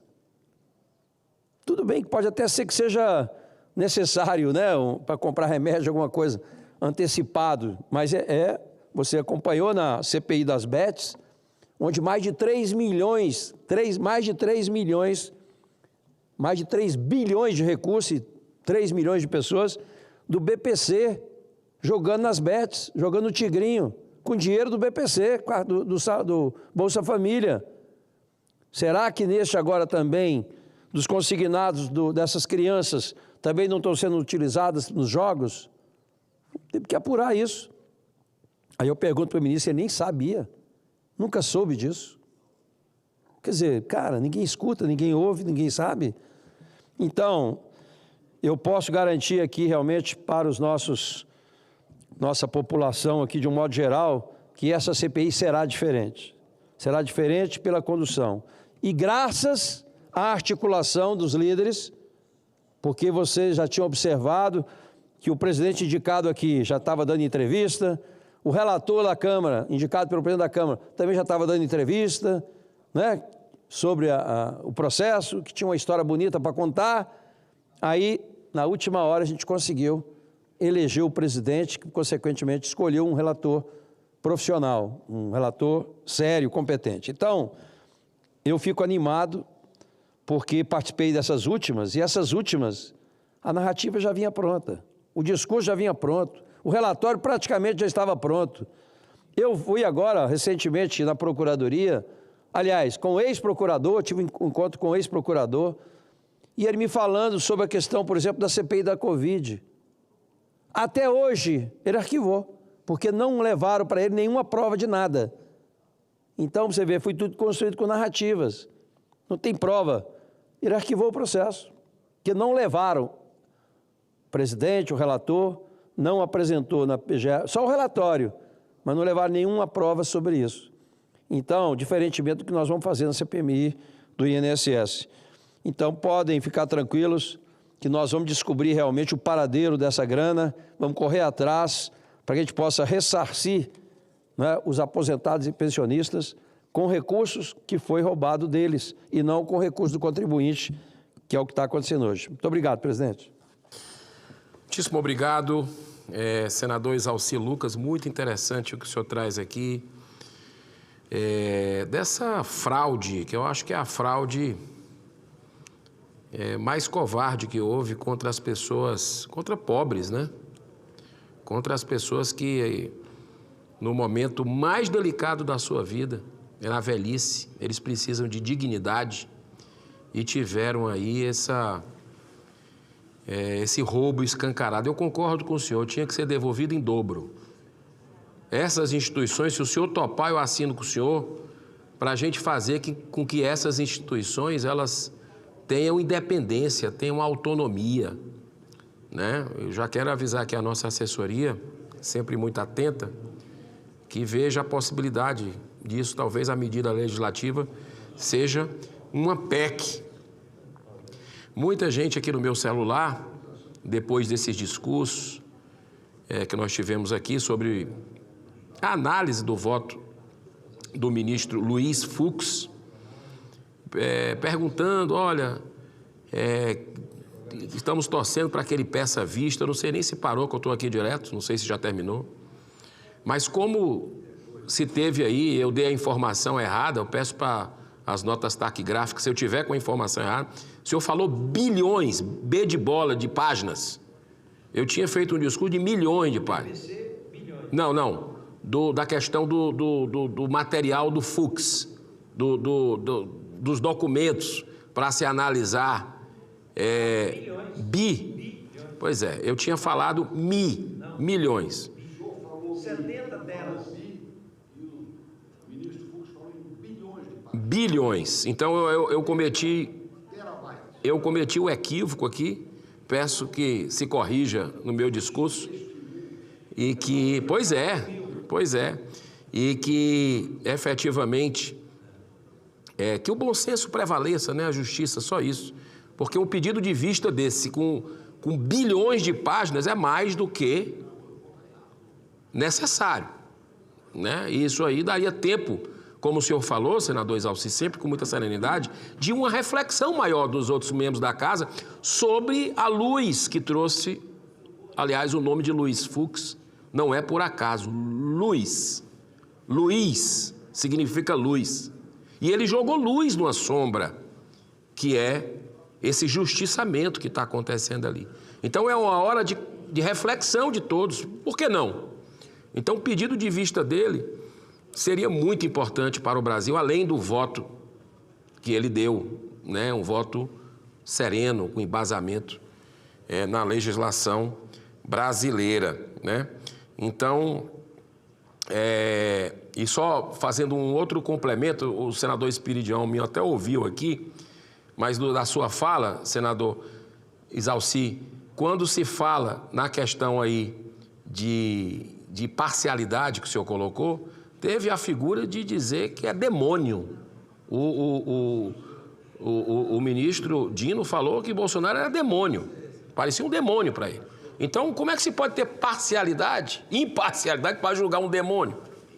O que é que você faz com o demônio? Então, assim, é um negócio escandaloso. Então, não havendo mais oradores presentes, a presidência suspende a sessão deliberativa, que será reaberta para apreciação das matérias constantes na ordem do dia. Está suspensa a sessão. Que Deus abençoe a você e sua família. Muito obrigado.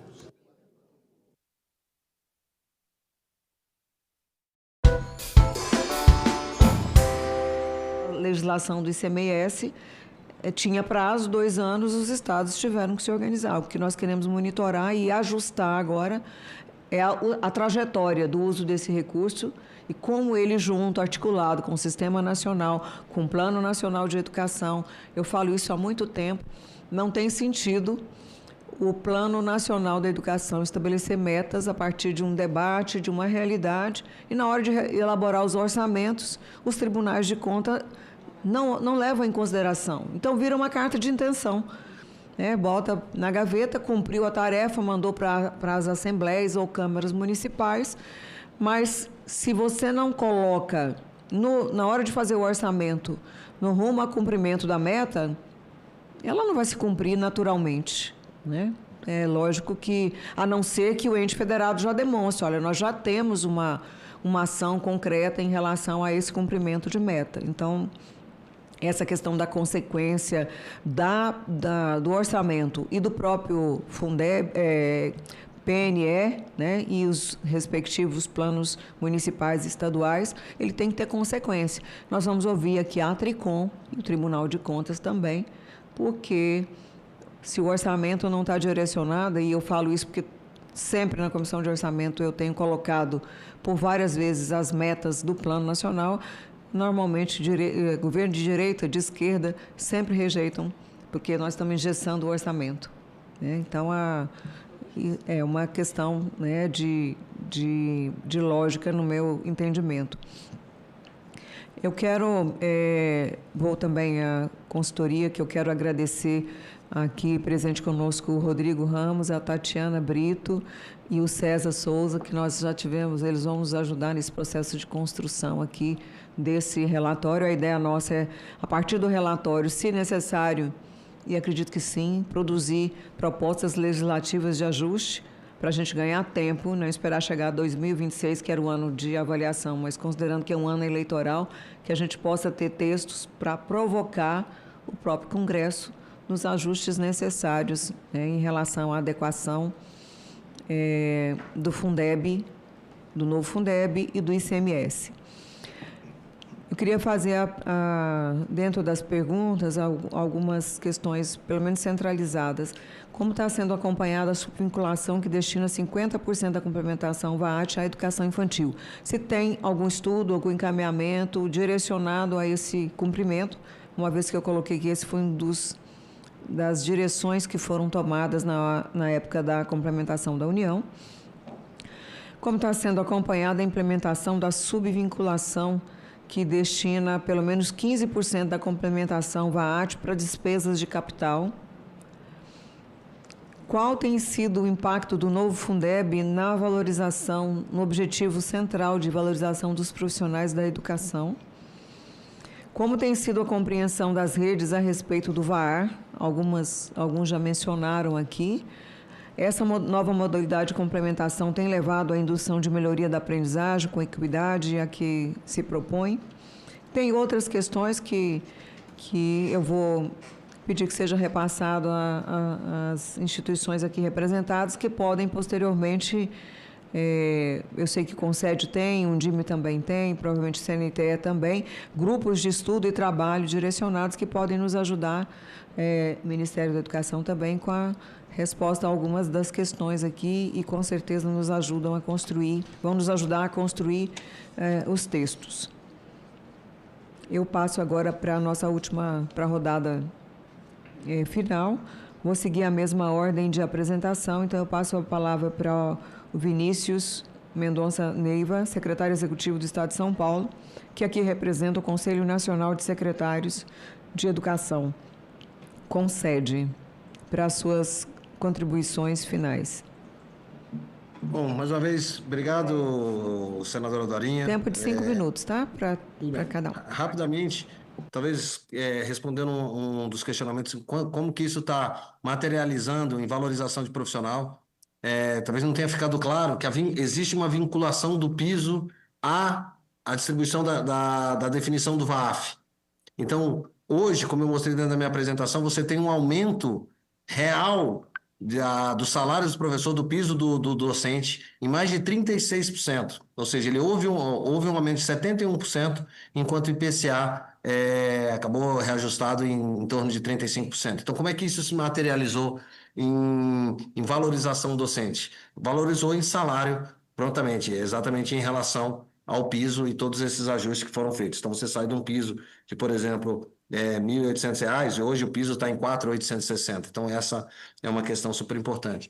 Eu acho que talvez o que eu gostaria de falar, responder em relação ao entendimento das redes em relação ao VAR, eu diria que as regras são tão complexas que as redes não conseguem entender, principalmente a distribuição da condicionalidade 3. As outras 4 condicionalidades, elas relativamente são simples, então é binário, né? Ou seja, se você tem uma aprovação de uma lei ou não, se os seus diretores são selecionados por processo seletivo ou não, se a BNCC está alinhada ou não, mas a condicionalidade 3, que é quem está eliminando ou não habilitando quase 70% dos entes, é uma condicionalidade super complexa de entender. Eu mesmo estou questionando, e o Concede está questionando também, um indicador que que foi adotado dentro da CIF, porque eu acho que ele não vincula o avanço.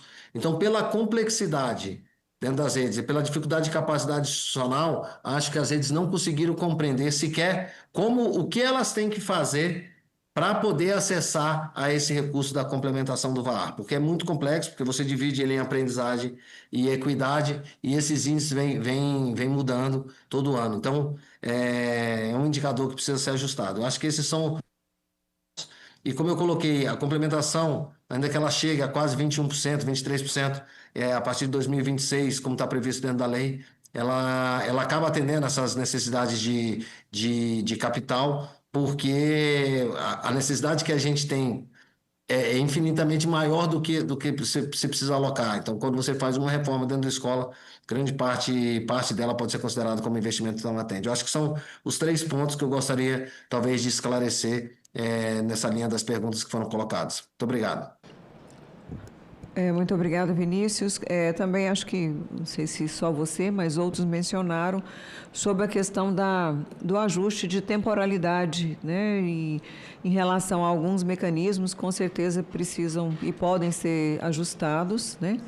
Essa questão da preocupação em relação aos ajustes, em relação a critérios e tempos, e mesmo era de se esperar, porque o movimento da legislação e o que acontece diretamente em cada uma das redes precisa de ajustes, inclusive de programas e políticas públicas. Mas agradeço a contribuição do Concede e com certeza, oportunamente, o Concede vai conseguir também nos ajudar muito nesse processo de ajuste, né, da legislação, de aprimoramento. Eu passo a palavra agora para o senhor Valdoir Pedro Vatier, diretor de Monitoramento, Avaliação e Manutenção da Educação Básica do Ministério da Educação. Quero cumprimentar aqui os policiais rodoviários federais do meu estado, Jorge, o senhor Alonso, que é o superintendente, né, da Polícia Rodoviária Federal lá do Tocantins. Sejam sempre bem-vindos. Muito obrigada. Valdoir. Obrigado, senadora. Bom, eu não vou fazer uma fala focada em uma pergunta em específico, mas vou tentar abordar um pouco delas como um todo, né? E uma coisa que eu sou servidor lá do FNDE já há 15 para 16 anos, né? Então tenho acompanhado um pouco dessa pauta indiretamente, agora mais no MEC, na verdade, estou mais perto do Fundeb do que estava no FNDE, né? Mas por que eu começo assim? A gente tem identificado, eu acho que essa coisa da compreensão do Fundeb, a gente precisa contextualizar ela dentro da política de fundos, né? E aqui eu falo como alguém que teve em todos os encontros regionais da Undime do ano passado, em vários encontros estaduais, também no encontro nacional, sempre tratando desse tema e sempre em diálogo com as redes. E eu acho que tem uma constatação que a gente precisa fazer.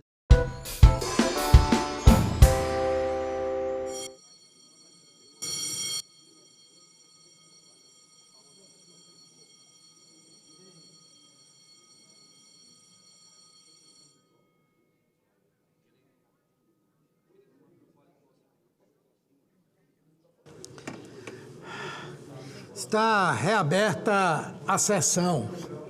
Encerrado o período do expediente, declaro aberta a ordem do dia. Item 1 da pauta. Esse é que vai ser retirado. Projeto de lei número 2474 de 2020, do deputado Franco Cartafina, dispõe sobre a cessão de créditos obtidos em sistema de compensação de energia elétrica durante o período de emergência de saúde pública decorrente da pandemia da Covid-19. O relator é o senador Luiz Carlos Renzi, que solicitou a retirada de pauta do referido projeto. Retirada de pauta, portanto. Item 2 da pauta. Projeto de decreto legislativo número 391 de 2024, de iniciativa da Comissão de Relações Exteriores e de Defesa Nacional da Câmara dos Deputados, que aprova o texto do protocolo alterando a convenção entre o Governo da República Federativa do Brasil e o Governo da República da Índia, destinada a evitar a dupla tributação e prevenir a evasão fiscal em matéria de impostos sobre a renda, assinada em Brasília em 24 de agosto de 2022. Parecer favorável número 58 de 2025, da Comissão de Relações Exteriores e Defesa Nacional. Relator, senador Nelsinho Trade. Relator ad hoc, senador Hamilton Mourão. Passamos à discussão da matéria. Não havendo quem queira discutir, está encerrada a discussão. Passamos à apreciação da matéria. A presidência submeterá a matéria à votação simbólica. Votação do projeto em turno único nos termos do parecer. As senadoras e os senadores que o aprovam permaneçam como se encontram. Aprovado o projeto, a matéria vai à promulgação. Será feita a devida comunicação à Câmara dos Deputados. Item 3 da pauta. Projeto de decreto legislativo número 308 de 2024, de iniciativa da Comissão de Relações Exteriores e de Defesa Nacional da Câmara dos Deputados, que aprova os textos das resoluções que especifica, com as respectivas emendas, à Convenção Internacional para a Salvaguarda da Vida Humana no Mar, de 1974, adotadas pelo Comitê de Segurança Marítima da Organização Marítima Internacional entre 2007 e 2009. Parecer favorável número 55 de 2025, da Comissão de Relações Exteriores e Defesa Nacional. Relator, senador Jorge Seife. Passamos à discussão da matéria. Não havendo quem queira discutir, está encerrada a discussão. Passamos à apreciação da matéria. A presidência submeterá a matéria à votação simbólica. Votação do projeto em turno único, nos termos do parecer. As senadoras e os senadores que o aprovam permaneçam como se encontram. Aprovado o projeto, a matéria vai à promulgação. Será feita a devida comunicação à Câmara dos Deputados. Senador Isalci Lucas. Presidente, eu pediria a Vossa Excelência, tem um requerimento 1465/2025, que é uma realização de uma sessão especial pelos 100 anos do jiu-jitsu no Brasil, um homenagear ao Rorion Gracie. Eu pedi a Vossa Excelência para colocar no extra-pauta dessa sessão, que agora comemora 100 anos, dia 19 de setembro. Vossa Excelência é lutador? Não, sou admirador. Mas se for necessário, a gente luta também. 465/2025. Nós vamos colocar na pauta. Daqui a pouco eu coloco para votação. Ok. Tem duas sessões especiais, uma essa agora e uma outra. Tem a pauta de ontem, se eu quiser votar, e tem aquele PDL que o senhor Rogério Carvalho pediu. Tá. Acho que...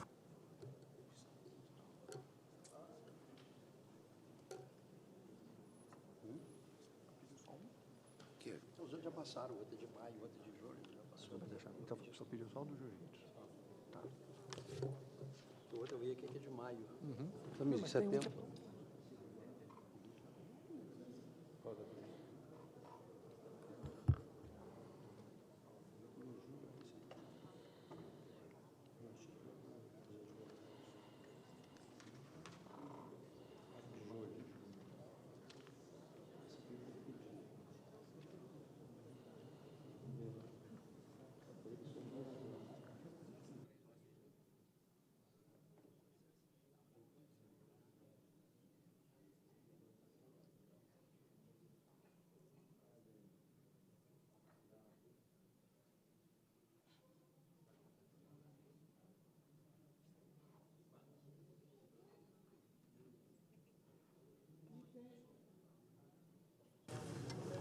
Item extra pauta, requerimento número 665 de 2025.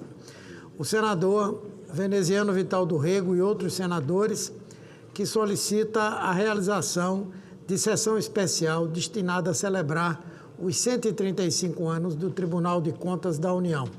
Votação do requerimento. As senadoras e os senadores que o aprovam permaneçam como se encontram.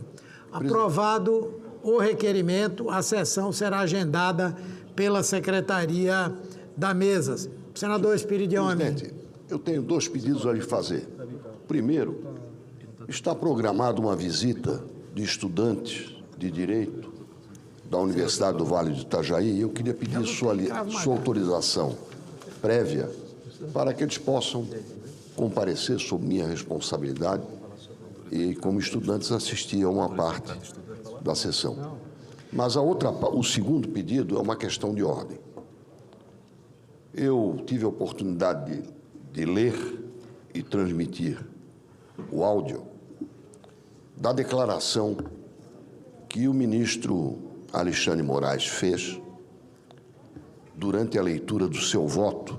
Não quero entrar aqui no mérito do voto, todo mundo sabe o que eu penso, mas especificamente no seguinte trecho que eu vou transcrever, muito embora já tenha disponibilizado aqui o áudio e o vídeo com o áudio da fala do ministro. Há um momento em que ele diz o seguinte: não eram pareceres técnicos, os relatórios não consistiam em laudos periciais, eram pareceres com recomendações, inclusive um deles havia sido pedido pelo senador Espiridião Amin, aliado político de Jair Bolsonaro, ou seja, nada de questão técnica, de laudos periciais, mas sim a unidade de desígnios para continuar com os atos executórios para descredibilizar as urnas eletrônicas, a Justiça Eleitoral e o Poder Judiciário. Ou seja, eu fui dragado para dentro do voto e esta afirmação é um conjunto de inverdades. Primeiro, eu não pedi nada à Polícia Federal. O que veio ao TSE foi um relatório de peritos criminais federais. Exatamente aquilo que o ministro diz que não houve. E eu não pedi esse relatório. Eu consegui acesso a esse relatório 3 anos depois, para fazer uma sessão de debate temático. Por isto, e esta é a questão de ordem, eu estou apresentando um requerimento para que, apreciado pela Advocacia do Senado, seja instado aqui o Supremo Tribunal Federal, e no caso objetivo o ministro, retifiquem ou ratifiquem essa informação. Se o ministro, que é juiz, afirma que eu estou prosseguindo num processo de descredibilização das urnas eletrônicas, o que não é verdade, o que eu proponho é um aperfeiçoamento da urna eletrônica, e que invisto contra a Justiça Eleitoral, e o Poder Judiciário, isso é uma acusação muito grave e, até certo ponto, é uma ameaça, velada ou não, plantada por oportunismo ou não, não sei. Agora, eu quero saber se isso é confirmado ou não e recorro à Advocacia do Senado para que essa pergunta seja feita. E acho que todo senador que no bojo de um julgamento do Supremo tiver o seu nome associado a ações desse tipo, deve assim se proteger. Se é verdade, eu quero responder por isso. Agora, se não é verdade, eu não quero entrar nem na conta de outro e nem quero complicar outros, porque eu estaria fazendo isso em cumplicidade com outros réus que estão sofrendo nesta ação, sobre cujo mérito eu não vou falar.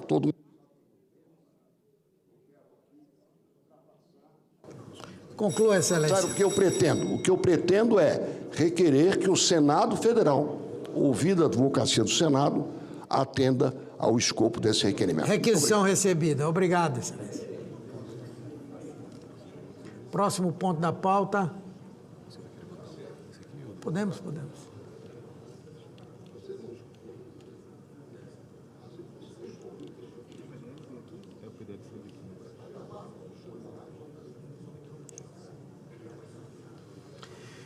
Item extrapauta. Projeto de Decreto Legislativo 615 de 2025, de iniciativa da Comissão de Relações Exteriores e de Defesa Nacional da Câmara dos Deputados, que aprova o acordo entre o Governo da República Federativa do Brasil e o Secretariado da Convenção Quadro das Nações Unidas sobre Mudança do Clima, do Protocolo de Quioto e do Acordo de Paris sobre a 30ª sessão da Conferência das Partes na Convenção Quadro das Nações Unidas sobre Mudança do Clima, a 20ª sessão da Conferência das Partes, servindo como reunião das partes no Protocolo de Quioto, a 7ª sessão da Conferência das Partes, servindo como reunião das partes no Acordo de Paris, das sessões dos órgãos subsidiários e outras reuniões da UNFCCC, também chamado de Acordo de Sede da COP30,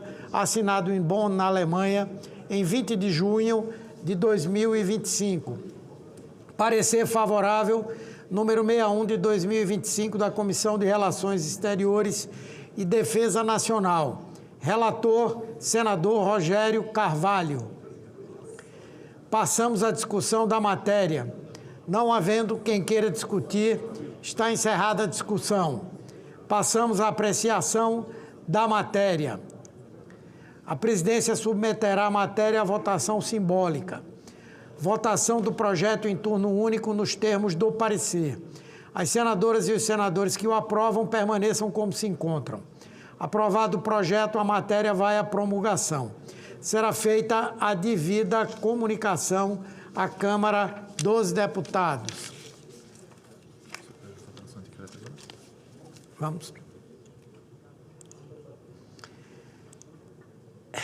Item extrapauta, projeto de resolução de número 40 de 2025, apresentado como conclusão do parecer número 42 de 2025 da Comissão de Assuntos Econômicos, relator senador Fabiano Contarato, que autoriza o Estado do Espírito Santo a contratar a operação de crédito externo com garantia da República Federativa do Brasil, com o Banco Internacional para Reconstrução e Desenvolvimento, BERD, no valor de 162 milhões e 400 mil dólares dos Estados Unidos da América para financiamento parcial do Programa Brasileiro de Gestão de Ativos Rodoviários proativo, inclusivo, seguro e resiliente do Estado do Espírito Santo.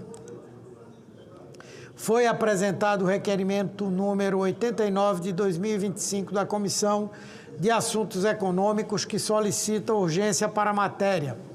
Votação do requerimento. As senadoras e os senadores que o aprovam permaneçam como se encontram. Aprovado o requerimento. Passa-se a discussão da matéria. Com a palavra o senador Fabiano Contarato. Senador Humberto Costa, eu queria agradecer a Vossa Excelência por ter pautado esse projeto de suma importância para o Estado do Espírito Santo.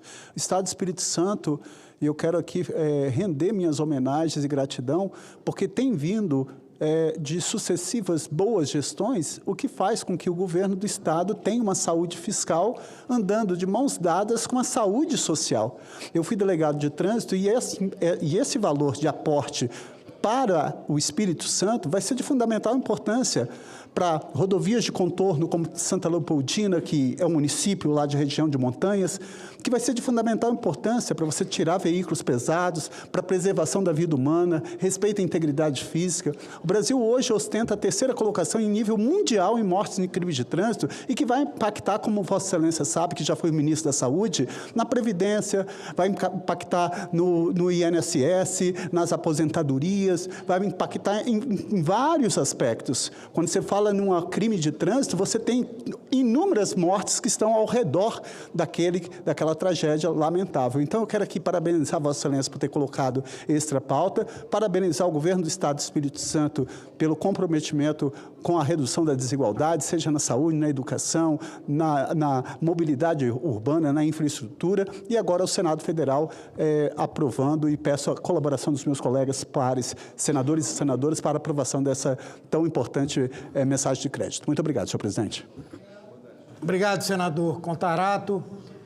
Não havendo quem queira discutir, está encerrada a discussão. Passamos à apreciação da matéria. A presidência submeterá a matéria à votação simbólica. Votação do projeto em turno único nos termos do parecer. As senadoras e os senadores que o aprovam permaneçam como se encontram. Aprovado o projeto. O parecer da comissão diretora, oferecendo a redação final, será publicado na forma regimental. Discussão da redação final. Encerrada a discussão, em votação, as senadoras e os senadores que a aprovam permaneçam como se encontram. Aprovada a redação final. A matéria vai à promulgação. Item extrapauta, apresentado como conclusão do parecer 43 de 2025 da Comissão de Assuntos Econômicos. Relator, senador Renan Calheiros. Relator ad hoc, senador Eduardo Braga, que autoriza o Estado de Alagoas a contratar a operação de crédito externo com garantia da República Federativa do Brasil no valor de 41.623.036.649 ienes japoneses junto ao Banco Internacional para Reconstrução e Desenvolvimento, BIRD, cujos recursos destinam-se à reestruturação de dívida do Estado no âmbito do Programa de Sustentabilidade Fiscal, Econômica e Ambiental do Estado de Alagoas.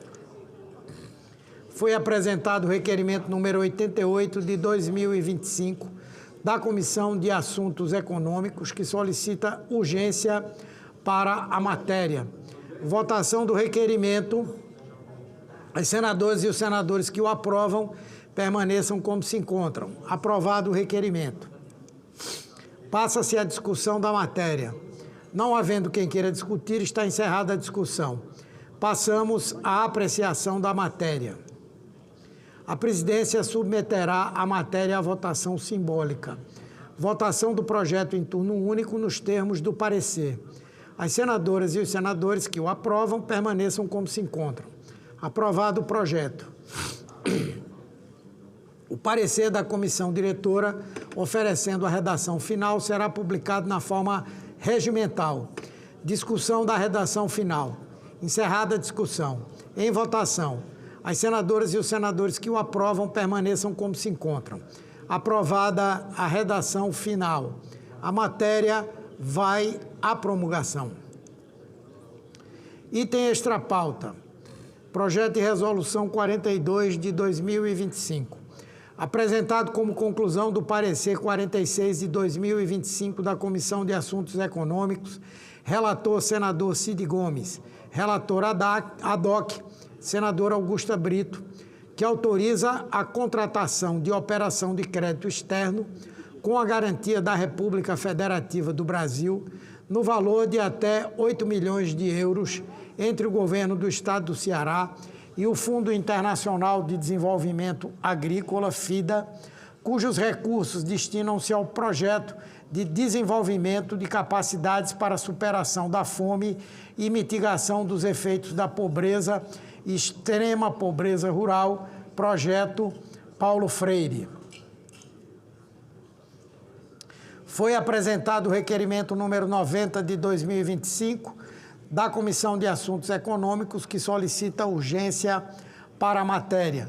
Votação do requerimento. As senadoras e os senadores que o aprovam permaneçam como se encontram. Aprovado o requerimento. Passa-se a discussão da matéria. Não havendo quem queira discutir, está encerrada a discussão, passamos à apreciação da matéria. A presidência submeterá a matéria à votação simbólica. Votação do projeto em turno único, nos termos do parecer. As senadoras e os senadores que o aprovam permaneçam como se encontram. Aprovado o projeto. O parecer da comissão diretora, oferecendo a redação final, será publicado na forma regimental. Discussão da redação final, encerrada a discussão, em votação. As senadoras e os senadores que a aprovam permaneçam como se encontram. Aprovada a redação final, a matéria vai à promulgação. Presidente, eu estou recebendo uma solicitação em nome do senador Reis e creio que também do senador Mourão, para que, se for possível, seja aceito na pauta de hoje o projeto de lei que confere, projeto de lei 5978 de 2019, que confere à Soledade, no Rio Grande do Sul, o título de Capital Nacional das Pedras Preciosas. É um projeto de autoria do deputado Giovanni Scherini, que o nosso companheiro Reis, e creio que eu posso falar também em nome do senador Mourão, me pede que eu lhe solicite, eu o faço. Muito obrigado.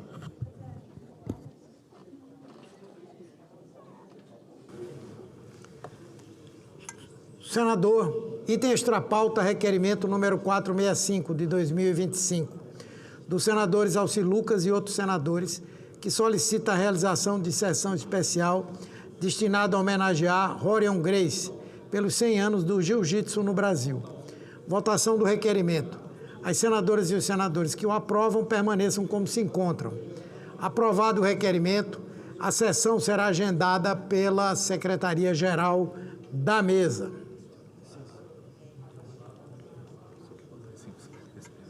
Está aí com ele. Item extrapauta, projeto de lei número 5.978 de 2019, número 3.819 de 2012, na Casa de Origem, do deputado Giovanni Cherini, que confere ao município de Soledade, Estado do Rio Grande do Sul, o título de capital nacional das pedras preciosas. Parecer favorável número 10 de 2020 da Comissão de Educação e Cultura. Relator, senador Lazier Martins. Não foram apresentadas emendas perante a mesa. Passamos à discussão da matéria. Não havendo quem queira discutir... O senador Reis vai falar ou não vai? Cadê ele? Vai falar? Não havendo quem queira discutir, está encerrada a discussão. Presidente.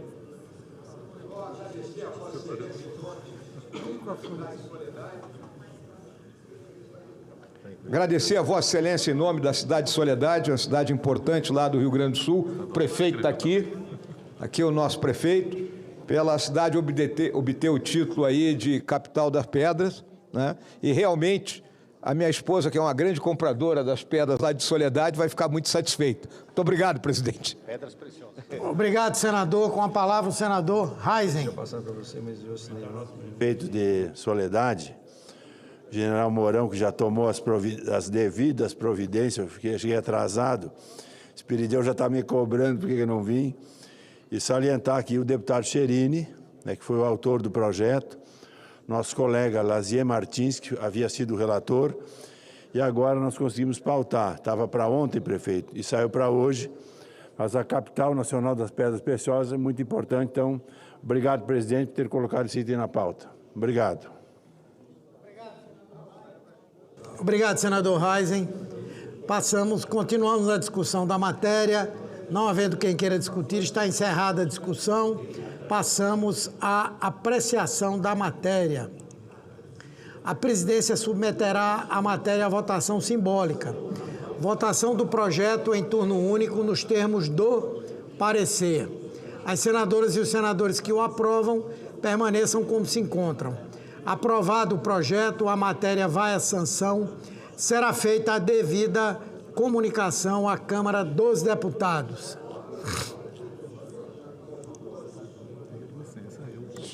Senhor presidente, Vossa Excelência me permite fazer só um voto de aplauso bem rápido?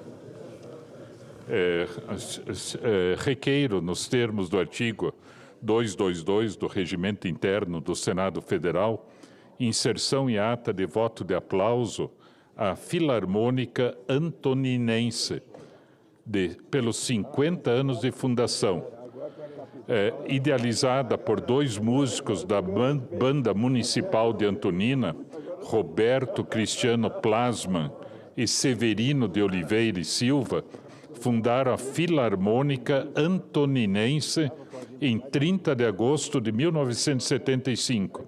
Em 1980, houve o ingresso do músico carioca José Carlos Couto, que introduziu aulas teóricas, melhoras estruturais e transformou a banda em uma instituição formadora de músicos.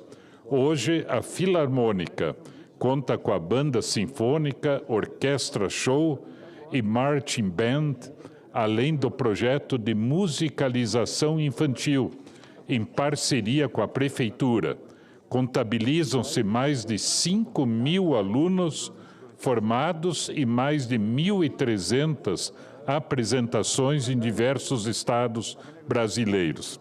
Eu requeiro, senhor presidente, que esse voto de aplauso seja encaminhado à banda, mas eu só quero enfatizar a importância da musicalização no currículo da educação básica. Olhando os músicos da banda, da orquestra, todos, 100%, participaram do projeto, da iniciativa de musicalização na escola, né? E se tornaram também membros de uma orquestra filarmônica que está completando 50 anos de existência, num município pequeno, Antonina, importante, ao lado da Bahia, da Bahia também, né? Tem o Porto de Antonina, mas esse projeto foi estendido para Paranaguá e para o município de Morretes.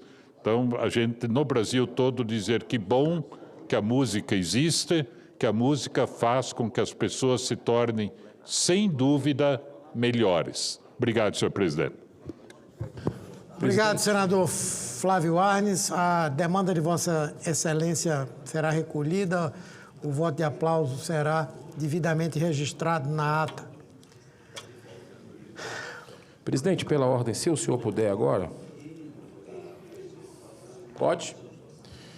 Presidente Humberto Costa, eu queria... Bota ali 5 minutos. Nesse momento que a gente está vivendo, né? Um momento de polarização, não apenas no Brasil, mas mundialmente, nós estamos vivendo uma polarização. E acabou de acontecer um fato que eu peço a atenção de vocês, um fato, viu, senador Magno Malta, senador Marco Rogério, os senhores que... Eu peço 1 minuto só de algo, senador Espiridião Amin, senador Hamilton Mourão, senador Flávio Arnes. Aconteceu um fato agora muito preocupante nos Estados Unidos. E eu confesso para você, assim, que eu preocupado que esse tipo de situação possa acontecer no Brasil. A gente percebe no ar um momento meio tenso da humanidade. Talvez da falta de cultura de paz, da falta de fraternidade, de compaixão entre nós. O senhor, uma das grandes referências em ideias, do ponto de vista da direita, conservadores, Charlie Kirk, jovem, 31 anos, senador Cleitinho, acabou de ser assassinado agora nos Estados Unidos durante uma palestra. E nós tivemos dias atrás uma mulher ucraniana, uma jovem, que foi esfaqueada. Eu acho que essa imagem todos nós vimos. Lá nos Estados Unidos também, presidente. E eu me preocupo muito. Nós precisamos saber que tem sempre alguém que nos ama. Cada um de nós, independente se é de direita, se é de esquerda, se é de centro, todos nós temos amores das nossas vidas. Nada justifica a violência. Absolutamente nada justifica a violência, nem de um lado nem de outro. E a gente sabe que tem casos nos dois lados. Então, presidente, eu acredito que, de alguma forma, eu participo da CPMI do dia 8 de janeiro, da CPMI do INSS, e a gente está vendo lá dentro uma escalada entre colegas parlamentares, de um lado e de outro. Quase chegando, senador Flávio Arnes, às vias de fato, e muitas vezes não é na violência física, é até na violência verbal. Mas nós estamos vendo na CPMI algo que beira a violência física, que tem que entrar colega para apartar, e aí não fica só entre homens, é entre mulheres também. E nós temos que dar o exemplo para a sociedade lá fora, que está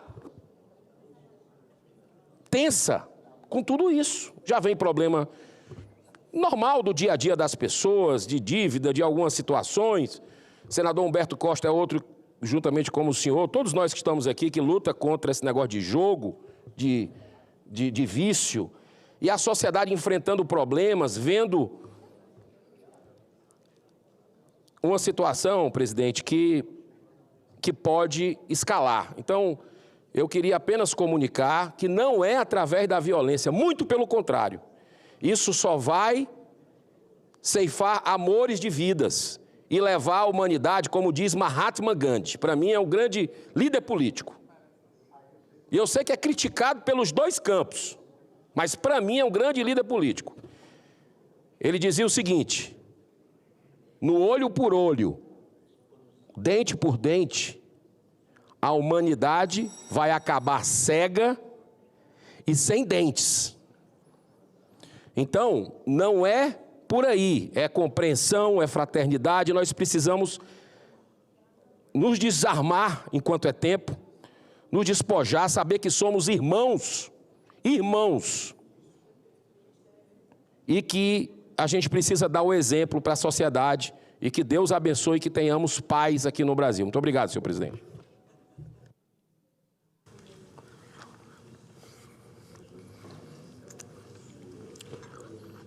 Item extra pauta, requerimento de licença. Requerimentos números 531, 535, 539 e 541 de 2025, dos senadores Veneziano Vital do Rego, Hamilton Mourão, Humberto Costa e astronauta Marcos Pontes, respectivamente, que solicitam, com fundamento no artigo 40 do Regimento Interno, licença dos trabalhos da Casa para participarem de missões oficiais nos termos das autorizações da Presidência do Senado Federal. As senhoras e senhores senadores que os aprovam permaneçam como se encontram. Requerimentos aprovados. Será cumprida a deliberação do plenário.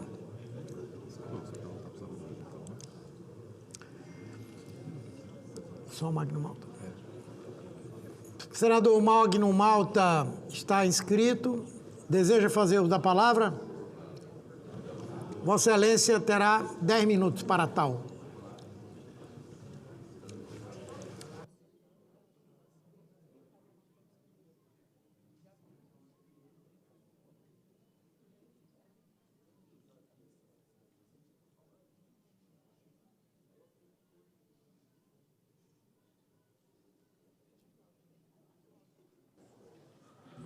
Senhor presidente, senhores senadores, senhoras senadoras, audiência da TV Senado, aqueles que nos veem pelas redes sociais, senador Humberto Costa. Senhores, hoje é um dia muito importante na vida da nação brasileira, senador Amin. O Brasil está vivendo uma semana tensa. São dias de dores, dias difíceis. Eu me elegi deputado, me elegi senador da República em 2002.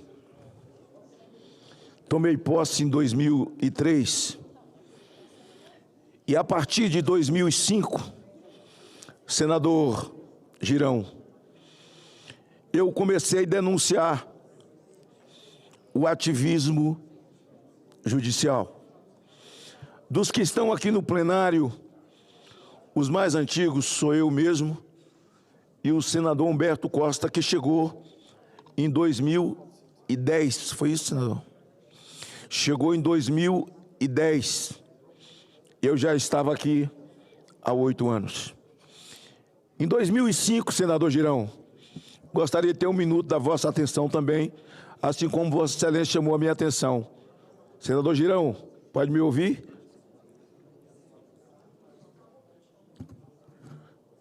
Eu comecei a denunciar o ativismo judicial. Eu sabatinei, senador Cleitinho, a senadora, a ministra Carmen Lúcia. Eu sabatinei a ministra Rosa Weber Mourão. Eu sabatinei Fachin. Eu sabatinei Moraes. Esse, por pedido do Temer, que quando fui deputado federal, era o presidente da casa, e eu presidindo a CPI do narcotráfico, senador Esperidião Amin. O Temer me deu todas as condições para um novato, senador Girão, com apenas 4 meses de Câmara Federal. Eu recebi Alexandre de Moraes com 2 caixas Chamex dessa altura de denúncias contra ele, contra o seu comportamento, ou não comportamento, ou falta de comportamento. Já falavam em seu comprometimento como advogado do PCC, uma série de denúncias feitas pelo PT, por alunos da USP, e comandados, capitaneados por Lidberg Faria, por Gleice Hoffmann, que eram senadores, e o senador Randolph. Eu o recebi, só não o ouvi. Recebi por educação e disse a ele: estou recebendo por educação, porque o Temer me pediu. Eu não recebo currículo de ninguém, porque quando alguém é indicado para um cargo dessa natureza, ministro de Supremo, tudo que menos conta é o currículo, porque se ele não tivesse currículo, ele não seria indicado. O que conta, senador Girão, é o que o indivíduo pensa, é como ele age, é o seu passado, muito menos a sua profundidade jurídica, mais moral ilibada, comportamento ilibado. E eu disse a ele: isso eu quero ouvir do Senhor lá no plenário. Eu não sabatinei o ministro Mendonça, nem o ministro Cássio, porque aqui não estava, mas os acompanhei de longe. Sabatinei o Zanin.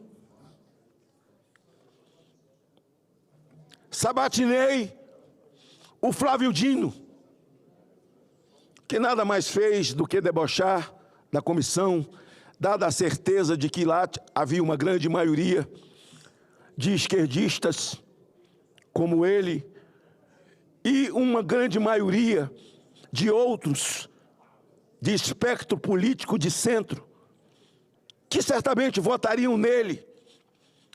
E alguns não perguntam, alguns fazem elogio ao currículo do indivíduo, tipo, lembra-te de mim. Porque tem algum comprometimento no Supremo, senador Girão.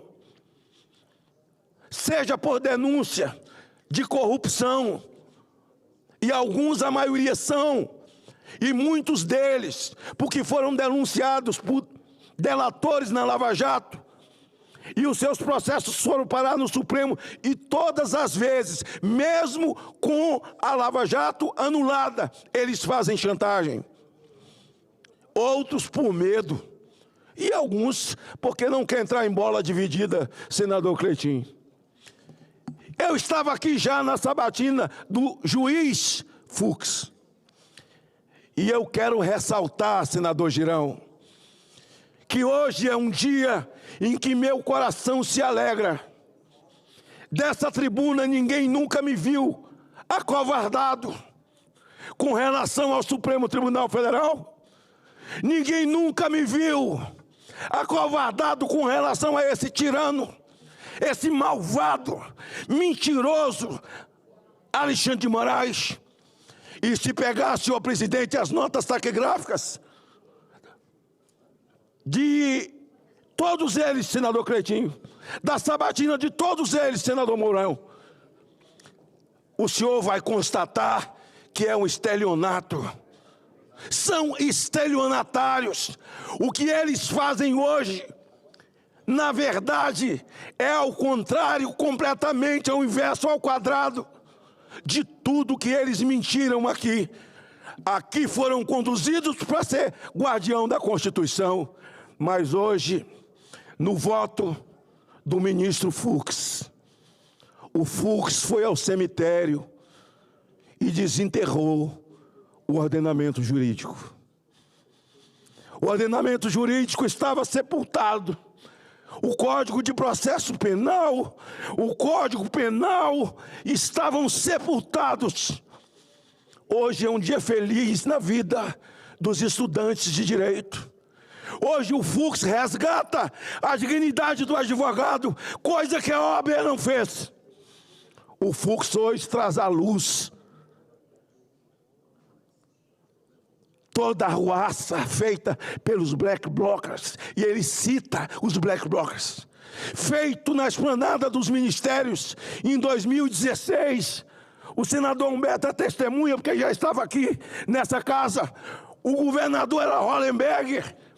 Quando eles botaram fogo em toda a esplanada, o Fux relembra e diz: não foi feito nada, e os crimes imputados são os mesmos que estão na lei e ninguém agiu. Nada diferente no dia 8, Mourão. E as pessoas do dia 8 se tornaram de forma covarde. E me lembro que aqui no dia em que eles fizeram um monumento à democracia. Que democracia que não conheceram e nunca lutaram por ela? O então presidente dessa casa, Pacheco, que se elegeu com o voto dos conservadores e se bandeou, sei lá por quê, faz um discurso e chamam essas pessoas de traidores da pátria. Traidores da pátria são vocês. Senador Davi Alcolumbre, diante da denúncia de Talhaferro, esse viciado julgamento, ele já não tinha verdade em si só, uma montagem mentirosa de narrativa, Geisel, senhor presidente. Depois da denúncia de Talhaferro, o cara criou uma narrativa. O cara violou o ordenamento jurídico, achou que estava pouco, ainda criou um departamento criminoso e colocou o Talhaferro, graças a Deus, como diretor. Senhor presidente, eu encerro dizendo que essa documentação está toda periciada. Nós vamos entregar ao presidente Davi Alcolumbre, não a Vossa Excelência, Conclua, Excelência. Eu vou encerrar. Deixa eu encerrar, muito obrigado. Vamos entregar em plenário, vamos entregar para o Barroso, vamos entregar para todos os membros da Corte, inclusive para Alexandre de Moraes, para que ele tenha tempo de ler a sandice dele, para ele ver que a mentira tem perna curta. Nós vamos entregar para a OAB, nós vamos entregar até para Lewandowski, e nós vamos para os tribunais superiores de novo, senador Girão. Juntos nós vamos para a OEA, nós vamos para a ONU, e nós vamos até o Tribunal de Haia, porque esses injustiçados, aquele que ali está livre, com a tornozeleira na perna, porque Jair Bolsonaro está livre, preso está Alexandre de Moraes. Ele está jogando fora, Moraes está livre, mas a hora dele vai chegar. Fux resgatou o ordenamento jurídico do Brasil, tirou da sepultura. A presidência informa as senadoras e os senadores que está convocada a sessão especial para amanhã, quinta-feira, às 10 horas, destinada a comemorar os 80 anos do Conselho Federal de Medicina, CFM. Cumprida a finalidade dessa sessão, a presidência declara o seu encerramento.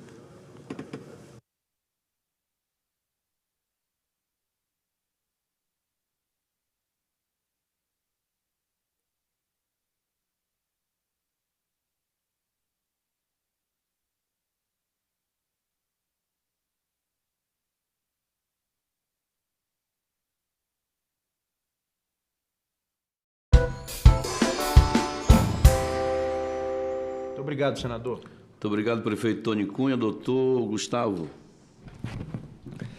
Senador Zequinha Marinho, eu quero aqui apenas me louvar aqui na fala do senador Jaime, que já se retirou, e no sentido de que ele se ressentiu aqui da ausência, né, de outras pessoas que seriam importantes, que estivessem aqui também encorpando esse movimento. E a fala dele faz muito sentido na medida em que a criação de áreas de preservação, unidades de conservação, elas trazem restrição de uso, né, trazem restrição, né, comerciais, né, para comercialização dos produtos, de negócio, né, para os imóveis rurais, e isso nos convida a um exercício. Imaginar, né, nessas regiões onde é suprimida a atividade do produtor rural, naturalmente, isso atrai um impacto para o município, porque tudo aquilo que é comercializado no município, que o produtor rural adquire para levar, para executar a sua atividade dentro do seu imóvel rural, é adquirido na cidade. Então, basta fazermos um exercício simples, né?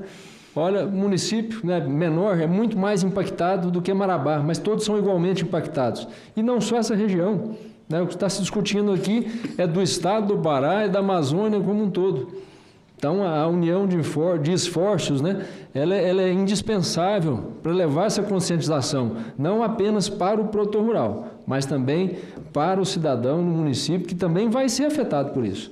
Aí, essa oportunidade, né, que o senhor está trazendo aqui, iniciarmos esse diálogo, que é um início, né, que tem que ser mais aprofundado, ela é de grande importância para levar, né, disseminar o conhecimento com relação a isso, não só entre a classe produtora rural, mas também dentro das cidades.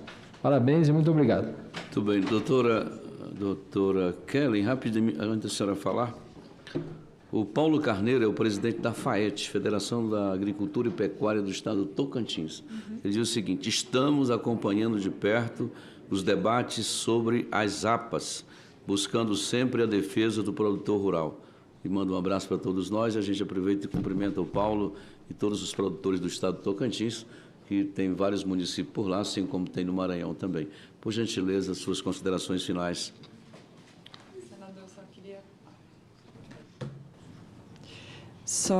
Senador, só queria agradecer a oportunidade de estarmos aqui, acho que em mais um momento importante para ouvir o setor.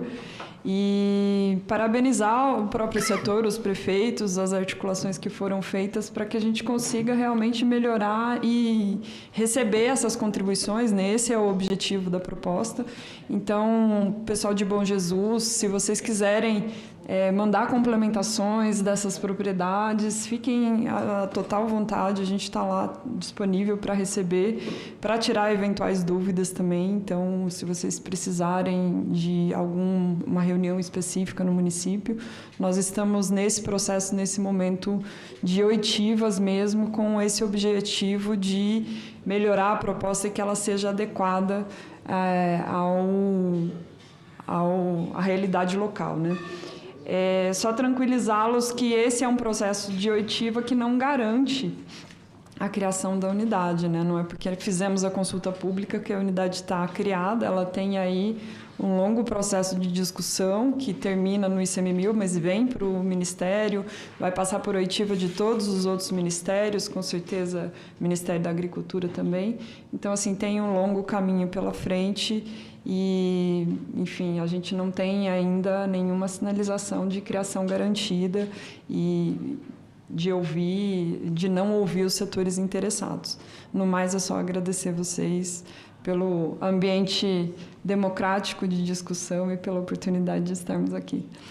Muito obrigado, doutora Kelly. Eu quero agradecer aqui o João Ricardo, agradecer o deputado Caveira, agradecer ao vereador, futuro deputado Fernando Henrique, agradecer meu querido vice-prefeito, irmãozão Nanô, agradecer o prefeito Jailson, na mobilização de Bom Jesus, está sendo muito impactado, agradecer o prefeito de uma cidade grande, a cidade menor já dá trabalho, se calcula uma cidade como Marabá. Quem procura acha. Né? Quem procura acha, né? Muito obrigado pela sua presença e pela brilhante defesa que fez aqui. Vamos avançando. Obrigado, doutor Gustavo, né, pela sua presença, representando aqui os sindicatos de Itupiranga e Marabá. Transmita nosso abraço à turma toda lá. E a senhora, que veio aqui, né, com toda a disposição, com toda essa simpatia para nos ouvir. Né? Como disse lá no Pará, a gente tem trauma disso. Nós estamos lá enfrentando seriamente a criação de 46 novas terras indígenas. Você já pensou, se você botar aí 300 a 400 famílias por baixo, em cada terra, quantas mil famílias nós vamos ter impactadas, tendo que ir embora amanhã ou depois, deixando tudo para trás. Então, a gente já está, sabe, assim, num clima de muita apreensão com relação a tudo isso. Obrigado pela sua participação. Leve a nossa mensagem, correto? Ao presidente, a apreciação do Ministério do Meio Ambiente. A ata foi lavrada, né, com certeza. Estarei pegando uma cópia dessa ata, formulando um documento, explicando o posicionamento de todo mundo que aqui está, e principalmente dos nossos prefeitos, que são os primeiros, né, a serem abordados e pressionados pelos seus munícipes, para que vocês possam levar em consideração isso. Enquanto isso, estuda-se outras alternativas com os nossos advogados, mas a gente conta com a sensibilidade e a compreensão de vocês todos. Eu quero aqui dizer que esta reunião não tem mais nada a tratar, agradecendo aqui a presença de cada um e de todos, e eu a declaro encerrada.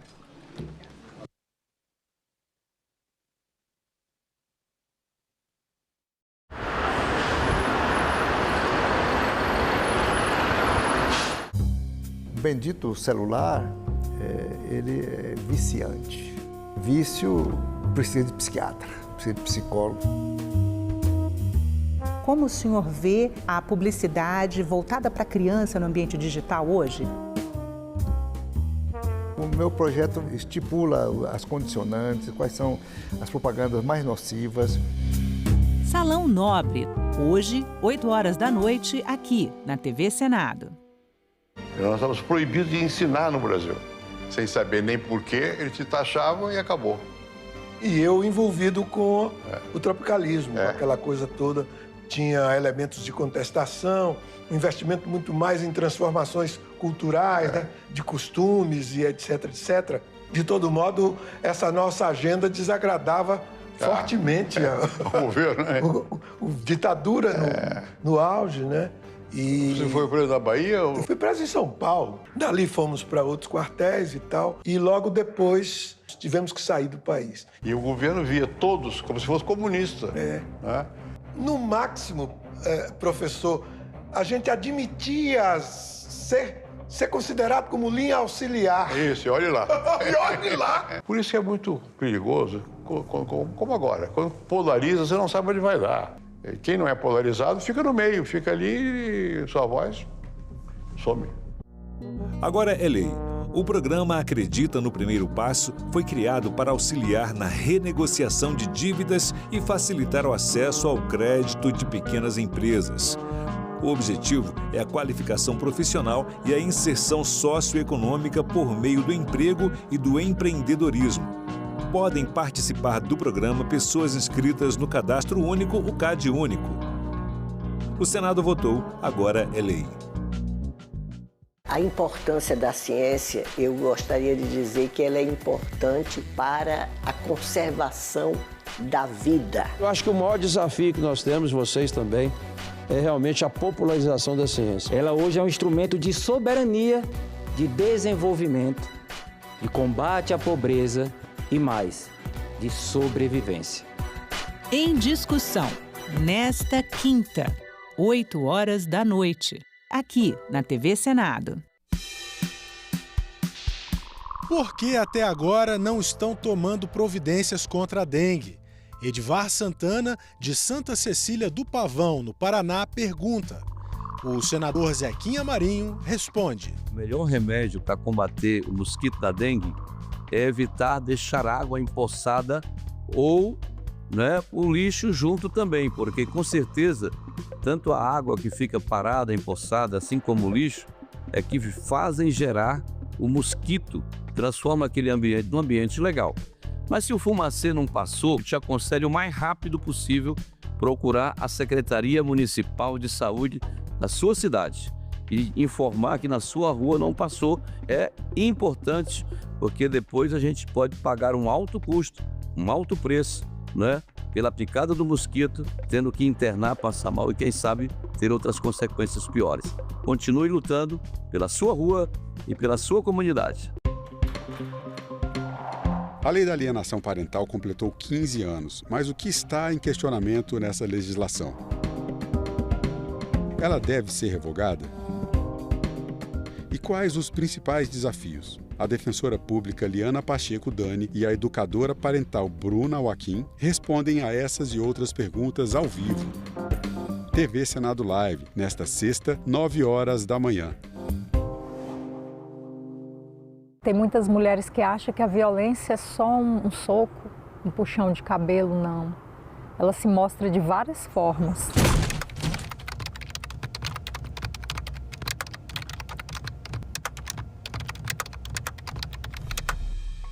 Era briga, era ciúme, era confusão. Ah, mulher minha não vai estudar. Quem é que vai te querer com esse tanto de filho?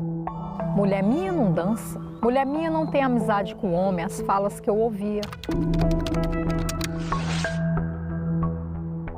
Mulher minha tem que me servir a hora que eu quiser. Se não me servir, eu vou pra rua procurar outra. Várias vezes, inclusive, eu acordei com ele em cima de mim. Se você percebe que o seu parceiro ou não aceita o seu não, insiste muito ou desrespeita o seu estado de inconsciência e de vulnerabilidade, fique alerta porque é uma violência sexual, é uma violência grave.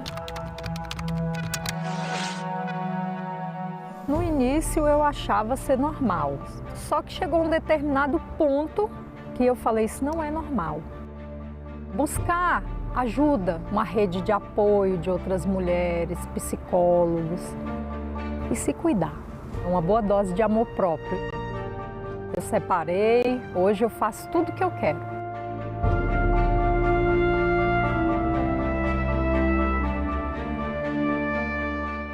COP30. Em Santa Catarina, Assembleia e Sociedade fazem conferências regionais. Em Minas, projeto educacional prepara estudantes para a política. Transporte público em debate na Câmara dos Deputados. E em Cuiabá, o zelo de um instituto pela preservação da memória de um povo. Tudo isso no Parlamento Brasil. Parlamento Brasil, toda sexta, 20h, aqui na TV Senado.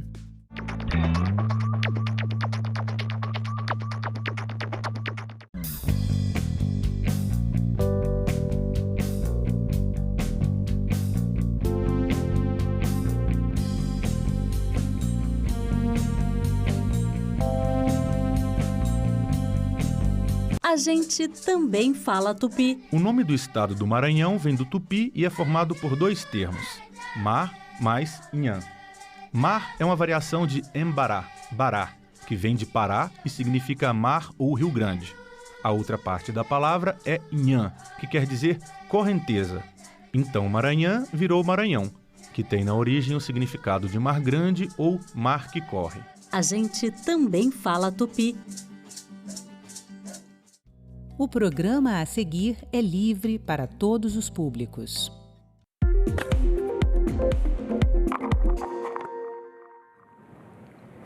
Considerada estratégica para a manutenção da sustentabilidade fiscal do Estado, a dívida do Rio Grande do Sul com a União alcançou 100 bilhões de reais em 2024, uma elevação nominal de mais de 7 bilhões em relação a 2023. Começa agora mais um assunto de Estado e hoje a gente vai falar aqui no programa sobre essa situação, além de combate a enchentes, educação, entre outros temas. E para conversar comigo, o nosso convidado de hoje é o senador Paulo Paim, do PT do Rio Grande do Sul. Bem-vindo, senador. Prazer é nosso estar aqui com vocês, discutindo esses temas que são de interesse do Rio Grande, mas também do povo brasileiro. Senador, em 2025, no ano vigente, o Rio Grande do Sul continua a sofrer com a situação das enchentes. Só em junho desse ano, mais de 7 mil pessoas tiveram que deixar as suas casas. O senhor declarou recentemente aqui no Senado que muitos desses problemas de infraestrutura, de diques e afins, se deve à burocracia documental. Então, o que fazer para destravar esses investimentos e proteger o povo gaúcho? Em primeiro lugar, dizer que, de fato, 2024 e, por extensão, 2025 foram 2 anos da maior crise que o Estado passa devido à questão ambiental, né? E é bom lembrar que, como disse um poema escrito por uma aluna, que o rio diz, eu só queria passar. Vão poluindo, vão agredindo a natureza. Isso não é só no Rio Grande do Sul, é no Brasil todo e, infelizmente, em grande parte do planeta. Como aconteceu recentemente agora nos Estados Unidos, né? Em 2 estados, se não me engano, no Texas, e pegou também parte do México, se não me engano. Uma situação gravíssima, mas voltando aqui ao nosso Rio Grande do Sul, a situação é grave. Nós montamos aqui, pela orientação, inclusive, do presidente Rodrigo Pacheco na época, uma comissão especial composta por 9 senadores. Eu fui o presidente dessa comissão. E nós fomos ao Rio Grande do Sul, a TV Senado, inclusive, nos acompanhou, e nós percorremos as áreas mais afetadas, né? Mas foram mais de 400 cidades que foram atingidas, de 497. Mas, resumindo, disso tudo, voltamos e trabalhamos em conjunto com o governo do Estado, com as prefeituras, naturalmente o Congresso fazendo a sua parte e o presidente Lula também, por parte do governo. Ele foi 3, 4 vezes ao Rio Grande do Sul, fez a sua parte. Olha, o número que eu tenho aqui, que o presidente Lula, o governo liberou 98,7 bilhões. Para quê? Para reconstrução, financiar obras, buscar recuperar em parte do que perdemos e a prevenção, porque é fundamental a prevenção. A história dos diques é o que o povo mais fala, né? Porque as águas vêm das regiões mais montanhosas e vêm atropelando tudo que tem no caminho, né? E explode ali no Vale do Sino, no Vale do Taquari, e vem chegando, explode mesmo no Guaíba, né? Ali invade a Grande Porto Alegre, Canoas, onde eu moro. E o presidente Lula liberou 6,5 bilhões para a construção dos diques.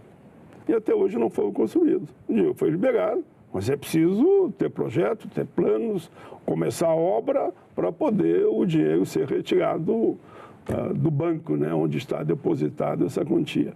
Infelizmente, muita morosidade. O que vimos agora? Nesse ano, 2025, onde você retratou muito bem, 2025, 146 municípios foram atingidos e o pavor pegou na região toda, né?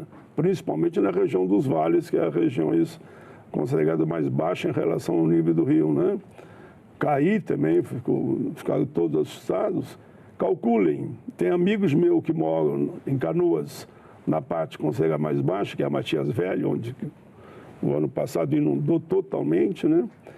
Eles diziam, pai, o que a gente faz? As crianças não sabem se dormem ou se vão para a rua para fugir de casa, que eles não querem a água, tal o pavor, que perderam tudo, né? E com muito esforço compraram a sua geladeira, o seu fogão a gás, né? Recuperaram a casa. Claro, houve ajudas por parte do governo nesse sentido também.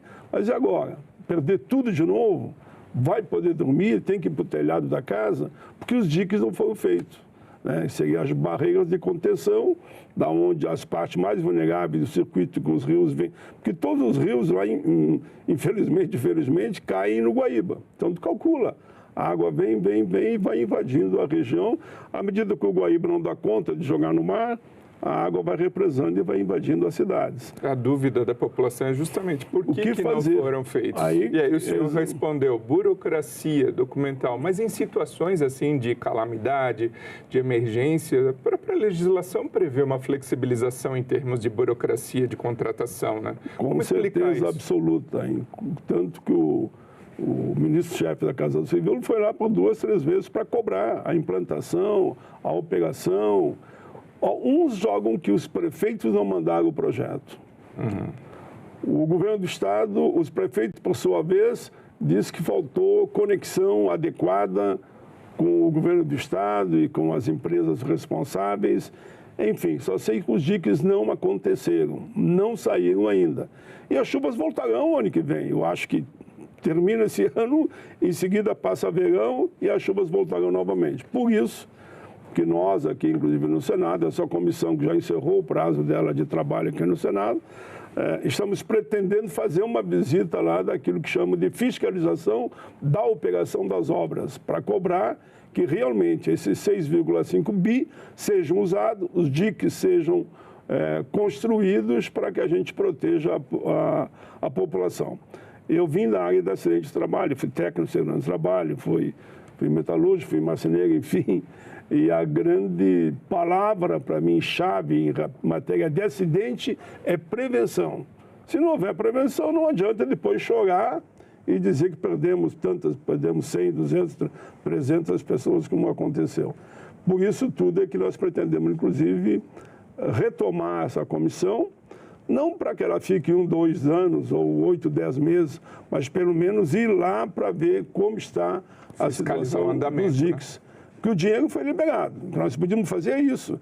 Depois que nós, de parte do parlamento, de parte do governo Lula, libere o dinheiro, bom, compete as autoridades do estado e da região tocarem a obra mediante, claro, a fiscalização, mediante um trabalho de disputa, né, de empreiteiras, que muitas querem pegar. Mas não pode também, com preço irreal, você assinar um contrato, né? Senador, o senhor foi relator aqui no Senado do projeto que criou a lei que permite, autoriza descontos na quitação e também renegociação de crédito rural aos produtores. Quão importante foi essa lei, e é essa lei, para esses produtores rurais que foram afetados de forma relevante por essa catástrofe? Olha, esse foi um movimento feito de baixo para cima, de parte dos próprios produtores rurais, que chegou no Congresso e eu fui indicado para relatar a matéria. Isso é fundamental porque eles perderam tudo. Como é que alguém perdeu tudo, vai pagar a sua dívida ou vai poder reconstruir aquilo que a água levou? Perderam, no caso, a sua propriedade rural, a terra foi praticamente lavada, ele tem que, de novo, botar os incentivos na terra, né? As vitaminas para a terra, enfim, e recuperar a propriedade. E como faz se ele está endividado no banco? Por isso que esse projeto foi visto com muita satisfação por parte dos produtores rurais, foi encaminhado, mas o debate continua, porque o estrago foi muito grande, né? Se nós formos avaliar só no setor da indústria, por exemplo, foi falado que o prejuízo foi na ordem de quase 100 bilhões de reais. No campo foi mais do que isso ainda na área rural, por onde a água passou. Foi um passo dado, mas foi dado outros passos também, né? Eu fui relator de um outro projeto e que diz que a dívida do Rio Grande não seria paga durante 3 anos, né?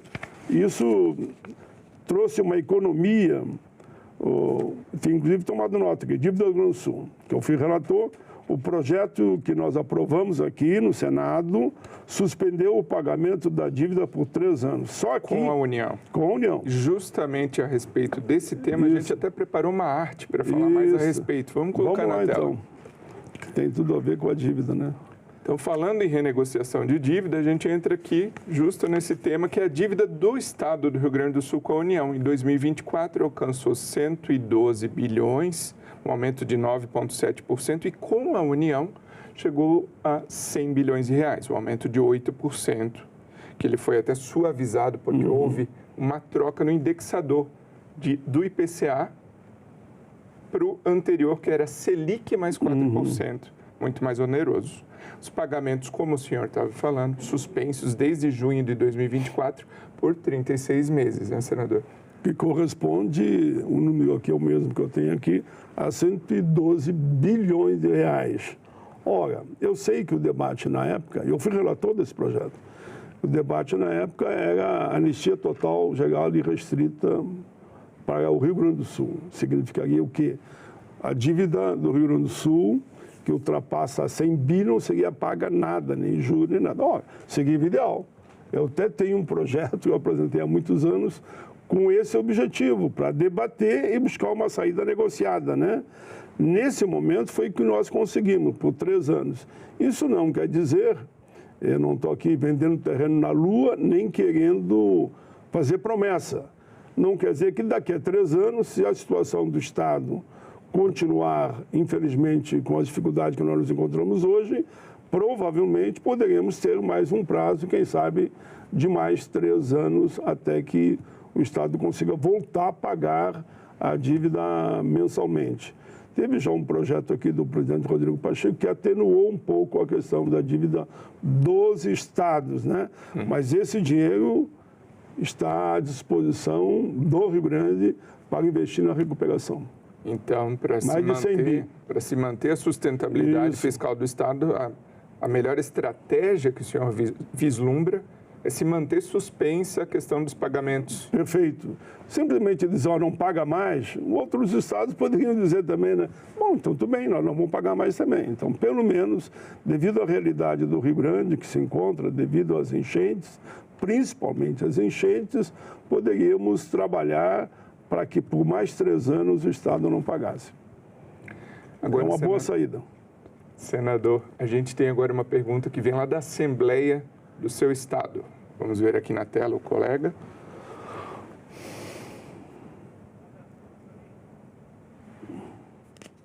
Olá, sou Maurici Filho, repórter aqui da TV da Assembleia Legislativa do Rio Grande do Sul. Senador Paim, a Lei 13.146, que institui o Estatuto da Pessoa com Deficiência, está completando 10 anos. O projeto, que é de sua autoria, foi sancionado no dia 6 de julho de 2015. A Lei Brasileira da Inclusão, o LBI, como também é chamado o Estatuto, existe para promover a autonomia, a inclusão e a participação plena das pessoas com deficiência na nossa sociedade, garantindo assim condições de igualdade no acesso aos serviços públicos. A pergunta que eu lhe faço é a seguinte: qual é a análise que o senhor faz dos avanços que nós temos hoje no Brasil com relação à inclusão das pessoas com deficiência 10 anos depois da criação do Estatuto? Obrigado. Olha, o nome dele? Maurici. Maurici. O Estatuto foi uma obra de arte construída de baixo para cima, né? As pessoas com deficiência me procuraram e passamos então a debater. Foram quase 15 anos de debate, viu? Não é bem fácil assim. O Estatuto de Idoso eu demorei quase 20. E o da igualdade racial foi uns 12 anos. Para construir um estatuto, que ele é quase a Bíblia da área, né? Como a Bíblia é importante para as religiões, no caso a religião católica principalmente. E nós construímos com muita audiência pública, com reuniões aqui no Congresso, na Câmara, no Senado, até que chegamos nesse ponto. É inegável que esse estatuto ele traz benefício, por exemplo, na área da educação, buscando a educação inclusiva, permitindo que as pessoas com deficiência possam estar no mesmo espaço físico que aqueles que não têm deficiência. Foi uma luta, mas está praticamente assegurado, sem prejuízo de cuidar os casos mais considerados graves, né?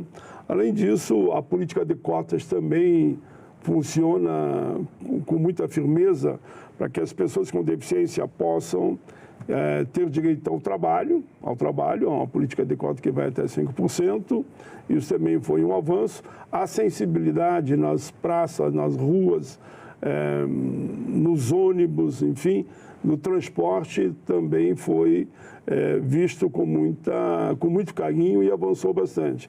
Eu diria que de lá para cá, se analisarmos a situação das pessoas com deficiência, nós tivemos aí um avanço de em torno de 60%.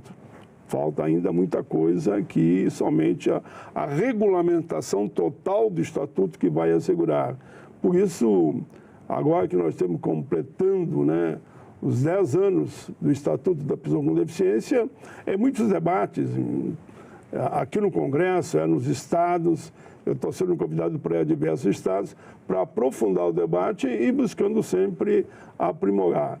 No meu gabinete, eu sempre tive pessoas com deficiência, tanto no Rio Grande do Sul como aqui em Brasília, né? Aqui no anexo ali no 22º andar. E eu sempre digo, pela experiência que eu tive com eles, eu tive cadeirante e tenho 2 deficientes visual, um lá e um aqui. E 2 com posição de estratégica no meu gabinete. As pessoas com deficiência só precisam de oportunidade.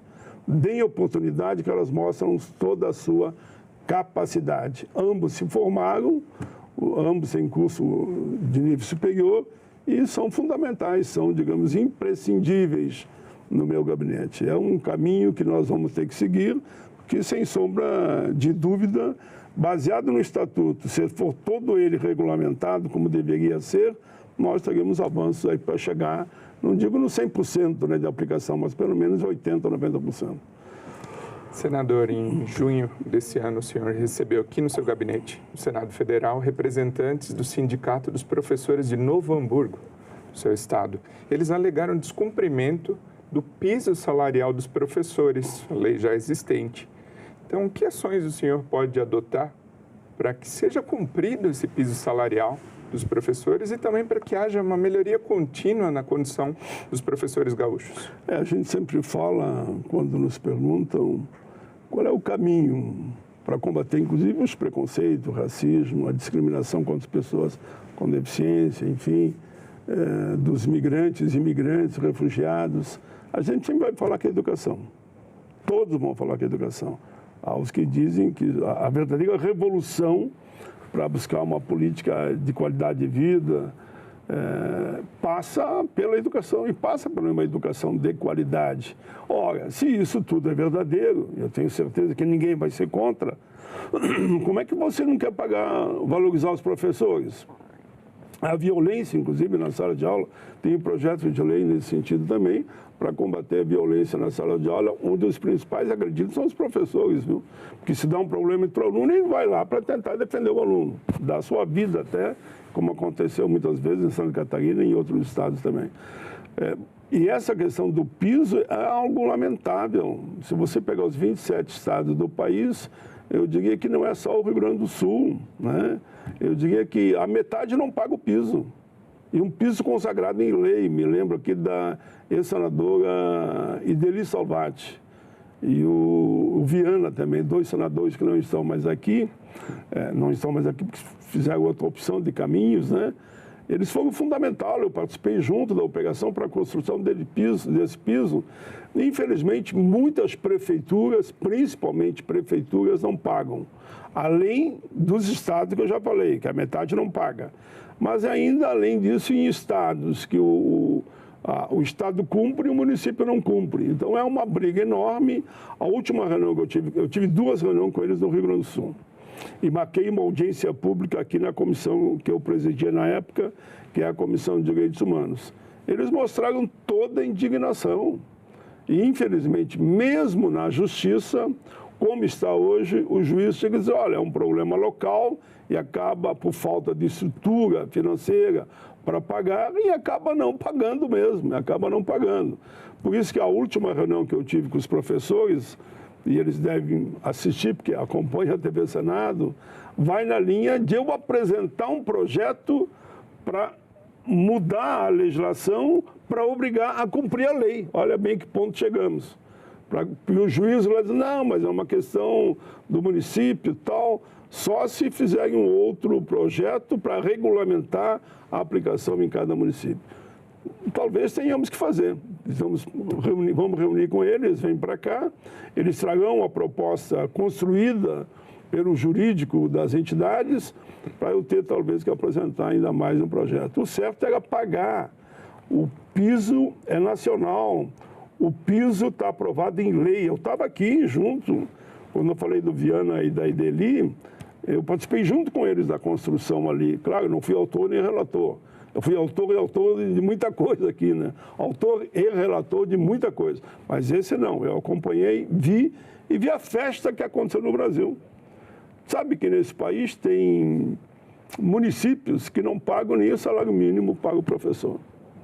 É triste, mas é verdade. Ora, mas se não falta lei. Se a alegação é inviabilidade financeira, quando se chega ao judiciário, como o senhor falou, alega que o município não tem condições, não seria, talvez, o momento de rever a lei de responsabilidade fiscal para que haja uma reserva financeira para a área de educação? Tudo isso é que nós estamos trabalhando nesse novo projeto de lei. Estamos com a ideia de construir um projeto de lei que não permita, digamos, nenhuma fresta, nenhum espaço onde eles possam sair para não cumprir aquilo que todos dizem, inclusive os prefeitos, na questão da disputa eleitoral, eles se comprometem com a educação. Todo mundo se compromete com a educação, mas depois não quer pagar o salário, não é nem questão de decente ou indecente, é aquilo que manda a lei, não quer pagar o que manda a lei. E mesmo a decisão de alguns juízes é uma decisão duvidosa, né? Porque o Supremo ainda não se manifestou, porque é preciso ver, se a lei manda pagar, tem que pagar. É que nem o dono de uma empresa, digamos, particular, olha, ninguém pode ganhar menos que o salário mínimo. E o cara resolve lá dizer que não vai pagar o salário mínimo porque não tem mais condições. E daí? Ele vai perder os bens, vai perder tudo. É ou não é? Eu sei porque aí eu opero como sindicalista que fui, mas da área privada, né?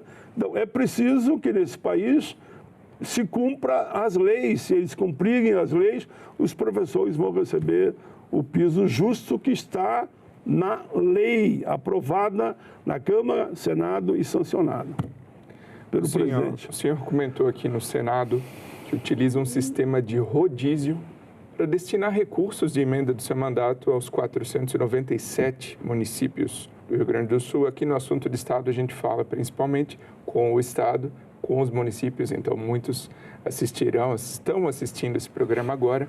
Como que funciona, como que o senhor tem usado esse sistema de rodízio para destinar recursos aos municípios gaúchos? É fácil, só falta de boa vontade e transparência, né? Eu, quando comecei a adotar esse sistema, que já faz mais de 20 anos que eu adoto esse sistema, eu recebi críticas de alguns dizendo, não, mas a prefeitura X ou Y não é do seu partido, por que você está mandando dinheiro para lá? Eu digo, a população do Rio Grande está em todo o estado e não pertencem à população, não é o prefeito desse partido que manda nela. Então, quando eu mando uma emenda, eu mando para a população via a Caixa Econômica Federal, pela prefeitura, né? Porque tem que ter um canal que administre e fiscalize. Não mando Pix para ninguém, nunca mandei. Olha, eu vim do movimento sindical, o que eu tive de movimento sindical pedindo uma emenda para isso, igual não dá. Eu só mando oficialmente, sai daqui, vai para a prefeitura, pelo acompanhamento ainda da Caixa Econômica Federal. Mesmo para os hospitais, passa pelo Conselho Municipal da Saúde. Como é que eu faço?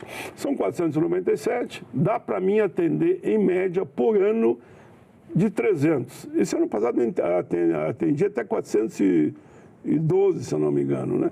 Bom, se num ano eu atendo, são 497. Digamos que num ano eu atendo 300. Ficaram fora, em princípio, 200. Estou arredondando aqui, 497, né? Bom, no outro ano, eu passo para os 200. Tudo aquilo que é possível. Se eu acho que dá para fazer uma redistribuição, mesmo alguns que ganharam no ano anterior, ganhariam mais. E para quem que eu mando? Para os que ganharam menos. Quer dizer, mas a cidade tal ganhou 2, 3 anos seguidos. Sim, mas ela ganhou 100 mil num ano, 100 mil no outro e 100 no outro. Você ganhou 400 numa vez só, né? E ganha, é um ano sim e um ano não. Todos ganham. Claro, quer dizer, mas cidade X ganhou 1 milhão. Sim, voltando ao nosso tema original, no momento das chuvas, do alagamento, eu mandei para as cidades mais atingidas R$500 mil. Transparente, publicado, não quero saber nem quem é o partido. E se alguém me pergunta, mas foi em alguma inauguração? Nenhuma, nem na minha cidade. Você, porventura, foi lá pedir voto? Digo, eu não peço voto por emenda para ninguém. E eles devem estar ouvindo agora. Eu ainda digo para eles, olha, isso aqui não tem nada a ver com eleições.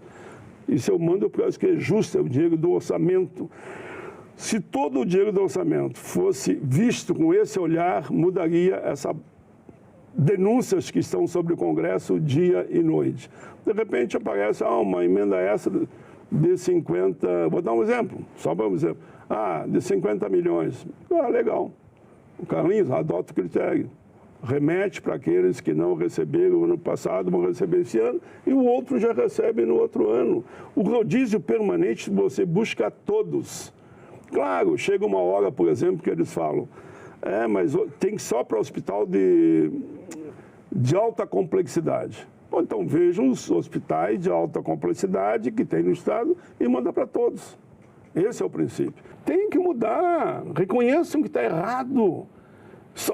Transparência absoluta e cada um no seu lugar. O judiciário, o executivo tem que executar e nós temos que legislar. Perfeito. Muito obrigado, senador Paulo Paim, pela participação aqui no Assunto de Estado.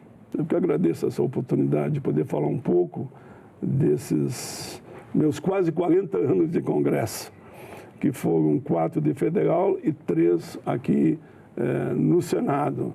Fizemos muito, mas com certeza todos nós temos muito por fazer. Obrigado também a você que nos prestigia com a sua audiência. Essa entrevista já está disponível para você rever ou compartilhar no nosso site senado.leg.br/TV ou também no nosso canal no YouTube. Aproveite e se inscreve lá. Até o próximo Assunto de Estado.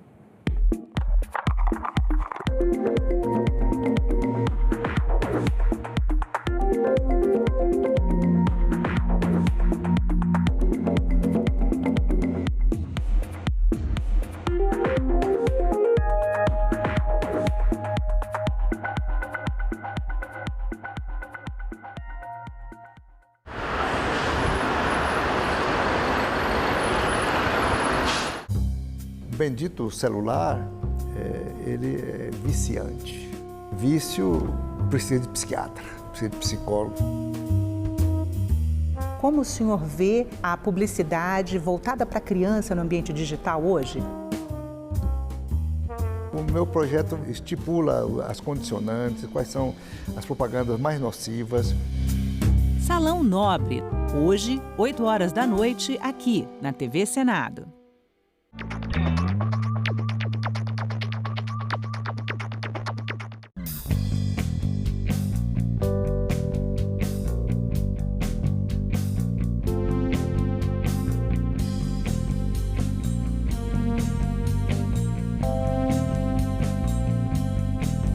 A gente também fala tupi. Pernambuco é uma palavra de origem tupi, formada por Paranã, que quer dizer mar, mais umbuca ou puca, que significa furo. Logo, Pernambuco seria mar furado, ou buraco que o mar fez, isto é, uma pedra furada por onde o mar entra. Era um termo comum usado em toda a costa do Nordeste, para lugares onde havia recifes, como o local onde hoje está a cidade do Recife.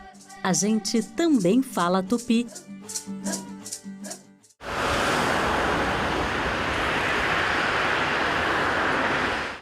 O programa a seguir é livre para todos os públicos.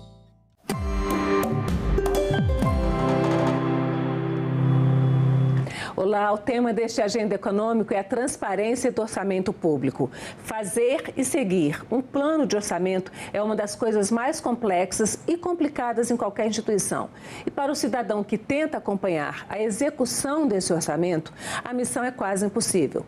Mas no fim de agosto, a Consultoria de Orçamento do Senado Federal começou a publicar um boletim que junta e resume informações que são divulgadas em diversos relatórios dos Ministérios do Planejamento, da Fazenda e do Banco Central.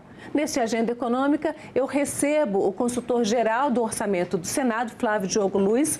Flávio, muito obrigada pela sua presença aqui na Agenda Econômica. Obrigado, Antônio. Você coordenou aí a elaboração desse orçamento, desse boletim, que é o primeiro de uma série, né? Exatamente. A gente agora, a cada 2 meses, vai ter um orçamento, um boletim novo, que deixe de uma forma mais clara e condense esses números todos que saem do governo federal? Exatamente. A consultoria, ela tem um dever de acompanhar os relatórios do Poder Executivo e nós elaboramos documentos relativos ao relatório resumido de execução orçamentária, avaliação de receitas e despesas e outros relatórios do Poder Executivo. Só que de uma maneira muito técnica e com uma avaliação crítica. A gente entendeu que havia uma lacuna de informação mais resumida e acessível para o público em geral e até mesmo para os gabinetes, para que possa ter um panorama rápido da situação orçamentária da União. Ô Flávio, acompanhar orçamento é uma coisa tão delicada e tão difícil mesmo. Eu já fui setorista de Ministério da Fazenda, todos os jornais, as televisões costumam ter um setorista, que é alguém que termina se especializando nesse assunto. Esse boletim, ele de fato dá para o cidadão, olhando esse boletim, entender, não vou dizer que entender muito bem, mas entender mais ou menos o que é que está acontecendo com os recursos públicos?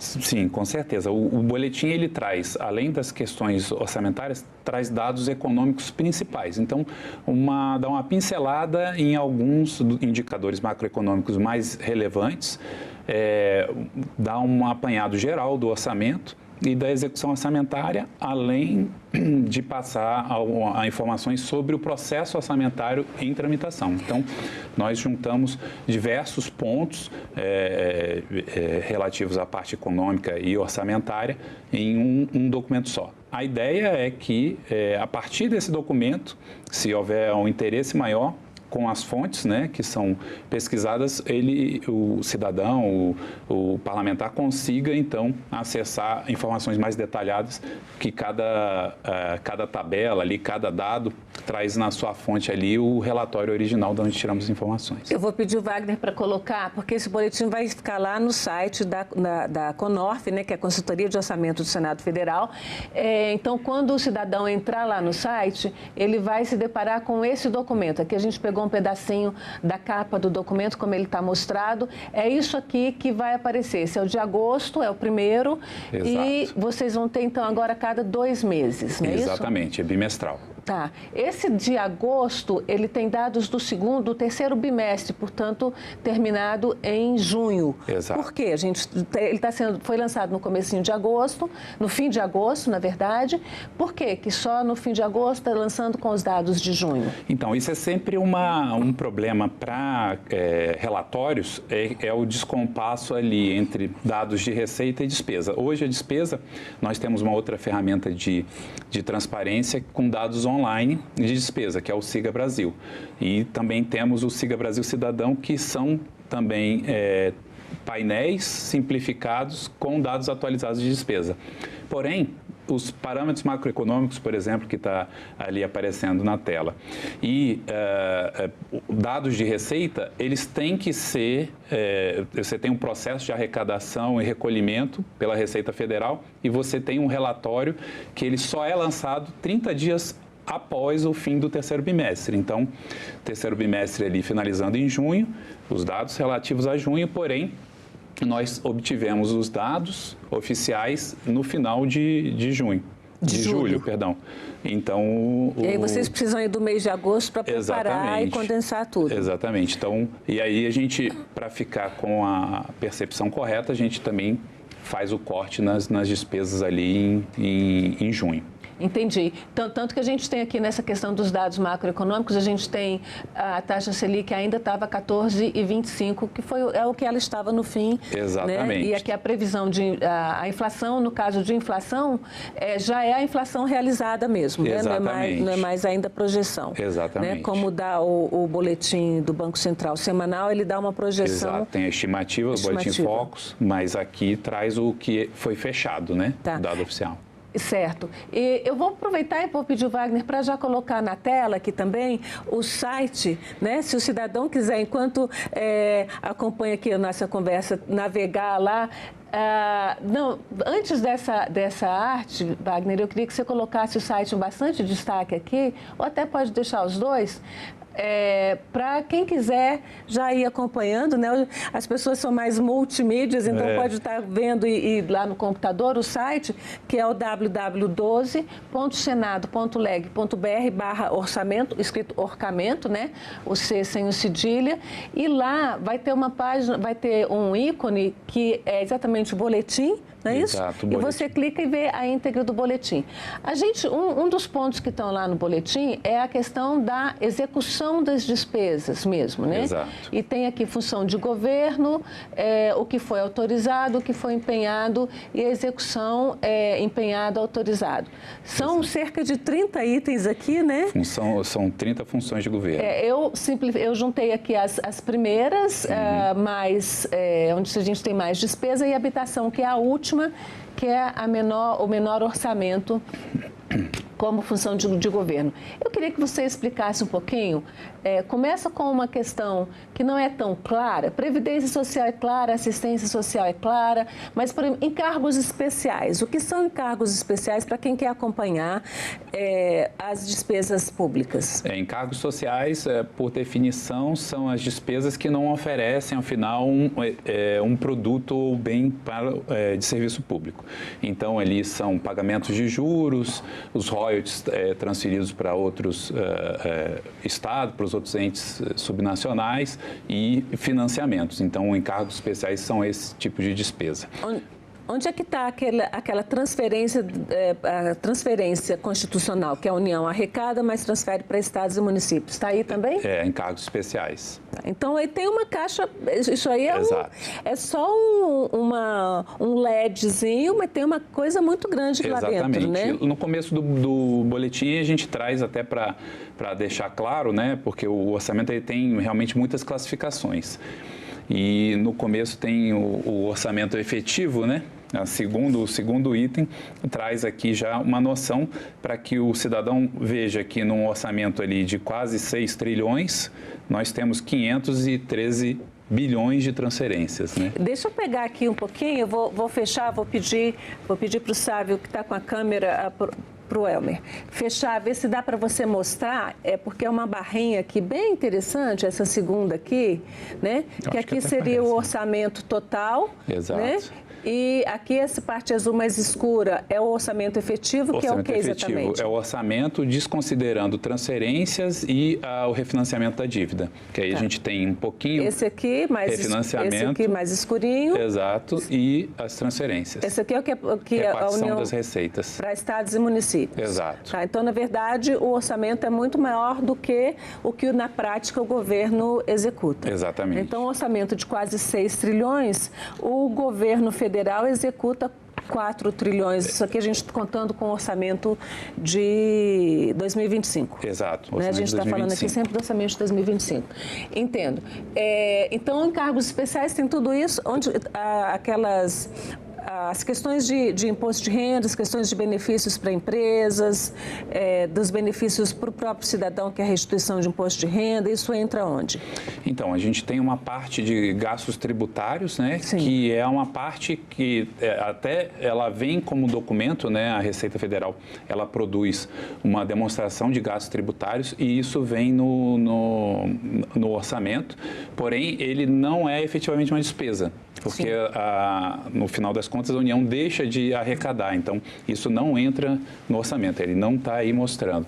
É uma parte extra, talvez a gente no futuro até acrescente isso no boletim, acho que é interessante. Seria o quanto a União deixa de arrecadar Por isso que se chama de despesas tributárias. Exatamente. O nome é gasto tributário, que não diria nem que é o melhor nome, mas é para dar essa ideia, porque, na verdade, no fim das contas, não é gasto. A União deixou de arrecadar, né? Mas se chama gasto tributário. Tá. Então, vamos voltar aqui para a nossa tabela.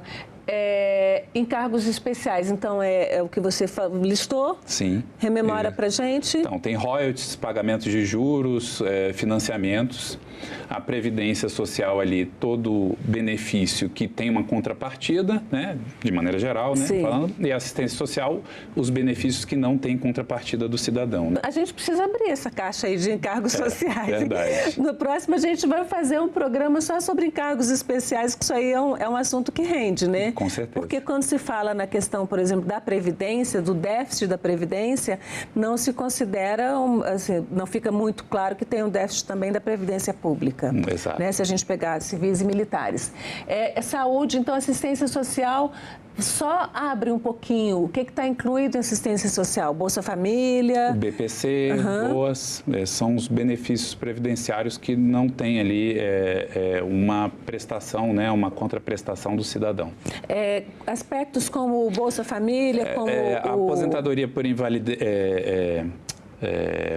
portadores de deficiência, esse tipo de assistência social. Vocês colocam aqui no boletim esses itens que são básicos e aí, se o cidadão quiser pegar mais detalhe, ele vai lá.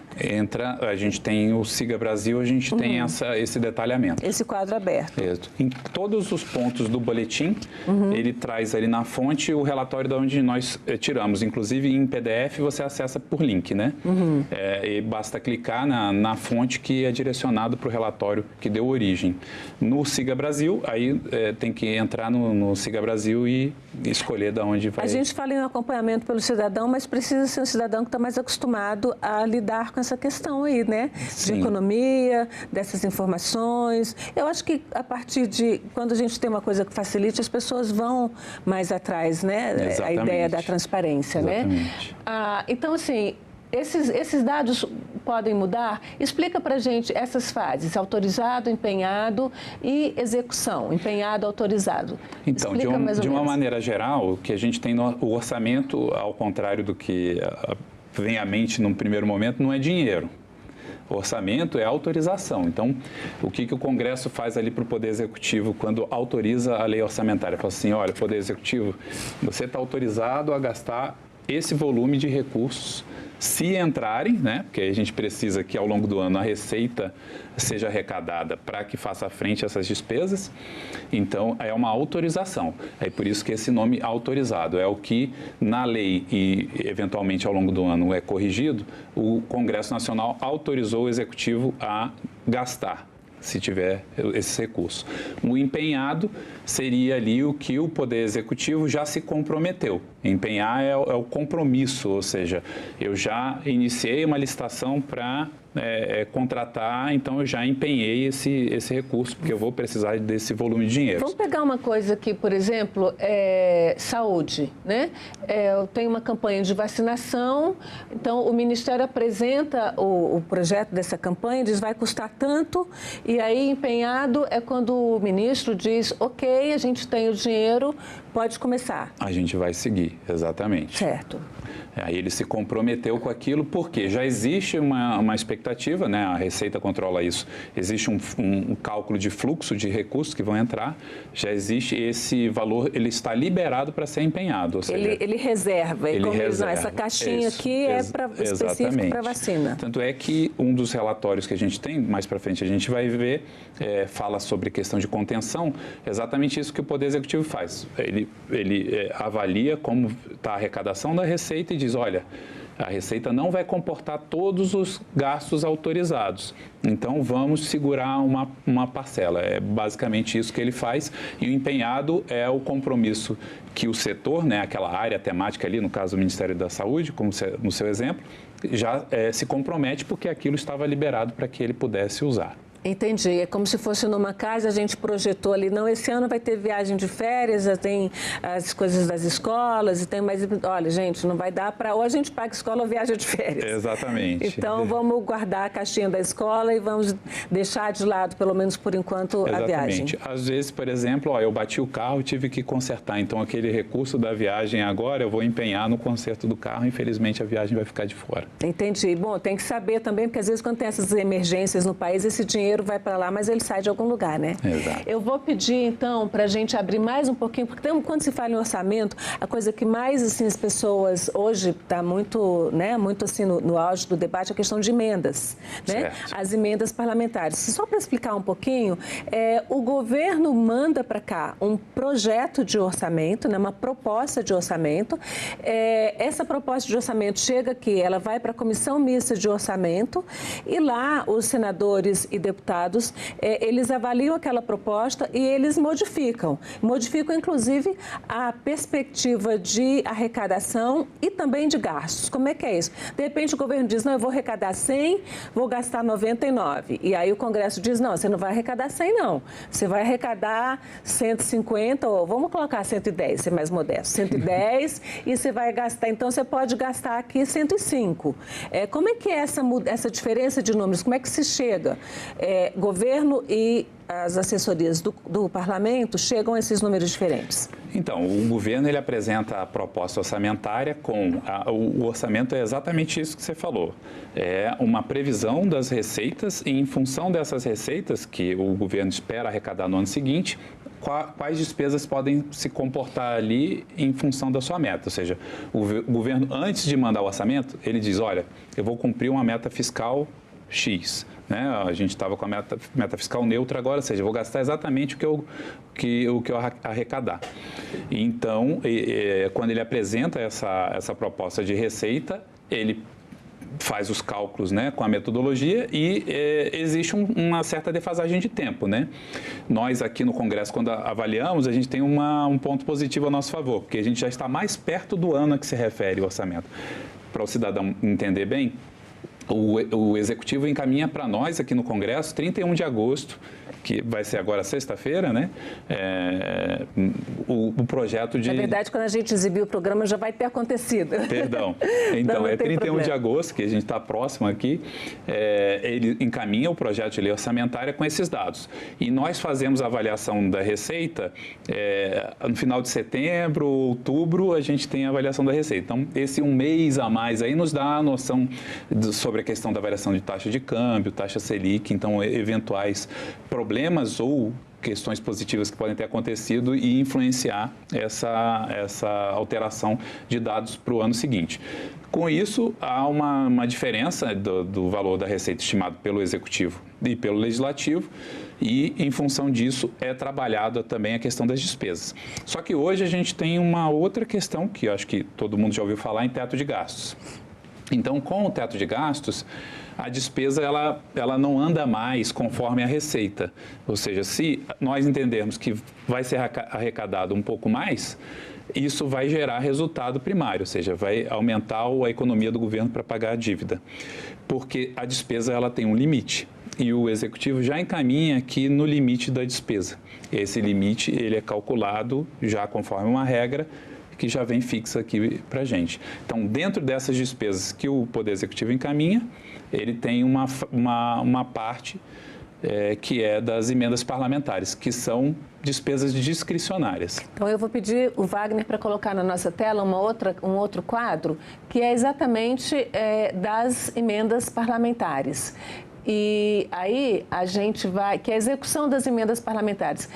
Os dados, lembrando novamente, são todos até junho e a gente tem aqui, eu vou até pedir você para a gente chegar aqui, Flávio, para você explicar direitinho. Aqui são as emendas, a gente tem aqui RP, autorizado, empenhado, pago. Quer dizer, quem pega um relatório desse, para o cidadão, para quem está vendo, pega um relatório desse, é meio complicado. Com o tempo você acostuma, mas que não está acostumado, então começa para a gente o que é RP.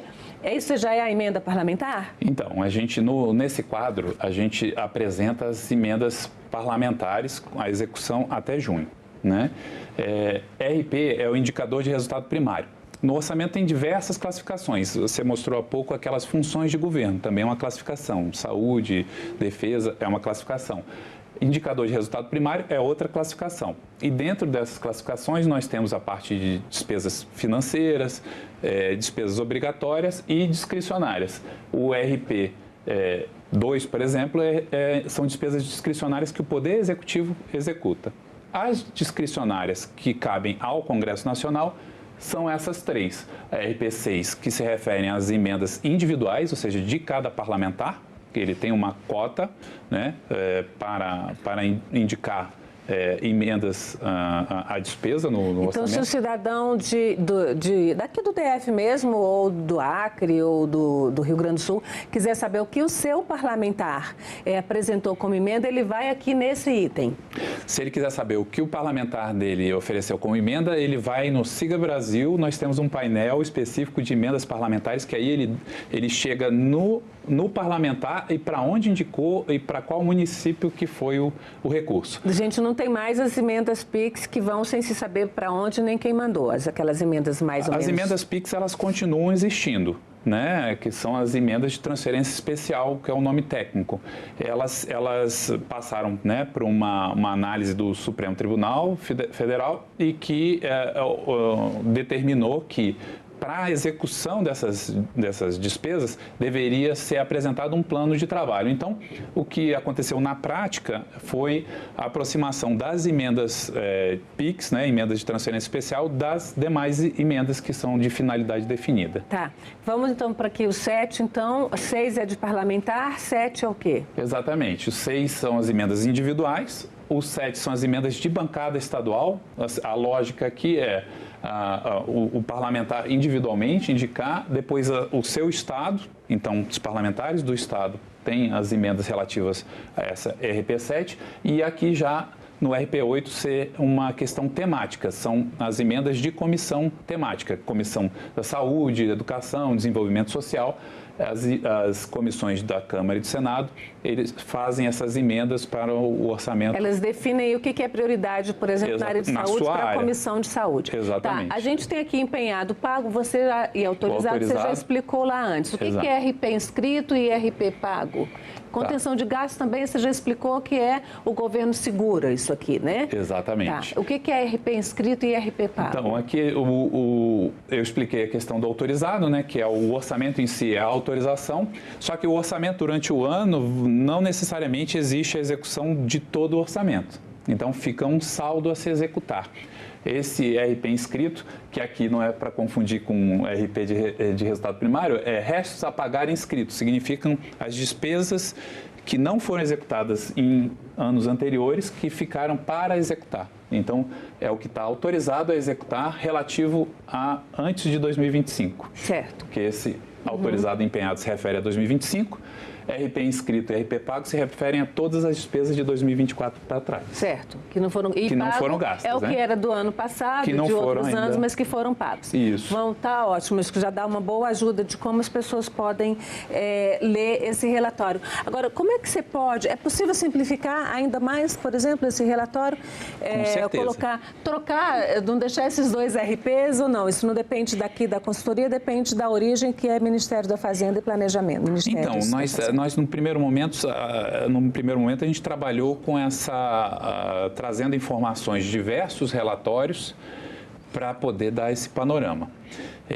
Assim como a gente fez nos painéis que são online, né, do Siga Brasil, em que a gente tem um painel cidadão que a gente muda até os termos técnicos, porque esse boletim ele é voltado para os gabinetes parlamentares, seguir o caminho que a gente fez com o Siga. No primeiro momento, o Siga era um instrumento nosso de trabalho interno, a gente percebeu o potencial, exportou isso para os gabinetes poderem acompanhar o orçamento e depois viu que era uma ferramenta excelente de transparência. Então, expandimos isso para a sociedade. Quando a gente chega na sociedade, a gente vê que a transparência ela tem muitos níveis. Então a gente precisa... Uma coisa é transparência para um consultor, para um jornalista e para um cidadão realmente que não está habituado com isso, são níveis diferentes. Exatamente, né? Por isso que quando o cidadão aqui que está nos vendo, ele entrar no nosso site, acompanhar lá o Siga Brasil, vai ver que tem o Siga Brasil Painel Cidadão e o Siga Brasil Painel Especialista. No especialista não se poupa nomes de orçamenteis, né? A gente tem autorizado, empenhado, liquidado e todos esses nomes, mas no painel cidadão já tem uma explicação e os nomes são adaptados para um melhor entendimento do cidadão que não acompanha o orçamento. Para uma linguagem mais corrente. A ideia é que a gente tenha agora, saiba como que é essa recepção pelos parlamentares e pela sociedade e a gente vá adaptando isso a essa necessidade. Uma visão, uma linguagem realmente mais simples, uma linguagem simples para dar uma visão bastante transparente, Exato. Né? Tá. Então eu vou pedir o Wagner para colocar mais uma vez na tela onde é que o cidadão pode encontrar, né, esse boletim, que é o site, né? O site é o www.12.senado.leg.br/orçamento, escrito orçamento. Lá você vai encontrar alguns ícones, né? E um deles está descrito como boletim. Boletim, exatamente. Ok, e aí no ícone boletim você abre e você vai navegando lá, você encontra essas coisas mais detalhadas. O segundo boletim a gente deve esperar para quando, então? Outubro. Outubro. Isso. Tá certo. Então, e aí assim por diante, a ideia de vocês é a cada 2 meses ter um boletim novo. Exatamente. Tá. Que bom, Flávio. Muito obrigada, sucesso no trabalho, espero que funcione bem, que vocês inclusive recebam, tá aberto os comentários aí dos cidadãos para ver o que pode se melhorar, né? Não, com certeza. A gente busca dar essa transparência e conforme tivermos feedback da sociedade, dos parlamentares, o objetivo é sempre melhorar a transparência, como a gente vem fazendo com o Siga Brasil e outros relatórios que nós temos.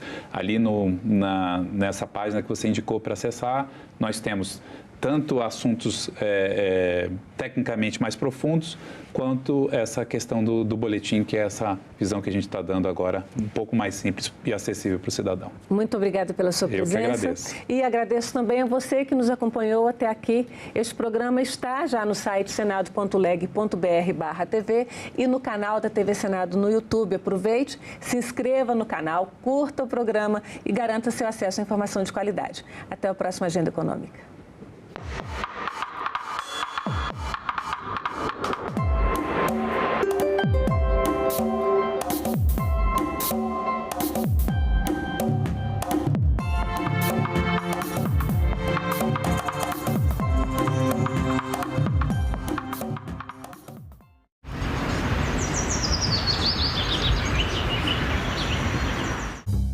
O bendito celular, ele é viciante. Vício precisa de psiquiatra, precisa de psicólogo. Como o senhor vê a publicidade voltada para a criança no ambiente digital hoje? O meu projeto estipula as condicionantes, quais são as propagandas mais nocivas. Salão Nobre, hoje, 8 horas da noite, aqui na TV Senado. Mr. President, this is George Ball. Yes, George. We had a meeting this morning with Max Taylor, and we decided on the basis of the information that had come in this morning, to go ahead and start a naval task force out, but with no commitment.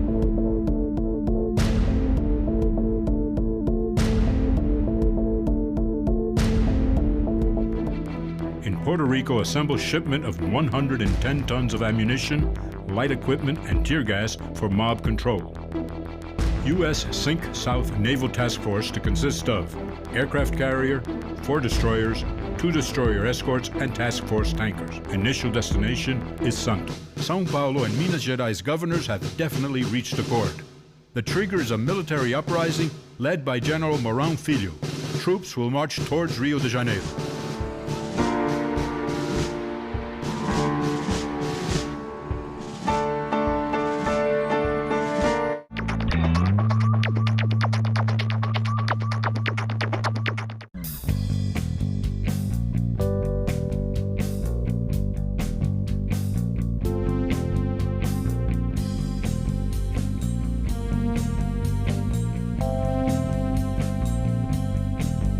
A gente também fala tupi. O nome Sergipe tem origem no tupi e significa no Rio dos Siris. É formado por seri, que quer dizer siri, mais i, palavra para água ou rio, mais p, que significa a preposição em, no. O siri é uma espécie de crustáceo encontrado em locais de areia ou de mangue. O termo siri também vem do tupi e tem o significado de correr, deslizar, provavelmente em razão de como ele se move.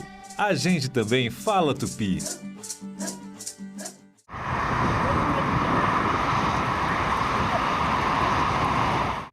O programa a seguir é livre para todos os públicos. Como ele nasceu prematuro, os cuidados com ele já começou, na verdade, na maternidade, né? Porque quando ele nasceu, ao amamentar ele, eu percebi que ele estava um pouco assim, com falta de ar.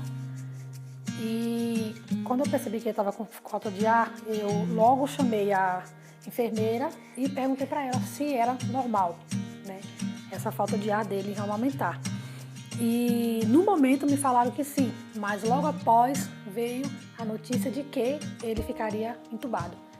Então ele ficou 5 dias internado já, aí deu hipoglicemia, veio até uma culpa, porque assim, veio minha culpa por conta da glicemia, porque ele nasceu com hipoglicemia porque eu estava com a glicemia alta.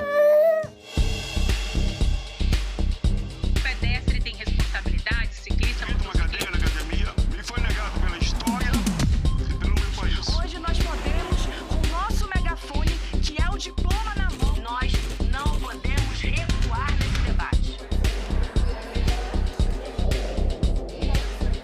Declaro aberta a 7ª reunião da Comissão Senado.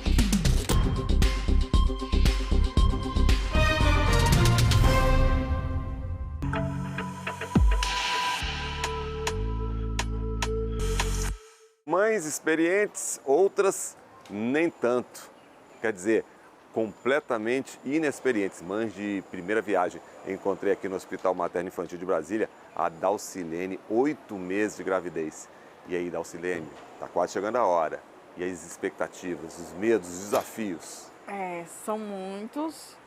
Quando você não sabe como é que vai ser,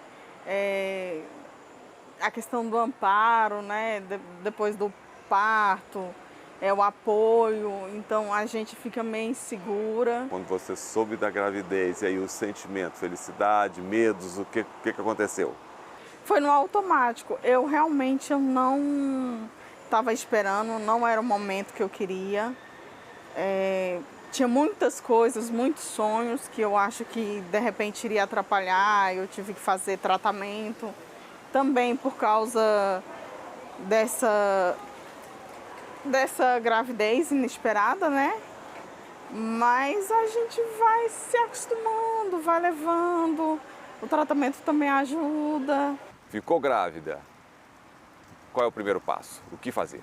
Procurar a unidade básica de saúde da sua região para receber as informações e iniciar o pré-natal. Você é atendido por qualquer agente da equipe de saúde, algumas vezes enfermeiro, num primeiro atendimento. Receber a prescrição do ácido fólico, que é muito importante até o final do primeiro trimestre. E depois disso, entrando no pré-natal, fazer os exames que a gente já falou de sorologias, os hemogramas e iniciar esse acompanhamento. Quando descobriu a gravidez, qual foi o sentimento? Olha, vou ser bem sincera para você. Para nós mulheres é um pouco mais difícil, porque tem aquela questão de que a gente se perde, né? Então, para mim foi muito, eu posso dizer, difícil e foi assustador. Porque assim, você tá vivendo para você, né? Naquele momento, quando você descobre que tem uma vida ali, você assim, começa a se perguntar, como que eu vou dar conta? Eu vou estar criando uma vida, como que eu vou educar um ser humano? Como que um ser humano vai sair de mim? E também aquela parte que eu vou ser a casa daquela pessoinha. E você começa a se cobrar dali. Medo. Senti medo porque eu não sabia nem para onde ia, né? Não sabia nem como era aqui, o que ia fazer. E o do Enzo já foi planejado. Assim, o do Enzo eu já queria, a gente já estava com 3 anos de casado, né? Então foi algo assim que eu já esperava do Enzo, eu queria, né?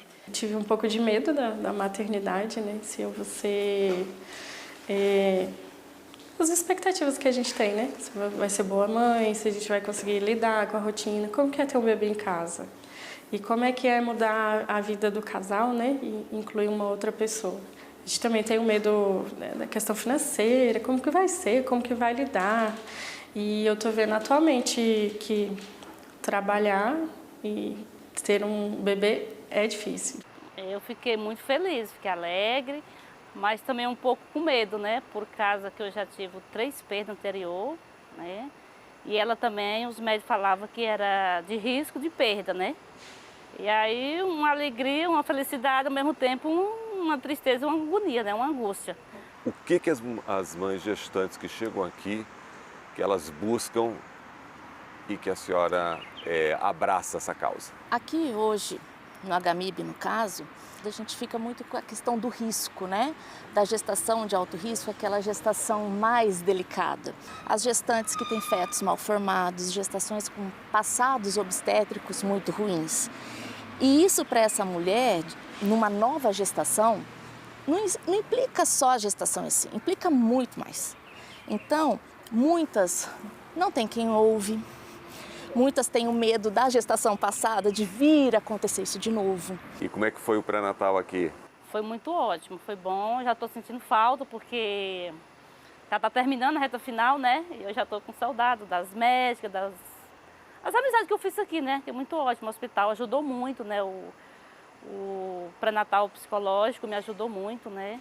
Porque quando eu cheguei aqui, eu cheguei muito depressiva, cheguei muito lá no fundo do poço mesmo, né? E elas me ajudou bastante. A Secretaria de Saúde, né? Ela colocou a HMIB como referência em saúde mental para a gestante. A gente tem leitos de internação específicos para gestantes com alterações psiquiátricas e profissionais que trabalham em enfermaria com isso. Então, há o psiquiatra mesmo, há o pessoal da saúde mental que entra a terapia ocupacional, enfermeiro, psicólogo, que acaba trabalhando com a mulher, a maioria das vezes, alguns medos que ela tem ou as patologias específicas de cada uma. Essa informação básica do pré-natal, como é que foi? O meu pré-natal, ele veio acompanhado do tratamento, como eu havia falado, porque meio que as coisas saíram um pouco da rotina, eu precisei realmente entrar com umas medicações para me sentir melhor. E aí foi quando eu comecei a fazer o pré-natal psicológico, né, que é em grupo. A Miriam e o Xavier já têm o Enzo, de 8 anos. Ele não está aqui na cena, mas há 5 meses chegou o Henry. E a gente vai conversar aqui com a Miriam para saber sobre essa maternidade, a segunda maternidade. Dessa vez foi mais complicado porque foi um prematuro. A gravidez do Henry foi mais complicado para mim porque já começou assim eu tive diabetes gestacional. E eu descobri que eu estava grávida do Henry quando eu já estava com 2 meses e algumas semanas. Então eu não sabia que eu estava grávida, né, e continuei comendo algumas coisas que já não poderia comer estando grávida. Passei muito mal, a gravidez do Henry foi muito complicada assim, porque eu passava muito mal, eu sentia muita dor. E os médicos, quando eu comecei a minha primeira consulta, né, que elas pediram um exame da glicemia, aí já me alertaram no posto sobre uma complicaçãozinha que pudesse ter se eu continuasse comendo o que não poderia, né, por conta de eu estar com glicemia alta. E também, na consulta já do pré-natal, já me informaram que ele poderia nascer prematuro. O que é um pré-natal bem feito? Pré-natal bem feito, hoje ele é considerado 5 consultas de pré-natal. Com 5 consultas de pré-natal, a gente vai pensar que ela vai ter uma consulta quando ela descobrir a gestação. E a maioria delas descobre ali pelo 2º, 3º mês. O pré-natal, ele vai constituir palestras sobre os cuidados com o bebê. Então, a Unidade Básica de Saúde, ela faz isso, ela tem isso. O programa, né, da saúde da família leva o profissional até a casa. Então, antes de começar o pré-natal, ele está passando, é da nossa assistência, já busca essa paciente. Além de eu começar o pré-natal, fazer as consultas, eu vou fazer exames. Exames do quê? Exames gerais para ver o bem-estar dessa mulher, como glicemia, hemograma, para ver se tem anemia, para ver se tem diabetes. Exames de sorologia, que são os exames a respeito de doenças que podem acometer essa mulher e atrapalhar a gestação, para poder ser orientada. A ideia do pré-natal, ela é essa, é ela pegar essa mulher e cuidando dela concomitante ao bebê. O pai também faz os exames de sorologia, que algumas são sexualmente transmissíveis. Através de um pré-natal bem feito, e ele pode ser feito no Sistema Único de Saúde, avaliações periódicas, não muito complicadas, que o SUS disponibiliza, aquelas mulheres que fazem os seus exames periódicos, seus pré-natais periódicos, elas têm uma incidência de complicações durante a gravidez muito menor. Se você tem uma política pública que garanta o acompanhamento da gravidez, o acompanhamento com a questão de alimentação, questão de acompanhamento médico, com certeza a criança vai nascer muito mais saudável e vai evitar uma série de problemas depois. Você ter essa informação sobre a questão do pré-natal, de quando ir ao médico, de questão do pós-parto, da vacinação. Você tinha essas informações? Eu fui muito bem assistida em relação à informação. Eu não tive falta da informação, né? Em relação à vacina também, até hoje. Na verdade, eu achei algo assim que eu achei interessante, que do Enzo eu não tive. Foi a questão, porque como hoje tem a internet, né? Então, tipo assim, até me mandam mensagem para poder levar ele para vacinar. Então foi algo assim que eu achei muito interessante, porque na época do Enzo não tinha, né? Aí como tem agora o WhatsApp, a rede social e tal, então eles estão mais tudo agora digital, então você não tem desculpa de não ir. Se aprovado pelo Congresso, o país ganha uma Semana Nacional de Conscientização sobre os cuidados com as gestantes e mães, com destaque para os primeiros 1000 dias, 9 meses da gestação e os primeiros 2 anos de vida do bebê. A aprovação da proposição vai promover uma série de cuidados, com o propósito de assegurar que cada gestante tenha acesso a um pré-natal de qualidade, as informações precisas sobre parto e pós-parto, especialmente as mulheres em situação de vulnerabilidade socioeconômica. A Semana Nacional de Conscientização será celebrada na semana do dia 15 de agosto de cada ano. O dia 15 de agosto é uma data especial para todos nós. Por quê? É a data de comemoração de Nossa Senhora de Assunção. Uma das coisas mais importantes que a gente precisa fazer hoje, enquanto servidores públicos e pessoas que trabalham pelas mulheres nesse país, é exatamente a conscientização sobre os direitos que as meninas, mulheres têm e como alcançar e usufruir desses direitos. A redução de mortalidade materna, ela não fica restrita a discussões só da área da saúde. A gente sabe que envolvem outras questões como a educação de meninas e mulheres, a educação sexual, acesso à saúde sexual e saúde reprodutiva, então acesso a contraceptivos. E ter uma semana que vai trazer essas discussões e conscientizar a população sobre esses direitos é muito importante para a gente poder avançar e para que cada dia mais as mulheres do nosso país possam realmente acessar os seus direitos. A Semana da Mãe e da Gestante quer conscientizar sobre os inúmeros direitos, como trabalhista, aleitamento, vacinação, acesso à creche. A informação ela é crucial. A gente precisa da informação. Ela é muito boa, mas tem que vir do local correto. Você tem que procurar a fonte correta. Porque informação demais também sobrecarrega a mãe. E se ela estiver vindo de locais diversos, errado, por exemplo, as redes sociais, procurar informação ali é o pior lugar. Eu preferi procurar informação em locais físicos, como aqui. Procurei muita informação na minha UBS do Mangueiral, que foi a que me atendeu. Aqui no banco de leitos eu vinha e tirava todas as minhas dúvidas. Através da informação eu descobri que eu tinha direito ao salário maternidade pelo INSS. Então até isso eu consegui graças à informação no local correto. E informação correta, você gasta menos tempo e você consegue alcançar o que é seu por direito, né? No caso meu foi a licença paternidade. A orientação de uma amamentação adequada, percebe-se que ao longo do tempo temos perdido essas informações que herdávamos das mães e das avós, e atualmente as informações estão muito incongruentes, baseadas em informações midiáticas que nem necessariamente não falam a verdade.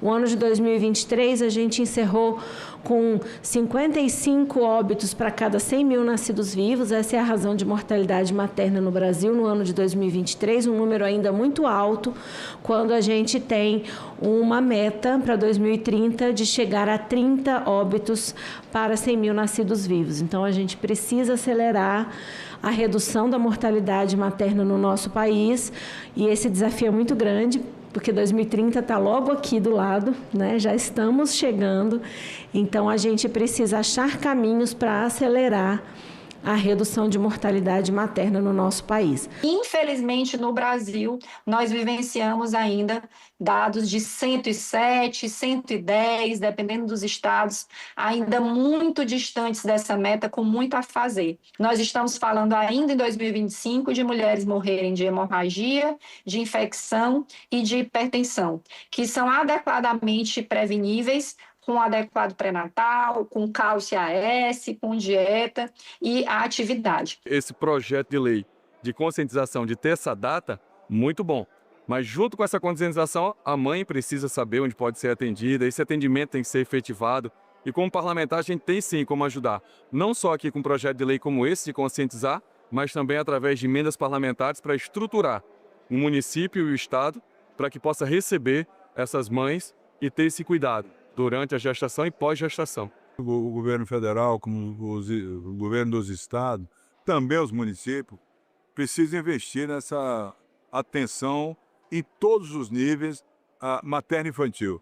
Não só a mulher grávida, como também a criança depois que ela nasce. Esses investimentos são importantes para diminuir a mortalidade materna. Essa semana, a participação no Senado, com palestras, com audiências públicas, pode contribuir muito para essa conscientização.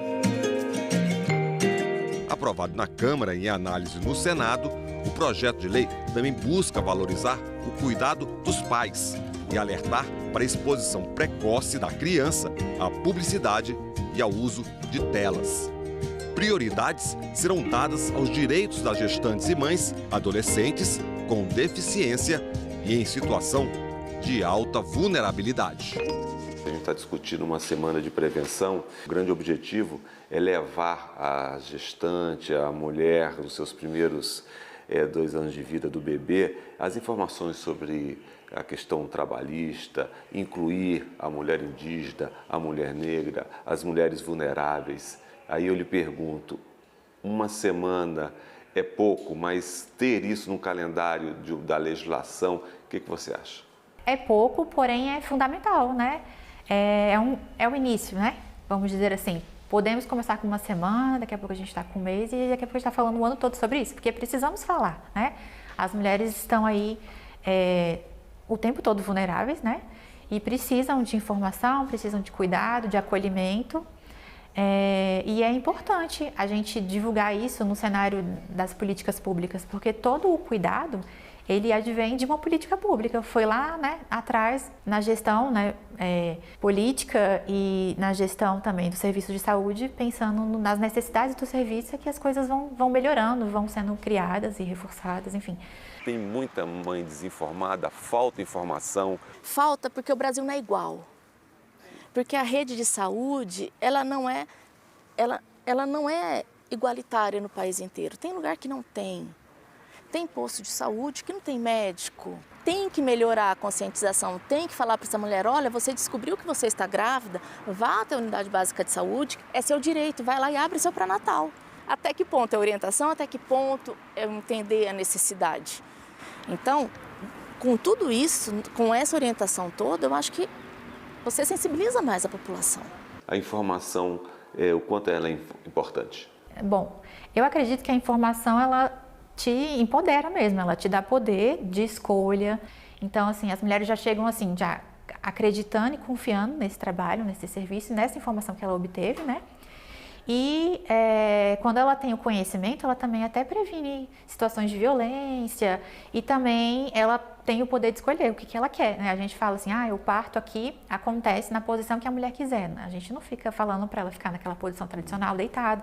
Então, a gente fala, olha, tem essa posição 4 apoios, tem de lateral, se você quiser usar a banqueta. Informação, porque vocês, marinheiros de primeira viagem, a gravidez acontece, e aí tem a questão do pré-natal, quando é que eu vou ao médico, que hospital, questão da vacinação, a amamentação. Como é que vocês receberam essa informação? De onde? Como é que foi isso? Aqui pela casa de parto eu tenho uma tia que ela é enfermeira obstetra e aí ela sempre me deu a referência daqui, né? Então, além de eu ter tido meu pré-natal aqui, eu sempre tive a ideia de que eu queria ter um parto normal. Então, aqui já era uma escolha. Então, assim, como a gente está num mundo hoje de muita tecnologia, muita informação, após essa referência, eu mesma fui procurar já muita informação de como ir, de como fazer. Realmente aqui é o cuidado integral, tanto com a mãe quanto o bebê, desde quando você chega aqui para fazer ali a anamnese, né? Quando você entra para ver como é que está a questão do coração, da dilatação, até o dia que você vai embora. Por que a casa de parto aqui de São Sebastião é uma referência no Distrito Federal? A casa de parto, ela é um local, né, onde acontecem os partos normais, com assistência 100% realizada pela equipe de enfermagem, que é composta por enfermeiros obstetras e por técnicos de enfermagem. A mulher chega aqui, tem o parto aqui e depois do nascimento, qual é a atuação da casa do parto? Ela sai daqui com agendamento para vir também conhecer o nosso posto de coleta, que funciona como se fosse um banco de leite. E aí ela tem as orientações de amamentação, o banco de leite que dá todo o suporte para as mulheres. E o bebê também, ele sai daqui com agendamento para fazer o teste da orelhinha lá no Paranoá. E a gente aqui faz o teste do pezinho, o teste do coraçãozinho. Então, todo mundo ganha todo o suporte, que se ela tivesse parido no hospital, seria equiparado, né? E depois essa mulher volta para a unidade básica de saúde dela. Aqui eu tive uma experiência excepcional. É realmente um trabalho humanizado. E a gente percebe o amor, né, que os profissionais daqui da unidade, da casa de parto têm. Elas são muito amorosas. Então, desde o exame de toque que eu passei, né, elas tiveram uma dúvida ali se estava tudo bem, se realmente poderia ser um parto normal. Mas, ao invés de ficarem só, não, eu estou em dúvida, vamos transferir para outro local. Elas chamaram uma outra profissional para dar uma segunda opinião. Aí essa profissional falou, não, tá tudo bem, pode transferir ela para a sala. Eu cheguei aqui na casa de parto, era 9h40, eu tive minha filha 10h30, eu já estava com ela nos braços. E a todo momento a enfermeira obstétrica me deixava à vontade, olha, essa posição aqui eu acho que vai ser melhor, vai ser mais rápido para você, você vai sentir menos dor. Então até nisso elas foram muito humanas comigo. Aqui na casa de parto eu saí daqui com a caderneta toda preparada, né? Já a questão dos exames tudo marcado, da orelhinha, do pezinho, né? Já saiu daqui do pezinho ok, dessa daqui teve que retornar para refazer, eles entraram em contato, já Ciara, retorna aqui, que o da Laura a gente vai ter que refazer a questão do teste da orelhinha. Então, assim, todos os informativos em questão de vacina, todos os exames, foi tudo explicado, tudo muito bem organizado. A amamentação deve ter sido difícil. Olha, é um tópico que eu gosto muito de falar, porque no começo foi muito doloroso, porque tem toda aquela mudança, né? Mas é uma das coisas mais prazerosas da vida. E era uma coisa que eu também queria muito, amamentar. E é um tópico muito sensível porque muitas mães não conseguem, né? Não são todas as mulheres que conseguem, mas para mim é o momento mais de conexão que eu tenho com a minha filha. É, assim, disparada a melhor coisa que eu posso estar fazendo por ela e para ela. E também estamos no mês do aleitamento materno, né? Que é o agosto dourado. É o melhor que eu posso fazer para ela, é o meu ouro e assim, é muito bom. E apesar de que eu dou também, eu olho por esse lado que acho importante. Se a gente tem muito, a gente doa, a gente oferece. Ser mãe ao mesmo tempo que é algo assim, que é estressante, é algo maravilhoso, né? Porque muda você, te transforma, você passa a ver a vida assim de uma maneira diferente, né? Assim, uma maneira que você nunca imaginou ver. No momento, pelo menos agora, né? Não consigo dizer assim, faltou isso para mim, né? Assim, em relação ao hospital, eu fui muito bem assistida. Na verdade, eu achei que até mudou muito assim em relação à equipe, mudou bastante, porque na gravidez do Enzo, eu achei assim a qualidade não era tão boa, tanto dos profissionais quanto do ambiente, né? E agora não, quando eu tive o Enzo, eu falei assim, nossa, será que eu estou no hospital da Ceilândia mesmo? Vamos ver daqui a alguns anos aqui se talvez a gente veja essa entrevista, né? E mostre para ela, né? Você veja que você tem esse porto seguro.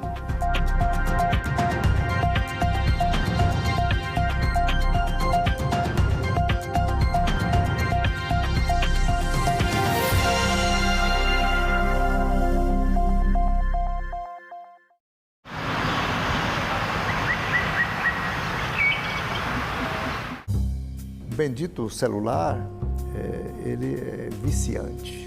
Vício precisa de psiquiatra, precisa de psicólogo. Como o senhor vê a publicidade voltada para a criança no ambiente digital hoje? O meu projeto estipula as condicionantes, quais são as propagandas mais nocivas. Salão Nobre, hoje, 8 horas da noite, aqui na TV Senado. Tensão em Brasília. Governo federal determina a abertura de comissão parlamentar de inquérito para investigar financiamento ilegal do IBAD a deputados e governadores.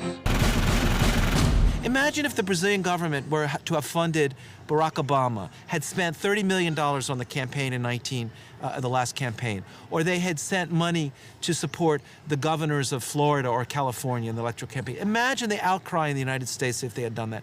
Yet Gordon saw nothing wrong with the United States government funding candidates in the campaign, the anti-Goulart candidates in the election of 1962. A eleição em que eu fui candidato, em 62, eu fui procurado por um cidadão que queria me oferecer dinheiro para a campanha. Então eu falei, olha, mas como? Qual é a contrapartida? Não conheço o senhor. Não, nós só queremos que o senhor defenda a democracia. Eu disse, mas para isso o senhor não precisa me dar dinheiro. Se você me perguntasse o que eu gostaria no mundo, é que não houvesse violência.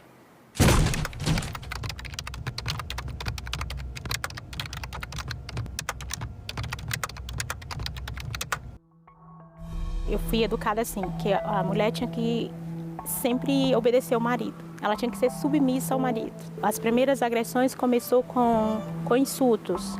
Falar da minha roupa, dizer que eu era gorda, que eu era feia. Eu tinha o meu dinheiro, eu tinha minha conta, eu trabalhava, mas o meu salário quem gastava era ele. A primeira vez que eu pedi o cartão, que eu falei, o dinheiro é meu, eu trabalho, eu sei que o dinheiro é meu, eu levei um tapa. E como castigo à noite, ele me botou para dormir fora de casa na chuva. Se aquela pessoa se sente no direito de te empurrar, de te apertar, ela já está dando um sinal muito grande que ela é capaz de fazer outras coisas, né? A gente pode passar, às vezes, por exemplo, de um empurrão para uma facada. Eu falo, eu estou vivendo hoje. Ter meu trabalho, ter dignidade, poder entrar na loja, escolher o meu sapato preferido, botar o meu batom vermelho e eu olhar para o meu corpo e não ter um roxo nele.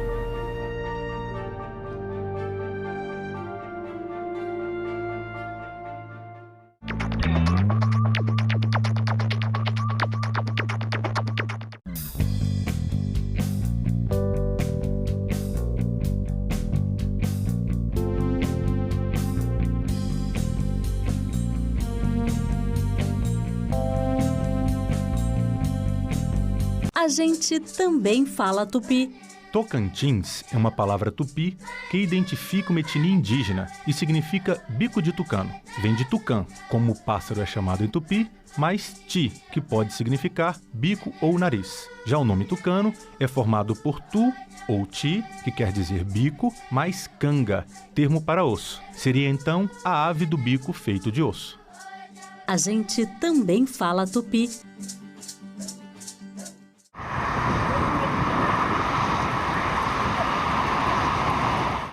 O programa a seguir é livre para todos os públicos.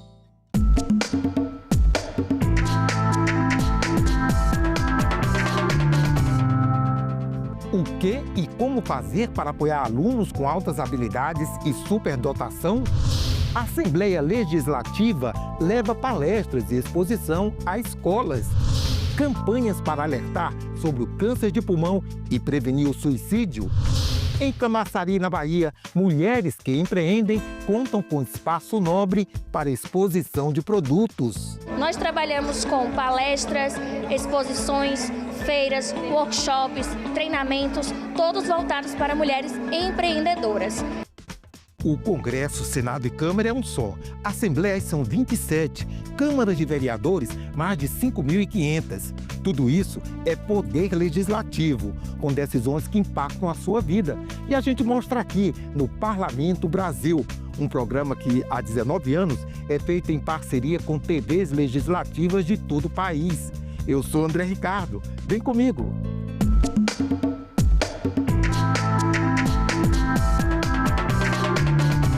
Educação brasileira. O desafio maior ainda é dar suporte a pais e escolas para melhorar o desempenho dos alunos. Mas e quando os alunos possuem altas habilidades, são superdotados? Estamos preparados para apoiá-los, integrá-los, viabilizar esse potencial? O debate vem do interior gaúcho. Se você acha que isso não é exatamente um problema, confira a reportagem de nossa parceira, a TV Caxias. Incentivamos os professores do atendimento educacional. Fizeram que hoje... Um sábado para trocar, qualificar e compartilhar conhecimento. O primeiro seminário das altas habilidades e superdotação da Serra Gaúcha, promovido pela Frente Parlamentar, que trata o tema na Câmara de Caxias do Sul, reuniu profissionais da educação, pesquisadores do assunto, pais e comunidade de 28 diferentes regiões do Rio Grande do Sul. Hoje, a demanda de crianças com altas habilidades, ela vem numa crescente muito grande. E de que forma que a gente vai trabalhar com eles? O que a gente vai proporcionar na sala de recurso como suplementação, ou mesmo na sala de aula, né, dentro do currículo, como adaptar esse currículo, né? Ter esses seminários pertinho da nossa cidade é uma oportunidade bem legal para a gente estar abrangendo nossos conhecimentos, aumentando, né, tudo aquilo que a gente sabe sobre o assunto e poder oferecer, então, um serviço de qualidade. Não basta ela ter facilidade. Ela tem facilidade, é muito bom nisso, é muito bom em arte, né? E o que tu vai fazer a partir disso? Né? Como é que tu vai trazer ela para dentro da sala de aula? Como é que tu vai engajar ela de uma forma melhor? Como é que tu vai fazer com que ela se sinta parte do grupo? Porque isso é um desafio para a superdotação, se sentir parte do grupo. Porque justamente tu não se enquadra no contexto ali, né? Então, como é que tu faz ele se sentir enquadrado e não sim uma peça sobrando porque foi mais rápido, porque fez antes, né? O desafio maior ainda é na escola, é conseguir trabalhar a nossa educação na família juntamente com a psicóloga da escola, com as professoras, para que eles tenham um olhar atento para que eles não travem o seu desenvolvimento. A Frente Parlamentar começou assim. 5 mães e um grupo de WhatsApp provocaram uma parlamentar, a vereadora Marisol Santos, a criar algum movimento dentro do Legislativo caxiense. Isso foi lá em 2021. Assim nascia a Frente Parlamentar, que foi aprovada em sessão ordinária. De lá para cá, Painéis, palestras virtuais e presenciais têm sido realizadas. Esse seminário aqui, o primeiro seminário das altas habilidades e superdotação, vem para legitimar uma frente que existe há 5 anos, que trabalha na qualificação e formação de profissionais que trabalham com crianças e adolescentes e, principalmente, vem para acolher famílias inteiras. Chegar numa escola e escutar, a gente não sabe, é o primeiro caso, o que se faz, não tem política pública nenhuma para isso, não tem lei, já se tinha lei federal, mas não se aplicava. E aí tu precisava que fosse tudo isso mobilizado por professores, por essa classe toda, pelo município, que fosse visto. Muito pouco se falava de altas habilidades, se pensava em gênios.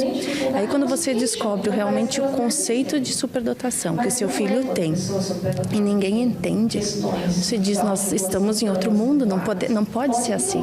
Já em 2022, um ano após a frente ser instalada, o Legislativo também aprovou a criação da Semana Municipal das Altas Habilidades e Superdotação, que promove palestras e oficinas sobre o tema, sempre no mês de agosto.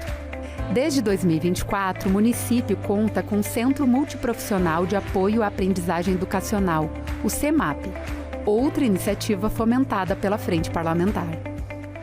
Como presidente da Frente Parlamentar, hoje é um dia muito feliz, é um dia histórico para a gente, assim, de uma frente que existe pela primeira vez, né, na legislatura passada e nessa, mas ela é o primeiro momento dela, assim, de existência e que já se mostra tão relevante para a sociedade. O mais importante disso é para os pais que acompanham essas crianças que têm essa superdotação, para potencializar as suas capacidades, né? Porque muitas vezes a família não sabe como lidar com isso. Então esse dia, que foi provocado por essa frente parlamentar de altas habilidades, tem esse objetivo. Nós precisamos compreender que a superdotação ela vai muito além de desempenho intelectual ou desempenho que se revela em alguma capacidade, por exemplo, no campo dos esportes. Nós precisamos compreender que há uma dimensão comportamental, emocional, né? E nós precisamos também avançar na dimensão do atendimento ao superdotado, que, para além de ações pontuais, tampouco de mera oferta de atividades que vão ao encontro de aptidões desse público, nós precisamos, na verdade, avançar no sentido de construir uma política de atendimento que permita não só o atendimento das suas aptidões, como também o reconhecimento das necessidades que esse público apresenta. No Tocantins, parceria entre Assembleia e Sebrae promove empreendedorismo. No Mato Grosso, projeto Educação Legislativa em Movimento leva a Assembleia às escolas, com palestras e exposição. E em São José dos Campos, município polo do Vale do Paraíba e litoral norte de São Paulo, a Câmara Municipal acompanha as obras de reforma do Hospital de Retaguarda. Veja o que foi notícia nas casas legislativas do país. O Hospital de Retaguarda de São José dos Campos, inaugurado em 2020 durante a pandemia, está assim, em obras.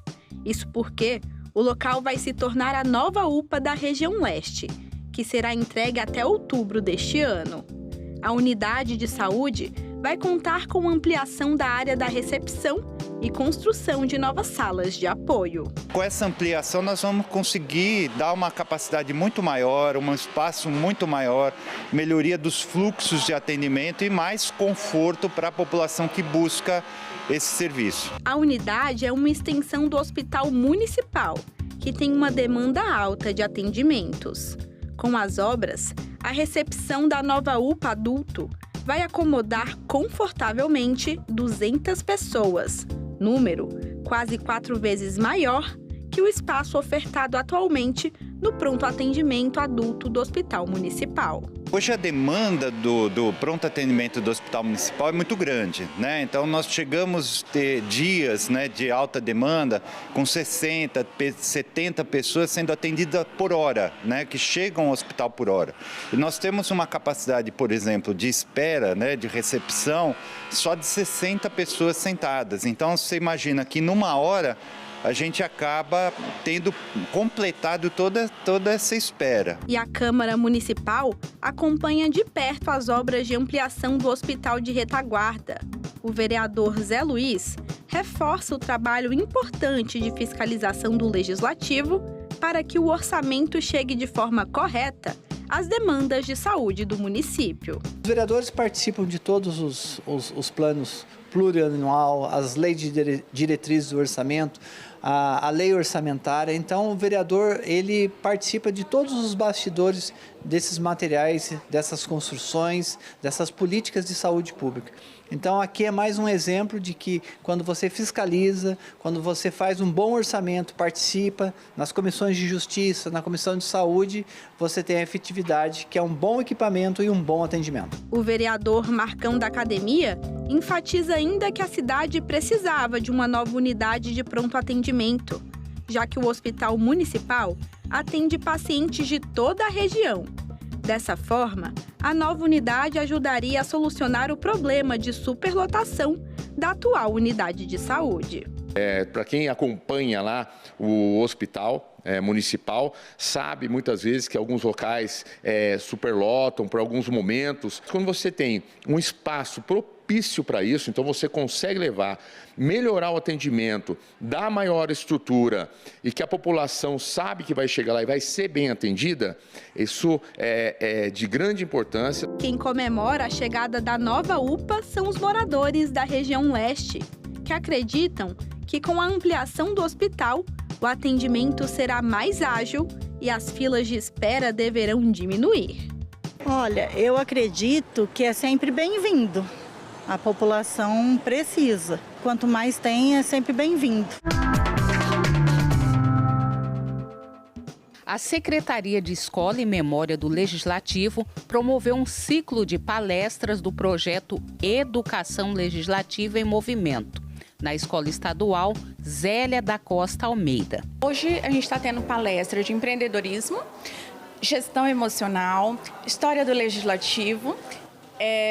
Nós vamos ter exposição aqui também. E a gente vem aqui só dar uma pitadinha, né? Para instigar eles a procurar a escola do legislativo e estar fazendo curso na modalidade EAD ou presencial.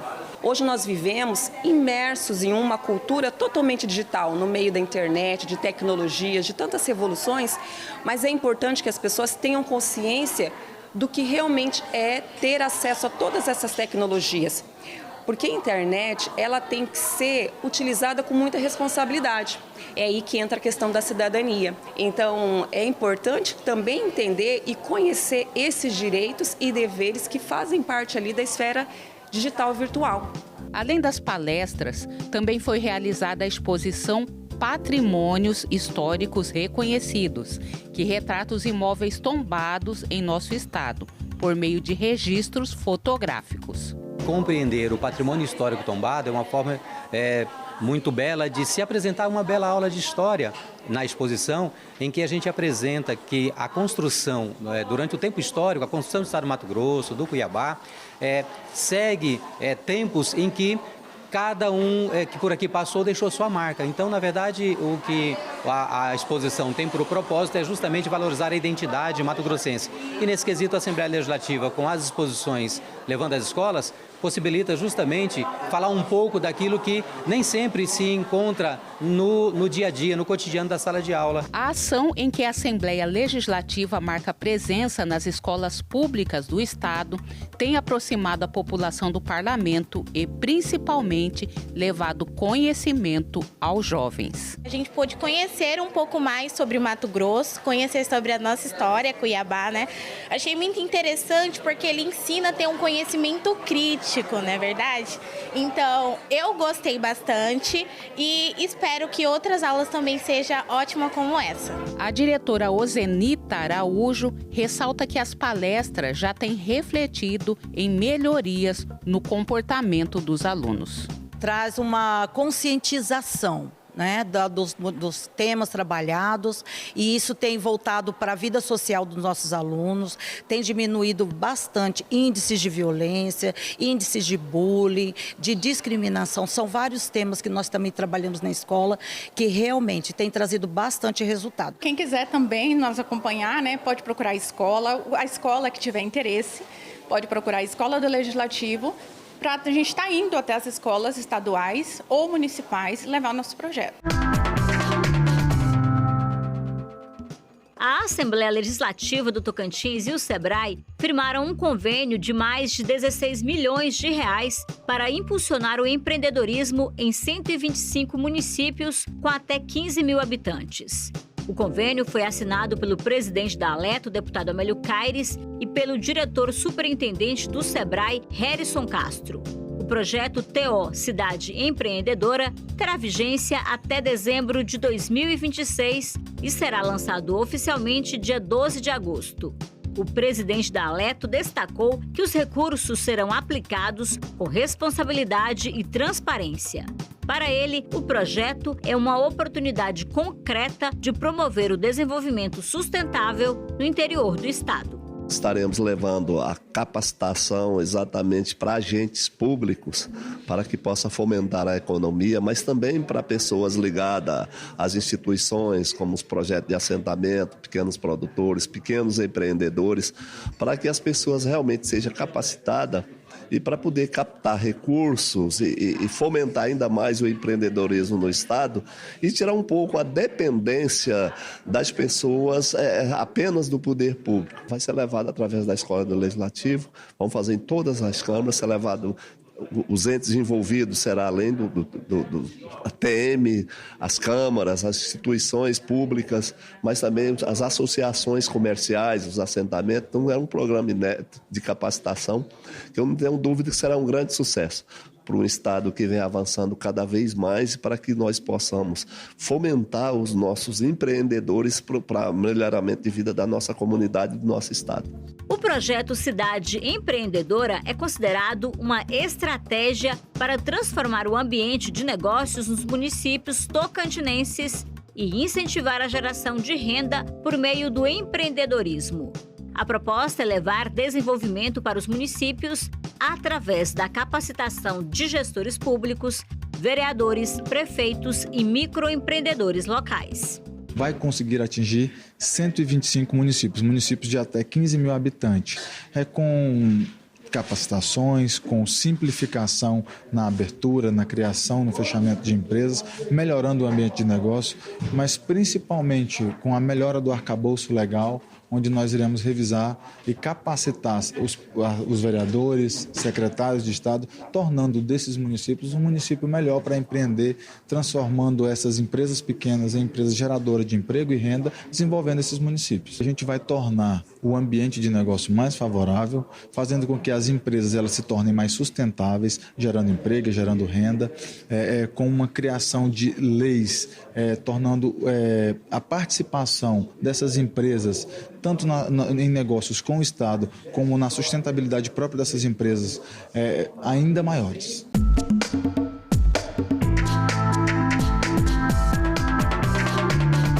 Quando se trata de suicídio e mesmo tentativa, não se fala em repressão, mas em prevenção. Já em alguns casos de enfermidades, há bons tratamentos e tecnologias à disposição, mas se não houver consultas e exames periódicos, o quadro pode se tornar irreversível. Pensando nessas situações, o Congresso decidiu criar campanhas de prevenção. É preciso parar, refletir, mobilizar. A campanha contra o suicídio e a automutilação Setembro Amarelo passa a ter força de lei de acordo com o projeto aprovado pela Comissão de Assuntos Sociais. Ao longo do mês de setembro, serão realizadas atividades educativas nas escolas e comunidades, iluminação de prédios públicos com a cor amarela, além de palestras, eventos e campanhas informativas. Também ficam instituídos em 10 de setembro o Dia Nacional de Prevenção prevenção ao suicídio e 17 de setembro, o Dia Nacional de Prevenção à Automutilação. Conforme a OMS, cerca de 800 mil pessoas morrem por suicídio todos os anos. Para cada suicídio, há muito mais pessoas que atentam contra a própria vida a cada ano. O suicídio é a segunda principal causa de morte entre jovens com idade de 15 a 29 anos. Nós vamos ter que enfrentar essa dor na alma. Então, essa campanha, acho que vem no momento certo.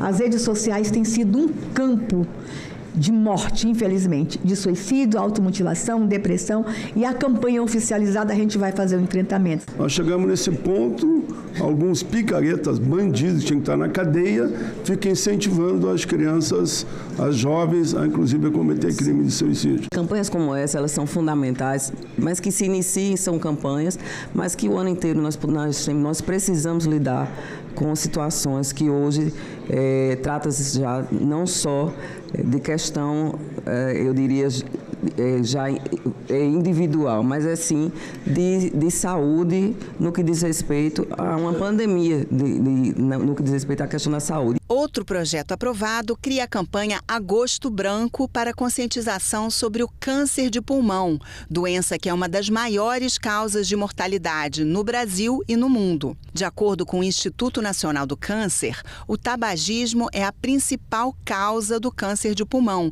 que pode ser significativamente reduzido com a promoção de hábitos saudáveis. As propostas das duas campanhas seguem para a sanção da Presidência da República. Minha mãe faleceu há 25 anos atrás com câncer de útero, por falta de informação. E ainda há muita gente nesse país que não tem essas informações.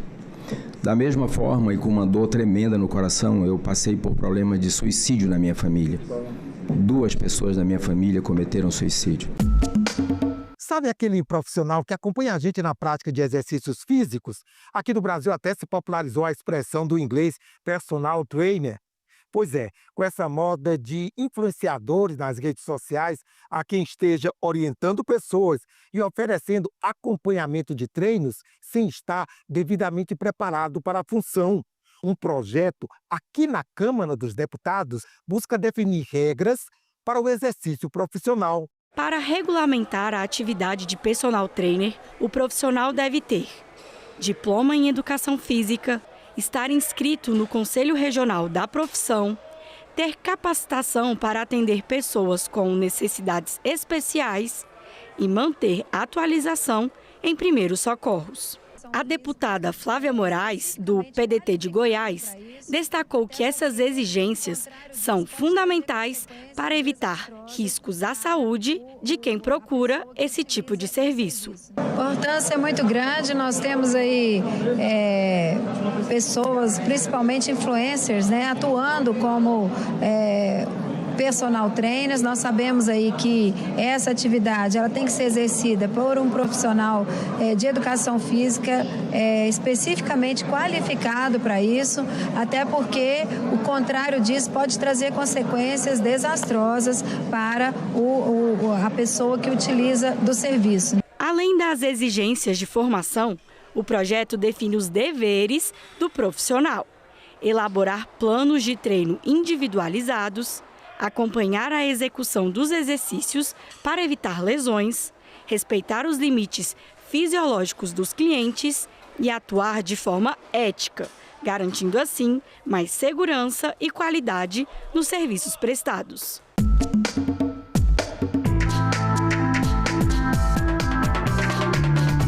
Elas são mulheres que empreendem e revolucionam. Trabalham com joias, semijoias, brechó, artesanato e produtos alimentícios. Daí, a Câmara Municipal resolveu apoiar a iniciativa. Abriu a casa para exposição dos produtos nos dias de sessão. A coisa boa está rolando em Camaçari, cidade industrial, segundo o PIB da Bahia, a apenas 50 quilômetros de Salvador. Quem conta pra gente é Priscila Galo, da TV Câmara Camaçari. Uma novidade durante as sessões legislativas na Câmara de Vereadores de Camaçari é a presença do grupo Mulheres que Empreendem e Revolucionam. E para nos contar que grupo é este, eu estou aqui com a Adriana. Tudo bem, Adriana? Tudo bem, Priscila. Nós estamos aqui com um grupo de mais de 30 expositoras durante todas as terças e quintas, que são os dias de sessões na Câmara.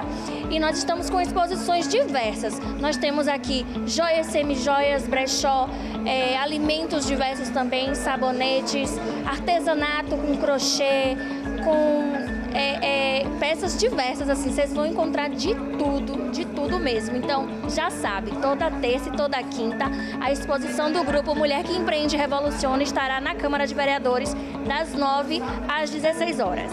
Ótimo. E fala pra gente também, Adriana, qual é o objetivo desse grupo, né? Que outros tipos de atividades vocês fazem também? Isso. O Instituto ele existe há 5 anos. Nós trabalhamos com palestras, exposições, feiras, workshops, treinamentos, todos voltados para mulheres empreendedoras. Então aqui nós estamos fomentando o empreendedorismo feminino. Obrigada, Adriana. Então é isso, quem quiser conferir nos dias de sessão, pode aproveitar e passar aqui na exposição das mulheres que empreendem e revolucionam. Que bacana, né? Parabéns às mulheres empresárias de Camaçari. Agora você fica com as pessoas que visitaram o Congresso Nacional esses dias. Um passeio que mistura arte, história e onde se pode conhecer um pouco a dinâmica de uma casa legislativa. Para rever este e outros programas, você já sabe, basta acessar a nossa página na internet ou então o nosso canal no YouTube. Até a próxima semana. Tchau, pessoal!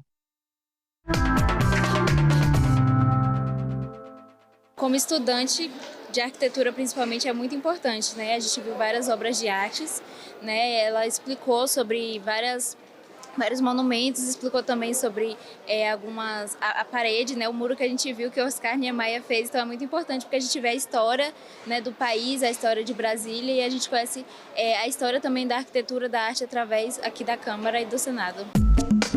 Nós viemos acompanhados dos nossos alunos do curso de Direito do Centro Universitário de Jales. Eu acho muito importante que eles conheçam, né, todo o local onde se encontram os poderes, né, legislativo, judiciário e executivo, e principalmente, né, conhecer aqui o local onde se encontra o centro do poder legislativo, né, tanto a Câmara quanto o Senado Federal. A gente vem bem do interior, né, então a gente assiste muito pela televisão.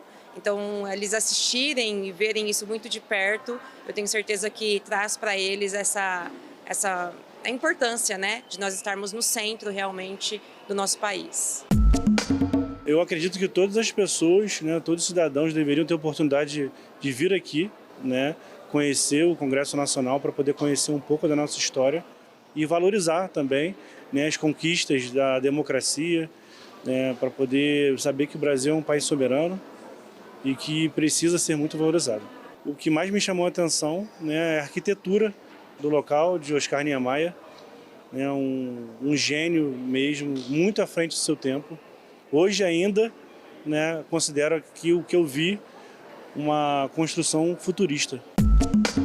Saber um pouco mais sobre a história, né? Na verdade, a gente vê muito pela televisão, toda a disputa que tem, né, nos governos, e aqui a gente aprende um pouquinho mais. Olha, o que mais me chamou a atenção, por incrível que pareça, foram as bandeiras, porque tem a bandeira de todos os estados, eu achei muito legal a interação, que todo mundo ali um pouco tirou a foto e falou um pouquinho dos estados onde morava.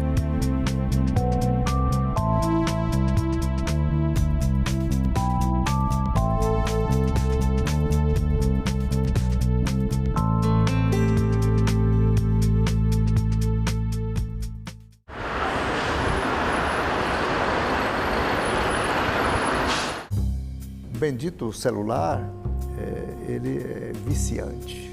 Vício precisa de psiquiatra, precisa de psicólogo.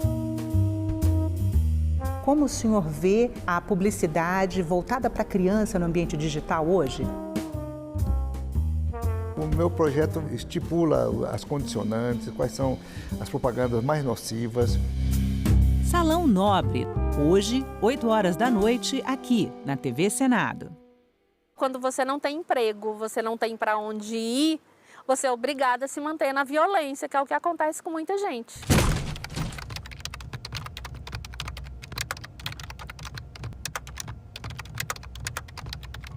Eu fiquei casada por 22 anos. Quando aconteceu de eu denunciar a Maria da Penha, foi quando ele me pegou pelo cabelo, que ele nunca tinha encostado a mão em mim. Assim, tinha tido empurrões, né? Que ele me empurrou uma vez, eu estava grávida da minha filha quando ele me empurrou. Meu ex-marido me acusou de ter um caso com o marido da minha irmã. Qualquer homem que se aproximasse de mim, ou até os amigos que eu, na minha casa, quando ia embora, ele virava e falava: você acha que eu não vi você dando trela para fulano?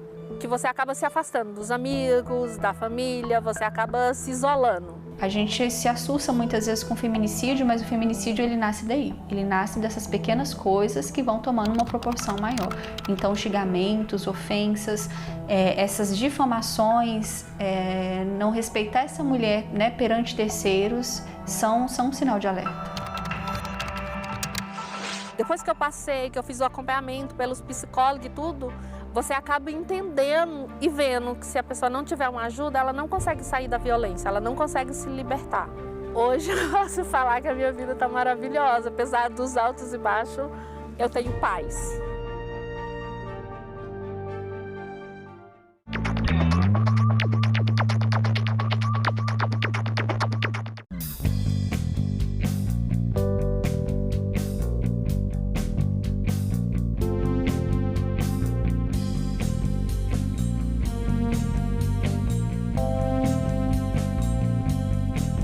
A gente também fala tupi. O nome do estado do Maranhão vem do tupi e é formado por dois termos: mar mais nhan. Mar é uma variação de embará, bará, que vem de Pará e significa mar ou Rio Grande. A outra parte da palavra é nhan, que quer dizer correnteza. Então Maranhão virou Maranhão, que tem na origem o significado de mar grande ou mar que corre. A gente também fala tupi.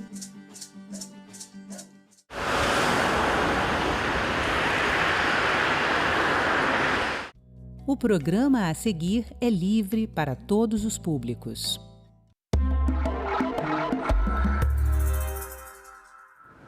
Em 2025, a Voz do Brasil completou 90 anos no ar. Criado em 1935, durante o governo Getúlio Vargas, o programa se chamava A Hora do Brasil. É o programa de rádio de caráter oficial mais antigo do país ainda em execução, reconhecido pelo Guinness Book, o livro dos recordes. Neste Cidadania, vamos saber mais sobre a importância e a história da Voz do Brasil. Nosso convidado é Fernando Oliveira Paulino, professor de Comunicação Social da Universidade de Brasília. Professor, muito obrigado por vir participar aqui do Cidadania. Não tem como começar esse programa sem fazer a pergunta mais óbvia. 90 anos de Voz do Brasil. Qual é a história? Porque esse programa ele começou de um jeito e hoje ele já está de outro completamente diferente. Vamos fazer esse panorama?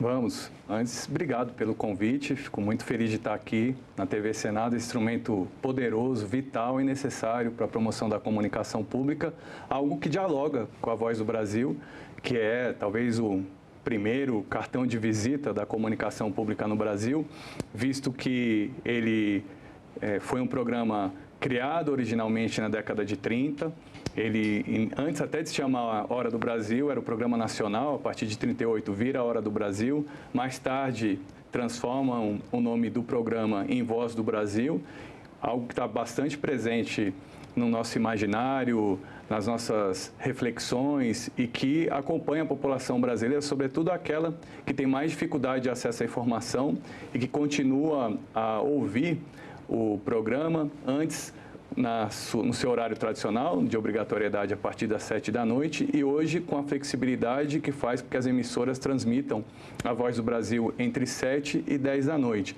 Acho que o principal ponto é que, ao longo do tempo, este programa se constituiu como um instrumento de prestação de contas, em alguns momentos até de diálogo com a população brasileira, mantendo esse caráter, por um lado, podemos dizer até de relações públicas, de promoção do governo, né? E por outro, também tem servido como um instrumento de reflexão e até há nele um desafio de como criar nos tempos contemporâneos, uma maior diversidade e até uma maior utilização das tecnologias de informação e comunicação para que as pessoas consigam acompanhar o seu conteúdo não apenas pelas ondas do rádio, mas também pela internet, pelas outras plataformas digitais, né? Até porque tanto a EBC quanto a Rádio Justiça, a Rádio Senado, a Rádio Câmara têm utilizado a rede mundial de computadores como um canal para produção, distribuição e acesso ao conteúdo que é veiculado diariamente, né, de segunda a sexta, e que alcança pessoas que estão dentro das fronteiras nacionais, mas que também fora do Brasil costumam acompanhar esse programa agora completando, né, 90 anos e quem sabe continue também a existir por mais tempo. Quando ele foi criado, ele tinha um caráter muito mais oficial. Durou muito tempo assim, demorou para ele ganhar essa cara mais de comunicação pública que ele tem hoje, professor? Alguns estudos classificam aí pelo menos 4 fases para a Voz do Brasil. A primeira de início do seu conteúdo, com uma preocupação de integração nacional, de também formação e consolidação de uma imagem não apenas do país, mas sobretudo do governo Vargas, né, que teve essa característica, principalmente no período entre 37 e 45, com a ditadura do Estado Novo, né? Aí depois acho que é possível encontrar, após esse período do governo Vargas, um momento de tentativa de renovação, a tentativa de alcançar novos públicos, que acaba sendo, de alguma forma, também interrompida pelo período da ditadura militar, que eu colocaria aí como uma segunda fase, né, assim, de promoção de um governo autoritário, por um lado, mas também um momento interessante porque em algumas fases, sobretudo na década de 70, ao abrir espaço para discursos parlamentares, a Voz do Brasil acabava também possibilitando um certo discurso divergente, uma forma também da oposição, à época coordenada pelo MDB, encontrar uma janela para que seus discursos alcançassem uma população mais ampla. Depois a gente talvez possa falar de uma terceira fase, a partir do período de redemocratização, no qual há um esforço para que o programa tivesse um pouco mais de diversidade, não apenas com os conteúdos do Poder Executivo, mas também com o espaço oferecido, né, para o Poder Legislativo e, na sequência, para o Poder Judiciário, algo que vai dialogar com uma quarta fase, que acho que é possível de designar, pensando nos desafios que o programa tem hoje em relação à comunicação pública e às transformações tecnológicas, porque, como eu dizia, né, o programa ele continua sendo veiculado tanto pelas emissoras, né, de FM, em alguns casos ondas curtas, também antigo AM, mas também há, por parte das empresas, das organizações que produzem os seus conteúdos e também daquelas que distribuem, uma preocupação crescente hoje com o formato digital nos sistemas de produção, distribuição e acesso ao rádio, o que significa também verificar como coordenar o Poder Executivo Federal, que é responsável por uma parte significativa do conteúdo da Voz do Brasil, com o Poder Legislativo e com o Poder Judiciário, para que o programa alcance um formato digital, me parece, de uma forma um pouquinho mais coordenada, porque até me preparando para vir aqui conversar com você, Hermes, eu encontrei na internet o conteúdo geral do programa, diário, está disponível, mas também há, por parte do Poder Legislativo, a disponibilização do momento que é dedicado ao Senado e à Câmara, por parte do Judiciário, o momento que é dedicado ao Judiciário, e me parece que talvez no momento que o programa faz 90 anos, surge uma possibilidade interessante, tanto de organizar melhor esse material, esse acervo, como de alguma maneira também fazer uma espécie de arqueologia da Voz do Brasil e oferecer para as pessoas, não uma história oficial, né, mas mais uma espécie de enciclopédia, uma espécie de repositório de conteúdos marcantes e também, a partir disso, estimular com que esses temas, esses conteúdos, entrem na agenda da população de uma forma geral. Por que não servir esse material, por exemplo, como um conteúdo de pesquisa para as escolas de ensino fundamental, ensino médio, ou mesmo para as universidades, especialmente para os cursos de comunicação. Então, eu vejo também nessa efeméride uma oportunidade muito interessante de análise do que foi feito ao longo dos anos e também de estímulo para um planejamento, uma programação em relação à Voz do Brasil que dialogue ainda mais com a diversidade e os desafios que nós temos e que dialogam e que se relacionam com toda a população brasileira. Professor, pelo que você está me falando, o que marca esses 90 anos de Voz do Brasil e até explica essa permanência dela, isso diante de televisão e de todos os avanços tecnológicos que a gente tem aqui hoje. Essa capacidade, essa mutabilidade, essa capacidade de se adaptar. É isso mesmo? Por um lado, sim. Agora, é claro que temos que compartilhar a sinceridade aqui e entender que há um interesse estratégico por parte dos três poderes em utilizar essa janela para prestar contas, para informar do que tem sido feito, não apenas por um interesse cívico, né? Acho que há aí também, por parte de parlamentares, por parte de pessoas do Poder Judiciário e mesmo dos governantes em escala federal, o interesse de utilizar desse canal como meio de fazer relações públicas, de informar o que tem feito e, com isso, conseguir um pouco mais de resultados políticos, né? Então, acho que são pelo menos duas características, essa adaptação, esse ajuste que dialoga com as transformações sociais, transformações políticas, econômicas, mas, por outro lado, também há um interesse significativo das pessoas que detêm mandatos de utilizar esse mecanismo para também fazer, no final das contas, promoção do trabalho que realizam. Agora, eu incluiria um terceiro elemento, digamos assim, nessa história,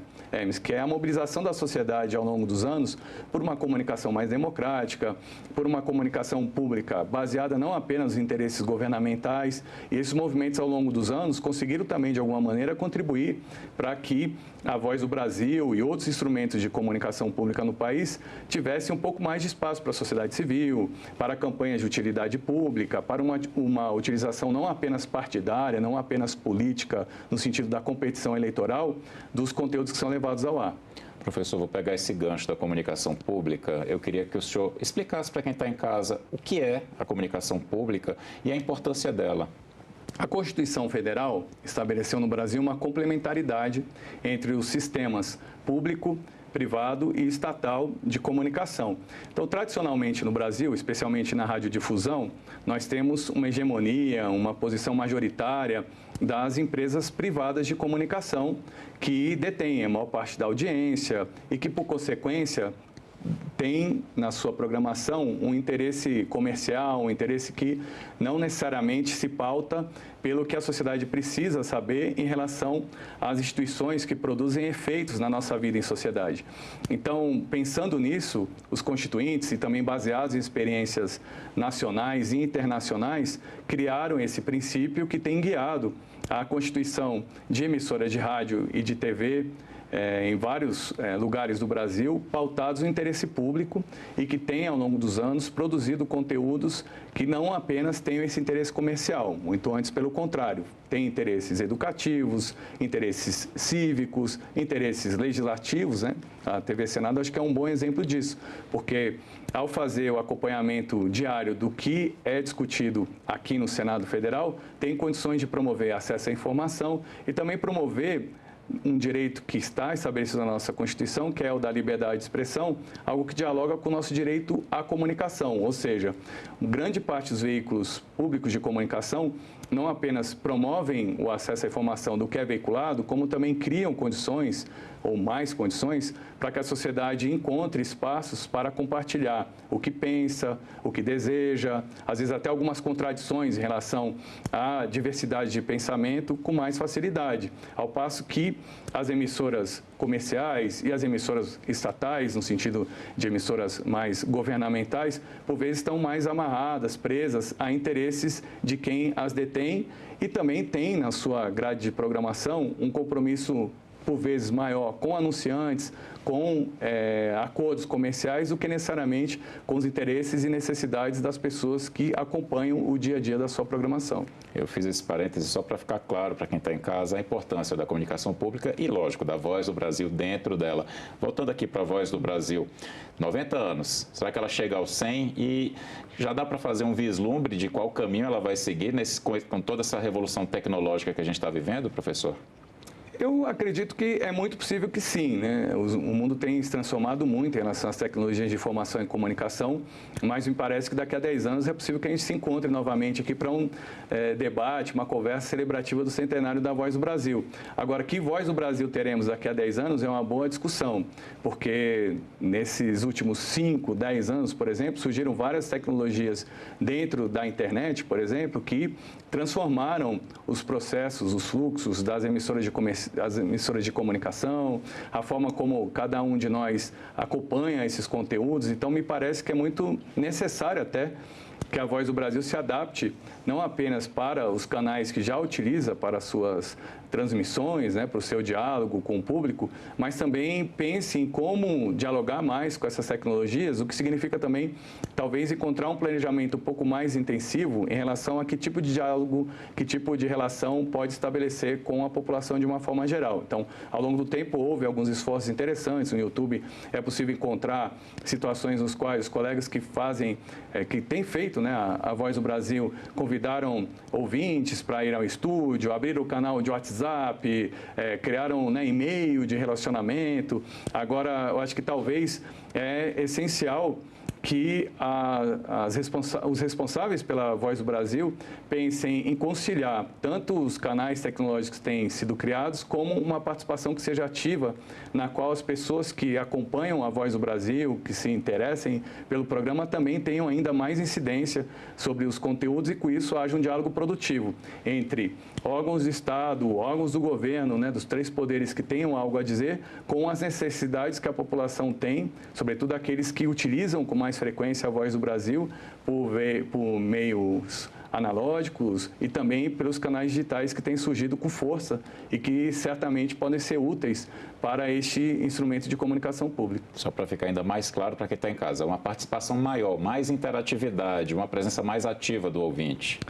Eu acho que até mais, viu, Hermes? Eu arrisco dizer que, sim, interatividade, interação é algo importante no contato entre o público e as emissoras de rádio, TV, os veículos de comunicação. Só que, para além da interatividade, eu tenho pensado participação como partilha de poder até. Ou seja, por que não criar um conselho de ouvintes, criar uma espécie de ouvidoria dentro da programação do que a Voz do Brasil faz? Pode parecer meio utópico, mas eu acho que isso pode também criar outras formas de comunicação, de contato com não apenas a audiência, no sentido de pessoas que ouvem, que veem, mas também com o público, no sentido de alguém, né, de um conjunto de pessoas que tem algo a contribuir e algo a compartilhar e, com isso, aperfeiçoar os conteúdos que são desenvolvidos. Maravilha. A gente pensa rádio e aí pensa nas revoluções tecnológicas que a gente vem vivendo. Então, a gente já ouviu várias vezes, a rádio vai morrer com a TV, rádio vai morrer com o YouTube, rádio vai morrer com o podcast. Vai morrer mesmo a rádio? Um programa com a Voz do Brasil vai morrer? Você tem esse olhar de que, com todas as transformações que a gente está vivenciando, e a gente está vivendo uma grande revolução tecnológica, inclusive com a inteligência artificial, é possível um programa como a Voz do Brasil, ou a rádio como a gente conhece, morrer, professor? Olha, talvez aquelas pessoas que previram tanto a morte do rádio, né, quanto do samba, tenham morrido antes desses 2 importantes instrumentos de cultura e de comunicação terem acabado, né? Então, me parece que, assim, não numa visão muito otimista, mas numa visão realista, que é claro que tem havido transformações significativas, né? Se comparado à nossa infância, a maneira como a gente ouvia o rádio de pilha, né, o rádio num formato mais estático, hoje já não é mais assim que a gente consome conteúdo de áudio, né? Hoje existem outros equipamentos, como o aparelho celular, que servem, no final das contas, como uma espécie de rádio portátil, se comparado a 30, 40, 50, 90 anos atrás, né? Então, eu acho que se por um lado tem havido transformações significativas, isso não significa a morte dessa forma de produzir, acessar e compartilhar conteúdos, né? Então, eu entendo que uma visão mais realista é aquela que percebe essas transformações, dialoga sobre elas e até tenta entender o que pode ser feito dessas tecnologias com um melhor uso, com uma forma mais adequada, que seja mais útil para o acesso à informação e o nosso exercício do direito à comunicação. Professor Fernando, eu sei que além de pesquisar a comunicação pública, você pesquisa também muito a questão da revolução tecnológica que a gente tem falado aqui bastante, da inteligência artificial. É possível a gente já vislumbrar como vai ser o rádio com a inteligência artificial? Dá para a gente imaginar como vai ser o futuro? E aí já falando, a voz do Brasil do futuro com a IA. Olha, acho que é um grande desafio que de alguma maneira já tem sido colocado em prática, porque certamente as pessoas responsáveis pela produção da Voz do Brasil não apenas conhecem, como têm o potencial de utilizar essa ferramenta para sistematizar ideias, para, eu acho que até encontrar fontes, encontrar informações, comparar o trabalho que fazem com outros programas de dentro e de fora da comunicação pública. Então, acho que essa realidade que a gente está imaginando como futura, de alguma forma, está presente. Agora, os impactos dos desdobramentos da inteligência artificial na produção, né, e no acesso à Voz do Brasil são desafios interessantes de pensar, de planejar, de idealizar, né? Eu entendo que talvez um diálogo, não deixa também de ser uma tarefa importante, um diálogo com crianças e jovens pode ser até acentuado a partir da utilização da inteligência artificial e de outras ferramentas, mecanismos que, sobretudo, a internet tem oferecido, no sentido também, acho que de talvez pensar até em alternativas ou desdobramentos da Voz do Brasil alcançando estes públicos, né? Então, ao te ouvir aqui perguntar e pensando em voz alta, por que não criar uma versão também da Voz do Brasil dirigida a públicos específicos, públicos vulneráveis, né? Assim, não digo diariamente, mas e também estou querendo dar muito trabalho aos colegas, que eu sei que já são bastante atarefados, tanto, né, na EBC, quanto no Senado e na Câmara, mas por que não pensar em uma versão da Voz do Brasil para crianças e jovens, ou uma versão da Voz do Brasil para o público mais 60, né, ou uma versão da Voz do Brasil dirigida a direitos mais específicos e que ainda não entraram com a necessidade que nós temos na agenda nacional, já que o programa é cidadania, né? Por que não fazer a Voz do Brasil discutindo, por exemplo, direitos das mulheres, direitos dos gays, direito, né, de públicos mais vulneráveis, como quilombolas, indígenas, negros, pretos, etc. Então, acho que talvez essas possibilidades que a inteligência artificial e os desdobramentos tecnológicos que nós temos hoje possam ser vistos menos como uma ameaça, menos como um risco e mais como estímulo para desdobramentos que possam alcançar e estimular uma multiplicação dos públicos num programa tão especial como a Voz do Brasil e também em outros canais que existam, né, especialmente na comunicação pública. Olha, fiquei já sonhando com essas edições especiais. É uma excelente sugestão para você que está em casa aí. Ó, vamos cobrar do pessoal que produz a Voz do Brasil, viu, professor?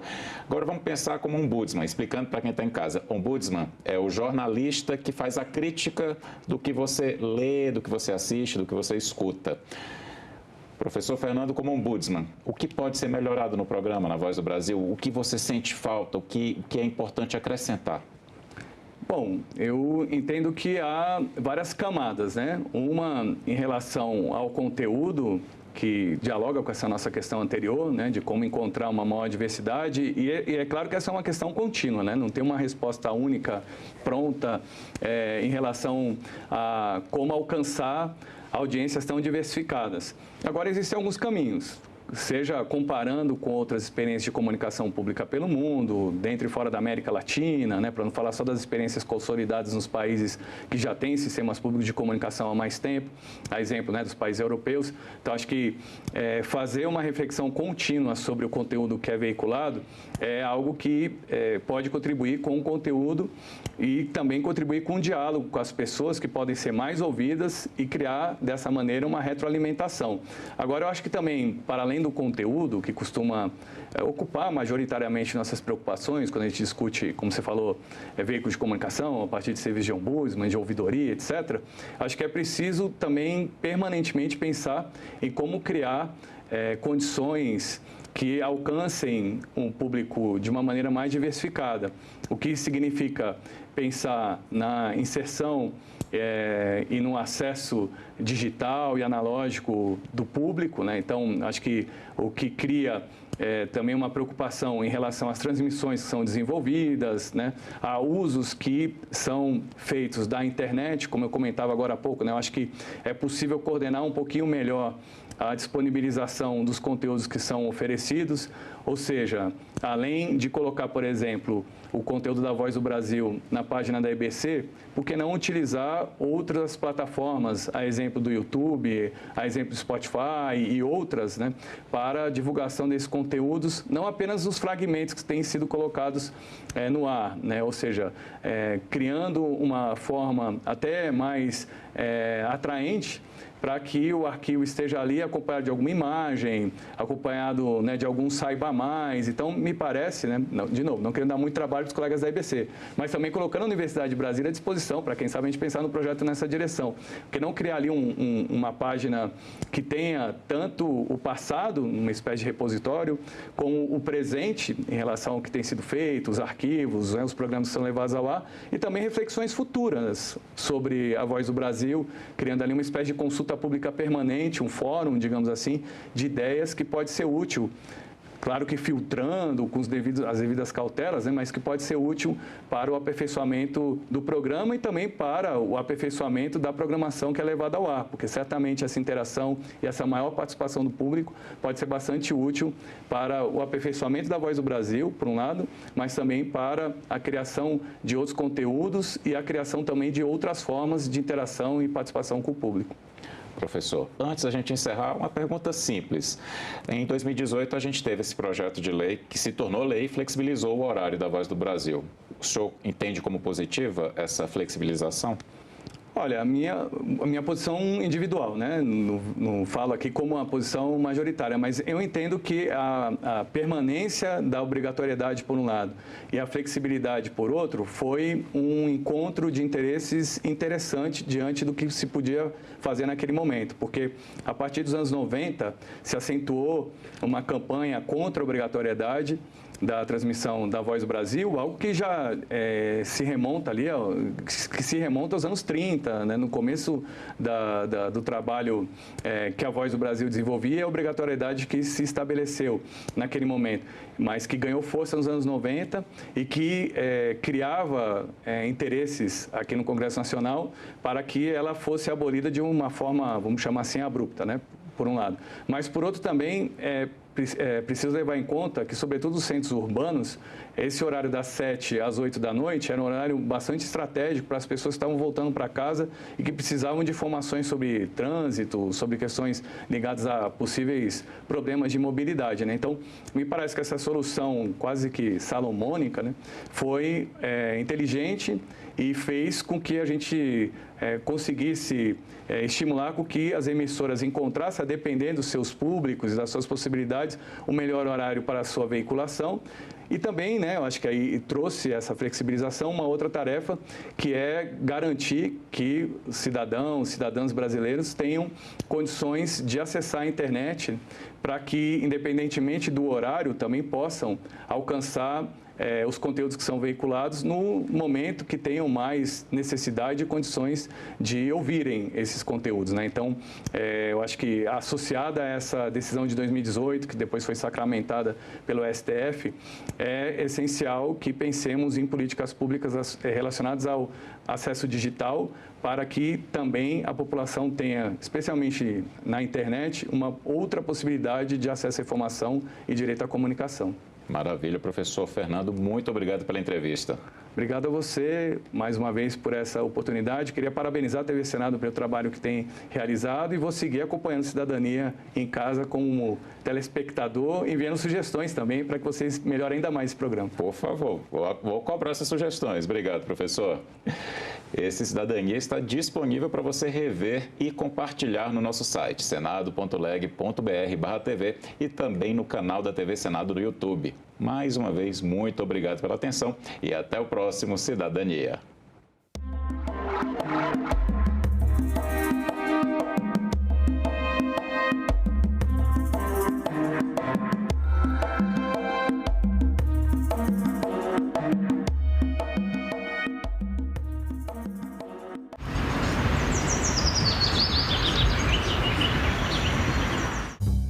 O bendito celular, ele é viciante. Vício precisa de psiquiatra, precisa de psicólogo. Como o senhor vê a publicidade voltada para a criança no ambiente digital hoje? O meu projeto estipula as condicionantes, quais são as propagandas mais nocivas.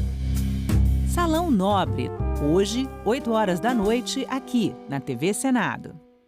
Eu queria escrever sobre o envolvimento do empresariado com a repressão, porque esse é um assunto que foi muito pouco falado. Foi varrido para debaixo do tapete por razões óbvias.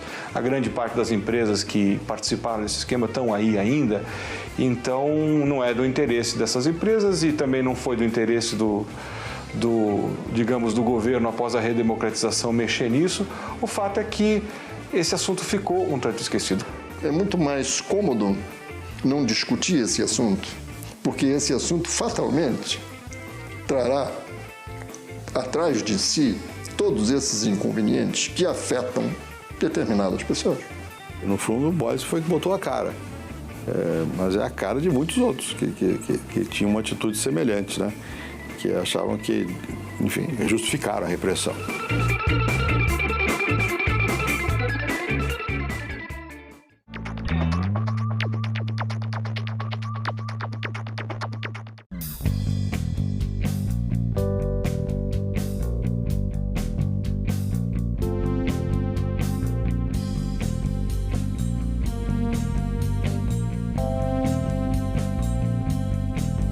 A gente também fala tupi. O nome do estado do Piauí vem do tupi e significa Rio dos Piaus ou Rio das Piabas. A palavra é formada a partir de piau, que designa várias espécies de piaus e piabas, peixes de água doce. O termo quer dizer pele manchada. Isso porque esses peixes têm listras e marcas escuras nas laterais do corpo. Piau mais I, que significa rio, Piauí. A gente também fala tupi.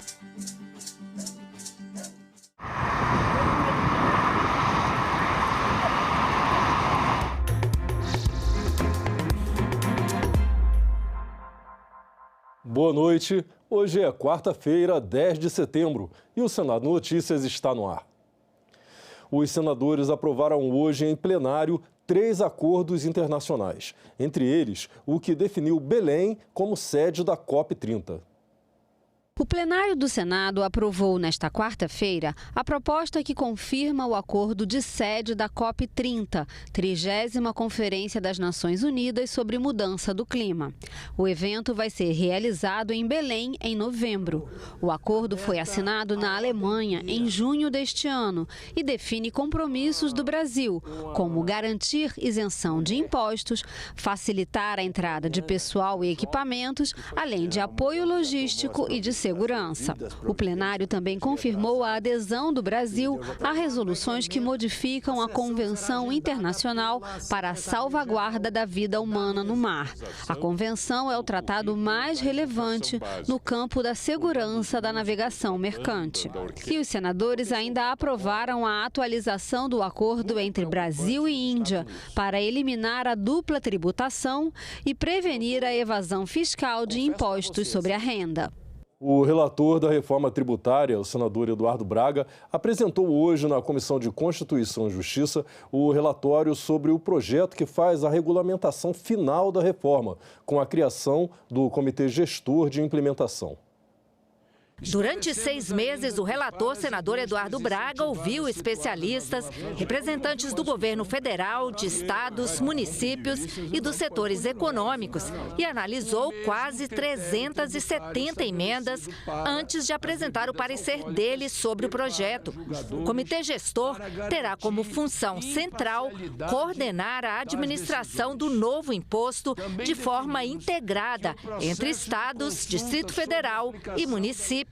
Sua missão é definir diretrizes e coordenar a atuação entre entes em relação ao IBS e garantir a distribuição justa da arrecadação. O relator citou aperfeiçoamentos feitos no texto original. Ele incluiu, por exemplo, regras para a solução de conflitos em caso de tratamentos favorecidos acumulados. Também aperfeiçoou regras para o setor elétrico e para as plataformas digitais. Estendeu o regime de nanoempreendedores aos taxistas, mototaxistas e fretistas. Fez ajustes no mecanismo de cashback e ainda incluiu regime específico para os combustíveis. Aqui abro parêntese e chamo a atenção, general Hamilton, para os casos, inclusive, que estão acontecendo de possíveis lavagens de dinheiro de facções criminosas em atividades pseudamente legalizadas. Eduardo Braga também propõe no texto a harmonização nas regras dos 2 impostos, IBS e CBS. Muitas regras inicialmente pensadas apenas para o IBS foram estendidas para a CBS, promovendo uma legislação unificada e simplificada. O texto também prevê que as fiscalizações poderão ser feitas em conjunto pelos diferentes entes federativos, com a coordenação do Comitê Gestor, e determina que 30% das vagas nas instâncias de julgamento sejam ocupadas por mulheres. Como líder da bancada feminina, não poderia deixar de observar o avanço que já traz ao texto sobre a questão do, no mínimo, os 30% de participação das mulheres. Eu não podia deixar só de ressaltar a importância também desse seu olhar em relação à participação das mulheres também nesse processo. Pela quantidade de emendas que Vossa Excelência acatou, torna-se recorde. Vossa Excelência é o senador que mais emendou no Senado Federal em toda a nossa história. Dando parabéns. 379 emendas foram apresentadas, quase 100 acatadas. Uma causa que se discute há 40 anos, né? E tem o mérito de ter sido uma reforma tributária parida, né? Gestada em pleno vigor da democracia. Esse é um tema que sempre me despertou muito interesse, porque apesar de não ter sobre ele os mesmos holofotes que outros temas tiveram, que aos olhos, talvez, do senso comum da sociedade parecem mais importantes, que a definição de alíquotas, por exemplo, que mobilizou o Brasil nessa discussão, mas aqui está o custo Brasil. Houve um pedido de vista coletiva e a votação da proposta ficou marcada para a próxima quarta-feira. Até lá, o relator disse que estará aberto ao diálogo. Esta é uma obra humana, feita a múltiplas mãos. Portanto, nós temos a convicção de que ela não é uma obra acabada, e perfeita em si própria. Esta relatoria está absolutamente aberta ao diálogo a todos os senhores e senhoras senadoras, para que possamos alcançar a bom termo um texto que possa representar o melhor de nós para o Brasil, para os contribuintes, para a economia, para a geração de emprego, para a geração de renda, para a simplificação, para a transparência e para o combate à sonegação, o que assegurará a queda no médio e no longo prazo da alíquota e da carga tributária do tributo de consumo. A Comissão de Direitos Humanos aprovou hoje um projeto que aumenta a pena para o crime de corrupção de menores. O texto aprovado determina que a punição poderá chegar a 14 anos. O Estatuto da Criança e do Adolescente define como corrupção de menores o ato de cometer um crime acompanhado de um menor ou induzi-lo a cometer o delito. O projeto original do senador Carlos Viana aumentava a pena em até 10 anos de reclusão, mas o relator da proposta na Comissão de Direitos Humanos, senador Alessandro Vieira, aumentou ainda mais e propôs que a punição possa chegar a 14 anos. Vieira alertou para a cooptação de crianças e adolescentes por facções criminosas para trabalharem no tráfico de drogas. O crime organizado tem total expertise sobre o nosso sistema legal, conhece as suas brechas, seus pontos fracos. Justamente por isso, usa crianças e adolescentes como ferramentas de trabalho por serem inimputáveis criminalmente. Não podemos permitir que o crime organizado vença duplamente. Vença ao explorar mão de obra infanto-juvenil para alcançar seus objetivos e, ao mesmo tempo, ao corromper nossos jovens para o crime. E a Comissão de Educação fez hoje a primeira de uma série de 6 audiências públicas para debater o Fundeb, principal instrumento de financiamento da educação básica. A desigualdade e a falta de compreensão do fundo por gestores municipais estão entre os desafios apontados por especialistas no debate. O Fundo de Manutenção e Desenvolvimento da Educação Básica e de Valorização dos Profissionais da Educação, Fundeb, foi alterado em 2020 por uma emenda constitucional, passando a vigorar em 2021. A emenda tornou permanente o principal mecanismo de financiamento da educação básica no Brasil, ampliou a participação da União no custeio de matrículas públicas e alterou o modelo de redistribuição de recursos. Durante a audiência na Comissão de Educação, especialistas ressaltaram a importância do fundo, explicaram seu funcionamento e os desafios. O Fundeb, ele hoje ele é o balizador, ele é o norteador da educação brasileira. E aí, a forma que ele é feito hoje, lógico, sempre se deve debater melhorias, mas a forma que ele é feito hoje é a forma, talvez, que possa ser observada e ser espelhada para o resto do mundo como a melhor forma de distribuição de valores para a educação a nível nacional. Amplia os recursos e matrículas escolares, isso é uma realidade, né? Porém, ainda há muitos jovens e adultos fora da escola. O que nós defendemos? Mais recursos para a educação pública, controle efetivo e democrático desse controle, né? A falta de compreensão do Fundeb pelos gestores municipais também foi destacada no debate. Num primeiro momento, até o Fundeb anterior, até 2020, especialmente os municípios, eles tinham um papel passivo no Fundeb, no sentido de que bastava ter matrículas no censo e a partilha de recursos ia ser feita.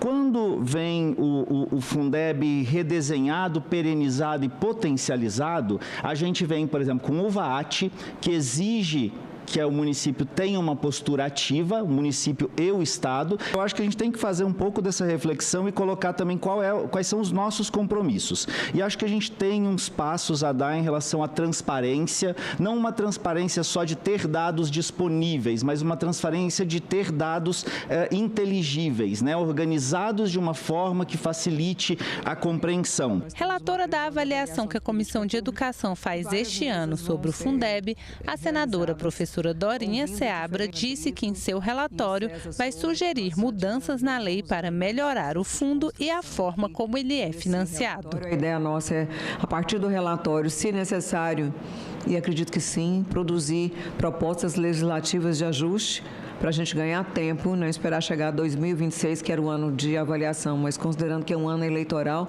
que a gente possa ter textos para provocar o próprio Congresso nos ajustes necessários, né, em relação à adequação do Fundeb, do novo Fundeb e do ICMS.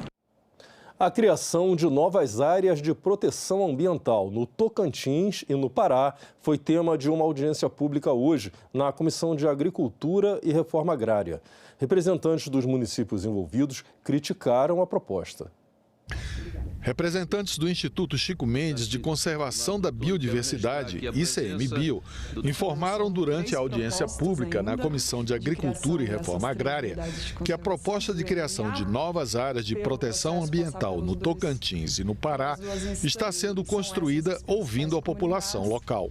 Um diálogo com 16 comunidades para o Bico do Papagaio e 9 comunidades ali para o Paleocanal do Tocantins, prévias às consultas públicas. Então, a equipe percorreu todas as comunidades fazendo esclarecimento da proposta. A área de proteção ambiental, ela foi sugerida justamente reconhecendo esse histórico de ocupação e de atividades econômicas, né, que já existe na região. Os representantes dos municípios envolvidos no projeto de criação das novas APAs criticaram a proposta que, segundo eles, traz insegurança e impactos negativos às atividades econômicas nos estados. Da forma como está concebido, é um ato de afronto e de violência. É um confisco disfarçado. Uma artimanha jurídica que visa mascarar uma desapropriação indireta, sem qualquer consideração com os povos que habitam a região. Estou com medo de Marabá inteira virar uma APA. É um terror. São pessoas que cometem suicídio, são pessoas que entram em depressão, são famílias atingidas por toda sorte de agruras decorrentes dessas intervenções do governo federal. Não é só o produtor rural que é afetado. Os municípios também, onde tem a criação, aprovada a criação de áreas de preservação, de unidades de conservação, também são afetados por isso. Nós já temos o Código Florestal, que já é muito rígido, nós já temos a Lei de Licenciamento Ambiental, que é muito rígida. Para que criar uma APA? 30 e poucos milhões de pessoas nós temos na Amazônia, mas só queremos ser respeitados na Amazônia. Sabemos que nós temos que cuidar da água, dos rios, de tudo, mas nós temos que ver que o homem tem que ter valor nesse país. Não podemos ignorar que essas propostas, da maneira como estão sendo apresentadas, levantam sérias dúvidas. Essas unidades de conservação abrangem áreas produtivas e habitadas há décadas e os riscos são reais. Por exemplo, a insegurança jurídica, a insegurança fundiária agravada pela ausência de regulamentação prévia, as restrições produtivas que ameaçam atividades essenciais como a pecuária e a agricultura, a falta de diálogo com as comunidades diretamente afetadas e a burocracia excessiva que pode levar à perda de terra mesmo por quem cumpre rigorosamente a legislação ambiental. O Brasil tem a segunda maior reserva de terras raras do planeta. Esses minerais são estratégicos no mundo atual, mas a produção é quase nula no país. Os desafios da produção de terras raras no Brasil foi o tema da audiência pública na Comissão de Ciência e Tecnologia. Terras raras são 17 elementos químicos essenciais para produzir ímãs, os quais são estratégicos para diversos setores. As principais características desses elementos são o magnetismo intenso e permanente que eles oferecem, né? Isso aí é principalmente voltado para o fazimento de ímãs permanentes. Questão de absorção e emissão de luzes, esse aí já é bastante do sério, tá? E resistência a altas temperaturas, que é basicamente para quase todos eles. Aqui a gente tem as diversas aplicações, tá? De terras raras. Vocês podem ver aí uma vasta gama de aplicações, né?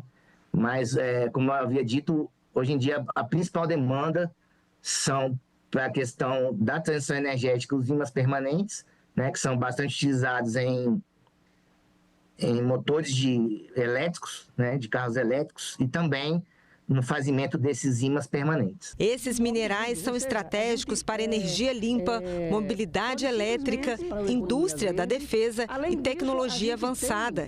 E o Brasil possui a segunda maior reserva de terras raras do mundo. Os dados que a gente tem, a gente pode muito em breve ser o primeiro do mesmo jeito que lá do nióbio. Porque a gente tem vários grandes depósitos que eles não foram medidos. O maior complexo carbonatítico que tem no Brasil chama Seis Lagos. Lá no Amazonas, ele tem uma das maiores reservas de terras raras do planeta. Apesar de o Brasil possuir a segunda maior reserva mundial de terras raras, a produção é quase nula. A única empresa produtora de terras raras no Brasil é a Serra Verde Mineração e Pesquisa, que fica localizada em Minas Sul, em Goiás, com uma capacidade planejada de produção de 5 mil toneladas por ano. Mas, na verdade, até hoje, teve uma produção entre 2024 e 2025 em torno de 500 toneladas. E foram 500 toneladas de um carbonato misto de terras raras. Segundo esse professor da USP, os projetos do Brasil em terras raras estão focados apenas na exportação de concentrados minerais, com pouco valor agregado. O tal do concentrado, né, aquilo que as nossas minerações estão vendendo por $5 o quilo. Ou, no caso lá da Serra Verde, está vendendo bem, está vendendo por $15 o quilo, porque tem disprósio e térbio lá. Mas se a gente conseguisse separar os óxidos, o óxido de neodímio chega a $60 o quilo, o óxido de disprósio é $500 o quilo. Então, tem uma oportunidade aí, mas para isso é necessário investir numa fábrica de separação de terras raras. Ele explica ainda o porquê do interesse dos Estados Unidos em investir no suprimento de terras raras. Por que o presidente americano está falando desse assunto, né? E gerando tantos tsunamis pelo mundo, né? É uma estratégia militar. As terras raras, como o Francisco já mostrou, são usadas em submarinos, em mísseis, em aviões, em drones militares. E a China domina 90% da produção. Então, tem aviões de guerra americanos que devem estar usando ímã chinês. Imagina a hora que o chinês falar, então eu não vou entregar. O grande potencial do Brasil em minerais estratégicos tem aumentado o número de pedidos de autorização de pesquisa, principalmente de empresas de países como os Estados Unidos, Canadá e Austrália. Vocês podem ver que desde 2020 vem havendo um aumento abrupto das autorizações, tá? Com um pico aí em 2024, quando foram concedidas mais de 1.300 alvarás de pesquisa, exclusivamente para terras raras, tá? Na tabela à direita aqui a gente pode ver a distribuição territorial, né, nos estados brasileiros desses requerimentos, dessas autorizações, desculpa. A gente vê uma concentração, né, no estado da Bahia, tá? Também nos estados de Goiás e Minas Gerais. A Comissão de Assuntos Sociais aprovou um projeto que garante a realização de testes genéticos em mulheres de alto risco para câncer de mama, ovário e colo retal pelo SUS. O objetivo é identificar mutações hereditárias que aumentem a probabilidade dessas doenças, para facilitar o diagnóstico precoce e ofertar tratamento adequado. O texto segue agora para a análise da Câmara dos Deputados. Outro projeto aprovado na comissão inclui, na lei antidrogas, um programa específico de assistência multiprofissional às mulheres alcoolistas, com ações de prevenção e tratamento no âmbito do SUS. Essa proposta vai ser votada agora no plenário do Senado. A Comissão de Esporte fez hoje o terceiro painel do seminário que debate a formação esportiva dos jovens do Brasil. O tema foi Perspectiva Comparada, Modelos e Experiências Internacionais. O objetivo do seminário é discutir experiências de países que tratam o esporte de base como prioridade. O professor Martin, da Universidade de Ottawa, no Canadá, explicou como o sistema canadense prioriza o esporte por meio do programa Esportes Canadá. Se a gente analisar os esportes de alto desempenho, esse Esportes Canadá e os atletas, através de um programa, fornece 33 milhões de dólares canadenses anualmente para financiar 19 mil atletas para que eles possam pagar por suas carreiras. O Esportes Canadá também fornece 179 milhões de dólares canadenses em financiamento para 58 organizações esportivas nacionais que nós temos. Na Austrália, segundo o professor, há um trabalho sério de incentivo aos esportes de base e ao voluntariado. Ele dividiu a experiência de como esses esportes são promovidos no país. O esporte de base aqui, ele é basicamente, fundamentalmente promovido e tocado pelas comunidades, com muita participação voluntária, né? Então, há diversos clubes locais, associações, que acabam promovendo esse esporte por meio de... muitas vezes por meio de voluntários, técnicos voluntários, coordenadores, administradores, né? Uma grande força voluntária e que tem um custo. Claro, né? A participação não é gratuita, em geral, né? Os pais, as famílias, as entidades pagam. O acesso à prática esportiva é um direito previsto na Constituição brasileira.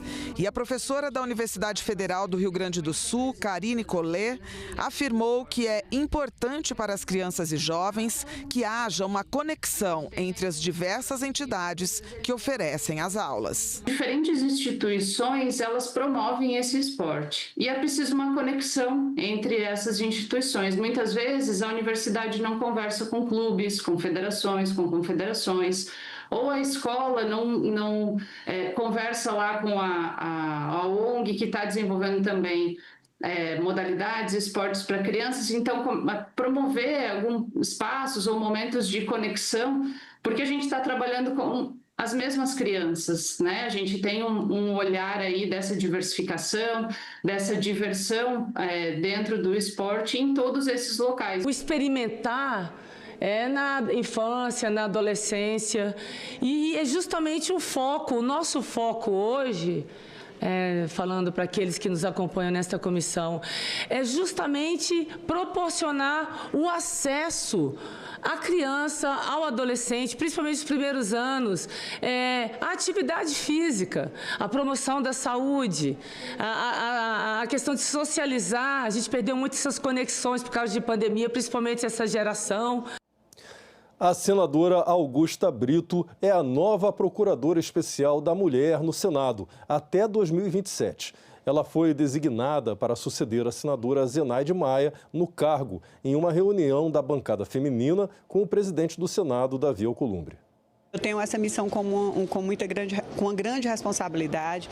Já estamos reunindo, já estivemos com a nossa, vou dizer assim, ex-procuradora, que era a senadora Zenaide. Ela já repassou, a gente quer dar continuidade que já vinha sendo feito por ela e por toda a equipe que já fazia e conduzia tão bem a Procuradoria. Primeiro, fazer os encaminhamentos em relação ao combate à violência contra nós mulheres, seja ele qual for. Nós não funcionamos como uma delegacia, que era assim, mas a gente funciona como esse órgão que vai encaminhar, que vai acompanhar, que vai dar o suporte à mulher, que além disso, a gente tem uma meta agora estabelecida de ampliar ainda mais essa parceria, como eu falei agora, que é uma das ações que a gente vai começar, que é com esse termo de cooperação do Senado com as procuradorias estaduais, onde vai ainda além das estaduais, que vai interiorizando com os municípios, e esse termo de cooperação vem com ações que vão ser feitas diretamente do Senado Federal, levando palestras, cursos. Ela é uma mulher que tem grande desempenho nessa área, como deputada estadual, ela foi procuradora lá no estado do Ceará e eu tenho certeza que vai fazer um grande trabalho. A Comissão de Relações Exteriores aprovou hoje 2 acordos internacionais. Um deles garante cobertura legal a profissionais do Brasil e da Argentina que atuem em serviços de assistência e emergência em localidades fronteiriças. O outro acordo estabelece regras para o intercâmbio de informações classificadas entre o Brasil e os Países Baixos. Os senadores aprovaram também o texto que confirma o Brasil como sede da COP30. Todos esses projetos seguem agora para a análise do plenário do Senado. A CPMI do INSS vai ouvir amanhã um ex-ministro da Previdência de Bolsonaro.